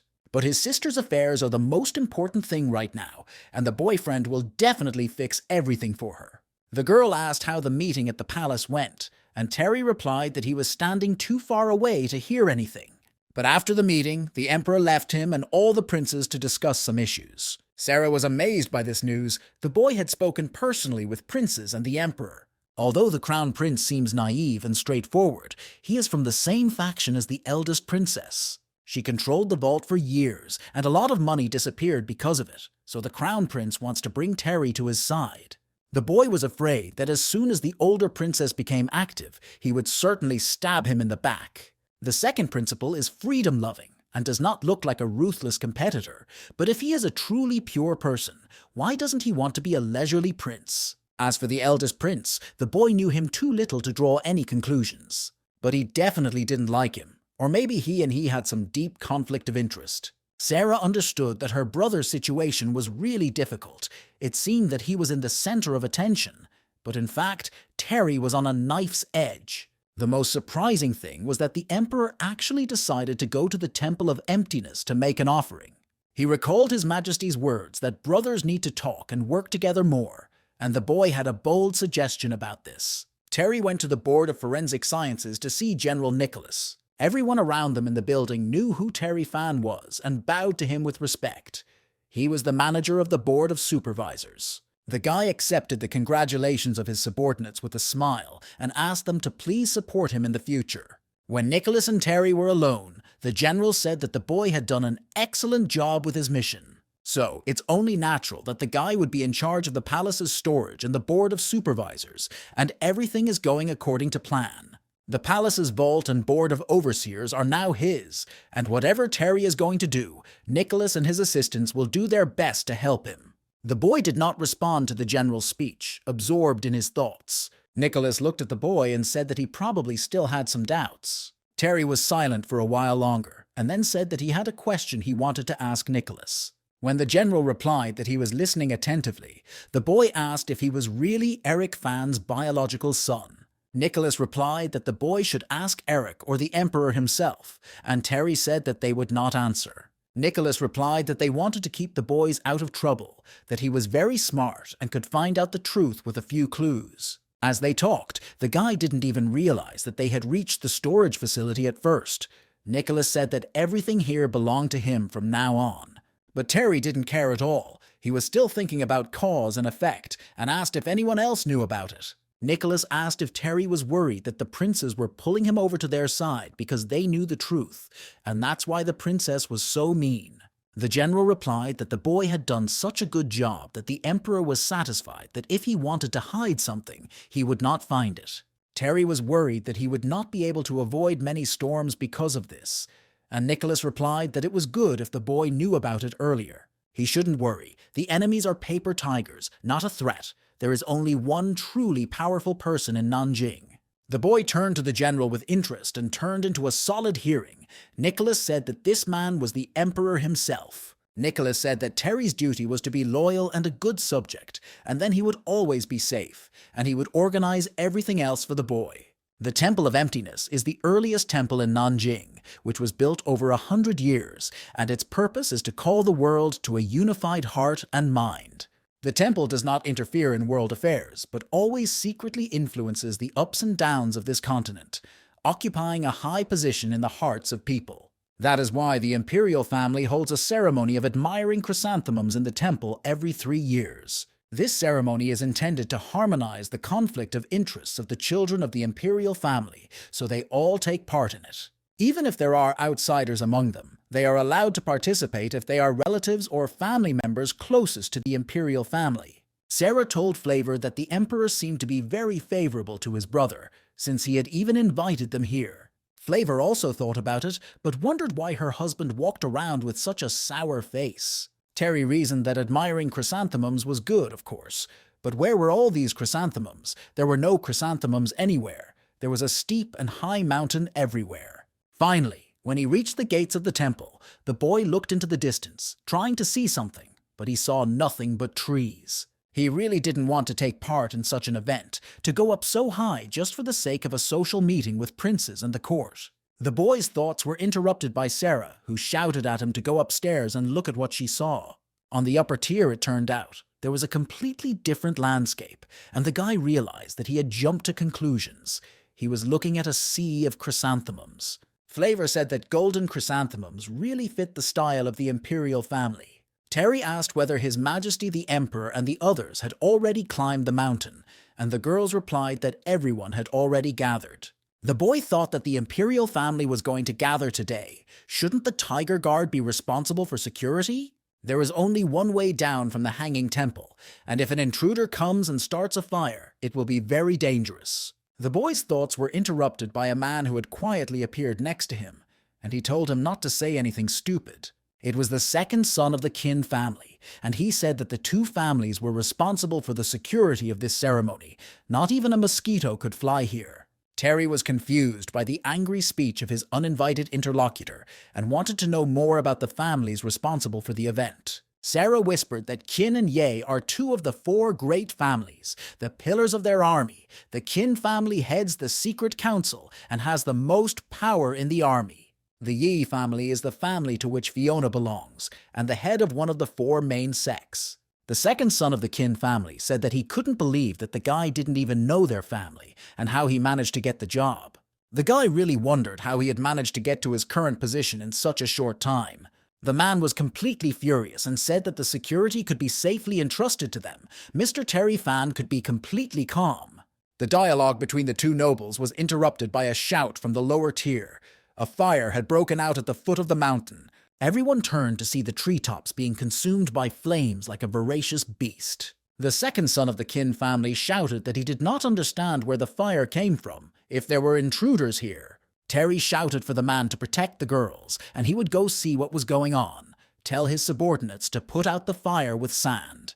The head of the Emperor's guard was outraged by such instructions to him, and he shouted that he knew what to do, and that he did not need to be taught. The guy quickly reached the foot of the mountain and saw the fire spreading with his own eyes, and there was no longer any doubt that it was arson. The fire at the foot of the hill, if not dealt with, will spread here, and then the Emperor will be trapped, with no way to get out. And even if the fire was extinguished, there was no guarantee that the criminals would not start a new fire. People in the church had to be evacuated immediately. A few minutes later, everyone who had been climbing the mountain for so long began to hurry down, the guards insisting that they do so without panic. Terry stood on the first tier and helped people find their way to the first floor. Suddenly, in the midst of the crowd, the boy noticed his father with 2 bodyguards approaching him. Terry asked if Eric was okay, and he said he was fine, but he could see that the Emperor was still on the top floor. Eric ordered his guards to immediately go with Terry to the Emperor, and they readily agreed. Terry immediately rushed to the upper tier, hurrying to His Majesty's aid.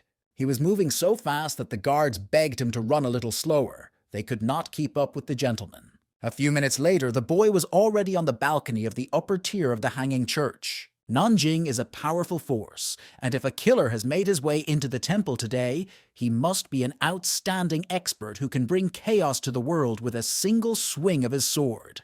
As soon as Terry opened the balcony door and entered the room, one of the guards rushed to his side, stopping him.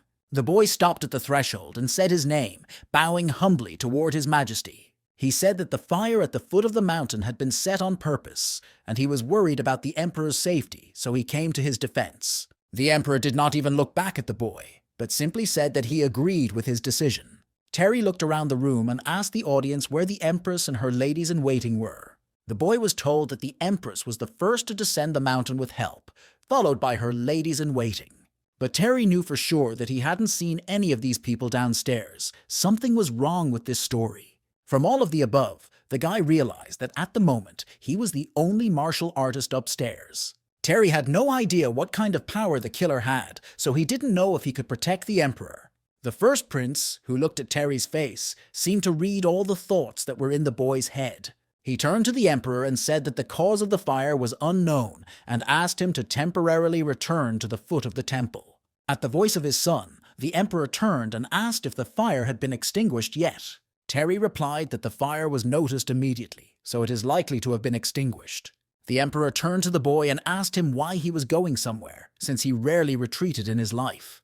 Terry thought there was no point in pretending to be cool and playing around at a time like this, but he said out loud that although there were no strange movements yet, it was the most difficult place to defend himself, and he asked the Emperor to return to the palace. The Emperor replied that Terry was the head of the board of supervisors, and he believed in him, moreover. If someone attempted an assassination attempt, it would be a failure of the guy. The Emperor asked if the boy wanted him to be unable to admire the flowers and enjoy the dancing because of Terry's failure to fulfill his duties. Unexpectedly, the eldest prince spoke up in Terry's defense, saying that he was right. For safety's sake, it would be better to go downstairs first. Terry noticed that the crown prince and the second prince said nothing, and the eldest suddenly agreed with his advice. The Emperor replied that he had faced many attempts on his life, but that children, of course, knew nothing about it.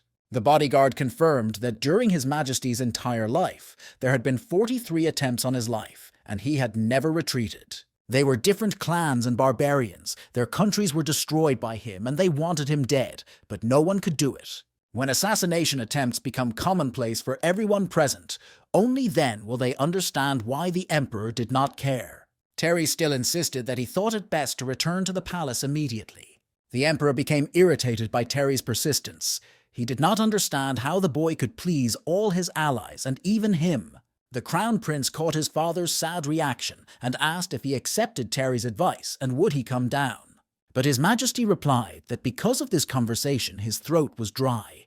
and he wanted someone to bring him a drink. The second and hereditary prince and Terry finally realized that all their persuasion had no effect. He was not going anywhere anyway. When the servant approached the emperor, pouring water into his cup, he said that he had cowardly children. He looked at the youngest of his sons and called him over to him. The boy was to keep him company. The boy approached with his own cup to get some water, and the servant turned to him, pouring the liquid into the dish. But unexpectedly, the boy's cup was broken in half by a blade that flew past the child. All those present turned to the other side of the room and saw that the person who had attacked the imperial family member was a bodyguard. The attempt to assassinate the emperor and his family began, and one of the guards wasted no time in rushing straight for the royal family. No one had time to recover except for Terry, who shielded the emperor and his son by summoning a piece of his energy. No one expected the boy to be so strong, and even the emperor's sons could not stand it and close their eyes from this light. The attacker's sword was split in half by Terry's energy, and he watched in amazement as part of the weapon fell to the floor. The attacker, as if in a fever, quickly tried to get his bearings. It turned out that Terry had a 9th-ranked power. The guard realized that he had no choice but to attack, since if he surrendered, he would die. But this attacker was not enough to cope with Terry, who was able to strike the guard with his secret weapon. A second later, the guard fell to the floor, dripping with foam and blood, Terry's poison needle working as well as ever. But it was too early to relax, as another killer was watching everything that was happening. Everyone in the church hall watched as the life left the body of the attacker. And at first, no one noticed when a masked assassin entered the room and approached the emperor. Terry was one of the first to notice the stranger stealthily approaching His Majesty and shouted that nothing was finished yet. The crown prince rushed to his father's aid, forgetting all his caution. But halfway through, he tripped over one of the cups lying on the floor and fell, and the eldest prince took over the baton. He ran to the emperor and covered him with his body, shouting that he should beware. But none of the guards could allow the members of the imperial family to get hurt, so one of them managed to push the eldest prince away. The second guard rushed toward the attacker, preparing for a fight. But an opponent like him was no threat to the masked stranger, who easily repelled his attack. With a lightning-like movement, he struck a slashing blow along the entire body of the emperor's bodyguard, and the latter flew over the floor from the force of the blow. Terry realized that things were going badly because he was alone and there were too many targets, so he rushed at the masked killer. But another surprise awaited the boy and the audience. One of the emperor's servants pulled out a dagger. This man was on the other side of the room and was rapidly approaching the emperor. There were 3 assassins in the temple today. Even Uncle George would not have been able to resist the 2 assassins and protect the emperor and the 3rd prince at the same time. Terry realized that he had to make a difficult choice and had very little time to make a decision. The boy decided that when saving people, of course, the first thing to do is to save the smallest ones, and repelled the attack of a masked stranger. Terry's battle with the stranger continued fiercely, with the masked man attacking the boy over and over again. Terry was amazed at his opponent's fury, and he grabbed him by the arm and pulled him to him, putting his throat to his sword. In one lightning-fast movement, the attacker swung his sword behind his head, hoping to hit his opponent. At the last second, Terry managed to turn his head away, exposing only his mane to the attack. Another millisecond, and the guy would have said goodbye to his life. But the attacker didn't let the guy even concentrate a bit. He kicked Terry in the chest, and he flew into the corner of the hall. This made Terry very angry. He got to his feet and generated his energy in his left hand. In one lightning-fast movement, Terry grabbed the blade of the enemy's sword, delaying his blow. But the attacker seemed to become even stronger in his rage, and his sword nevertheless entered the boy's shoulder, and he screamed in pain. The guy's rage was bursting out along with his energy. He was still holding the blade in one hand, and he swung at the attacker with the other. The opponent also decided to add an entrance to his fists, and tried to counterattack the guy. On the upper tier of the hanging temple, there was a powerful explosion of energy that illuminated everything around with yellow flames. When the smoke of the attack cleared, Terry saw his attacker still standing, his arm bloody and unable to move. The guy gritted his teeth and said that if his opponent had been a little slower, he would have pierced his chest. A few seconds later, the masked stranger left the upper tier of the church, leaving the fight unfinished. Terry looked at the window that the attacker had broken and said that even though he hadn't managed to seriously hurt him, the attacker still ran away. Suddenly, Terry realized that he hadn't been watching His Majesty and turned around, interested in the results of the attack. The boy was greatly shocked by what he saw. The servant who had attacked the Emperor with a knife was lying on the ground bloody and not breathing. The Emperor stood next to me, holding a bloody tray, and said that he had fought many battles on horseback in the past. The Emperor assured Terry that he could not be killed in this way, which caused a reaction of happiness on the boy's face, and he said that this was very good. But a second later, the guy lost his balance, mumbling something else as he fell to the ground. The Emperor was very frightened when he saw that Terry Fan had lost consciousness, and he must have been badly injured. His Majesty began to shout loudly, calling his guards, demanding that the Imperial Doctor be called immediately. Several days passed since those events, and gossip spread through the city. Everyone knew that an assassination attempt had been made on the Emperor. Fortunately, the Emperor was unharmed, but Fan, the chairman of the Board of Overseers, was seriously wounded while defending the imperial family. No one knew whether he would be cured, and no one had ever seen His Majesty so angry before. The Emperor's servants regularly inquired about the condition of the sick chairman of the Board of Supervisors. The doctors always replied that by order of the Emperor, they were doing their best to treat him. The Emperor listened to his subordinates' reports on the case several times each day, but there was still no good news. He ordered to tell the doctors that if Terry Fan did not regain consciousness, all the doctors would be executed. Everyone in the hall held their breath in fear. Even the eunuch standing on the Emperor's left hand thought it was very cruel. The Emperor reasoned that Terry had come to him at once in the hall of the Hanging Temple, even before the Tiger Guards had appeared there. His Majesty thought that the boy wanted to prove his loyalty to him, but he did not expect such a turn of events. Terry Fan decided at a crucial moment to protect the third prince, not the Emperor himself. Of all His Majesty's sons, the eldest was too straightforward in the Emperor's opinion. The second prince pretended too much, as the Emperor himself witnessed on many occasions. The third prince was still a child and needed his mother's love. Finally, the Emperor's reasoning reached the crown prince, and the man saw him everywhere. The Emperor could not understand whether this little bastard thought that no one would notice that he had deliberately stepped on a cup of tea. Could it be that Terry Fan, who seemed so deep, is actually as gentle and kind as his mother was? The Emperor reasoned that Eric was very lucky to have such an outstanding young man as his son. The eunuch, who was watching his master's internal dialogue, realized that now was not the time to speak. His Majesty was really very angry. Meanwhile, Jessica decided to go to her husband's room, saying that she had heard about Terry's injury. She stopped on the threshold, looking at her husband sitting in a chair, unmoving, and asked if he wanted to visit his son. Eric Fan was in no hurry to answer, but eventually said that even if he wanted to, he would not be able to do so now. The servant reported to the Emperor that Sarah Fan had insisted on an audience with His Majesty.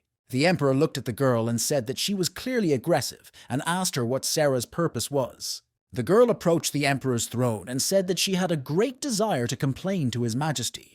She said that her brother was seriously injured by a poisoned knife, and doctors could not cure him, but also did not allow her to use her medicine. She said that Terry had an antidote pill, and if he took it, he might come to his senses and cure himself with the help of medical techniques. The Emperor listened to Sarah, and sometime later the boy finally came to his senses. The girl was very happy. The Emperor, without saying anything, gave the doctors in the room a look like a person looks at garbage, and they immediately fell silent.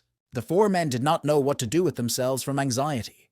The Emperor's mood had clearly not improved, especially with regard to them. Terry realized that this was the first time he had ever faced a 9th-ranked warrior face to face, and he whispered that he needed a pillow. The guy was so angry, it was a very bad time.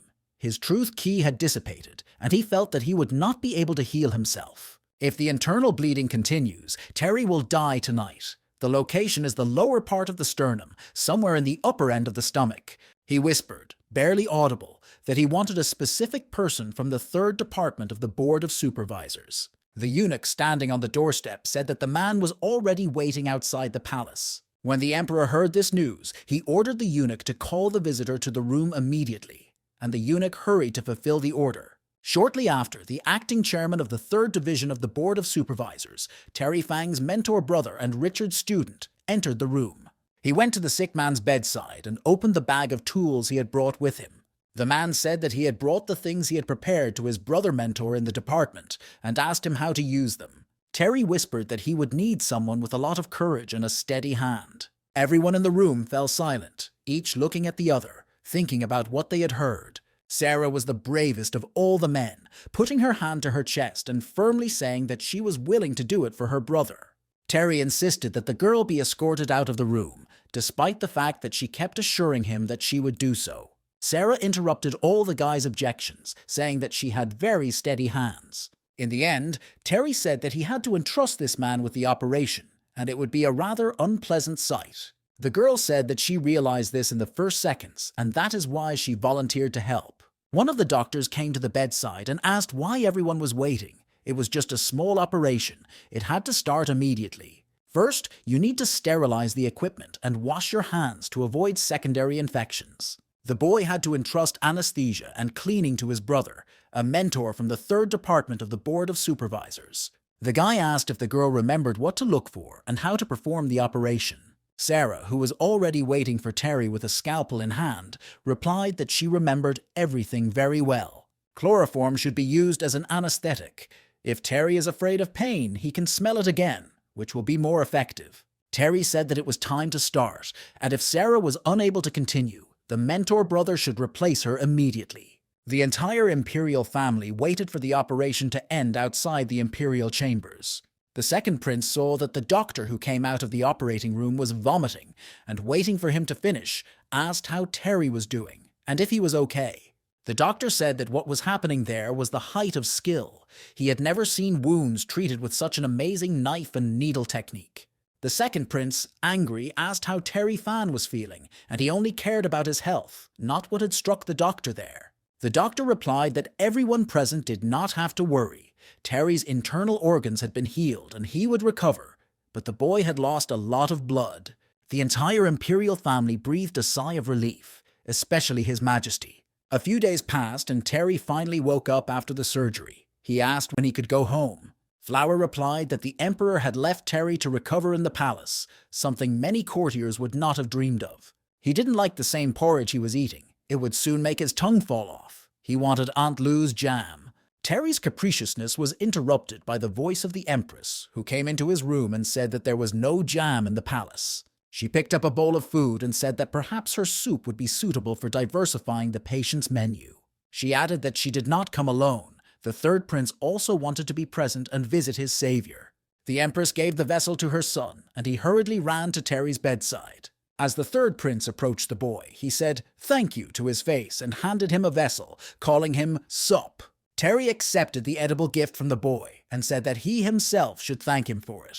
Sarah and Flower approached the prince and asked him to walk with them in the garden. When the trio left the room, Terry said that the Empress should just say what she wanted directly and not play games. The woman looked slyly at Terry and asked if she could not even visit him for free. This time, the boy did her a favor by saving the life of the third prince, even at such a time. She added that she had no one to rely on but Terry Fan. Terry replied that the guards at the palace knew perfectly well that the killer who ambushed them was not targeting the third prince. The Empress closed her eyes and sighed. If it was true, she was relieved now. After a moment of silence, the woman added that the boy should know that the second son of the Qin family had been arrested. As soon as the threat to Terry's life disappeared, the Emperor began to deal with the assassination attempt, and the commander of the Imperial Guard was nowhere to be found at the time. This man justified himself and said that he had gone to the city of Luo on orders, but the Emperor insisted that he had not given such an order. Terry reasoned that no matter how stupid the man was, he was unlikely to tell a lie, so there were only two options. Or His Majesty did not want anyone to know about the mission they were entrusted with, or His Majesty deliberately distracted the head of his guard from his work. The Empress knew that the boy would be interested, so she asked him in advance whether one of the murderers was a man from Sihu who had been sent to Nanjing 14 years ago. At that time, their countries were in a state of war, and it is worth noting that it was quite bloody. The Shihu wanted to sign an armistice and sent a detachment to Nanjing, and this detachment returned, but one of its members remained a spy in the country. Terry asked, even if everything was true, how this man had managed to get into the palace, who had forged his documents. The Empress replied that this person had long since died, so the case would remain unsolved. This eunuch of the palace was a descendant of the Qin family. Many people died in those days, but he survived by chance. 3 years ago, he entered the palace, was responsible for cleaning the top floor of the temple, and for 3 years he hid the dagger, waiting for the right moment. Terry asked what Ye's family had to say about this, and the Empress replied that they had nothing to say. They had not fulfilled their duty. The head of the Yi family wrote 8 confessions and handed over all his troops to the state. The Empress suddenly asked the boy why he was asking about Ye's family. The guy thought about it, and after a bit of hesitation, replied that he had some bold assumptions about this.